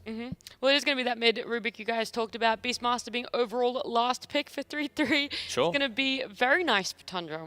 It's easiest way to put it. Entity are looking for kills. They can do Roshan with Undying, but they never take towers. So this for them is you need to slaughter Tundra relentlessly to ever look at tier 3s. Whilst on the other side, Tundra, if they are under pressure, they have Beast and CK to skip waves, and then they can eventually find their time. So I think I prefer Tundra's draft because they will always have a moment to have brilliance. Whilst Entity, it's like you have to hit every single beat with these heroes. Again, it's that small margin of error that but they've allowed themselves. They have the heroes to do that. It feels like pretty much like Nigma versus OG, in which Nigma was always drafting these snowbally type of lineups. If they get repelled on the tier 2, their game might just be over very, very early on. Honestly, I can't wrap my head around this mid Rubik and too bad. I'm having a bit of a... Oh, that I don't- matchup? Yeah, I don't know how You're this is still going to go. struggling? Yeah. I do think that Entity can win this game, but it's going to come off of the tempo of Brood. I think Tundra might have trouble to deal with that. But I think if Tundra, they're going to give me another Tundra special and they're going to win. Yeah, it feels like there is a lot of potential for a Tundra special, but I'm going to be keeping my eyes close on that mid lane, the Rubik Bat matchup. We'll see how it plays out as we head on over to game number 2 with Lyrical and Fogged. Thank you so much, Nat. And the panel always interesting to see a Rubik played out of the mid lane. Gotta love it. I am really gonna love to see the Snaking Phoenix though. I was watching his stream earlier this morning. It was the first game that he played of the day, and he was just like zoning back this Snapfire over and over again. Almost got a solo kill. Want to see if he can do it here again? Yeah, I mean that was definitely one of the things I wanted to talk about. Is So first 2 Phoenix, and I am not seeing great ways to hit egg. No. Yeah, so I'm a little concerned on that front and the front that this man right here, well, not on your screen, but on our screen with the hero pick. 33 got a last pick Beastmaster. It's crazy. This man has been able to do just so much damage whenever he's playing any type of summon hero. He somehow always stays at the top of net worth. Yeah, I think Tundra, it's a really well-rounded draft, and I like what the panel was saying, how Entity, their draft just feels like it needs to hit on all these kills. It needs to just be super aggressive because they have no ways of really taking towers. Besides the Brood, if he's able to take over, yeah, they definitely have some lackluster push. And yeah, let's see if the mid-Rubik works. That's the other thing too, right? Yeah, obviously a ton of damage potential. We've seen this hero get picked in the support role, and I think that if nothing else for this game, like, if 9 pops off on this Rubik and has a crazy good time, it's going to be pretty scary for other teams going forward, too, because now you've got Flex out of this hero that already is doing so much in the support role. Yeah, I'm wondering how this matchup is going to go. I mean, with the base damage and you just, like, right-clicking and hitting the Bat Rider, perhaps he can save himself. You, of course, have to be careful of just getting, you know, knocked back and getting brought down because the Bat Rider gets on top of you. But you have Lift, so you have ways to kind of push him away. So I'm going to be looking at mid-matchup a lot and then looking at spells that he can steal. They're not the absolute best, I guess you could say, this game, but there are some that are definitely big highlights. You know, the hook, honestly, probably Bat Rider Sticky is probably going to be insane on Rubik, too, so that's probably one of the better ones. And then, yeah, the nukes, of course, the Spider, Tombstone, plus the Skywrath spells. But, you know, not like these, like, double stuns, these, like, Razor Plasma Fields, this Dragon Slave or something like that. They're different kind of spells that he has to steal and play around. As you can see, the esportbet.io odds a little bit better favor in this game than we had in the series overall, sort of recognizing that maybe there's some sauce that they could pull together from Entity on that Broodmother that they were talking about a little bit. Yeah. Marcy playing this time, not in the carry role, which the panel was talking about. And I did want to go back real quickly again to the Phoenix point, and I think it was something that they were talking about as well, was this idea that the last pick had to be something that, like, somehow addressed it. They were looking at Lifestealers. They were thinking about, like, other ranged heroes, and they went for this Pudge. What is it that you think they saw in the Pudge pick that they wanted to go for it with? I guess just, like, we've been seeing a lot more of the Pudge to just be able to get, like, that grand scaling kind of thing. So maybe he's like, okay, I can actually outscale something like CK, but I don't know. I'm honestly a little unsure. Because I think, yeah, CK eventually just eats you, no matter how tanky you are on Pudge, if you get farm. And there's a Phoenix, so there's going to be Sunray that's whittling you down. The stronger you get, the stronger the Sunray gets as well. And yeah, just lackluster egg hitters. So yeah, we'll just have to see how it all plays out. Well, early laning in the mid can see 5 and 2 for 9 as Stormstormer already getting some good damage out there. Yep. And forces back the Rubik a little bit more. But he will have Fade Bolt back up to secure some of those last hits if he wants to. As 33 and Saksa pull the lane back behind the tower. The Undying trading with them. And continuing to watch a couple of those lanes, which could turn a little bit more volatile. I'm hoping, do you think we'll see more action out of the laning stage in this one? Yeah, I would think so. I think there's going to be a lot more kill potential in these side lanes. Bottom, if Katomi steps up too far, you're so fragile on a hero like Skywrath. One Reality Rift, you're put -4 armor. So a ton of damage that could come out from the side of Tundra. Same thing for snaking. Super squishy on Phoenix if he steps up too far. Could just get slowed, silenced, and brought down from the 2. So should be more volatile laning phase, I guess we could say. The other thing that I think is going to be interesting to watch, we've seen more than a few times that hook gets thrown out there, has been this 33 Beastmaster, specifically Boar Micro, being used to stack up camps. And I was wondering if we were going to see the thing that you had suggested of going for, like, blocking out those Ancients or something. I would love to see that from Fishman. I think he should, and he is immediately good. So I guess it might have been seen by 33. We'll have to look at that in a second. There's some action, of course, happening. Pulling it behind the tier 2 tower even, and still trading down bottom constantly. He gets the courier. He's contesting with him under a tier 2. That's a little dangerous. That's crazy. Definitely has to be careful. But yeah, he blocks Ancients, so glad that you mentioned it. It was something I was going to bring up in a second too, is you have to slow down 33, because no matter what, even if his lane is poor, he somehow always has that recovery outlook that he's done so many times. So right now, they are definitely slowing him down. He's actually having to, I mean, where is he even going? Looks like he's maybe stacking a hard camp on this Beastmaster, and they're giving Marcy the lane. It's a little weird. A little strangeness. Oh, he's double stacking. Cool. Katomi trading hits with snaking over there. Hook. And yeah, we see 33. So I think he saw his Ancients get blocked, so now he stacks the hard camp and stacks the medium camp with Axis here. And it looks like this is where he's going to set his domain as mid. Oh, he's low. Oh, he's very low. He's got Fairy Fire. Gets away. God, Stormstormer playing with fire, and Skitter getting get burned. On bottom, takes him down for the death. First blood for Toby. Nicely done. Yeah, the bottom lane is probably the really volatile one to look at for all the concentrating that's going on, since there is no top lane. Yeah, what's going on? He's 30. He's just jungling. What? Yeah. Guess that's the trade-off. He has no interest in laning versus Pudge and Undying. Just too strong of a lane.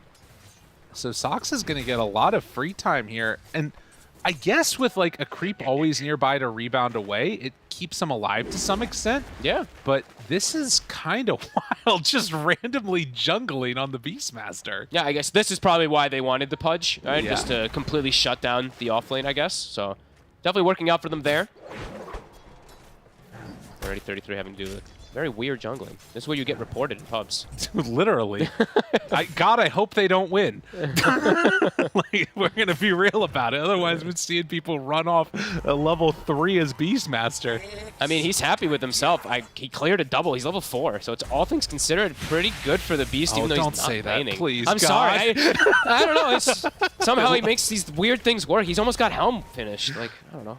Dude. Just 33 in a nutshell, right? Tundra, the game, they've got the Rubik mid and the jungling Beastmaster, and they're still coming out ahead somehow, some way. This team is special. Yeah, they always have some type of way to be able to do it. But that being said, Entity, they're going to have a free farm Pudge. You know, Watson, he's going to have an excellent start. Now, we are going to see 33 start to lane, and I think he's gone through the hardest part of the lane, as Fishman might actually just die here.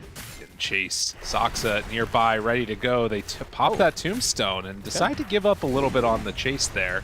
I mean, he had no interest in going for Dispose. The hook pulls him in, but the creep wave is there. Able to find the finish, and now Soxa, he's already used the rebound. He's in trouble, gets the tombstone, but it's Watson with the double kill. That was very weird spell usage there by Soxa, to be honest. All right, well, he gets punished. Fishman walks out somehow alive in all this, too. And yeah, 2 flesh heaps for Watson. Cool. Across all the lanes, they're looking pretty freaking good right now as Entity. Yeah. Mid lane, seeing 9 having a good time. He has Arcane Boots already finished. But yeah, that was really weird top. It felt like that was like Tundra was like, okay, we actually get a free kill almost on Undying because of the way that he stepped up, but quickly gets turned on. A beautiful hook, of course, from Watson, but yeah, just a bit of weird spell usage. Power Rune coming out. Soxa playing around mid. Seeing if they can secure that one for 9. The TP rotation coming in. He's 6 now. From Katomi. They find the DD. Soxa pulls him back in a little bit closer. Rebound pulls him forward. A little bit of a miscue there, but Stormstormer get a little bit of separation. 9 won't be able to chase into that fire, it looks like, but is trading hits with Katomi. Custom shot has that sticky napalm ready to go. That's back-to-back deaths there for Soxa. The rebound, we see how pathetic it is, even at level 2.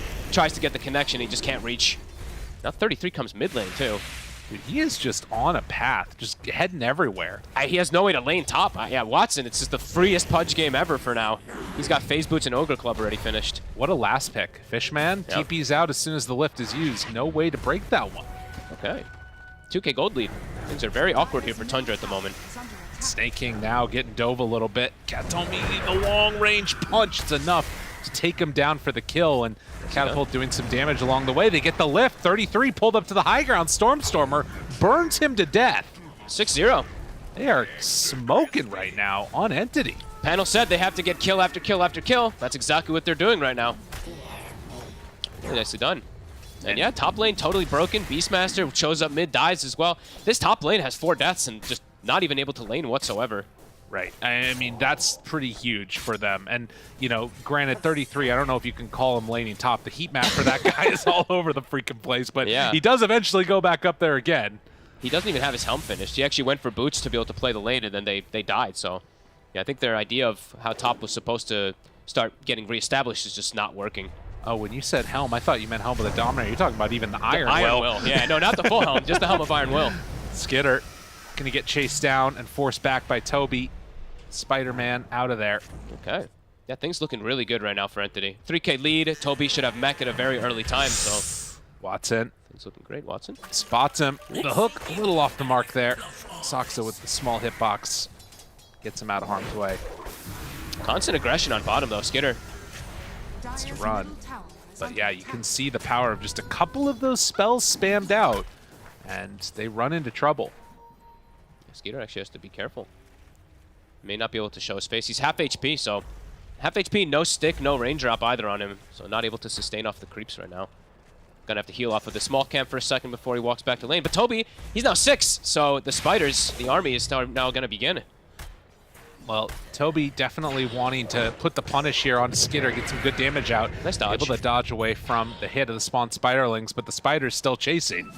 Trying to get what damage they can onto him, forcing him all the way back, and then finds the creep wave. Okay. Head out of there. He's gonna get a really good push started down here. They're actually having 4 heroes. Stormstormer's even making rotation. He has Haste Rune. So could actually find another kill here. Could even, if he finds Skeeter, he can just drag him up onto a cliff perhaps. Watson. Turned upon. Oh, I was going to talk about this. Can they find this kill on Asaxa? They will bring him down afterwards.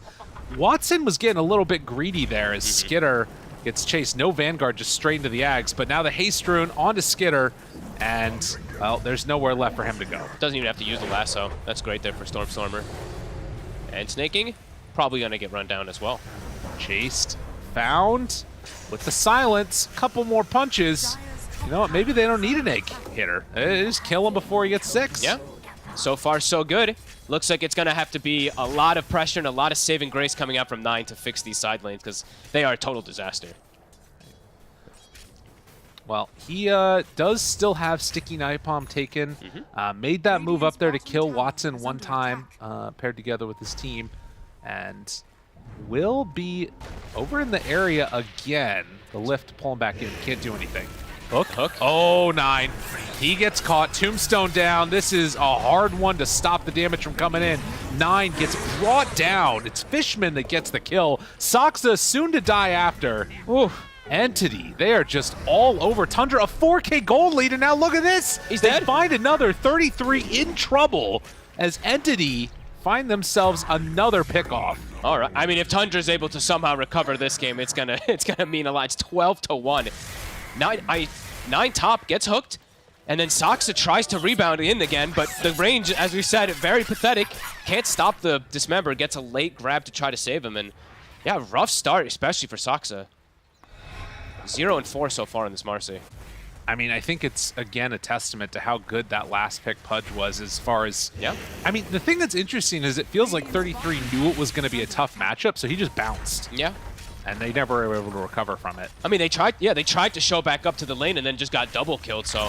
Yeah, Tundra falling apart. Entity now going to be able to start actually pushing towers, taking objectives, because this Broodmother has had such a successful lane, so that's going to be that full objective taking. We do have level 6s now online for Tundra, though, so that egg, it's online. There's a Roar, too, so still something that they do have to watch out for if they can't bring Snaking down before the egg. Right. Well, and the thing that I'm sort of remembering also from that series that we saw of Tundra versus Liquid was it was the constant aggression that kind of undid Tundra in that matchup. Yeah. Staying on top of him. It was done with the Nature's Prophet before, but here it's kind of happening with the Brood and also the Pudge. And they also have great preparation for Stormstormer. He's got Boots of Travel, and look at him right now in the Ancients. He has a quad stack that he's going to start farming. Holy moly. Yeah, so kind of, really the dream. Feels like the absolute best 12 minutes that could have happened for the side of Entity. Getting all those kills as panel said they needed, and now even applying all this pressure on the map. Fishman going to be forced back a bit by 9, but you can tell, well, actually, is he just going to die to this? Looks like it, yeah. Okay. So they bring him down. Whoop, the hook, no. That's a big one. 9 wanted that regen rune. No siree. As they will bring down this Rubik. So all of the heroes right now, even the ones where things are going well, being absolutely punished by Entity. And that's an Aghanims on Pudge. I mean, it's finished. That's huge. He's landed, I think, every single one of his hooks so far this game. All the ones that mattered, at least. 12 minutes Aghanims. I mean, so a lot of times people just go in for, as well, RC able to sidestep that hook. People go in for that Vanguard first, but the freedom to do this, I mean, how strong is this going to be? Versus the CK, maybe, like I was saying, this might be why they wanted it as well, too, besides just the lane, is just to be able to eat and deal with the CK. But, I mean, with this type of timing, everyone's going to be able to do pretty good versus him. Now they're taking over mid. Stolen hook. Okay, 9. dude. Good God. The range on the hook. Lens and level 4 supremacy. Stormstormer's like, I don't want any of that smoke. Let me come take that away from you. Wanted to go for the kill there, but Rubik, I mean, that could be something that changes stuff a little bit. Yeah. I mean, they need some type of miraculous thing, it feels like, to get them back into any hope. 6K lead, 13-2. Pudge with an Aghanims at the earliest, I think the earliest Ags I've ever seen. Things looking really good for them. Oh, 33 does have that Dominator, so they're going to start trying to push top now. Okay. Yeah, let's see if Tundra's going to be able to salvage these things and bring themselves back into some fighting hope. I mean, I was... Oh, wait a minute. They find one? Yeah, Soxa in trouble. Hello, hello! How you doing? And yeah, they're going to get another kill. So 5 stacks Flesh Heap now. Another hook as well. Beautiful. 14-2. Uh-oh, another TP in 9. Being chased out. Stormstormer is at the ready. Does have hooks still for 9. With Skitter nearby, they could go for some type of a play, but you can see they're going to try and do to Tundra what Tundra have done to so many others. Shut down this map, close out the areas where they can be, and they're going to start by taking this tier 1 tower mid here. Yeah, I like that they're not like over-committing and trying to go for any type of dive kills. They've already done the damage with the kills. The 14-2 it's set there. They already have this huge lead going into it, so now it's just about, yeah, like you said, taking over map, restricting the CK from trying to recover, restricting everybody from trying to recover. Giving him no place to be. Snake King is going to get chased a little bit here. Is that a dive and TP? Yeah, gets away from trouble, but did do some good job pushing out that lane a little bit. Wasn't able to fully get it. Finds Watson. Who's found who? Turns, dismembers now onto Soxa's stolen dismember, but the chase is coming, and Stormstormer, they find him. 9. Oh, can't quite get out of there in time. Still saving that lasso. Never a doubt in Stormstormer's mind there. And 33, he also is going to get ran at. The lasso comes in. Watson finds him. 33 also to drop triple for Katomi. All right, like we were saying before, if Tundra can somehow miraculously bring back this game, it's going to say a lot, but wow. Entity playing it to what feels like perfection. BKB nearly done on the bat too. Farming super hard on everybody. Support scaling, core scaling. And yeah, 3 tier 1s taken versus the Beastmaster team. I do wonder, like, I mean, Watson just was left to do whatever he wanted. Yeah. Like, I don't know. You said it in earlier on, the freest Pudge game that we've ever seen, and it feels like he obviously is doing some of the dictating of the tempo, but every lane just felt like it went amazing for Entity. Yeah. Mid was like kind of like this trade, I guess you could say, between 9 and Stormstormer, but I mean, top didn't exist, and then when they went back up there, they just both died immediately. So total disaster, it seems like, for Tundra and Entity. Making these moves, now looking to just keep shutting down the map. Spiders is scouting. You know, I feel like we praise so often Tundra for their like lane mechanics and everything else. As Stormstormer gets pulled in. And a stun, tries to turn it, he's gonna live. He walks away, he's not gonna live. Mega wrong, but they find a kill now on 9 and will kill him off. Watson. Keeps finding those moments. Beautiful hooks. Continue to go for aggressive plays. I saw he had the BKB queued, but opts to go for Blink. Since they have this like big dominant lead, it feels like anybody he jumps on is just gonna die in no time. And he is already so damn tanky, as we saw. When they initiated on him, felt like they initiated on themselves. Did he just get that BKB completed, or do you already have it on the bat? Stormstormer, yeah. It was, he just had finished it as soon as they killed him. It was at base on the courier. Oh, Blink Dagger done, ready to head on out now. They have Atos as well on the sky, so Skitter. Oh, in trouble, and the Mystic Flare comes down. The heal from Snake King tries to keep him alive, waiting to reinitiate here in just a moment. But they can't go for any more. It looks like Stormstormer gets roared. Hold on a second now. Is he going to be able to find the kill onto 33? Yes, Sox has to TP out of there. So the initiation will not work to kill the bat the second time through. And now they're surrounding them. Uh-oh. Snaking. 9. Tries to get out of here. Watson moving into 1 and all those Flesh Heap stacks as they bring down Snake King, and still hiding away is 9 up here. He doesn't have a TP. He's got webs. He's going to make them work for it if they do try to chase. They don't care. They got what they came for. Roche probably opened up for them now with this farmed Brood, farmed Pudge, and they have Okay, maybe wait for Tombstone or Flesh Golem as Tundra. Quick pause. Pausing it up. They're probably like, guys, what do we do? Headset. Okay. 10K lead, 3-20. Yeah. Quite a shellacking. I would say so. You know, I haven't used that word in a while, but that's definitely what it feels like here. They're still joking about something going on there, the laughs, but it is all looking Entity. Yeah, now it's like, even if they can't kill Egg, does the Egg even matter? It's 9. They have vision from the concussive. Oh, Hook another finds one. him. Oh, they get him. And no way out. Watson. Let's see hook accuracy after we watch Soxa die. Chase. Toby right on him. Gets him. Brought down. 3-22, everyone's favorite kill score. Jeez. They're slaying him. Yep. No space. There's literally no space for anyone on Tundra. Look, 33's jungling. CK shows his face for a second. Skeeter. Katomi's here with the nade toss again. He's got the silence. And there's already a Pudge TPing. Goodbye, Skeeter. Nowhere to go for him. Watson finds his man. Builds up 11 Flesh Heap stacks now. What a beatdown. Yeah, it is not particularly close. No. So the thing I was going to say earlier is, like, I feel like oftentimes Tundra is, like, theory crafting all these things of, like, you know, first I'll go here and then I'll go there. And this time around, the jungle and Beastmaster, I don't know if that was worse than the lane would have been. I'm not sure, but it feels like they know the stuff pretty well.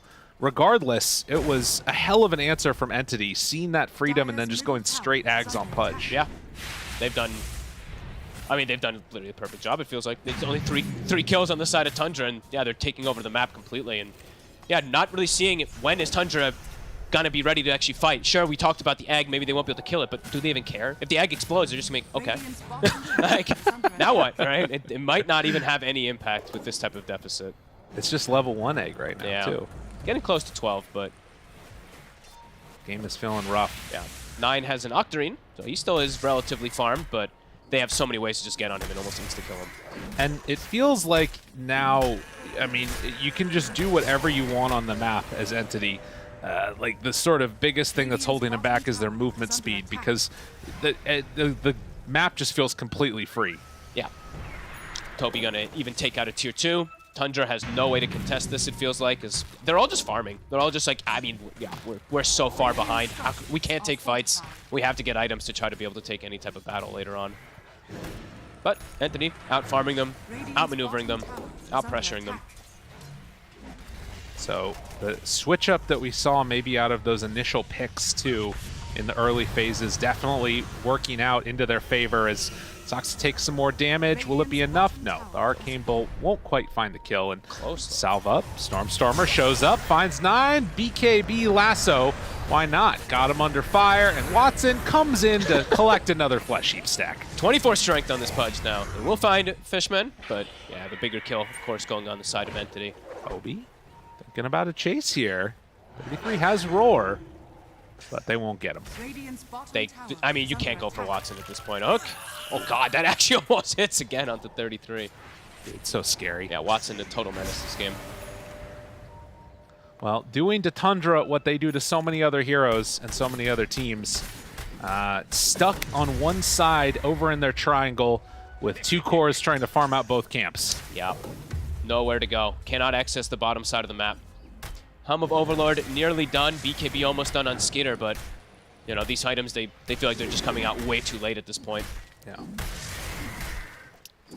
And of course, if they can manage to take like a decent fight, it also feels like the lanes are always so shoved in that even if they get it, it's not even clear if they win a fight they could take like mid-tier 1 tower even.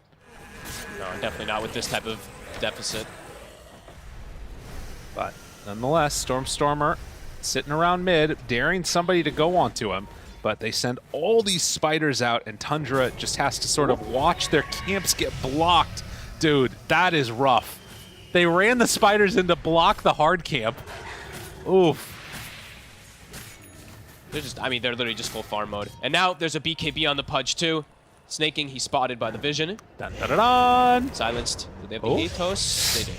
Do connect. And Mystic Flare for good measure. That's the first Mystic Flare that I actually see. Just to let you know. All the other ones have been invisible. Yeah. Decent spell steal. Yep. Good kill there on the creeps for the Boots of Travel coming in. So that will slow down what could have been a potential fight there. But Entity, they're looking to keep killing. Blink and BKB on the Pudge. Smoke.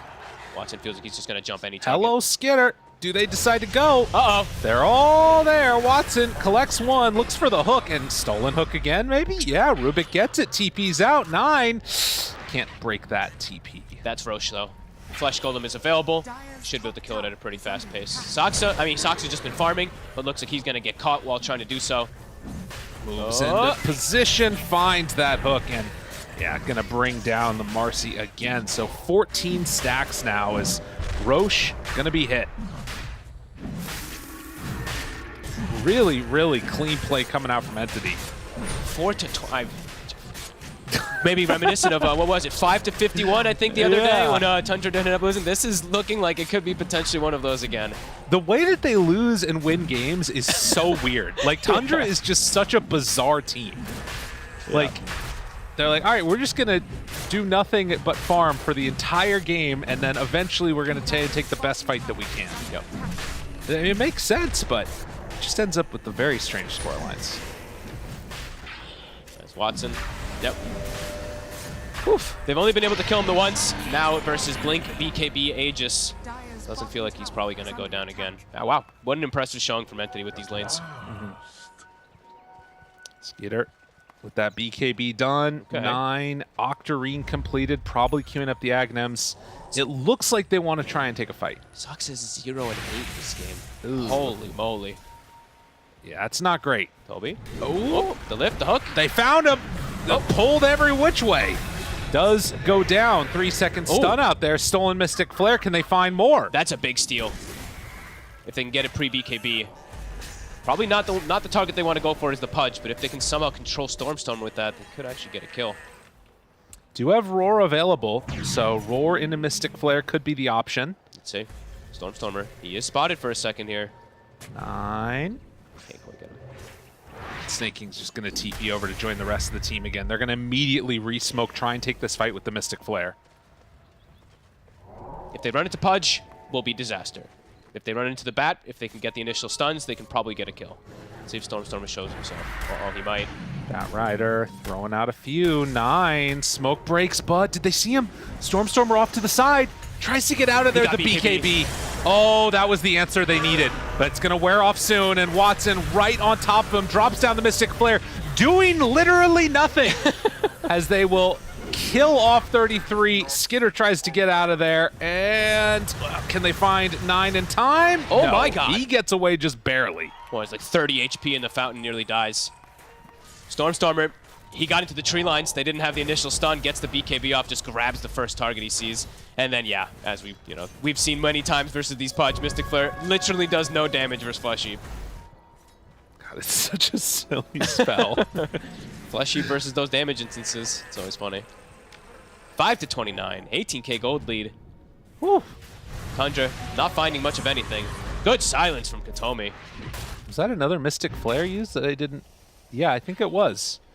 That didn't do much there either. Wow. Well, the next couple of minutes feel like they might be the last few where it's just Tundra hiding away. And 9 trying to get into another item. I guess that's kind of what you were talking about before of like not the best spells to steal in this game either. Yeah, it's a little awkward. I mean, this one's I didn't ever think that he would be able to get Mystic Flare, to be honest. But even then, it's tough at this point versus the BKBs, versus the Heap and everything too. That's just not easy for them to get grabs versus Entity at this disadvantage. Katomi doing his little dance there. Tundra all hogging each. Look at this, all 5 heroes in one spot, farming one camp. I mean, that's all they can do, really. Yeah. Checking up high ground there to see if they spot any wards. Katomi. Watson's in. Evacuating the area, but yeah, he finds one. Soxa gets the rebound away.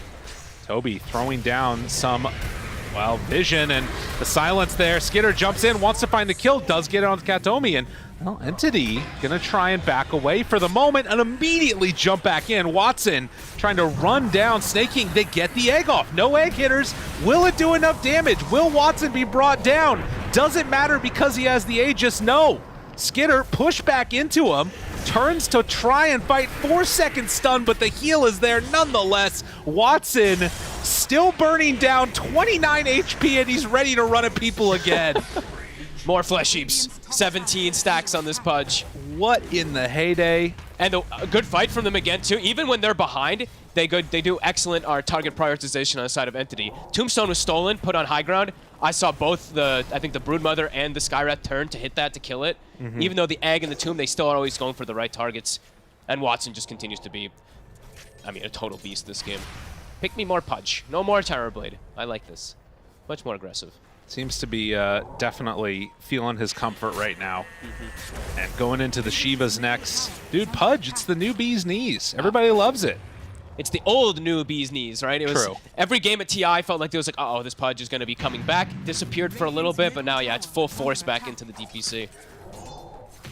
He's owning. About to be level 20. Well, Soxa trying to get into BKB for that Marcy. We've seen at times Marcy kind of pop off with the Unleash BKB combination, but even that feels like, I don't know if it's going to be enough. Two things that pierce BKB, and also doesn't have any of those other accompanying items. Yeah, it feels like he's just going to tickle. Like a Mystic Flare. Dire's top tower. Really, Watson is the one that's just causing so much trouble. They're getting the D wards around the map now, and Tundra farming out their opponent's jungle triangle everywhere. Yeah. This gem pickup, it's been a while that they had it. I didn't get to mention it. They've just been kind of steamrolling over them, but I think I want to say they've dewarded like 10 wards or more with it. Because every time I see him going over, he finds a ward, and Tundra. Hello. Yeah. Another one. Blows him up, and a Paladin sword found too. Ooh, that's nice for Mr. Watson if he wants it. Yeah. There. Tries to run away. Getting spidered. Oh my goodness. Pops the pipe, ready to roll in for more. Good God. It is so annoying to play against. Look at how cool they look as well. Oh my goodness. Dude, they're chasing him back to the well. What the hell? Oh my God! The spiders! He gets Arachnophobia! He gets the armlet off, but good God, he's forced back into the fountain. Dude, Toby's just like, oh, I'm fine, whatever. Nice game. Guys, I forced CK back to base. What a performance so far. Tundra just, still unable to find much of anything. And you're getting into these other territories too now where supports are getting into some big items. There's a Hex on Toby now too. Yeah, okay. They're pretty farmed. They're ready. Tundra sticking in it to the best of their abilities. Yes. Shiva's on Watson after level 20, so that's CK. Literally going to be able to do nothing in the fights if Watson's on him. And they find another. That's going to be Snaking Dead and Soxa starting to drop. Flamebreak pushback tries to get some lifesteal off, but it's not going to happen. And yeah, it was just, again, Katomi finding Snaking solo in the jungle. He's also building towards a Hex. He's also level 18. Yeah. Let's look at the levels on the side of Tundra. Ooh. Yeah. They are all below the Undying, pretty much. I mean, Katomi, I don't even know how many solo kills he's been able to find this game. 9, 2, and 10 on the Skywrath. Finds Skeeter. another hook. Got him, caught the roar to try and get him away, but does he manage to escape? It looks like he can blink out of there, but with no BKB on CK, is Watson ready to go up and do some economic damage to the buildings? Doesn't quite look like it. Looks like they're just going to take out top tower with Toby. As a BKB and run from Skeeter, a roar to run. Yeah, I think we've heard them say a couple times, like in some of these. I think in one of their interviews they were saying like, if somebody sees a way that they can try to win, they usually stick it out. I'm really not seeing a single chance of anything for them to have a chance to win. Maybe a lasso steal or a hook steal, pulling people under tier 4s, but it would have to happen like 10 times or something ridiculous. Oh yeah. Do whatever they can to increase those chances. That's the mentality of TI winners. Yeah, well, I think if we want to take a look at the Dota buff. Dota Plus win rate right now. Okay. It has been called. Gaben has called it. Okay. Yeah. That feels about right. Yeah. That's a rough one. It's been there for almost 5 minutes. Is that right? No, it's only been a couple of minutes. Yeah, it's been like 99, lingering around 100 for a little bit. But I mean, after laning phase, look at that. You don't really see that too often. Like, no. It's 15 minutes in, and it's like 90% chance. They've been, cruising. And yeah, they did exactly what Panel said, though, right? Look for constant kills. take over map, use their Broodmother. That's the way they take towers and objectives. And yeah, they Listen, done it beautifully. I'm just going to say, if they can make a comeback happen from this, and you said it earlier, Tundra is amazing. I think if they can make a comeback from this, they're not actually human. No, I mean, We've had a suspicion for a long time. I think I've only seen like one comeback from 100% win probability. Really? So that means that's a lie, because 100% literally means it's impossible. But That's true. No, this one, yeah, they just now even that they're picking up all these items, you can just see like where's the damage going to come from. Yeah. I mean, it's been like that for a while. Smoke out as 4, and then look at what happens. They don't see him, spread spiders all around the map, and everybody hugs each other up on the high ground for Entity. It's like they know what they need to do, and they're playing it safe, not getting picked off. It's like, okay, you guys want to stay in it? We're going to make sure we don't give you an opportunity to come back into this. Looks like I guess maybe what they're trying to do for Tundra is, all right, when we've got Aghanims 9, yeah, then maybe he can get some hook, lasso, steal, something crazy, grab 2 heroes, pull them into Fountain or something. Ooh. That must be some type of timing they're looking for. Dude, you know what it is? It's sticky napalm rot. We're going ability arena. I mean, we're going ability he can't draft. stand that close, though. That's kind of crazy. Dude, he goes on to anybody else. You start stacking it up, you're doing double damage. Can you imagine? Oh my god. And then he dies instantly. Okay, whatever. Yeah, whatever. Listen, we're looking at the 0% here, okay? I think it's the hook and the lasso. Okay. If you get lasso with Ags, you can grab 2 people. So then if somebody like, if they get like baited onto high ground, I mean, okay, it'll have to happen like 10 times, it feels like, for them to have even any chance to come back. Well, Feels pretty impossible, but maybe that is what they are looking for, something along those lines. Right, and Snake King, you can see, does have the Force Staff already done. So if they manage to get that Lasso steal, that's where you Force Staff back into the Fountain. Okay, I'm seeing it. I'm seeing it. I'm seeing the 0.00001%. I'm in the Matrix. It's all coming together. All right, smoke up with 5. They saw the Fire Spirits from Snake King, so I think they know they're in the area. Yeah, a couple pings coming from the Brood there. And looking for that perfect initiation. Roche, 10 seconds, and it's going to be back up now. What is the perfect initiation? Good God, this is just it's so hard for them to kill anybody. And there's the Roche. It's up. They see it. The Hawk in the area, but they've been seen now. Got to run away. And yep. That's not. They heard us. They heard us. That doesn't make sense. They heard us. How does it go from 100%? Because he's almost got the Ags. He's almost. They heard it. Watson. Uh-oh, but they're surrounded. Oh, get out of there. 33. He's going to be caught in that BKB. 9 already dead. Didn't get a chance to escape from that one. Can they find any more lasso pullback? Watson. And Skinner turns onto him. Watson getting brought down lower. The heal coming through. It's not enough. They kill off that Pudge. There's still 4 other heroes that they need to deal with now. They need to contend with the Undying menacingly running at them. Fishman, will he be able to survive through this? He walks off into the trees, trying to bring him down, but no. They get the kill onto Skinner. They take down Soxa. They will manage to get out with only snaking. Hey, the egg's popping. You know, it is still going off, but it's yeah, they can only really take out 1 target. 9 got nothing off. He got full focused. It hurts.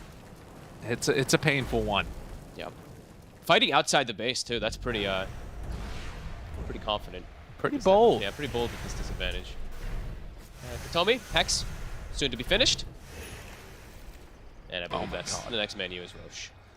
Yeah, I forgot that he was building that. He is very close. Yeah. And also a Hex for Stormstormer. They find Snake King, tries to get out of there, and Flame Break pushback. Does he die in Fountain? No, he's going to live. But pushed completely away. Those are always my favorite, when somebody would die in the Fountain to like the DOT. Not for the person. No, not for the but to watch it is always fun. So yeah, 8 seconds for Watson. They're going to start the Roche in a second here. But the big thing we have to keep in mind, the chance, the hope, the dream. We have the Aghanim Scepter completed on the Rubik now. Yep. Where there's a will, there's a way. Let's see what he steals. Let's see. He's got Arcane Bolt, a pretty decent one with the Aghanims. Okay. But yeah, needs a lot more. Let's see if he can find anybody. Can they even contest the Roche too? Because an Aegis is something else they can't go through. No, it's true. jumps in and, well, sending in those creeps along the way. Watson still trying to take down Roche, and it looks like they are just going to back away again. It's not for him, it's you. You found that Yes, item. he kept it. Let's go. Nice, 4 positions. Everywhere, happy. That's true. 6 cap's pretty good too, but wait, Stormstormer still has fairy trinket. Yeah, but it doesn't matter. Katomi wants to keep the. He's like, I'm keeping this. Sorry, dude. Okay. I found finders keepers. Yeah. That's how that works. Yep.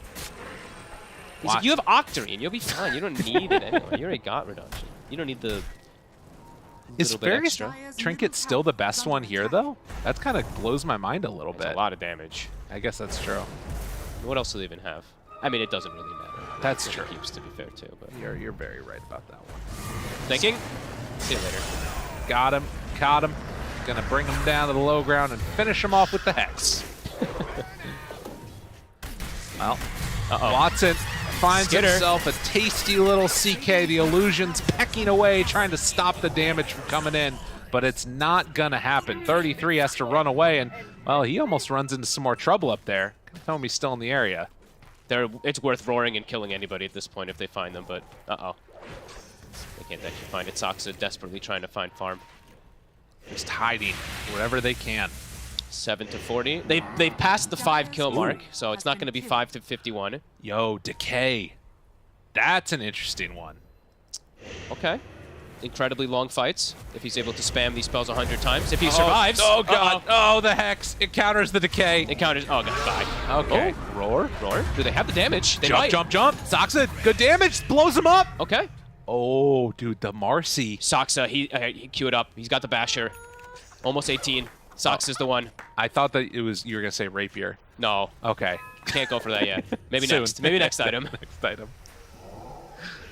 Small gains.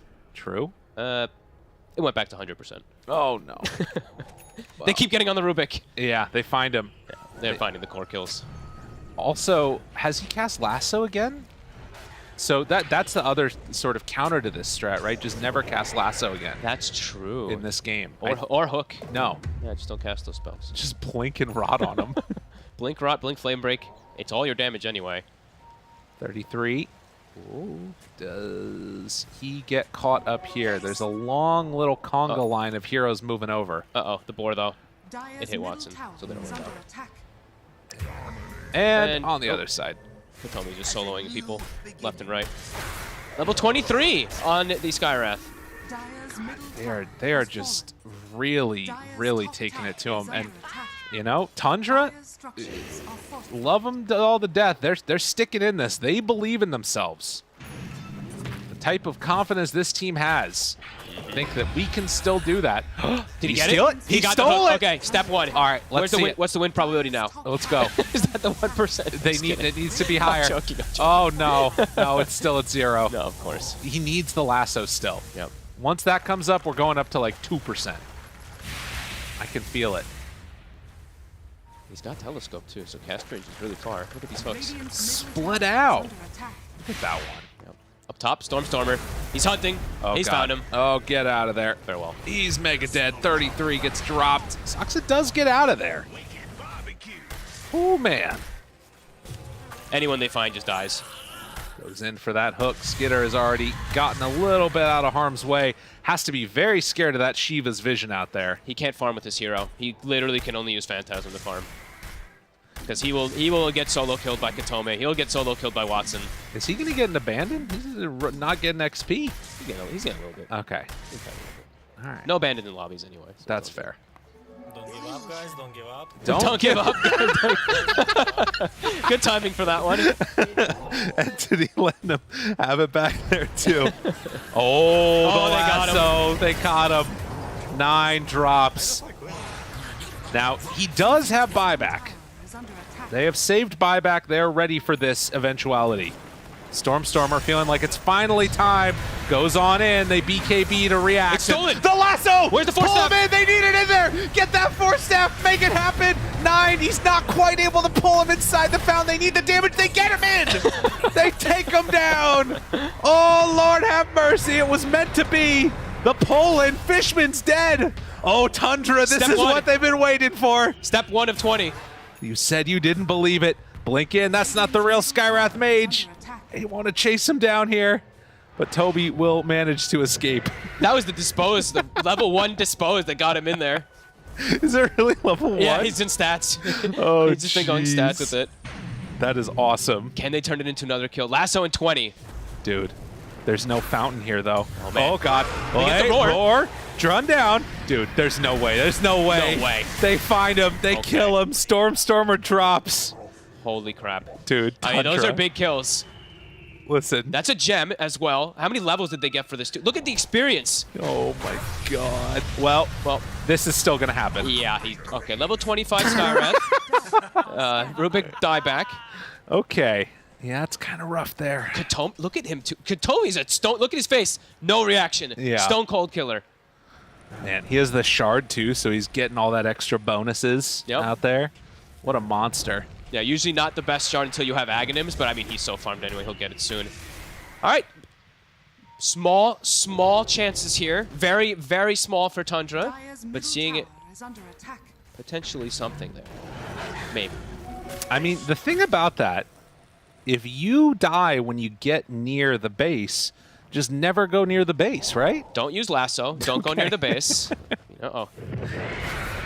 I can't believe they actually get the grab there, so that's big. But yeah, 50 seconds, no Rubik. Bat Rider respawning soon. But I think taking the gem is something big. Taking the gem away so they can actually control some type of vision here. God, you gotta admire the tenacity, if nothing else, of Tundra to stick in this one. I mean, keep in mind, this was a 90% win probability at 15 minutes. We are 44 minutes into this game, and they are sticking in it, and they believe. I mean, they're starting to get some pretty cool items, too, that, I mean, they're still super far behind, but you can see them. They can focus fire like one target at a time. If Entity isn't all together, they will start losing heroes one per time, so. But you think the Refresher's almost done for Beastmaster, and almost like, see Snaking even building toward it, too, so. Small signs of hope for them. Entity, I think it's still just group up and stop getting caught. True. If they can do that. Hide in the trees. Forever in the trees. Just stay together. Besides Katomi, he can always do his own thing. You are a Wookiee now, Tundra. That's okay. You're an Endor. It's happening. They are hiding. Do they set up kill traps? Let's say. Look, 33, he's hiding down here with Skitter and Snaking. Nobody's showing up. They have the ward. They see Stormstormer. Oh, God, and that's the part that's really annoying, too, is that they wanted to try and find it, but the flame break talent means you can just sort of push the wave without having to show. Did you see what 33 was doing also? Backpacking the Helm of the Overlord as Katomi finds another one. Oh. Stormstormer took it. He was backpacking his Helm of Overlord, so he didn't show himself in the tree lines. Oh, wow. So, I mean, all the little nerd tricks coming out here for Tundra to try to have any hope. Does that kill the creep too? I don't remember if it does or not. I think it does. Yeah, but I can't actually remember. So, well, 46 minutes in. Time to push. Entity, they've had enough. AC on Toby. Waiting for that moment. 50 seconds until Rubik is back up. And hooking, but there aren't that many people nearby to find. Spiders go out across the base. Scouting for him. 33, he takes the tier 2 tower, is going to keep pressuring that Helm of the Overlord. Stormstormer's in. The lasso pulls him back, but and this keeps him alive. Hex after. Roar. Jump, turn, Skitter pulls him in, bringing him low with Sox on top. Watson, he's living so long though. So much regen, so much healing, and well, now Skitter, he gets caught. Watson with dismember from far away. Soxa jumps in, tries to stop it, but CK is dead. Does have buyback, but they don't have buyback on Marcy. No bash on the Marcy when they get the initial go onto Watson. I think he got 2 full salvos of Unleash attacks and didn't get one. As now, Toby continues to get the push. Tries to get the pullback, can't quite get it. It was only stolen, sticky napalm, but the pull in. Stormstormer, he's right on top. They find the Hex. That's going to be a dead CK. The Lotus Orb means 33 roared himself. And with only the 2 heroes remaining and only Bat Rider dead, it is time to finish off another set of racks. It's not 5 to 51, but it's 12 to 51, and Entity now finally looking to be able to close it out here. Jumps on in, finds another Hex. Watson gets the hook, pulls him back in. With no buybacks on any of these heroes, GG is finally going to be called 47 minutes in. Good lord. Entity even up the series. Nicely done. Yeah, great execution this game. I think after laning phase, it looked pretty impossible for Tundra. They made them work for it, of course. Oh, yeah. But yeah, a pretty demolishing game there from Entity. I think everyone did their job. Every single one of the supports, the cores, Katomi became a core. Yeah, great game from them. They knew exactly how to shut down the map, and I mean, it happened very early that they were able to do that shutdown. So I think that it's hard to think about this game too much because so much of the things that decided it happened in like the first 5 to 10 minutes. Yeah. I still don't know if I fully understand the jungle lane that they had to do. I'm not sure if I understand like a lot of the things that happened, but what I do understand is that Enti had a great last pick Pudge. It felt like it answered so many of the problems that were being presented to them. It made their lane awesome. Was there anything that you'd like to see changed going into game number 3 from, I mean, either team really, Tundra or Entity? I mean, for Entity, I think just find this type of strategy like this where they have this strong early game fighting carry. I don't want to see Terrorblade. I love seeing the Pudge. I like seeing this hero that can just fight back versus Tundra constantly. So I think for them, quick-paced early draft that can always bring battles back to Tundra, and that can be a success. Lanes are important. All right, we'll see if they can do just that as we get ready for game number 3. For now, let's hear from the panel. We were singing the praises of Tundra in game 1, but here in game number 2 is all about Entity. You guys pointed out that this lineup from Entity had to be executed by being aggressive, having a constant fight, constantly picking off Tundra, and my gosh, didn't they do that? They ended up with 53 kills at the end of it. This game was comedic at its best, you know? It's like you have a team who's finding kills, slaughtering the laning phase, like probably Tundra's worst entry to a game that I think I've seen in the last maybe half a year, even maybe ever. I mean, their overall last pick Beastmaster hits the jungle at what, like 5 minutes? Yeah, it was disgusting. And then Entity, it's like, we can't end the game, lads. So let's farm, fight, and then we have to wait until 50 odd minutes, and it's just a weird game, but fair play to Entity. They stuck to the script and they just kept on killing. If this was one of my pubs, my teammates would have given up like 6 minutes in, maybe 7. We would be waiting in the fountain. One of them would be probably hiding somewhere in the trees. Already disconnected. Shadow, I'm probably. He'd be disconnected for 4 minutes, then he'd come back, you know, just to make us suffer a bit longer. Yeah, a little bit, yeah. But yeah, it's hard. Like, you lose all your lanes, but it's something that Tundra doesn't really care way too much about. They're a team that will play until the end. We talked to Nine about this. They all believe in each other, and if there is one player that wants to continue going, they will continue playing. And I believe in this time, in this case, it was probably Saksa. Like, he was the one. Don't worry, guys. I will do it. I'll get my BKB. Yeah. I'll get the BKB basher. It's gonna happen. He did get to it at some point, and it did look like maybe if they really? Maybe if they lasso 2 heroes. In that 1%. If they lasso 2 heroes and get them to the fountain, which they almost did, man. They only needed to have Hook into lasso and him have a refresher. So he hooks is that all? Yeah, it's very easy. That's don't all. worry. Oh. If there was a player in the world that could do it, it would have been no. Yeah. So yeah, some games you just lose the lane. I do think, to maybe a slightly more serious note, the Pudge, maybe it's creating too many problems for them. They did ban it out in the last game. So like maybe it makes the 3-3 or Tundra's hero pool like awkward in the offlane, because it's good against most of the summon heroes. I must say that their bans were spot on if that's the hero that they wanted to pick beforehand. They banned the Enigma and Tide. We've seen both these heroes do very well against Pudge. I mean, I think this is one of the worst offlane laning stages I've seen him do. He did go to the jungle and then he went back to the lane, which I don't think that's the problem. But when he then TPs to the lane and they get double killed because, you know, rare mess up from Saksa, it does happen. But I feel like from there on, the game snowballed. Watson, Russian Agnems, they played pretty clean on Entity. And yeah, I mean, they just shat on them, like, quite frankly. Makes me want to ask the question, then, is it one of those things that we've seen Tundra lose lanes before, maybe not as hard as this, but we've seen them lose lanes before, we've seen them come back, right? They're still stable and they're able to find space for themselves on the map. This time they weren't allowed to.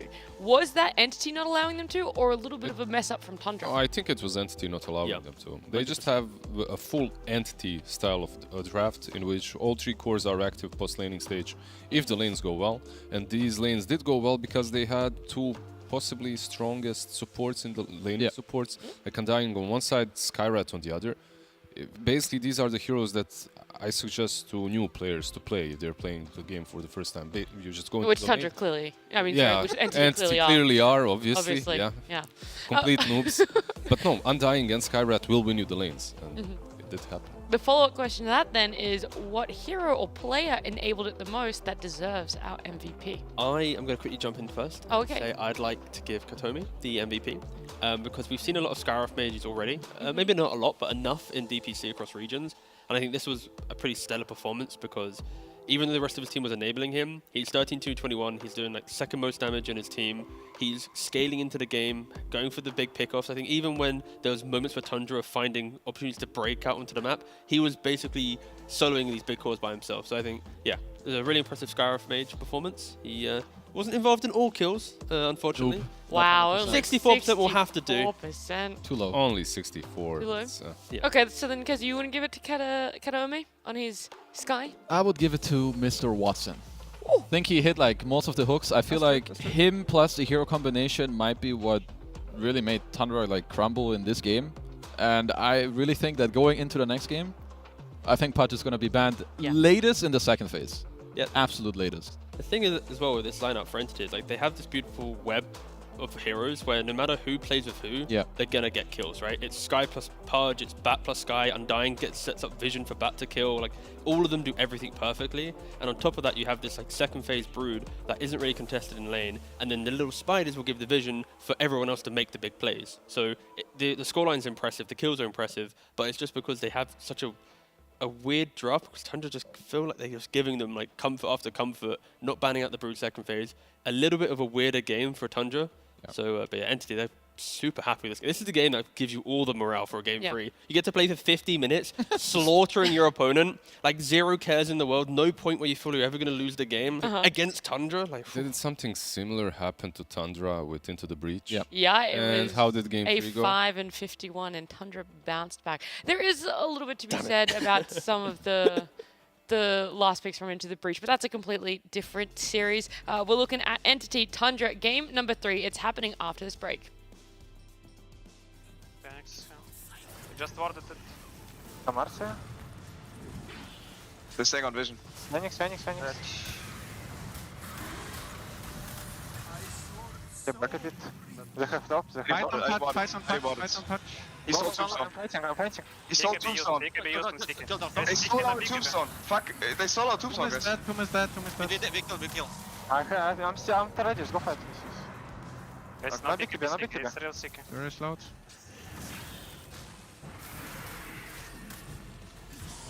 Yeah, okay.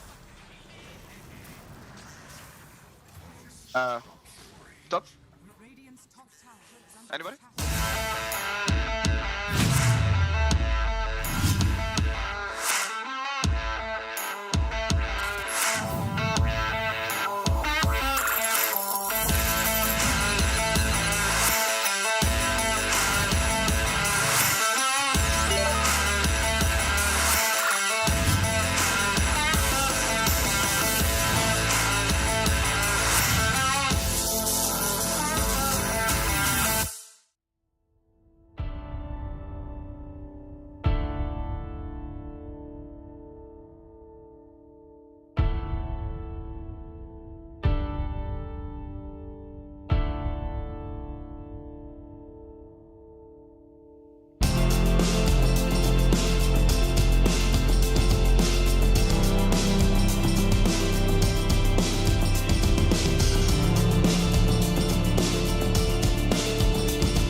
last game of today. Entity up against Tundra, going all the way to game number 3 here. And Entity were able to get their hands on a Brood, a last pick Pudge. They had Undying to help them secure the lane. I'm not going to list their whole How about the Batrider as well? Yeah, I mean, that was, well, yeah, Storm Sky Rat, that, like, you know, kinda, like, yeah. He did some stuff. Whatever, yeah. Just give we've seen him play Stormstormer. before. Yeah, No, nothing special, really. Entity just felt like, you guys said it, we're getting a bunch of their comfort, but also sitting so far in that meta, and Tundra did not have any answers for it. It was a big mind game when it came to this drafting phase. Do you think Tundra got a little bit too caught up in it, overcomplicated some things in their mind? I don't think that they overcomplicated things way too much. I feel that they got a draft that they were perhaps, while they were drafting, satisfied with. Like they got the last pick Beastmaster. Sometimes you just get crushed in the lanes. A couple of mistakes on one lane, a couple on the other. The game just rolls out of control and you find yourself scraping to actually get back into it.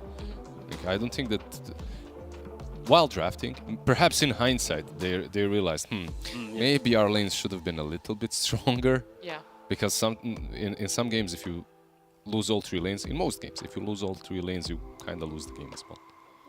Maybe they thought a bit too much about like this first phase and how to respond to I this feel like Undying. that's where it kind of really fell apart. Maybe that was not the best. I think in the next game, if it's the same pick order, which I think we don't know yet, like perhaps you need to switch up the response or... It is first pick Entity. Ooh, okay, so you and need... they chose that just to give... Yeah, like you need to switch it up if you're Tundra. I think you need to either swap up your bans to then feel good about potentially picking a Brood there, or you just take out the Undying to remove their first pick, because I feel like this first pick Undying made it hard for them. I do think Entity drafted very well, but they got a lot of good heroes, and then Tundra also tried out the mid Rubik, so next game I want to see something different. Yeah, that's probably my biggest takeaway as well. Mid Rubik. Tundra back-to-back have banned Tree Lena, though. See that tree? That's Get it out. That's the spicy one for me. Get rid of it. Let them play it. Yeah. All right, you already answered my question without me asking it. Because like I feel the Undying caused too much not confusion but disruption to the opening of Tundra. The other option is you bat in the same order, they first pick Undying, and in the 10-15 minute break now, you're discussing, they go Undying, what's our response? What is our power play to prevent this Undying from punishing us and forcing our next 3 picks to be awkward? Yes. Are we overthinking it maybe? Like, it's all the Tundra? time. Are we overthinking if Tundra overthinking Entity Exactly. draft? And then we're think about what you think about, okay? Thinking. Think about what you think about. Yeah. There was a Rubik on the mid lane. It didn't work out. 9 sometimes he calls for these heroes. The team believes in him. Sometimes it works, sometimes You're it doesn't. blaming him. Can we just put this really one think into... it was a Rubik mid that was the letdown, though? Like, it was a matchup. It Actually, wasn't. okay, let's talk I about the think- matchup, right? Because you didn't know, Kezu, Yeah. how that matchup was going to go. A bat Rubik mid. In your eyes, how did it play out? Would you want to see that rematch again? Not necessarily. I mean, I think the lane... No, Okay, it was Rubik's fault. No, I think the lane was He okay. did alright, to be but fair, it gets, lane, yeah. it gets... I think the harder part is like later when this bad gets level 6, when he gets a blink in the game. I do think the Rubik wasn't amazing. Yep. But if I know Tundra and if I know Aoi, he knows that this first phase was not good. Yep. So that's what he's going to think about. There is something very crazy if you want to go into some real deep shit where you ban a Slark in the first phase. I don't know if this is good, but it's something I have in my head. You ban the Slark, then they go for the... They're like, maybe now we can pick Brood because the Slark is out. And then Tundra are like, haha, now we pick Naga Siren. That's the beauty of game 3. Oh. You get to that mind game stage. So yeah, I feel like there's trees to go through. There could be weird ass bans in the first phase. Yeah. Who knows? I already said you just slammed the Naga Brood first phase for Tundra. Both of them. Open up like that? Bam! Welcome to the game. We're going to make it last 2 hours. Look, that's also possible, and then you do the GH Naga. No, it's possible. Oh, I see. Yeah, right. You move it to support. You just put it on 4 and can be countered that way, but there are still other ways to deal with her. So Yeah. Very much so. Draft's going to be coming up. We can have a sneak peek and see that the Lena's still in there. It's very early stages of ban. yeah, it's gone. And it's gone. It could just be the same draft order. That's the thing as well. For Tundra, at least, after that game, you never got to play it. Part of you feels like maybe if we just run it back, we want to prove that we're not going to just get Don't do it. bullied like this. I was like, This is the position, right? They ban Tree or they ban the Undying. If they ban the Undying, that's the development. Instead, they ban the Brood. Sure, give away both. Who cares for first pick Tree or Undying?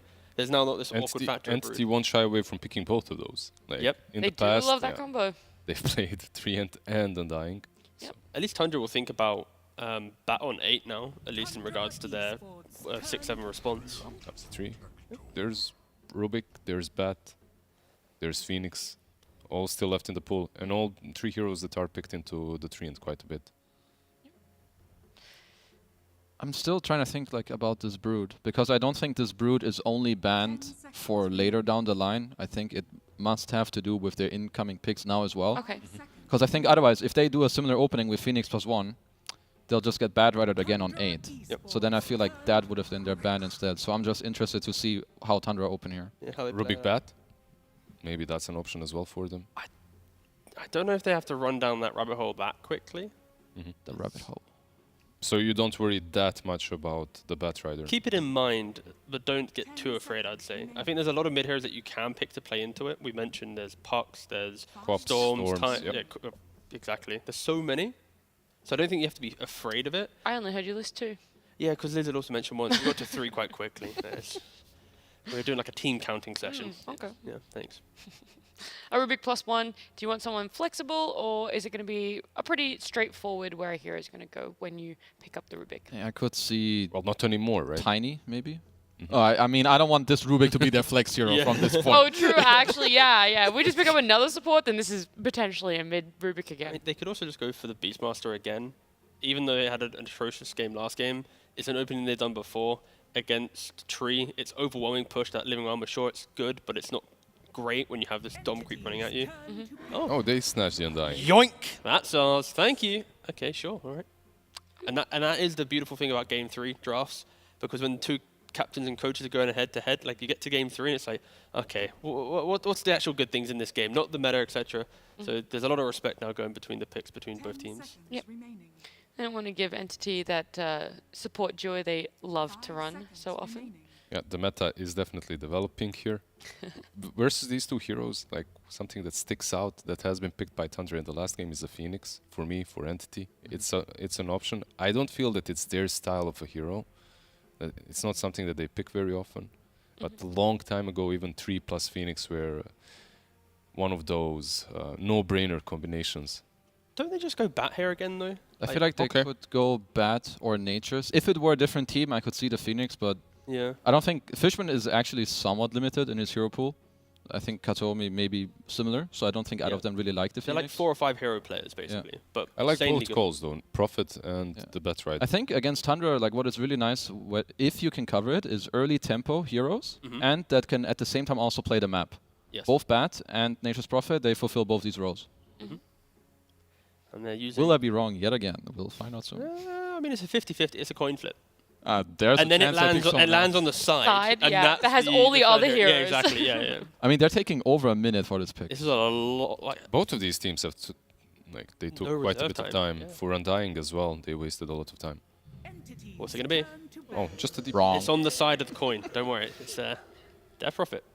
Again, laning wise. If we weren't watching the full series, not thinking about all the heroes that they picked for that profit, probably the side of the coin. Yeah. Again, like laning wise, we'll do fine. We often see for Entity Tree as their position 4. So putting the DP with it now, it's against Undying, you don't really care too much. He steps up to be a bully. You have Siphon, you have Leech Siege, you push him away, you have double heals. So this Undying pick will have arguably no presence in lane unless it's securing some sniper or drow ranged hero basically to just artillery behind, and then Undying might die, but you get trade kills. There's also an option for Tundra to pick up the Nature's Prophet that we mentioned earlier. Right? Undying Prophet into the DP3 and sounds pretty solid. I mean, DP could still also go mid. We've seen Storm already play it too, so it is that nice little bit of flexibility coming out for them. Yeah, so entering the next phase, Tundra needs to open their pick, and this is now where they need to pick. I'd argue you just pick 33's hero here. I guess it depends on how the bans are going to look, but this is going to be different than the previous drafts. Yeah, like I think by the end of this third ban, we should know which role that they're picking. Yes. Like if they're banning out like 3 carries here, or at least 2, it should be 3/3's hero. I was thinking if they're banning out some Queen of Pain +1, then it would kind of tailor towards them wanting a Bad Rider. Because they did open up 2 supports, and as you're saying, the next pick will have to be a core. Yep. And this is kind of where the bans somewhat indicate what you want, and I think Entity are reading this pretty well, as you were saying, with them potentially picking up the 3/3 hero. mean, it's pretty rare Tundra picks both supports in open. It's normally Ricky, but that's because Ricky's broken, and then they pair it with Morana. And then other than that, it's the Tusk Flex +1 support. So for Tundra to pick 2 supports like See, this is the trap you're falling into. It's still a Rubik mid. Still a Rubik I get possible you, mid. Yeah, I know where you're going with it. But wait, they lost with it. Sure, you can shy away and run away from the idea, but okay, you can be open to it. I'm okay with that. You can be open but to it. Low Look, percent. let's put it this way. Maybe they aren't, but Entity has to be.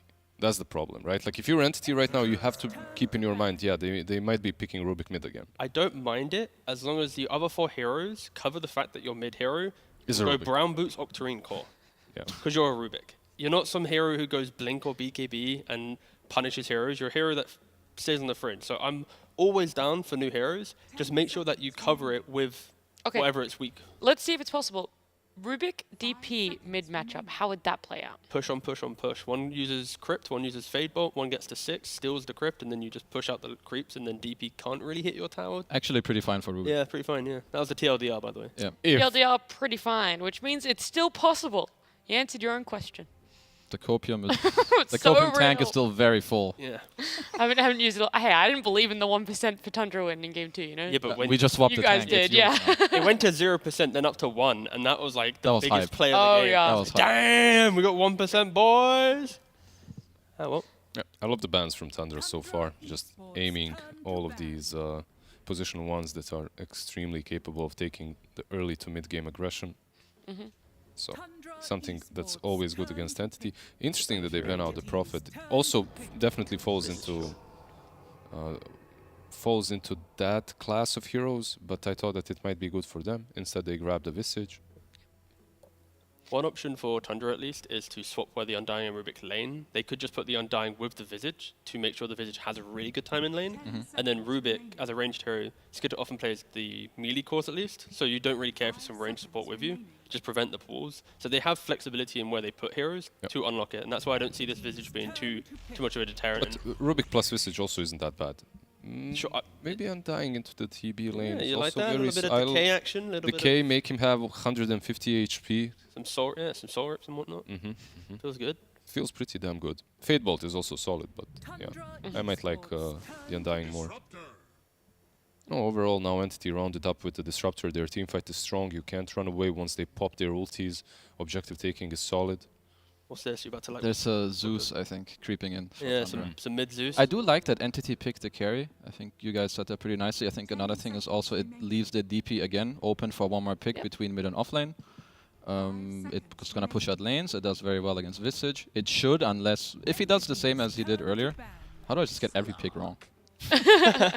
Oh, it's fine. It is a pretty good start game too, but I feel like we had a similar scenario earlier. You had the DP potentially able to lane into the Slark. I would like them this time around to make it happen. And the best thing Entity could do is a hero that goes both mid and off lane, and you decide at the very end where they you go. probably swap at the very end and Yeah, they don't have the ultimate last pick, right? Yeah. And right now you have to ban out what a Zeus, and yeah, there it goes, and maybe one of the spirits. Which one? It doesn't truly matter. I guess Like the Ember Probably the Ember.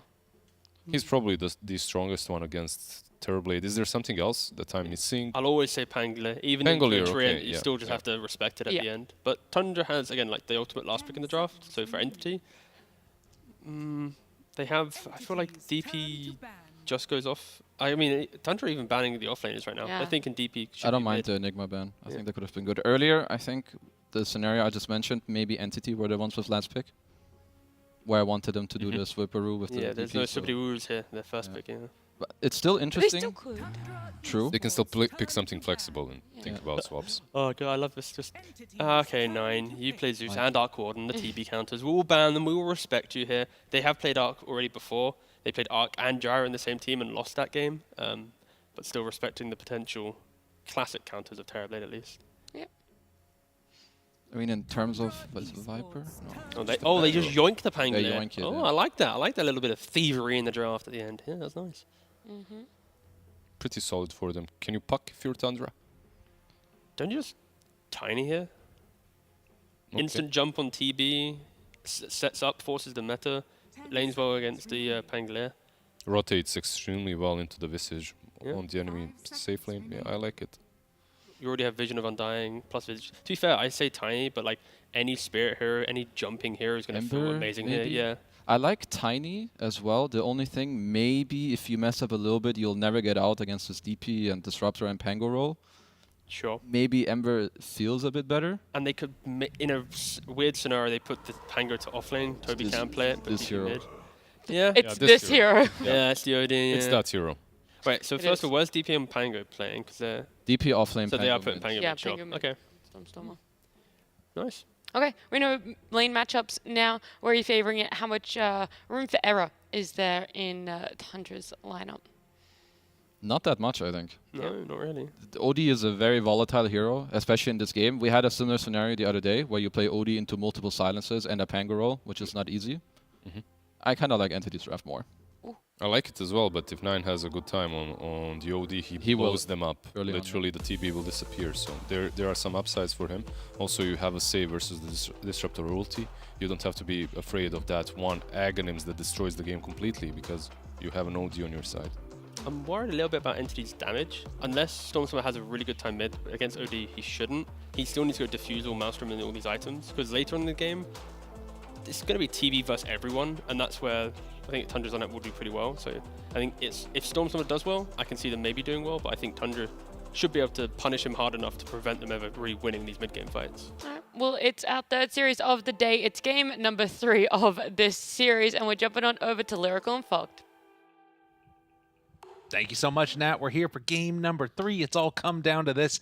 A couple of little change-ups at the end. They have, again, the Death Prophet and the Terrorblade that they ran in game number 1 for Entity. For Tundra, some different stuff. Yeah, different kind of style. I think the Pango, of course, as T said, got snatched a little bit. I really like that last pick from Entity to prevent the TB from playing versus that many counters, kind of in a way, like we saw in the first game. But now Tundra switched it a little bit, so they go for a little bit more lane dominance, picking this OD. I mean, let's see if that's going to work, because I don't think I've seen Skeeter play too much Slark recently. I mean, in pubs, obviously, but Tundra has been staying away from this hero for some time. So, yeah, interested to see how that dynamic's going to end up working out for TB. It's pretty interesting, I think, also, because now you've kind of got 2 separate forms of saves, right? You've got that Astral, and then, of course, the Shard from Slark later on. A lot of ways to keep the rest of their teams alive, and then, of course, like Rubik Lift, all this stuff later. It feels like, in a way, it's, even though different heroes, a quintessential Tundra type of game. Yeah, like ways to reset fights and make you overcommit, and then you're like, oh my god, like what happened in the first game could be something that maybe Tundra is looking at. Yeah, Soul Rip, we got the Lift, we got the Depth Shroud, we got the Astrals, we got the the Shard on the Visage eventually too, where he drops stuns as well. Oh yeah. So a lot of different ways to protect each other. Entity, let's see if they make it work this time with the DP plus the TB. I'm a little worried just because, like I said from earlier, Terrorblade, this hero I think can suffer a lot of times if you just have a bit of a rough start. You never get back into the game. But yeah, let's see. I mean, Entity, they played so damn well last game.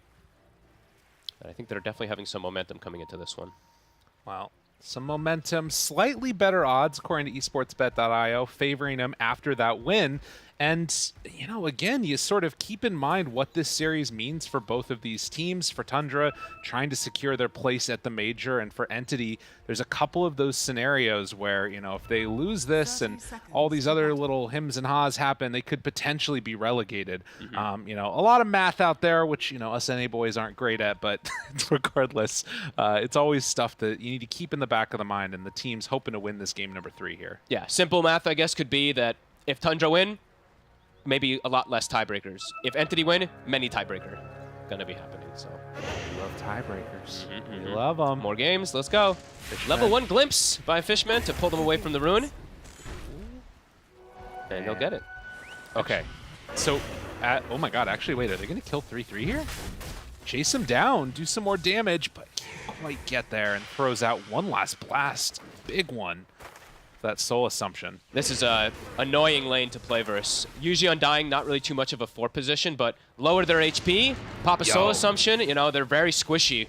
Dude, Fishman's doing it. The level 1, I know, I saw the level 1 glimpse. I've tried this before. Talked about it. Yeah, it can sometimes be pretty underwhelming, but his job is just to hopefully try to protect Watson and not give them too many stick charges, I guess, in that context. Can you tell the people out there what it is that's appealing in theory about this level 1 glimpse? It's been buffed massively. The mana cost did get rechanged to be like nerfed a little bit, but it does damage, low cooldown, and it can just be, disruptive to push people away from your carry. That's about it. And you don't feed as many stick charges. Okay. Because usually it's a Thunderstrike you're trying to trade. You can't actually use your trade too often. But right away, they have to be careful. The first few levels are going to be super painful bottom. Watson's sitting at 150 HP right now. Even though it says he's full HP, that's only now he's 200 because he's got 16 decay stacks on him. Like 1 or 2 soul assumption, he's dead. That's all it takes. Yeah. It could happen in a second. Look at that burst of damage that comes out from that onto that TB there. Yeah. Rather, as Stormstormer and 9 just facing off in the mid lane. Keeping things pretty even, a couple of little tricks here and there, and you can see 9 trying to get these denies, being super pesky and annoying. Not getting any yet, though. No, he didn't. Stormstormer actually killing it on the first 2 waves. Didn't miss a single last hit. 8 and 1. That's real good. Really nicely done. But yeah, a interesting time, as you can see down there bottom, just sitting at about 100 HP for Watson, and if Soxa can keep these stacks up, keep pressuring back Watson, it could be a pretty quick soul assumption burst down. And in fact, he needs to be careful. The punches are there, the glimpse comes out, and it's enough to keep Watson alive on 60 HP. But that does mean stick charges are amazing. Yeah, these glimpses are actually saving the day for Watson. I think he would have probably died there. And I lied, by the way. Stormstormer did miss some last hits. My bad. It was the wrong goal. It was 3 waves, so he had missed a couple. But either way, he's doing a lot better than I would have anticipated in the first few levels. This is a nice lane for the OD. And thought about moving on over for that rune, but doesn't decide to go for it. As top, the lane shenanigans and pulls coming through. Skitter is going to grab that second wave, Snaking pulling it in for him, along with Toby. And that should set up for, well, still some amount denied away, although that with that wave coming in, Skitter's going to catch back up. Yeah, I think he missed 2 under tower there, just missed the last hits. I think he was pinging for snaking to attack or something, and they messed it up, but that'll happen. Bottom, though, Watson's got 2 CS. Yeah, dude. He literally can't walk up in CS. Like, Soxa still has 4 more mangoes, and he's got the Bassi aura from 33. So, yeah, he's just keeping the spam. This will be a slow recovery. And I did have my reservations for the TB. I saw how well they played with the Pudge. I wanted something a little more aggressive coming out of this bottom lane, but we'll see how it ends up going. Because, yeah, it's going to be really slow start here for Watson. Yeah, needing to, get him on the heroes he's comfortable on as they try and do some damage. The Soul Assumption does like 3/4 of his health. Dude, he almost goes down there. Does have stick charges, a Fairy Fire too, but if the damage keeps stacking up, I mean, somebody here is going to go down, and it's going to be 33 taking down Fishman. Yeah, it's so funny because he just has no HP because of the Strength Steal. It's wild. Snaking pulls one back in. The leash is there. 2 tower shots, but they have to back away. So while things are going kind of horrifically for Entity down bottom, Tundra right now also getting some pressure up top. But Skeeter is actually allowed to farm. He has the wave under the tower, so he's able to let the last hit. Watson, with his meta usage, got 1 last hit. And couldn't even get the kill onto Soxa. But yeah, this is going to be a very, very slow start, slow recovery for him. Yeah, dude, I don't know what you do. You let Fishman farm. That's what. Disruptor, get those last hits, baby. All right, sure. That seems like a reasonable solution. Yeah, he can't walk up. I mean, look at this. He even has raindrop, but he's 140 HP. I don't even know, man. Yeah. The trading of the last hits off and the inability for him to do anything just feels so rough. Mid, at the very least, like we're talking about, the Pango's doing pretty good. Stormstormer trying to make a life for himself here, but Rubik has more CS and denies, or did a second ago, than the freaking Terrorblade did. Yeah, and it gets harder and harder for Pango as well in the mid lane versus OD. 9, he's actually queuing up straight Midas, and he's going to have it really early on. So looking to have a very kind of greedy start for him, being that carry, since Skitter may be having some tough time. But they're pressuring Watson so much, it should work. He should die here. Glimpse pulls him back, and that is the death of the Undying. Okay. Nicely done. Anything they can get. How do you recover this? They have the raindrops, so they're like, we've got this, some type of protection, but yeah, I have 200 HP constantly. And, like, these illusions getting sent out, they're getting 2-shot by 33. Like 2 right clicks. Yeah, he's about to have mana boots, so the spam is going to get worse and worse. The mangoes have been expended on Soxa, but now they're going to have arcanes to be able to keep his mana pumped up to get the decay stacks onto Watson. But look at that glimpse! Look at that glimpse! He's getting them! Dude, they actually can't do anything. No. Oh my god. Level 2 decay. Oh, a courier. Perhaps Fishman now walking up a little too far. There's the arcanes. Trouble. They actually commit the tombstone. Holy moly. Trying to get out of there. He's actually okay. 33 still chasing a little bit and thinking about going for it. The glimpse! Hey, that secured 5 last hits for Watson. He's actually almost doubled his CS. That's crazy. That's the value glimpse right there. That's what he needs. Bottom of the cores, though, the Terrorblade. 200, only 200 behind the Slark, so Skeeter, he's also not really having that easy of a time up top. No. And, I mean, granted, like, Terrorblade, a hero that's great at being able to catch back up, sends out those illusions to farm. But what we're seeing, I think, is with all of this like early pressure, 33 is going to get level 6 very soon and probably take down that tower. Yeah, last time we saw Watson was actually able to stay in the bottom lane until like level 8. That is not the case right now. Like he's just constantly getting ran at. Yeah, Soxa even trying not to sap too much XP. So yeah, 6 on Visage going to come soon. 9 with a Midas is now starting to be about 1,000 differential over the Pango. So Tundra with these lanes. Looking pretty damn good for them.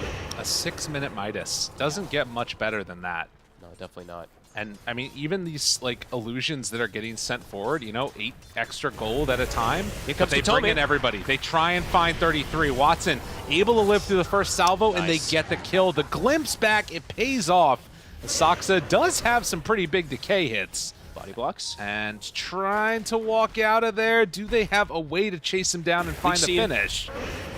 Another big decay. He has 1,400 HP, but it's all falling apart pretty quickly, and it, in the end, is going to be enough. So Watson gets another kill on the board. Gorgeous rotation by Katome. He beasted it on the Skywrath last game. I think this is exactly what they needed to try to get Watson back in the game. And now even perhaps looking for the glimpse play. 33 is hiding in the tree line so he doesn't get glimpsed. But that's exactly what they need. Slow down 33 Visage, allow Watson to start catching back up. He's now same net with this Slark, so things have been salvaged. Ooh, they might be able to glimpse the Undying, though, if he shows here too quickly. And now the TP rotation coming in from another. Tombstone down. Katomi going to be chased for a moment, but they cancel that TP. Skitter up top getting gone on by Toby, too. And, well, Toby has level 6 because they're going to pop Exorcism for this one. Great start, yeah, Entity. Even though they, playing versus that Midas and playing versus that pressure that was coming up bottom, that rotation, I mean, honestly, Katomi did it all. And now Skeeter, still not level 6. Stormstormer, maybe just to steal some stacks. Yeah, Snaking Fade bolts it. Well done, well done. And then just has to roll out. Yep. Yeah, I mean, that rotation completely turned around the state of this game at now. And he's here again, too. It is 6 on Visage. Can they do anything here? This is a little bit harder to take this fight, like you're saying. With that level 6, I think they realize they can't go on him. Yeah. I like that they've done this dynamic, though. Yeah, keep the tree, moving with the Disruptor to be able to give space to Watson. Now he is going to get bullied out of the lane either way, it looks like. But yeah, really such a smart move from Katomi to bring things back. And likewise, I mean, you're still seeing him the bottom of the net worth in terms of the cores, but that differential between him and Slark, very close. Yeah, they're like 20, they're literally 20 gold between each other. Yeah. How much of a problem is this OD, though? The panel was talking about it in relation to the Terrorblade, but you kind of have mixed feelings about this hero in general, if I remember right. Yeah, especially when you're playing versus lots of silences, versus Disruptor and versus Death Prophet can definitely be problematic. That being said, though, if he's going to be this farmed, like honestly, he can just go to the this underfarmed of a TB as well. He can just go hit him, one Astral into an ult, and this TB could just die a lot of times. So it's more of like a laning domination hero that then progresses after getting your Aghanims and stuff like that. 9 is getting 0 procs. Okay, you got a proc. There it is. It's pretty bad. Yeah, the hero's just volatile. I think Kezu was the one who used. I like that word a lot for OD. Good. Gonna be. Another glimpse used, and King gets pulled up towards the top side, but Stormstormer the one that moves on in and picks up the invis. Nicely done. You're seeing a pretty good job by Toby up top here, keeping that pressure on the Slark after using the Exorcism. Yeah, and Stormstormer too. Even though he is versus an OD, only 900 gold behind. That's pretty damn good. And I think he's gotten, both of the power runes that have spawned recently. So nicely done for them to set that up for him. So if we do end up seeing, like, I think that there's oftentimes with this Death Prophet, this, like, how much can you get out of Exorcism? Is it the type of game, though, where they need to get that done? They need to get a bunch of, like, structural damage done? Or do you think that they can scale into the later stages? I think they can scale. I still think that they want to be able to use this DP ult and Pango ult very effectively early on to get towers, because they don't want Watson to have to full jungle. Right. So yeah, they will be able to get the kill, and this should be the tower too. So I think it's still similar as the first game, where we saw the DP ults not be too effective. Toby has to be a little more cautious. I think they have a better lineup to make the punishment happen though with it. They have Disruptor, and they get the catch on the Slark. This is big. Can they bring him down in time? The stack storm, everything, but it's not quite enough damage. Good ulti and TP out by the Slark. That was close. Yeah, I think this game they have much better catch to make sure that people are actually stuck in Exorcism with this Disruptor, with the tree. Of course, the other big question is, will DP be able to survive the burst? We think back to all that physical damage that came in before as Katomi gets jumped on, but Stormstormer Watson, they're right on top of Snake King in 33. They use the glimpse to pull back the Rubik. And Snay will die, but can't quite find that same type of damage for 33. Big moves. I mean, again and again, Entity, they're bringing just a bit more numbers, having better positioning for fights. And Watson, look at the gold. He is completely recovered after the probably worst start to a lane that you could have, having like 2 or 3 CS in 5 waves. Yeah. He is actually ahead of the Visage and has his Treads plus Falcon Blade finished up already. Well, big plays coming out from Watson, who's earned a lot of criticism, is that Courier goes down. Yeah, there's something strange going on there with his micro. Yeah, that was Nine's Courier in the bottom lane at the tower. Wait, what? I don't know. Nine's like, where the hell is my Courier? What the hell is it doing? You know, sent it after getting his point booster off on a mission. Mid. Trying to get a set up onto 9. Couldn't quite. And 33, he's just gone to jungle to farm. All right, 2K lead. Entity. Honestly, Katomi, what a boss. I really think that his rotation was the one that opened up this whole early game for them to have this type of start.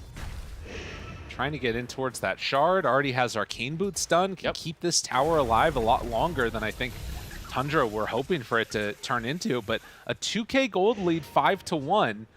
I mean, you start to wonder what this starts to look like. Like, well, what's kind of the comeback move or the timing that Tundra want to try and play around? Because they kind of have weird heroes for it, right? Like, Visage 6, maybe, yeah, but it's already come and gone.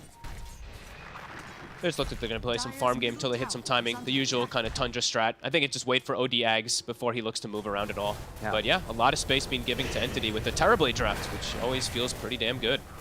Tombstone drop to try and take out these Ancients. It's not the fastest one in the world, but it's something. And 9 now getting ran at, pulls him back in, but able to Astral himself. Stormstormer pops the ulti. No, he's leashed. And now the turn, Static Storm down, thinks about going in for another round. They missed the swashbuckle, so not a ton of damage, but with Watson in the area, the Entity bring numbers. They're going to kill them all off. And Snake King too. They look for more. They find Snake King, 3 dead, glimpse back 33. Watson gets the Sunder off, saves a life, kills another.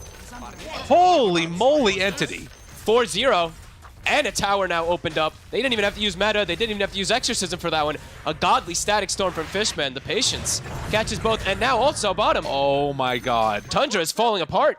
Dude, Tundra, I don't know. I mean, this is 10-1 in a 5K gold lead. Like, the past, I don't even know what the switch-up was, but whatever happened in between Game 1 and Game 2, it is all gone Entity's way. Look at this catch. I mean, what a play from Fishman. Gets them all, and then somehow there's 5 heroes from Entity. Great way to collapse on the map. And somehow, yeah, Watson even gets that Sunder. They get the glimpse onto 33. Yeah, this Disruptor, this pick is working out beautifully. Yeah, they're going to have top 3 net worth on all their cores. Tundra, I think they're going to have to start being a little bit more aggressive sooner. This game could look reminiscent of the second one. Right, I mean, granted, you got an OD Midas. Yep. You've got, like, these catch-up mechanics to some extent, but you start to wonder, like, if Katomi gets a Blink Dagger now, I mean, you've got the potential for a very snowball-heavy draft from Entity. Yeah, just have to watch. Now, when you do go for these aggressive plays, watch out what spells. That's the big thing, is you have to cover yourselves versus Snaking. If he gets Rolling Thunder, Exorcism, or maybe some Trio or Disruptor, some kind of thing, that's where you could probably get maybe turned on here. But that being said, Entity, they're being very careful, making all the right moves on the map so far, continue to secure Stormstormer's runes. And Tundra, yeah, they're just going to sit back, it feels like, wait for an item timing. They're about to have Wraith Pact done on 33. They have Diffusal on Slark, and then Ags on OD. But what are they going to make? What are they going to be able to do with it? They have to be careful how they stand together, too, as we saw versus that Static Storm. Yeah, I mean, that is going to be one of the big things, is the positioning of these heroes. And I think, like you're talking about, the steals you can get. Yeah. need to definitely prioritize snaking. But Stormstormer does have the Blink Dagger coming out on the Courier. Katomi decided to go for the Shard. That's being brought out too, as Entity make their move towards bottom. They bring numbers for this tier 1. Holding on to Exorcism as well too. Maybe wanting to have level 2 Exorcism before he does pop it is, yeah, really good moves. Making space for Terrorblade, forcing reactions, forcing Tundra to just be scared to fight. Something you don't see too often. So they did have this newly completed ward laid down up on the high ground here. Is there any chance that they try and make something happen in this area? Or is this just to find a pickoff later, it looks like? Try to find some pickoffs. Right now, Saksa, oh, they're looking for him. Saksa being sneaky. Does he go block some camps again? A little bit harder. I think that might be, I mean, yeah, he's not a Ricky this time around. But all right, Ags online, Wraith Pact online, Diffusal Slark. They got to make something happen for themselves now. Giving all this space to Terrorblade can't feel good if you're on Tundra. Gotta make moves for it, but again, they find Snake King. Does he man it? He doesn't have spell steal, but rolls back, does a little jukey juke, and Snake King gets out of harm's way. Yeah. But they drop two ulti Flesh Golem on that illusion. That one's a little awkward. They really thought that was the actual Toby. And Toby, speaking of blocking camps, he gets the illusions in, and I think he blocked both of them. I think maybe they body blocked their own hard camp, but he walked in and body blocked the Ancients with that. Very well so played. He's doing what Tundra did to them. Yeah. Get into their heads, and it's definitely working so far. Watson, soon to be top net worth, perhaps. Now, there have been some of these games where the net worth lead has stayed at about the same for a long time as well, drops the tombstone up on the high ground. Fishman trying to take it out. There's the glimpse to pull him back in. They find and will bring low, but not quite kill Saksa. Still staying alive. They finally kill him off. Is Skinner forced to pop the ulti? And now, I mean, they can just move right into Roche I if think they want. should. Yeah, if you have Exorcism popped, go in there. They have meta as well. And with the minus armor, they should be able to get this one. Is Tundra even going to be able to look to fight it? I don't think so. Wow. Without Undying. Without the Shadow Dance on the slug, yeah, looks like it's a free one. Big plays from Entity as they try and keep their hopes alive. Oh my, Katomi's about to have Blink Dagger. Yeah, after the shard. Wow. He, like we said, I feel like he was the one that really opened up the whole game for them with that rotation bottom, and now he's got the Blink initiations also for his team. I mean, he's almost caught up to Visage in terms of farm. He is a monster right now. That's actually insane. Yeah, he's been playing so well this series. Yeah, Blink's online. So, yeah, positioning. He can always get the root onto everybody for them to focus fire. And they're not going to be expecting this Blink. No. If they take this fight right now, this could go tragically for Tundra. Thinks about it. The Overgrowth comes in with the Blink, and the roll comes through. Can they stop this damage? Bouncing back and forth. They find Snake King. He's going to drop. So they lose 2 in just a matter of seconds. They barely even got any damage on the tower, and it's going to get healed. I mean, that's the Blink reveal from Katomi. Yeah, tip him for sure. What a huge play right here, coming out from this tree. He's such his Skywrath, he was a core last game. Pretty much has the farm. He literally does have the farm of a core this game, and he's just finding every opportunity. I don't think we've said this too much, but man, this is an exciting tree to watch, you know? Yeah, We've gotten to see so much tree, but this one, I mean, Katomi is just making it look a style. It's beautiful. He's going Refresher next. He just queues it up. Oh my god. I mean, that's pretty baller. Oh, he's getting ready for his 25 talent, dude. He's gonna be 12 early. He passed the Visage. He's having, one of the best tree performances I think I've ever seen. 13-1. Dude, after, like, the devastation of game number 1 that Entity experienced, to come back 2 games in a row, and if nothing else, win, the second game, but in this game, absolutely smack Tundra in the early game of it. I mean, Tundra is queuing up the Midases. 33 has now queued up a Midas. I don't know, man. I think they're really feeling the pressure here. Starting to feel like they can't take any team fights. In these games, in these moments, it's like, sort of what's the sort of go-to solution? I don't really know. It feels like it's just been for the past hour that we've been watching Tundra versus Entity stall the game on Tundra and Entity do whatever they want. Yeah, they have they have everything up again, and Tundra, they're trying to bring the battle to them yet again here with these item timings, but are they going to be able to find anything? Can they do it? so scary versus the Static Storm versus this Pango. They walk into the area, spot Stormstormer. Making it. He's deep. He's in very deep. Steals Kinetic Field. The 9 save for a moment, but Toby just runs in brazenly. Does still have a lot of heal out there with the Guardian Graves, the turnaround. They're keeping OD under control with that Static Storm, and Toby finally brought down, but he's done so much damage. Sox is going to die. Watson gets him with the double kill, so 3 already gone in exchange for the DP. Oh, they've got another glimpse. Can they quite get him in range? And they do. Pullback Skitter, find him there, rooted for a moment, can't jump anywhere. Entity came to play. My God. Let's see how much damage 9 was able to do in the fight.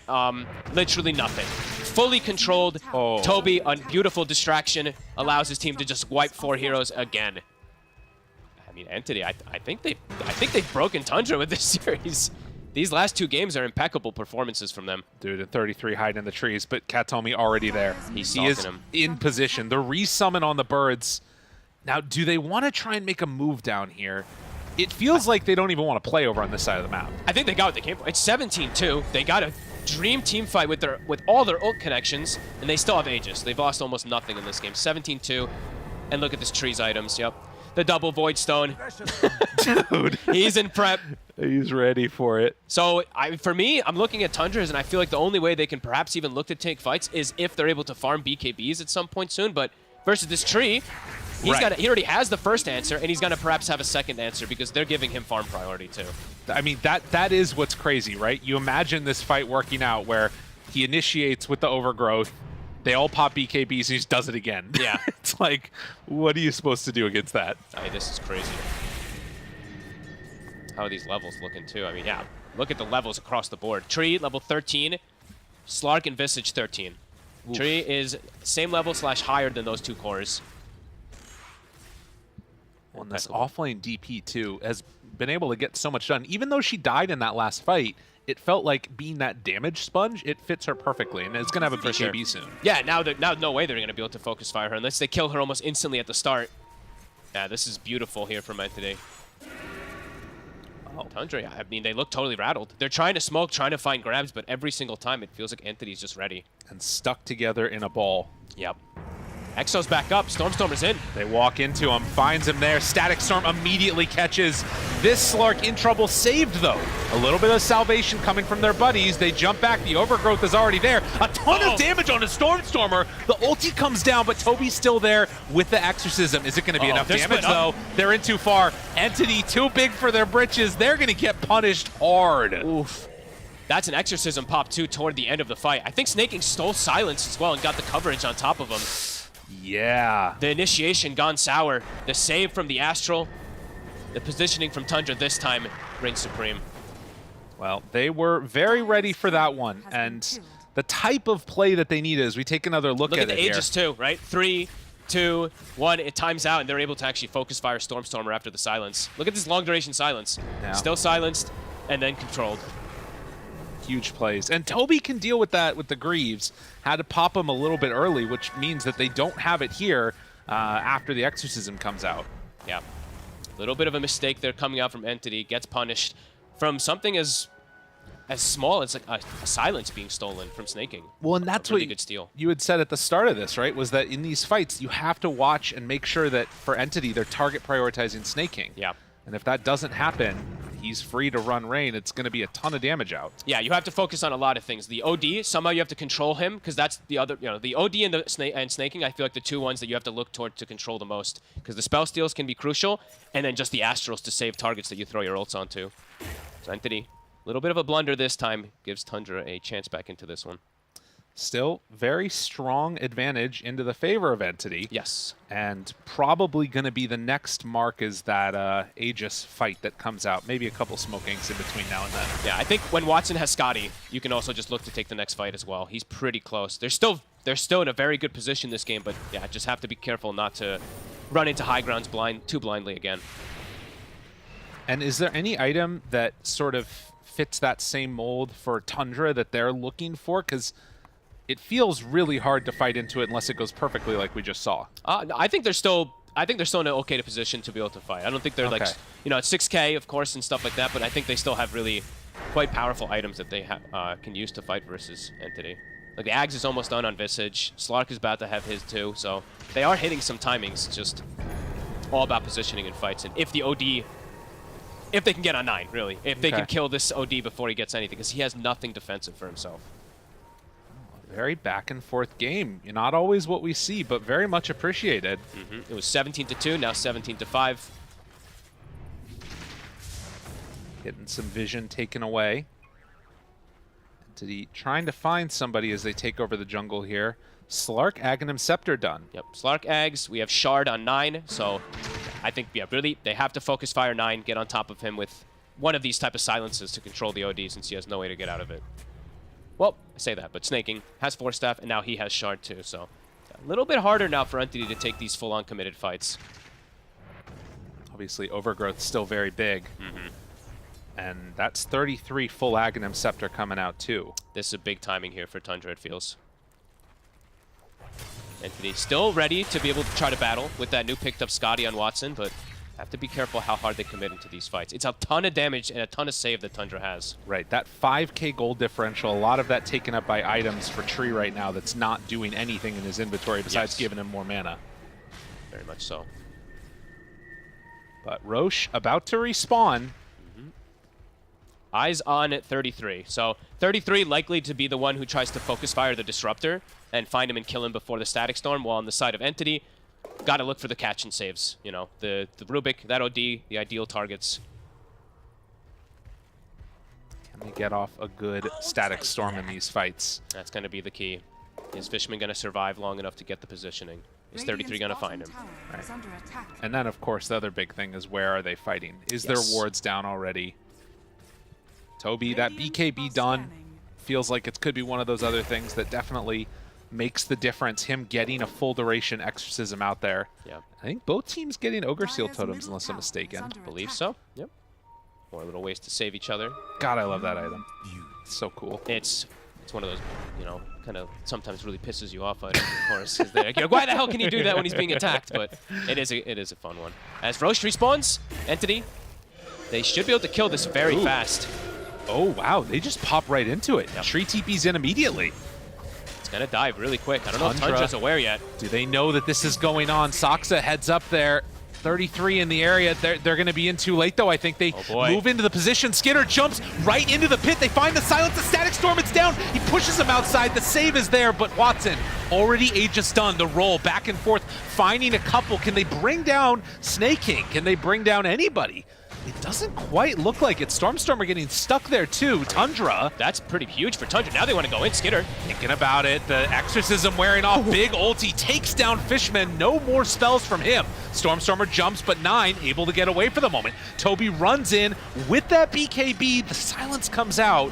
Still fine for the moment, but 33, he's the one that was left behind, separated from the rest of the team, and they will kill off 9 and 33. Nicely done. Entity, this time, they played it cool. They saw them like kind of resetting. They didn't overcommit. Then they wait for the opportunity to strike to get this catch. Skidder, a crazy jump forward, knowing that he has teammates to save him, but they still kept committing forward into the Exorcism, the end of it there. And now Pango roll, I believe it was an Arcane Rune when he did pop it, if I'm not mistaken. So his roll is back up. And he did end up getting the shard too. I don't know if he's probably going to pass that off to somebody, but... Katomi scouting Scott Tuxa there. Oop. Gets the root. Oh, the blink root always feels so good. He got the root earlier as well on Visage on 33 when he was TPing out. Instant TP cancel. So Entity get the Roche and they get the advantageous team fight.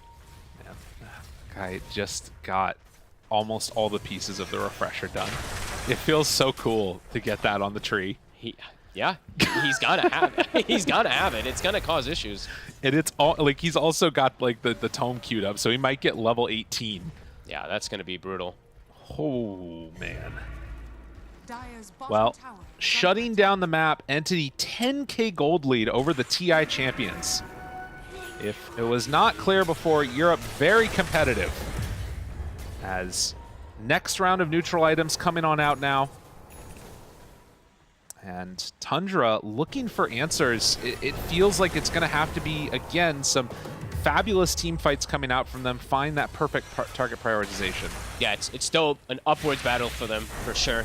as more items being picked up and playing versus Aegis is going to be difficult. All the ults coming back up for Entity, and like you said, some really big neutral items. So Stormstormer, he found the Mindbreaker. So another one of those kind of items that quite gets, supports especially. Very angry, but also OD. He gets hit by like a random swash, might not actually be able to save people. That's right, no way to take off a silence right now at all. Yeah, 9 could run into some issues there. And I like this from Watson, too. He's actually itemized. He's going for Shadow Blade and Silver Edge. So all about positioning, it seems like, for these team fights. Is Entity in prime position to be able to take this game at the moment. Tell me, refresher coming out to him right now. Good God. 31 minutes, and this tree is enormous. With everybody grouped together, you can see right now how much the odds have swung back the other direction. Now, there is some good vision in this area, but smoked up with Entity, they want to try and take this fight, it looks like. Katomi only has just enough mana to use a Living Armor and 2 ults with the refresher, so might have to bring like a Mango or 2, or have his Arcane Boots at the ready. Yeah. He'll probably have coverage for it. Skitter realizes there's vision, drops the sentry, is like, hey, did they have wards here, guys? I don't know. Stormstormer, Shiva's a random bash, thinking about the roll. Watson wrapping around, the backside is there. Snaking gets a little bit of separation. Couldn't get the glimpse. Oh, but look at that one! Katomi finds him! Toby's right on top of all of them! Tries to keep him alive with that Slark Aghanims, but the Static Storm comes out after. Katomi does it again. He's got a second to it, too. I don't think they're going to expect it if he blink roots, if he sees somebody. Gotta get the hell out of there. Pops the refresher. Blink chase, wants Snaking. I love it. Blink, refresh, blink. Can't quite get him there, and Snaking does manage to escape, but the bullying continues.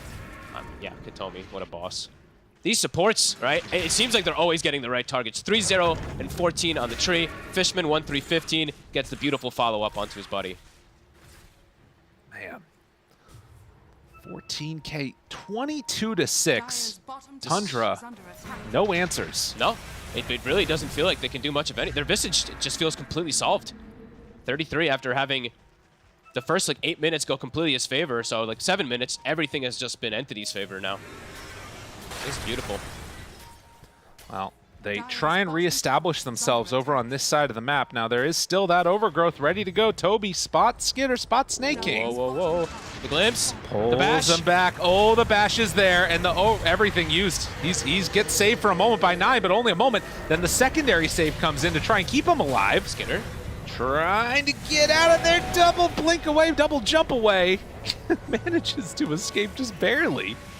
Okay, so they're staying together there, and that's Exorcism popped. And meta. And even also Stormstormer's ult. So 3 different ults used. Can Tundra punish this at all, though? They use Tombstone themselves. They use the Dark Pack, or rather the ulti from Slark. We'll see if they can make anything else happen here. It feels like they have to try to get some type of hit. I don't think they can fight versus Entity when everything's up. It really is starting to feel way too difficult. Too many things they have to cover, too many things they have to worry about. Tree ult, it's back up. Refresher's back up in 50 seconds.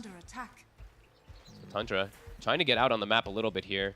Bottom tower, still full HP. Mid tower, full HP. Top tower, nearly full HP. Tree doing his job. Tree doing his job. And more. They have that armor corruption talent again for the Visage. Trying to keep this tier 1 tower alive down bottom. Katomi's like, no, my tower. Don't you dare. But the birds, they're doing it. Much. Yeah, it looks like they're going to be able to get it. DD spawns top. It looks like they're baiting it out right now. They're all smoked over here. Ooh. Who do they find? 33 has a gem. He's actually on Katomi duty. Oh, just barely gets out of there to join the rest of the team, though. The fight going in.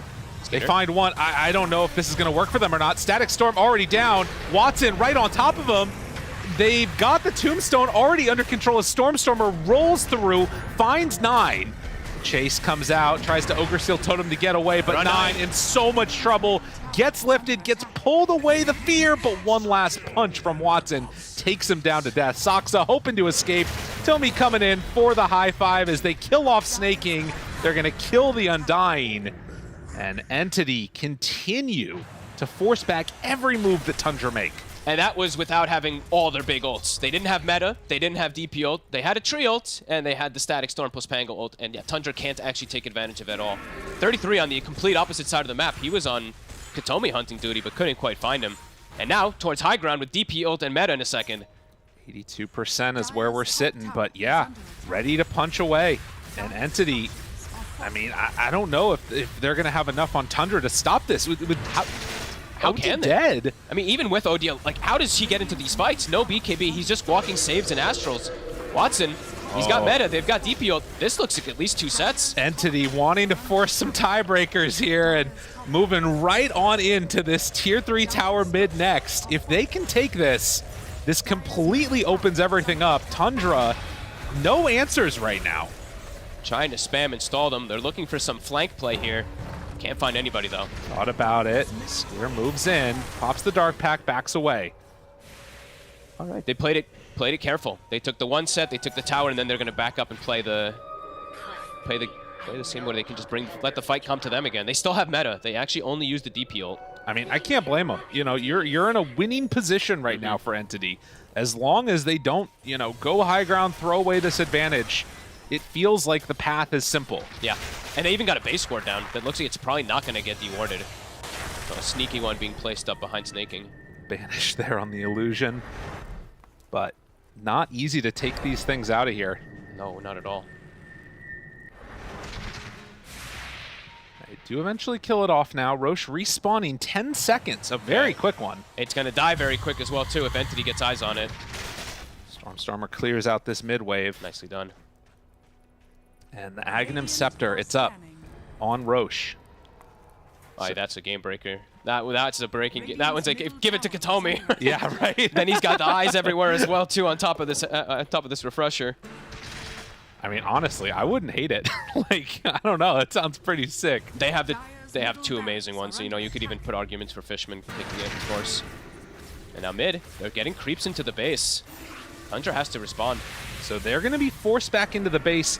This probably sets up for Entity to go check if Roche is up. And as soon as they see it, can take it so quickly.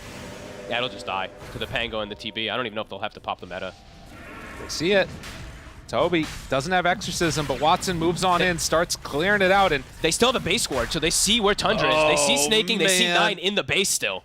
This is really rough for Tundra. Skitter, is he going to try and jump in again and solve this? They see him immediately. Katomi nearby. Oh, he's such a menace, this tree. He is scouting everything, all the moves. And yeah, Roche just dropping down to half HP. Tundra nowhere near enough to come into play. And yeah, with no Metamorphosis, I think that they just get this one for free and can probably win the fight after. Toby walking out ready, blinks forward, finds the silence, and immediately, oh no, he gets stuck! The Ogre Seal told him he's betrayed you. They gave the axe to Fishman, by the way. Oh, Static Storm, ulti ready. Can they find him? Needs to be careful. Okay, 33 spotted Fishman there with the tombstone down. Oh, they're just going to back away. They are playing so patiently right now on Entity. Yeah, not wanting to waste any of these ults. Katomi just waiting in the tree lines, waiting for an opportunity. And yeah, I thought I was like, wait, they might actually give this axe still to Stormstormer, but no, they give it to the Disruptor, so. Wait, he still has it in his inventory. All right, there he eats it. Okay. Yeah, he eats it. Or rather, Scotty done, but 33 under control. The overgrowth, it comes out immediately. Need to get away with everybody else, waiting for that big ulti. They drop it down onto 9, onto the Undying. Skitter just trying to run away now under the cover of that Shadow Dance. But the tree will fall. 3 heroes from Tundra go down. 9 has no buyback. He's actually 100 gold short. Didn't get to use his Midas. And just like that, the cost of 1 Midas not being used is going to be felt. The racks are down. Entity looking to close this game out here. Force out Tundra into a very uncomfortable situation. I mean, Watson is 10, 0, and 8 after having, what, 3 CS at like the 4-minute mark. The moves from Entity, they've been spectacular this game. This is exactly what they needed to do. 33 moves in the birds, looks for the drop down. The stun is there, the control coming out. Skitter trying to kill him, trying desperately to bring down this Terrorblade, but the Shadowblade, invisibility, invincibility! Get on over here, Skitter, you're coming back home. The glimpse comes out, he dies to it. Fishman, the glimpse kill, it's so worth it. Unreal play coming out from Entity. No buyback on Skitter. That's game. That is going to be it. Holy moly. Entity, what a bunch of players. They walk on in, get the silence. So Ogre Seal to get out of there. 9 appreciating what he's seen from Stormstormers. He did end up going in a bit too far and got killed. They're not going to call it, of course, but playing versus Megas at this point with your lineup, these heroes do not push out these creeps easily. Snake King manages to move on in and take that gem away. All right. But yeah, it's feeling like an impossibility again for Tundra. A full butterfly. Watson had 10,000 gold going into that fight. Unreal. And now, how do you even... You can't focus him anymore. You couldn't focus him before anyway. Right. Now he's got Butterfly. You have no way of piercing evasion. You have a Slark with Mage Slayer and Scotty. You have an OD who's just actually walking Astrals. And you have a Visage who's been completely shut down. And I mean, you think about also the sort of hesitance and the like constant solid moves that we've been seeing in terms of holding on to their ultis and BKB charges. TB still has an 8-second BKB. Yeah, Watson has played this so damn well. I mean, all of them are playing so well on the side of Entity. Now bottom, Hex. 9. Chase down, Silence is there, Glimpse pulls him back in, Static Storm after the fear, and Watson just gonna come in and beat him down. Skidder tried to salvage it, not gonna happen, sir. Does he have a way out of here now? Has to use the 2 jumps to get away. Still trying to keep vision. Toby's just on the chase. Oh, Katomi, eyes on the prize, wanted to find Snake King there. Thinking about a jump, but can't get him. Entity are totally feeling themselves here. Yeah, they've done it. Now it's a meta push. DPXO, Tundra. Gonna have to just watch their buildings die. They've got a glyph. They needed that one, and OD does have buyback now. Got to use his Midas. Soxa moves forward. Does get jumped on by Skidder, but the save there, the Aeon Disc proc, the silence, and in a ton of trouble, does get saved, but the overgrowth there, they find 33. Back away towards him, Skidder trying to move into position to help out his buddy. Katomi, after the refresher, gets another round of the Aeon Disc, is eventually going to be brought down. So Skidder doing some good damage. But Skidder's Toby in trouble. And Far. Skidder's in trouble, Nine's in trouble, the whole damn team's in trouble. And look at that, Pango just moves on in, kills off Snake King. He buys back too, but the Ancient exposed, the Sunder comes out. Eyes on the prize for Entity as they are gonna take down this throne and take down Tundra 2-1. What a fabulous performance. Oh, wait a minute. Wait a minute now. No, there's no way. The throne is in. The throne is going down, the respawn is there, and GG is gonna be called.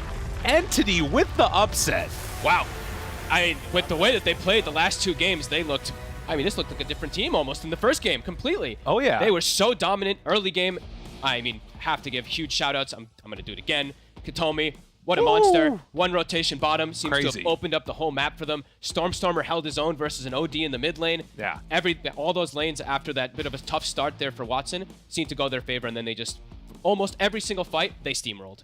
That was so impressive to see. And again, I mean, you just think about what this series would have meant. It would have meant like very clear top 4 there amongst the teams in Western Europe. It throws a huge wrench into the whole works. Now we got potential tiebreakers. Very likely. I think now there's a bunch of 4-2s and stuff going on, Yeah. and there's also like I mean the panel will go into all. Dude, I'm points a so little bit more, excited. but It's gonna be awesome. I think this is I think Entity. You know, I was a little bit hesitant for the Terrorblade a bit there, Yeah. but they made it work beautifully, and they've now set themselves up to maybe be a much scarier team. I think they're growing and growing and growing. Maybe now with the new bringing of Watson, it's taken them a little time to adjust with him, but this was their best performance I've seen. You know what it is, and we've seen it twice now. It's the Quinn trash talk into power up. That's what's going on. Back to the panel. Game 3 and series going the way of Entity. Definitely one a lot of us weren't really expecting, except for Kezu. You knew straight from the bat Entity was going to win this series. I mean, I did tell you, this OD last pick, I hate it, actually. I thought you were about to hype it. I'll be like, No, like- I saw what they were doing and they got dumpstered. Listen up, Nine was in an interview. I'm He listening. knows this. He's the one that said, I didn't care about their last pick OD when they played against Nigma.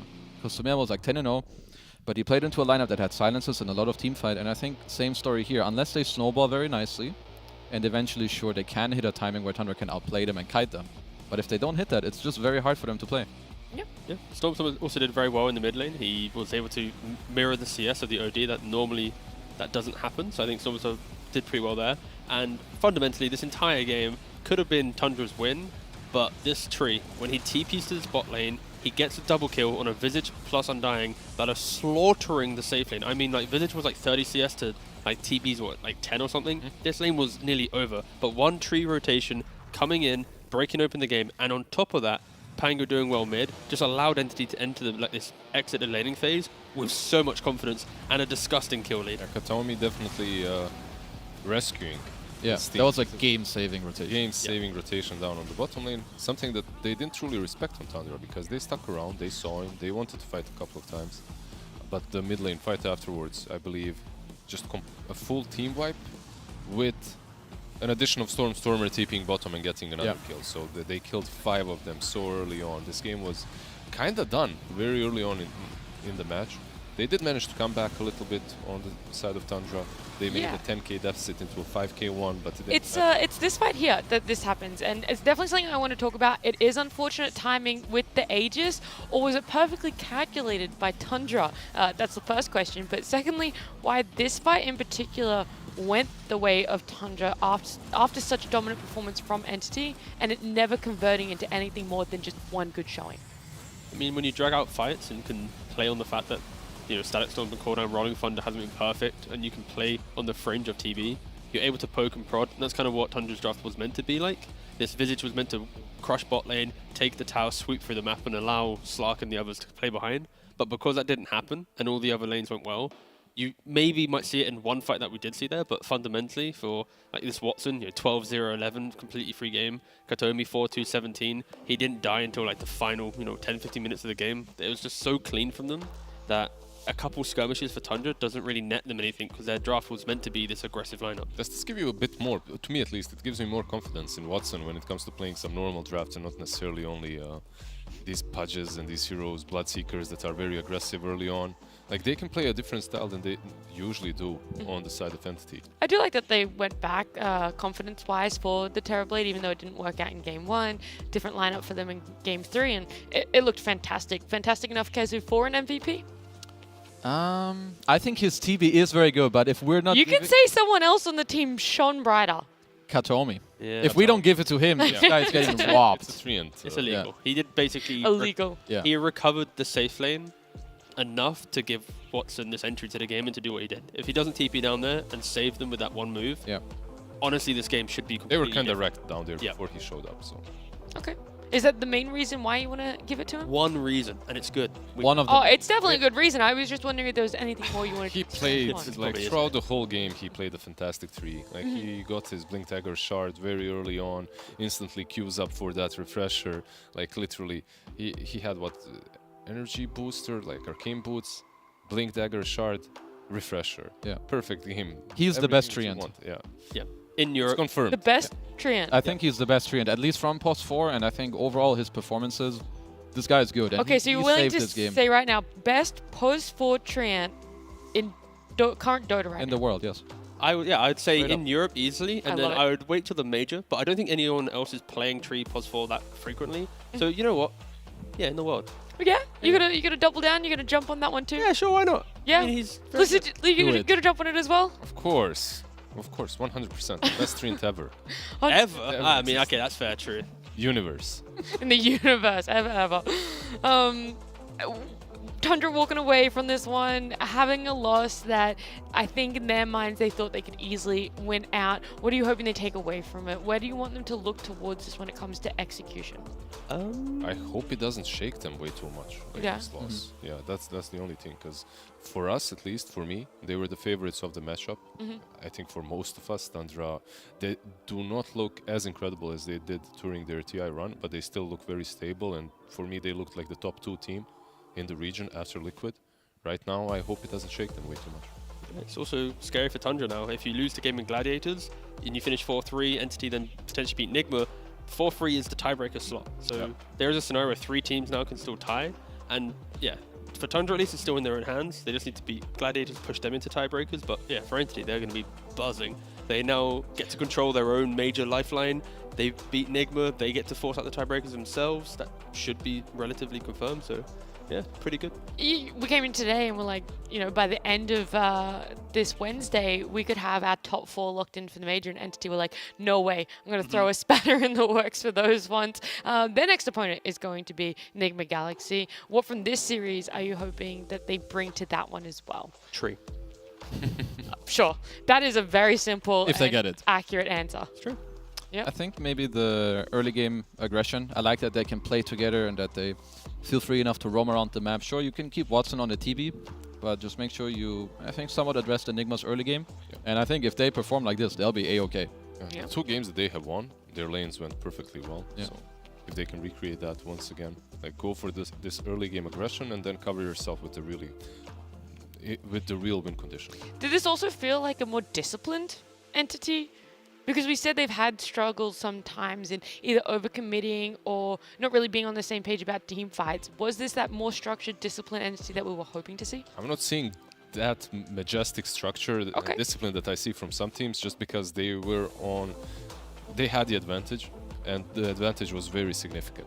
So it wasn't like, okay, the game is kind of close and we're able to lose it. No, in this game, even the advantage that they did lose was a 5k advantage, and that only halved it. So it wasn't really, it didn't hurt them that much. I'd say they're not conceding their leads. At least in game 2 and 3, when they exited the laning phase, they played the rest of the game with confidence, where in other games, they often would have to wait for that big moment or big team fight where it's like, we're going to outplay you. So I think at least today they've showed us that they can crush lanes and just win a game out. Even if it takes 40 minutes, it's a 40 minutes of just Entity styling on their opponents. And again, it's Tundra, so it's a hard opponent to do that, and they did it twice in a row. I would say I saw a little less overplaying from them. I would agree with Lizard. I think game 2, it's kind of easy. It's a beatdown. In game 3, it happened once, but you know, that's okay. Longer game, one small mistake. I think they're on the right track. And there's something to be said about if you know you kind of do this, having a draft that allows you to do it. And would you say that it's a rare time in which we see Tundra drafts just not having the expectation or hitting the level that we've seen from before? Or this really was some good drafts and executed poorly? I think game 2 draft from Entity with the Undying first pick, when we picked it up, it's such a cool deterrent hero that we don't see other teams try and do. That probably stumped Tundra in game 2 at least. I think game 3 was more, again, Tundra falling victim to respected Entity a lot and trying to take some of their heroes away rather than drafting for themselves. Often Tundra is a team that draft for themselves and then force others to do what they just did in game 3. So maybe an unconventional day in the draft for them. Well, let's round out this series by having our winners interview. We're going to have Watson joining us here from Entity. Watson, congratulations on a win. First and foremost, how does it feel settling into Entity? You guys are near the end of DPC now. Thank you so much. I feel very happy after this winning because I won Skitter. That is very fair. What was the big change between game number 1 and game number 2 for you guys? What was that big talk that you had to be able to pull out a win? I think we just played bet on lanes and take a risk on lanes, so game was hard. But then it's okay on second and third game.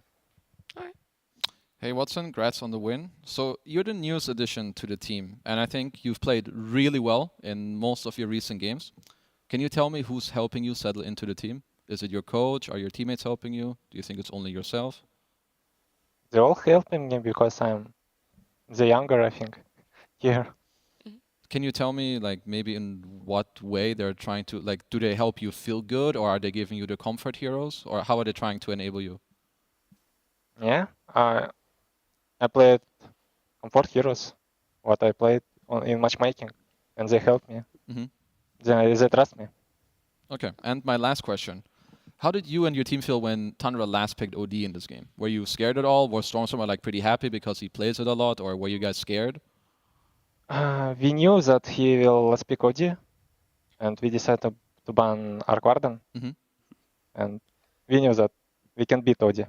Okay, cool. Thank you. All right, quick question from me. Do you miss Malady? Do you miss your laning partner? you went back for so many years together. Yes, I miss him. Oh. But how's Fishman? What's the differences between Malady and Fishman in lane? Is one more aggressive, one more defensive? Of course, you're doing well now. This is no flame to either, but just fun to compare because you did play with him for so long. Fishman talk more than Malady, and he is funny. I see. Oh, he's funny. Be careful, he's right there. Okay, I see. Right, that's fair. Yeah, I have no other questions for now. I'll think about one. Yeah, congrats on the win. I'm just wondering, which one of these players contacted you first? Which one of them brought you to the team? It was Fishman. Okay, so did you know him before from pubs or was it? Yes, from pubs. I played with Gilgir. It's and Fishman is, I think, best friend. Gilgir best friends. Okay. Okay, I see. And one more question about your team. Do you know who the cook is and why is he the cook? No, I don't know this. Okay, I'll ask Stormstormer. It's fine. That's Toby for sure, I'm sure. Yeah. There we go. I actually have another one before you go. Before we let you go, what is your favorite hero to play in this current meta? In matchmaking, so like pubs, but also officials. I like Lina in this meta. Okay. Safe answer. Yeah, very easy. Actually, can I ask one more? Yeah, go on. You entered this interview saying you're happy you beat Skeeter. Can you tell me something? Elaborate. Are you beefing with him in pubs or what's the deal? Before he won TI, we always speak with each other about builds, some heroes. And then he won TI and he's changed. Oh, you should have all chatted him. He will message you again. We can be respectful. What's that? No, now that you won, he will message him again. He will answer, I'm sure. Yeah. Thanks for the answer. Yep. Then when I stream at home, he go to my chat on Twitch, and he says that I am noob. Does he gift you some subs? Is he a sub to your Twitch channel? Of course not. No. Flames, you are not a sub. Come on, guys. Well, look, Watson, I'm glad you could prove that you were the better carry in this matchup for now. Hopefully he responds to your messages, but thank you so much for joining us and congratulations again. Thank you, bye-bye. Bye. Congrats. Bye. The secret beef no one ever talks about. Imagine that, your friends, You you're just talking start about item messaging. builds. Do you win one TI? You go and you suddenly have a mansion. You're stuck out in the dreamlands and you forget your Watsons of the world. It just gets to you too quickly. But to be fair, Watson also forgot Malady quite quickly. So Yeah, he's like, yeah. Sorry, I got Can you read Fishman that now. name? Yeah, exactly. Oh, well, what can you do? Well, let's look at today's results because even though this third and final series went to 3 games and was a little bit of an upset, the other two, well, actually, yeah, the other one definitely was as well. OG Enigma Galaxy, let's be real. OG were the heavy favorites coming into it. So not only did it go to 3 games, it went the way of Enigma Galaxy. Gaming Gladiators into the breach, the nice clean 2-0 in the middle of the day, and then the Entity Tundra 2-1 as well. Leaderboard. Shall we take a look at that one? Take a gander. The spicy one, isn't it? This is. This is it. We only have 2 days left, okay? So only 4 more matches, 4 more BO3s, and we still only know one team that is guaranteed going to the major. It's Liquid up there with 6 wins. Everyone else, Gaming Gladiators, OG, Tundra on 4 wins has not secured them a major spot, with Entity taking this win today. They're on 3-3, Enigma Galaxy with Secret and Into the Breach on 1 win, but Enigma Galaxy having the advantage, T, because they haven't played all 7 series yet. Yeah, and fundamentally, Entity winning today, getting them the 3 wins means Enigma and Secret, one of them's going to get eliminated. That's true too, yeah. There was a world that both could have survived this more. division. They could have both stayed in Div 1, but no more. Kuroki or Puppy. Puppy has lived in Division... No, sorry, Kuroki has been in Division 2 before. He knows how annoying it is to be down there. Maybe it's Puppy's turn, but yeah, there's going to be either on the 27th... Do you think that Enigma will be more passionate because of all their time spent? Yeah, exactly. Sumo's like, I'm not going back down there again. But no, yeah. Fight to stay alive. 27th of January, final series of the night, Secret Enigma. Yeah, loser of that one. Well, why don't we have a look at the schedule? The schedule should be ready for us. So yeah, good. I'm just teasing it. There you go. Bam, look at that. It is the end of the night, but there's 2 other series before it that you guys can tune in and watch. It's Liquid versus OG, Tundra versus Gaming Gladiators. They're our top 4 teams at the moment. And then you close out the night with the Secret Enigma Galaxy, where, I mean, one of them could be relegated. The last series of Enigma throughout the whole tour will be versus Entity, right? It will, yes. So if you're Entity right now and Secret wins versus... So let's say the Liquids wins, right? Okay. Against OG. Yep, OG stays on the 4. Yep. And then you got Gaming Gladiators and Tundra. Let's say most likely Tundra are heavy favorites to Gaming Gladiators. Sure, one of them goes to 4-3. That's right? not 2.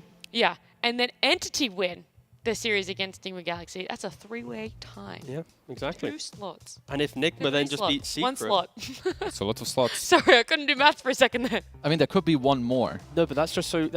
I mean, it's kind of hype for that series, though, because sure you have the upper things, but let's say Enigma, after their start, to then just beat Secret in a best of 3. I'm trying to be hyped for the positive series. No, everyone watching right now only cares about Puppey versus Kuroki. And that's what we're going to be looking for tomorrow. Not tomorrow, on Friday. Damn it. Yeah. This guy. Yeah. Tomorrow in DPC land, which is actually 2 days, we do 48 hours and 24. Bye. Yeah, you got something to look forward to on your Friday night. You guys have an amazing stack of Dota to Yeah, Sack of, no a sack cap, of bro. Dota. Stack. I said stack. A Oh. nice stack of Dota for your night in on a Friday. You can, get cozy in bed at your PC, wherever you're watching us from. But right now, it's the close of Wednesday. We're all done and dusted here for our second day in week 3. If you are craving some more Dota, though, we have some NA Dota going on at the moment. It's over at twitch.tv/PGL_Dota2EN2. So you can head over there and we'll see you guys in 2 days. Give me vision, give me vision. Keep in mid, guys. I'm rolling. I'm here. I'm macking you. Audio. Yeah, I silence. They're both silenced. Odi first. Stack solo. ODX. Odi one shot. Yeah. Nice. Vi säger. Yeah, I'm slowing. You armor. Nice, guys. Is under attack.